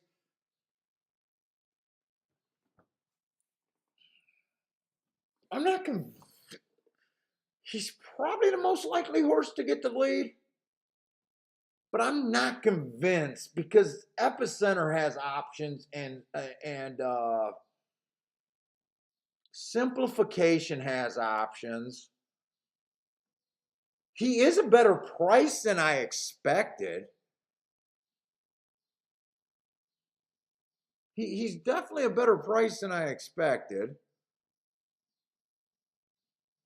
Jared saying Secret Oath wins. Just saying he wins is not enough.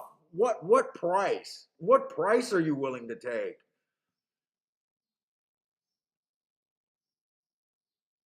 I don't like any of the Santa Anita horses here. That April 9th race that both of these ran, that was a stalking closing track.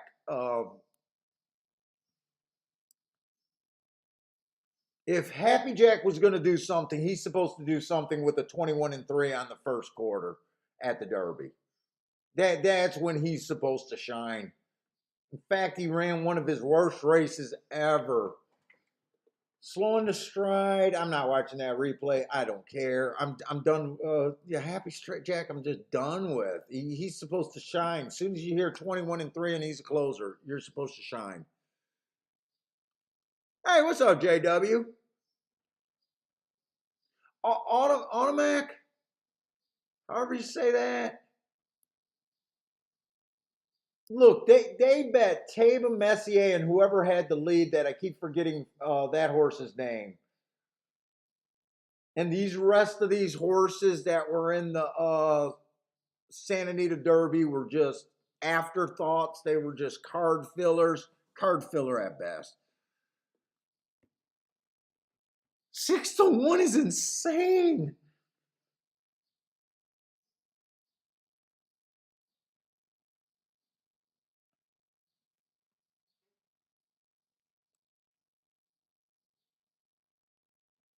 Let's see, Epicenter. I was kind of bullish on Epicenter, or what, against Epicenter. I do like that race 4 races ago. I think that's his best race when he went too fast to win. He went too fast to win just to get caught by a horse that got a trip. Everyone's saying he likes to get caught by long shots. Maybe. He went too fast to win. He was already doing something special. Yeah, trip still matters. Everything else still matters in horse racing. You know, most horses aren't going to be a superstar. Uh, that was a good race. I don't care what you say. Trying to figure out why he gets beat every once in a while by horses that look bad. Yeah, it went too fast to win. It happens. Speed Fears just went on a rise after he earned the hearts. You know, rise, and match. Uh, my one thing about him, he was at Fairgrounds, and the inside of the track was favoring speed and stalkers, mostly speed. The track was favoring inside. All of these races at the Fairgrounds was basically the same thing. He got over to the rail. He got a perfect trip every freaking race at Fairgrounds. I was kind of thinking he never faced adversity other than this race that I love where everyone else is wondering why he lost.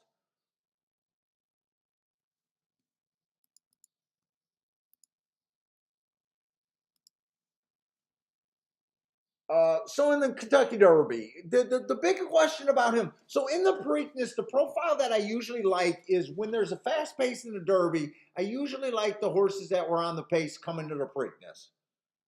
Now, by definition, we got the fast pace over there in the Derby.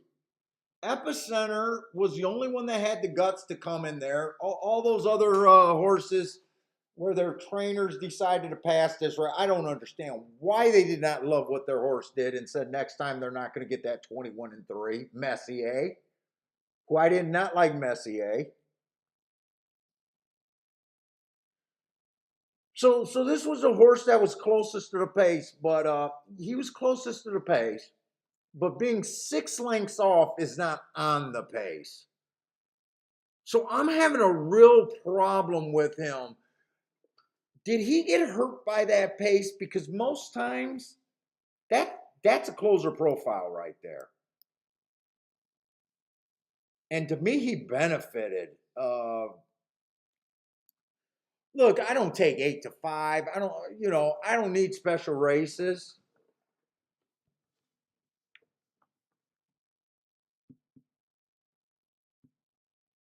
I, yeah, I look, I'm going to do my betting line, but for me to say that he's a good bet for a win, you got to say that he's a coin flip here. And I still want to take 8-5. Just disgusting.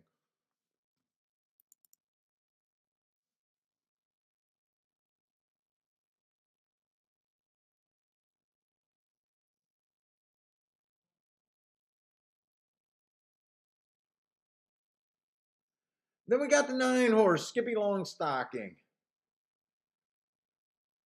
She was pretty average up until she 3 races ago. And that was just in a $7,500 claimer. Or $75,000 claimer, I'm sorry. She'd do it with simplification before and mucho whatever. But I like that race. Inside the track was good. She went too fast to win. She ran against the bias. And all of a sudden, she starts looking like a much better horse. Her speed figures go way up. But in that next race, inside of the track was good. It was a closing day. She was inside in a closer.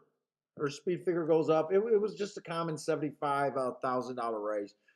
She did go to the wood. If I remember right, everyone in the woods speed figure went up high.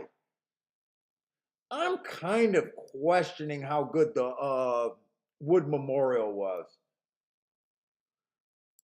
Her speed figure kind of aired.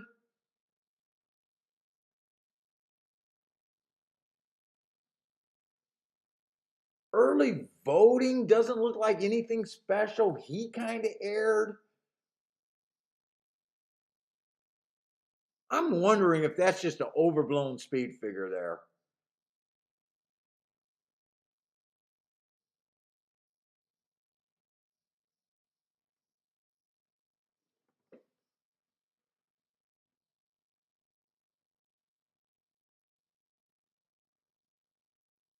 Secret Oath would be the last horse standing if they laced up the gloves instead of running. She's a mother effer.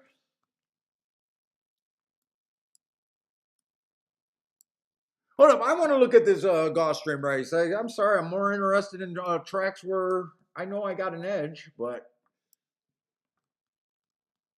let's take a real quick look there. That's a Tapeta race, nice cheap claimer too. I know that for the most part, you don't want to be on the lead. Let me get my scratches real quick.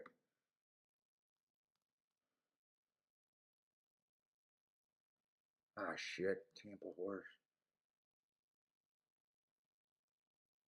I was hoping to see a lot of speed in this race.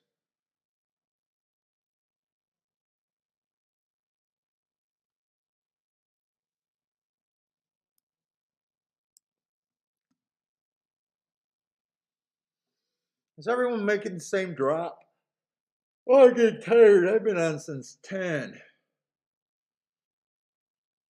Let's see, this is a speed horse. Oh, it's dangerous to call him a speed horse. Some days he got the right running style, other days his running style is crap. Let's see, 5's probably going to lead, being a sprinter stretching out.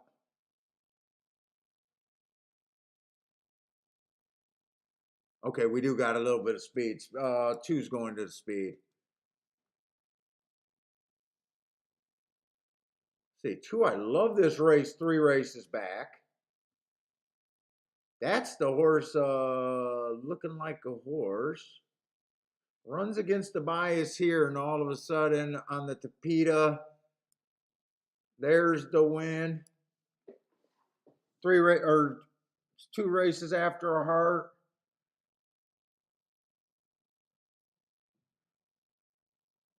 Let's see, one's the favorite there. One's a slow into getting stride. I want to play that race.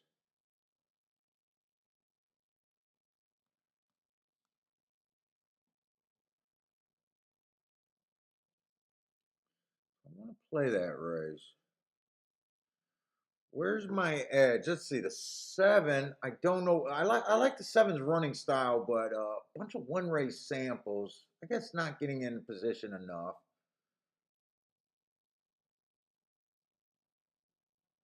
8 got the right running style as long as the pace is not too slow.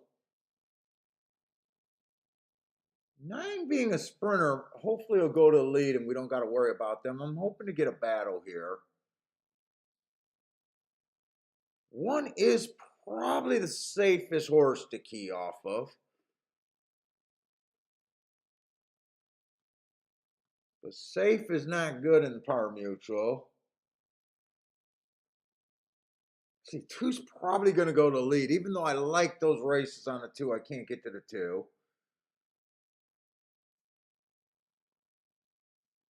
Four, four. I don't want four anywhere near the lead, and I think this horse can. If four runs that last race, he's a jockey's an idiot.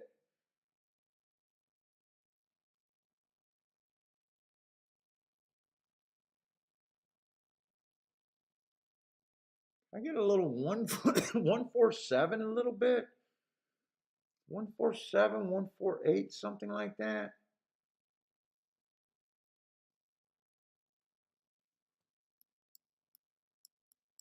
I'm gonna try to do a little bet here.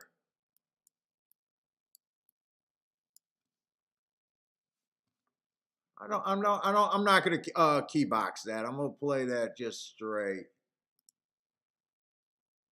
That's if I can even get it in. I'll be able to get that in. Maybe I won't be able to get that. Come on. I should check these. Wait a minute. If it comes, I'm going to put it in. It's not that. Oh, I got it in.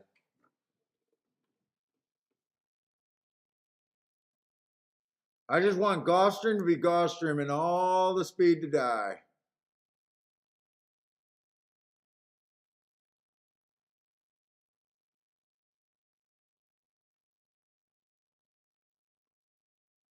And just don't give me a 25 on the front end. 25 on the front end, I'm sunk.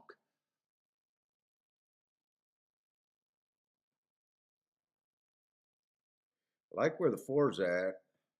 24 and 1. Four should be pretty decent here.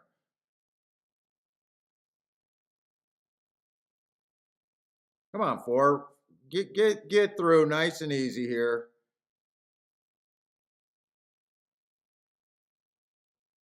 You're in perfect spot to pounce here.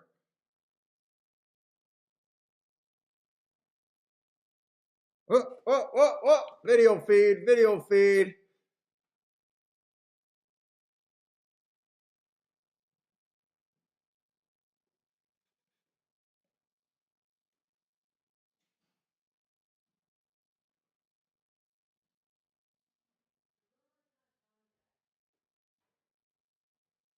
Wow, my video,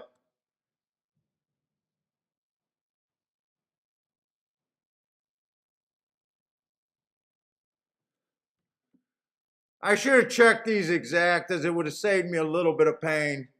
I don't have a 1-6, do I? Oh, I don't have a, who's the 6 horse?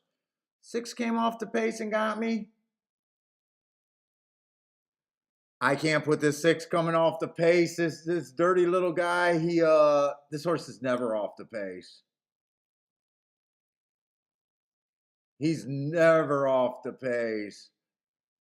I mean, he's off the pace here, but he doesn't run. All right, that's what it. I did that small.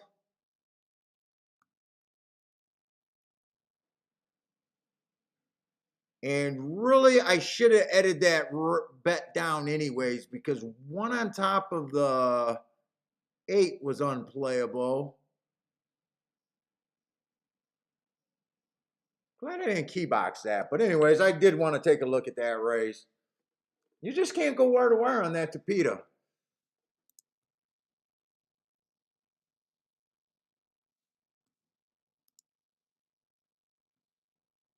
Yeah, there's no way I would have thought that 6 horse would have came off the pace. That would have been a nice exact. It looked like Gregory had him in the dude, that was dirty because I threw him off. He goes to the lead. He never shows that. That was a dirty move right there. That was a dirty little bastard.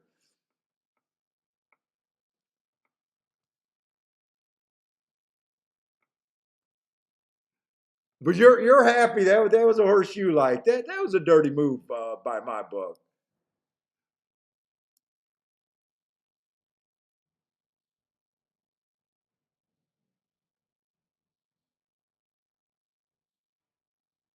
I'm wondering if 4 made his move a little bit too soon, but that was just an $18.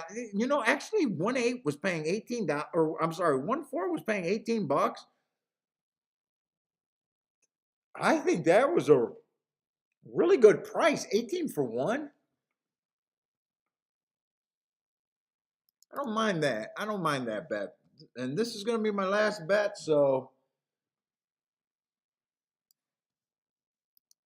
if I even play this bet, because I got to do a money line here. I really do.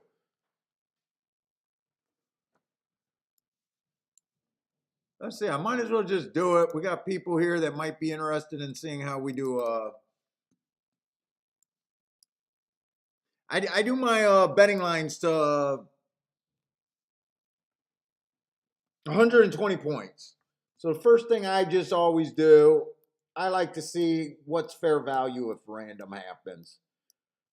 Random just means without any handicapping, what percent does every horse has a chance to win? Random. We're betting on balls, not horses. So everyone has basically roughly around a 7-1 chance to win. And all I do, so I need to know where my starting point is right now, random. So all I do is take away points of horses I can't get to and give them the horses that I can. That gives me the percentage at the end of the day, and the percentage correlates to the odds.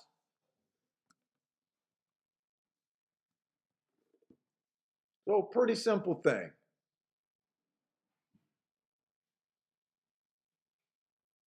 Who can I get to here?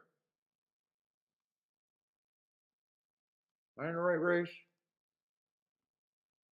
Simplification. And when I do this, if you guys are, starting out, so I don't know if I just said I got a couple of rules. Every horse gets 1% chance because every horse has at least a 1% chance to win a race. There's no such thing as 1,000 to 1. I'm sorry, 1%. You're not good enough to tell me when you think a horse is 1,000 to 1 compared to 100, and most of you wouldn't even be able to tell me what that means. Just like we overvaluate our horses, so be safe. Give every horse 1%. And I never give a horse more than 50% chance to win because I know how wrong it is to try to beat this game betting below that. So, you guys that say that you guys can spot a difference between 70% winner to 90% winner, I'll remind you to look at your ADW and check yourself before I do, I guess. I don't know where I'm going with that.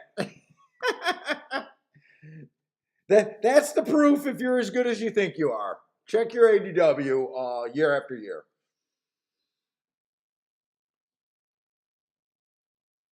Okay, so I go to the horses that I can't get to.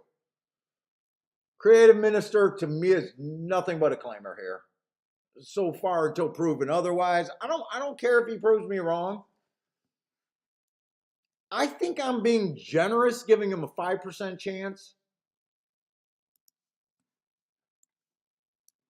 I always say my 5% is 17 to 1. I think technically it's 20 to 1, but for some reason I just started doing 17%. But 17 to 1 is the bottom price, the break-even price that I can accept. Who else do I like? I can't get to. Man, I think there's a little upside there with that bad rail day, but I'm saying 17 to 1 at best. 5% chance. I'm just going to be conservative early and work with the line from there on. Secret Oath, I think Secret Oath gets some point. Early voting definitely gets some points. Happy Jack, I'm done with Happy Jack.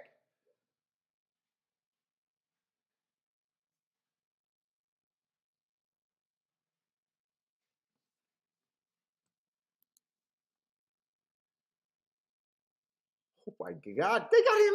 No way, they got him at 10 to 1. 50 to 1, Happy Jack. I think this Armamac, I don't like. I don't like him. Got a little bit more chance than Happy Jack, I guess.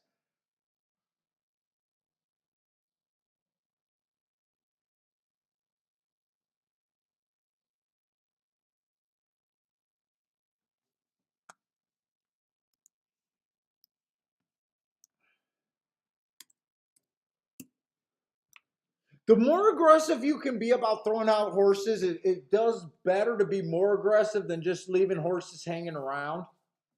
Don't be scared to lose.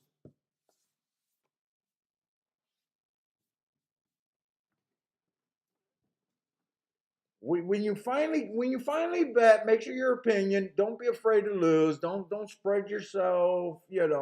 Tickets that don't matter. Epicenter obviously gets some points.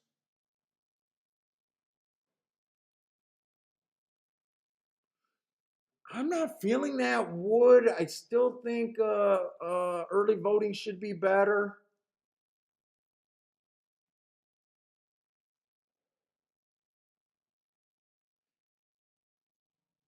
She got a. Let's see. How do I like her compared? I think she has more upside than her or him. Fenwick.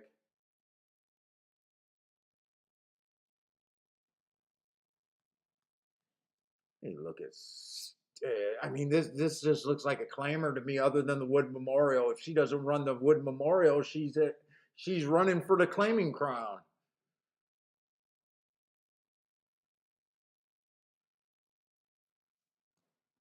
I'm gonna be a little hard to start.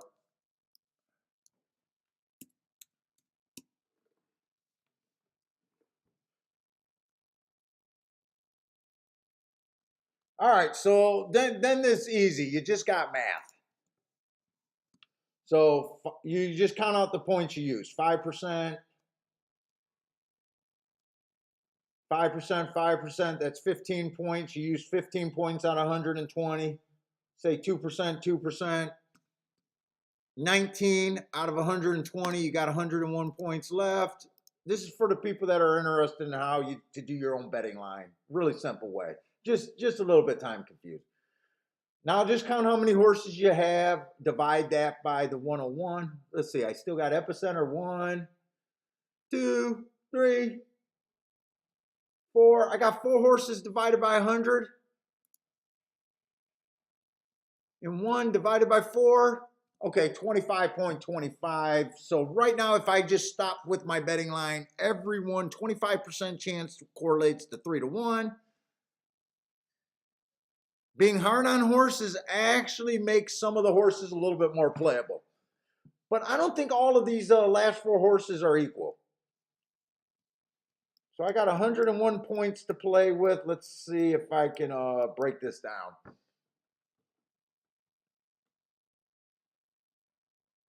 I'm still a fan of simplification. I can be a Gulfstream homer, but I'm still a fan there. JW doesn't get why Happy Jack. Oh, who's not? The public's not betting Happy Jack, or well, I never bet Happy Jack. I was trying to make a case for Happy Jack. But dude, if Happy Jack was going to run his race in the Derby, he had to run on that 21-3, and he did not.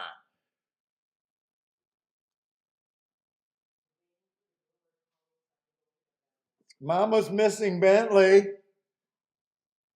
Dude, Kiki, you could have got it in when Bentley was gone. This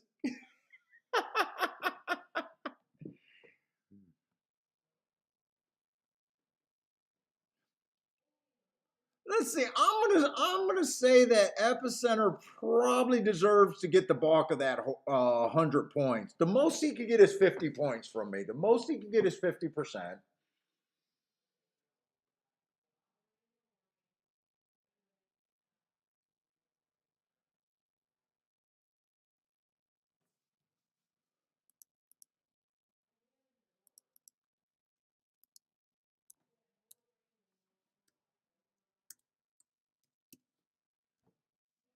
Let's see. I'm going to start off being a little conservative. Let's just say I think he has a 33% chance to win. That would make fair value 2-1, and I'm not interested in 2-1. 101 minus 33 equals 68 divided by 3 horses. I don't think that sounds bad at all. Divided by 3 horses, 22%. 22% each. 22% is just a little bit lower than 4-1. It's like 7 to, actually it lands on 7-2. You know what? I'm going to stop there. I don't have to be exact with these. These are just my betting guide. So I got Epicenter, Secret Oath. Now I do like Epicenter, or I'm sorry, not Epicenter, Simplification better than Secret Oath, but I really don't got to break that down. If I wanted to play, Secret Oath is an overlay right now. Simplification is an overlay, according to how I see the race. This is why you need to make your own betting line. Good handicappers will see this race and every race completely different. You find value making your own lines, looking at your own scenarios. Complaining about the morning line maker, not agreeing with you. You'll see a lot of guys complaining about that on Twitter. Oh, that was a terrible line. Can't look at these lines. All they do is tell me is how much they don't understand racing. When they think they're smart and they're absolutely wrong.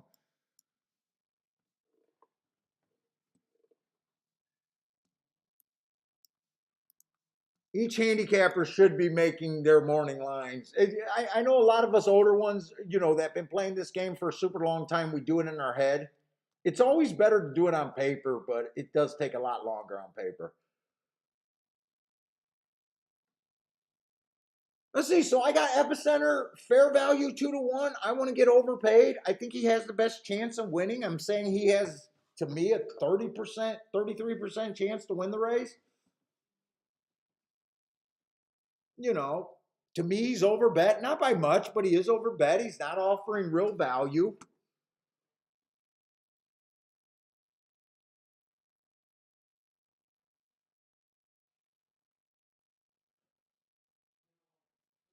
But I don't even understand people that look for races like this to be able to bet a horse like that. I guess if you're, you bet $20,000 and you're $100,000 in a race, and this is one of the few times, but for most of us mortals that can't do that. Let's see, the 9 at 11-1. The way I see this race, he's overbet. I think he has a 5% chance to win this race. He's being bet like he has a 9 or an 8% chance. He's just overbet. Everybody read the books about you want to bet overlays. Bet overlays.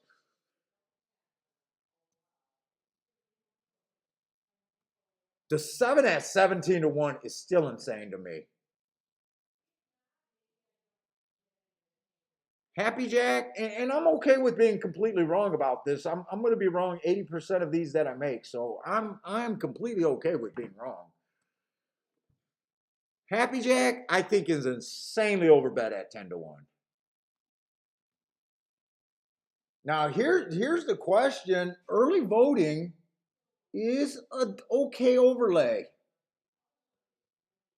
As long as he stay at about 5-1, he's starting to get in the play. I want to get overpaid. That fits the definition. I could bet him with the opinion that I got.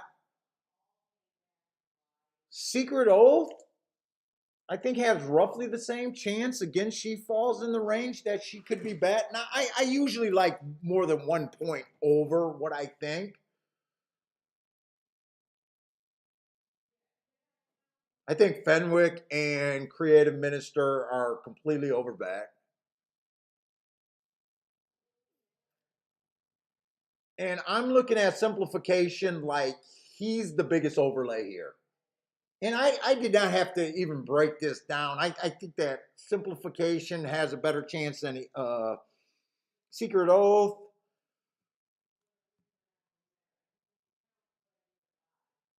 Early voting, it depends on how much I hate that race. I've seen a lot of horses come out the wood, and I think they're, I don't look at speed figures, but that does not look right to me.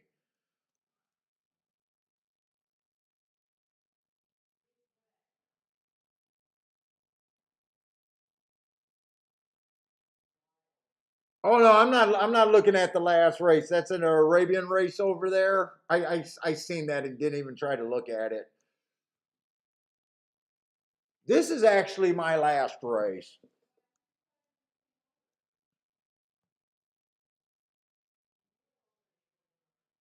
Let's see if there's looks like there's to be any value in the exacta. What can you do with Epicenter? If you liked Epicenter, you got to pair them with something.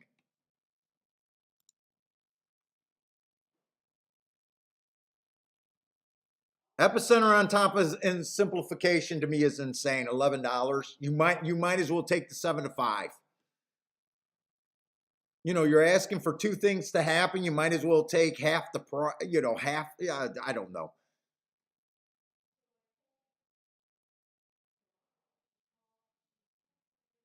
I don't know these horses' damn names. So Epicenter over Secret Oath is absolutely insane. Taking 8 to 1 on that over early vote. You know what? They're betting. You notice that Secret Oath early voting in second with Epicenter and simplification. Those are all basically the same, $8 and $11. It's almost like me just saying they're all 7 to 2 shots. If you're playing Epicenter, to me, it's almost I like Epicenter.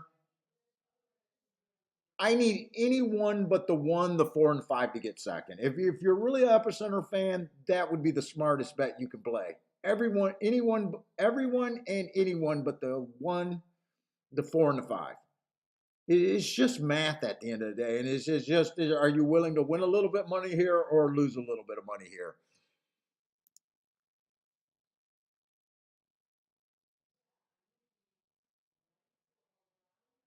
Let's see. Mike says 1, 2, 4, 5. Throw out the favorite on the top or worse. Never liked EQ horses. Who's EQ? Is that Epicenter or who's EQ?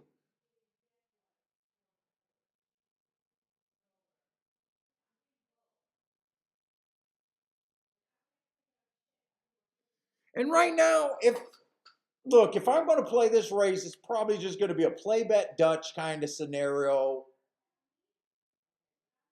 or just Epicenter on top at 8 to 1. He's the biggest overlay of my group of horses that I could get to, or not Epicenter, simplification.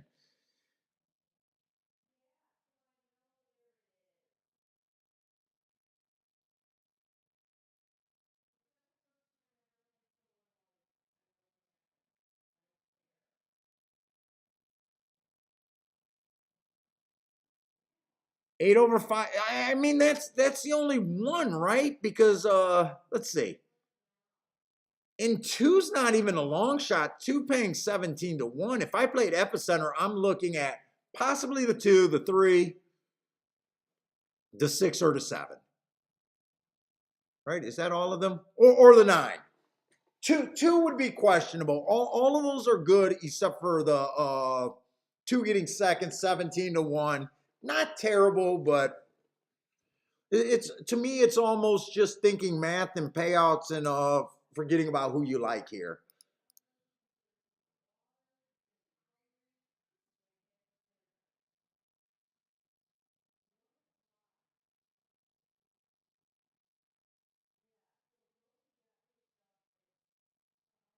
All right, what's up?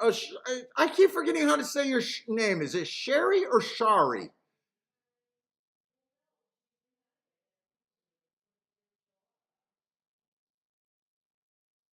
Elliot. Elliot thinks the pace would be set up for the 4.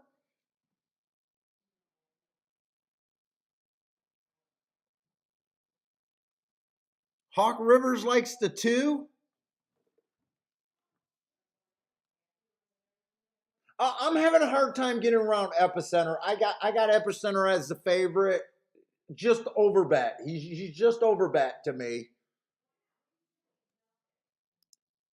And even Sherry, and even if I had him at a 50%, which I was tempted to put him at even money, my lowest thing, I still can't play him at 7 to 5 because I fall under that definition.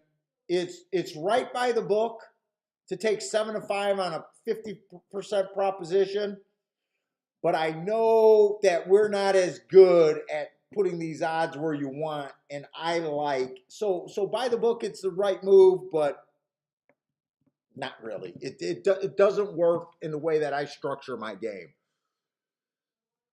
I wouldn't argue with someone if they did that, but I think when you lose those bets, because you're admitting that 50% of the time you'll lose that bet, they're forcing you to bet more than you need to, and the losses are going to be worse.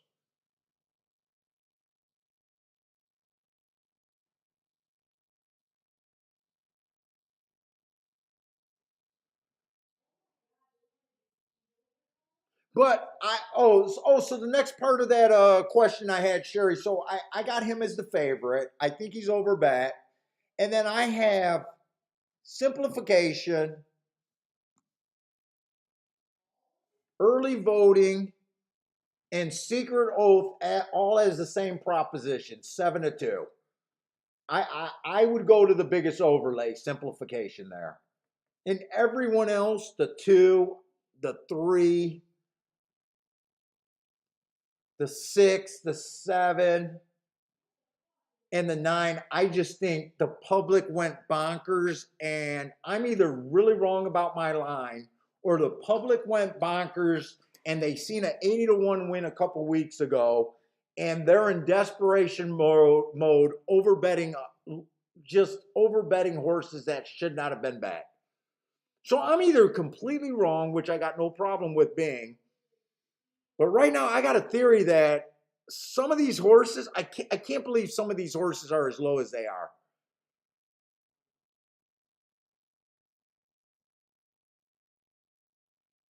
But yeah, well, Gregory, they got a ton of money in there. If if you guys brought more guys to the track and got more people into handicapping where a Wednesday would be like this, we would fix all the tote board problems. It's your guys' job to convince people that they can be better handicappers.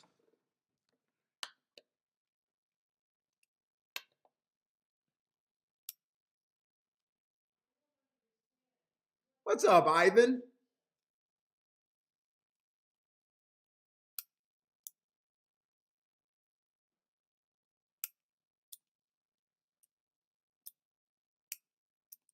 Jared says simplification is due.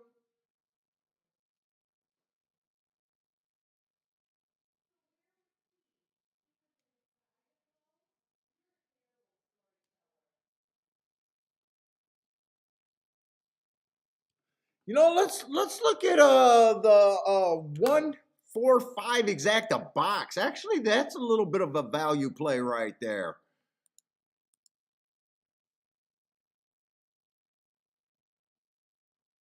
40 to 1 if the one wins, 35 to 1 the other way, 25 in the other way. It's so hard for me to get past epicenter. That the bet on the one horse is this is all that I'm interested in, and it's just based on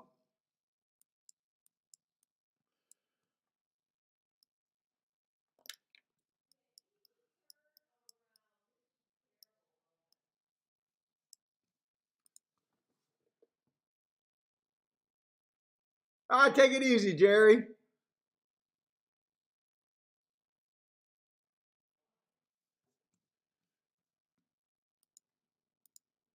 That's what I would be looking at. If you had to do epicenter, I would play him with the long shots and try to find value. But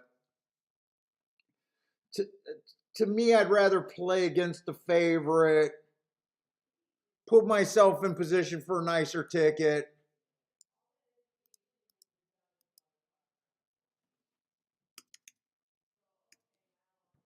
So it's either I do that or I sit out here. Oh, Damien, thank you very much for the super chat. Another longtime sponsor. Uh, Shows brought to you by Damien. Thank you very much.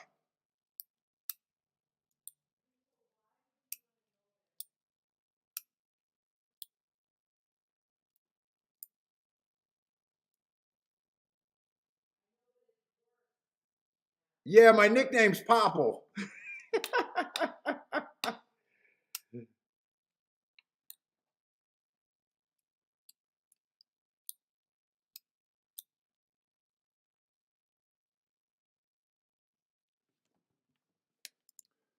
I'm gonna play I'm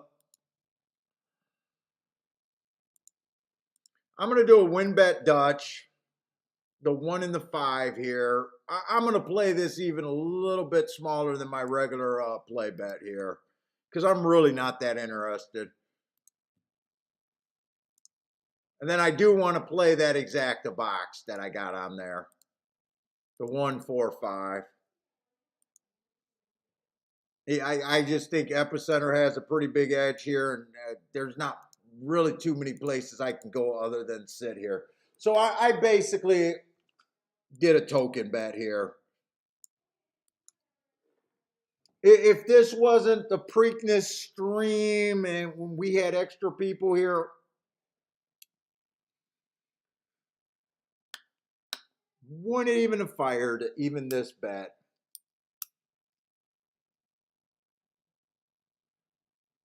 Someone, who is that? Is that who's that on the lead? 7 horses on the lead?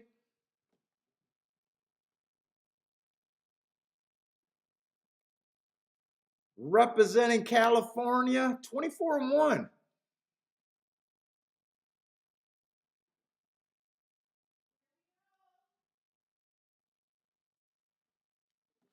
Who's that on the outside of simplification? Is that the 8?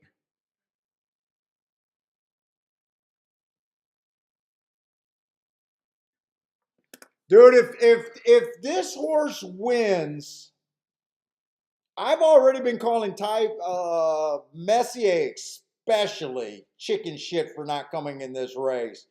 He got the lead at the top of the stretch in the Derby against that crazy pace. Come on, bring a 5-1. I wouldn't mind a 5-1. The 8 horse is being a closer here. Come on, early voting. Let's go. You should be able to pass this horse. Let's see, I need the 1 or the girl.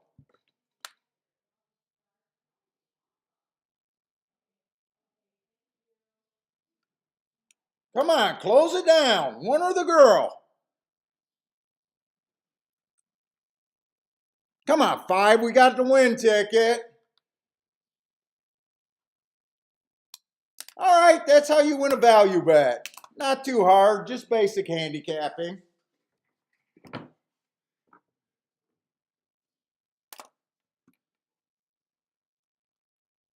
We'll get the win ticket. I'll lose the exacta. 5. Early voting, the winner. What are you watching it on? Are you on a delay? Yeah, he's 5-1. You're acting like I hit a bomb. Act like you've been there before.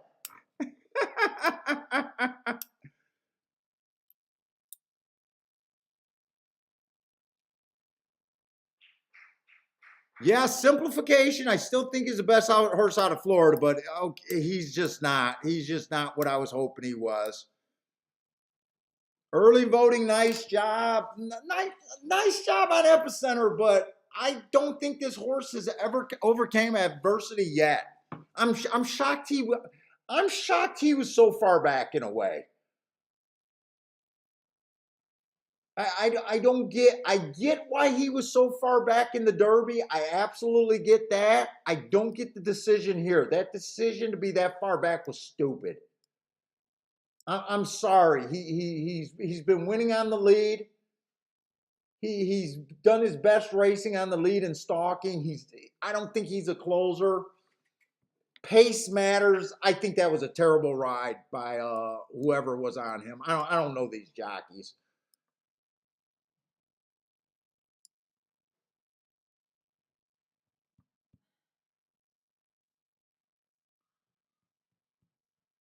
Creative Minister got fourth. Secret Oath. We thought Secret. I just say I really thought Secret Oath was going to have to improve, but I could not make a case for Creative. So they did get one of the extremely overbet long shots to be there, but he was non-threatening. Secret Oath, I just don't think that she's going to be competitive with the boys. She should just go beat up on the girls.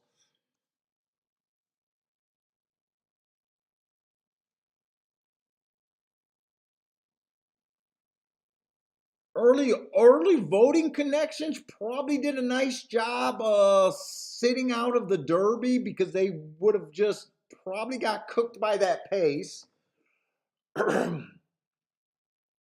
Or would have had to try something new, and I don't understand why Epicenter was so far back.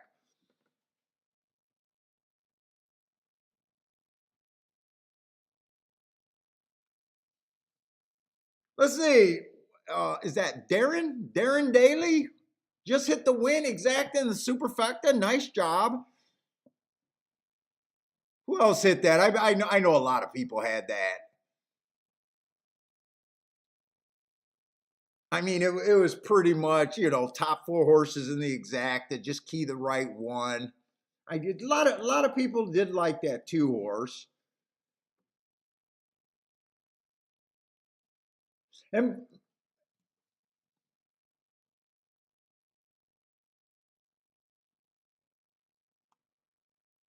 Charles B says boom on that 5. I bet a lot of people. Steve B got the exacta. Jared is looks like Jared's sharing early voting. Attila got a boom baby.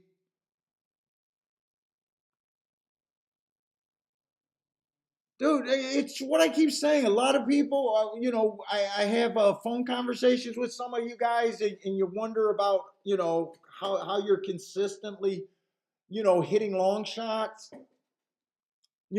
very consistently. And today wasn't even a long shot day. It's just math. It's just math. We're not picking horses. You got an edge as soon as you realize that. Is it time to go get the baby? Yeah, you want to go with me? Yeah, I'm going with you. I'm done. I'm signing off. Okay. All right, guys. That's it for me. I hope you guys enjoyed this Preakness show. If you guys are new to the show, it's about teaching, getting our players better, not about picks. I hope you guys enjoyed the show. Hope you guys want to check us out on a regular Thursday, Friday without the hoopla. Let's build this horse racing game. Let's get this back to being a real threat, because to me it's the greatest game out there, gambling wise, definitely. If we can just explain it to enough people, I think we can go someplace. But anyways, guys, check us out on a Thursday, Friday. We have a fun chat room. We do get to know you guys. These big shows are a little bit stressful, but good luck if you guys are playing anything. I don't even know what else is running tonight. Good luck over the weekend. If you guys are my regulars, if you guys have something over the weekend and got to share it with me, blow up my email. You guys know I always love to see it. But stay safe out there. Hope to see everyone Thursday and Friday.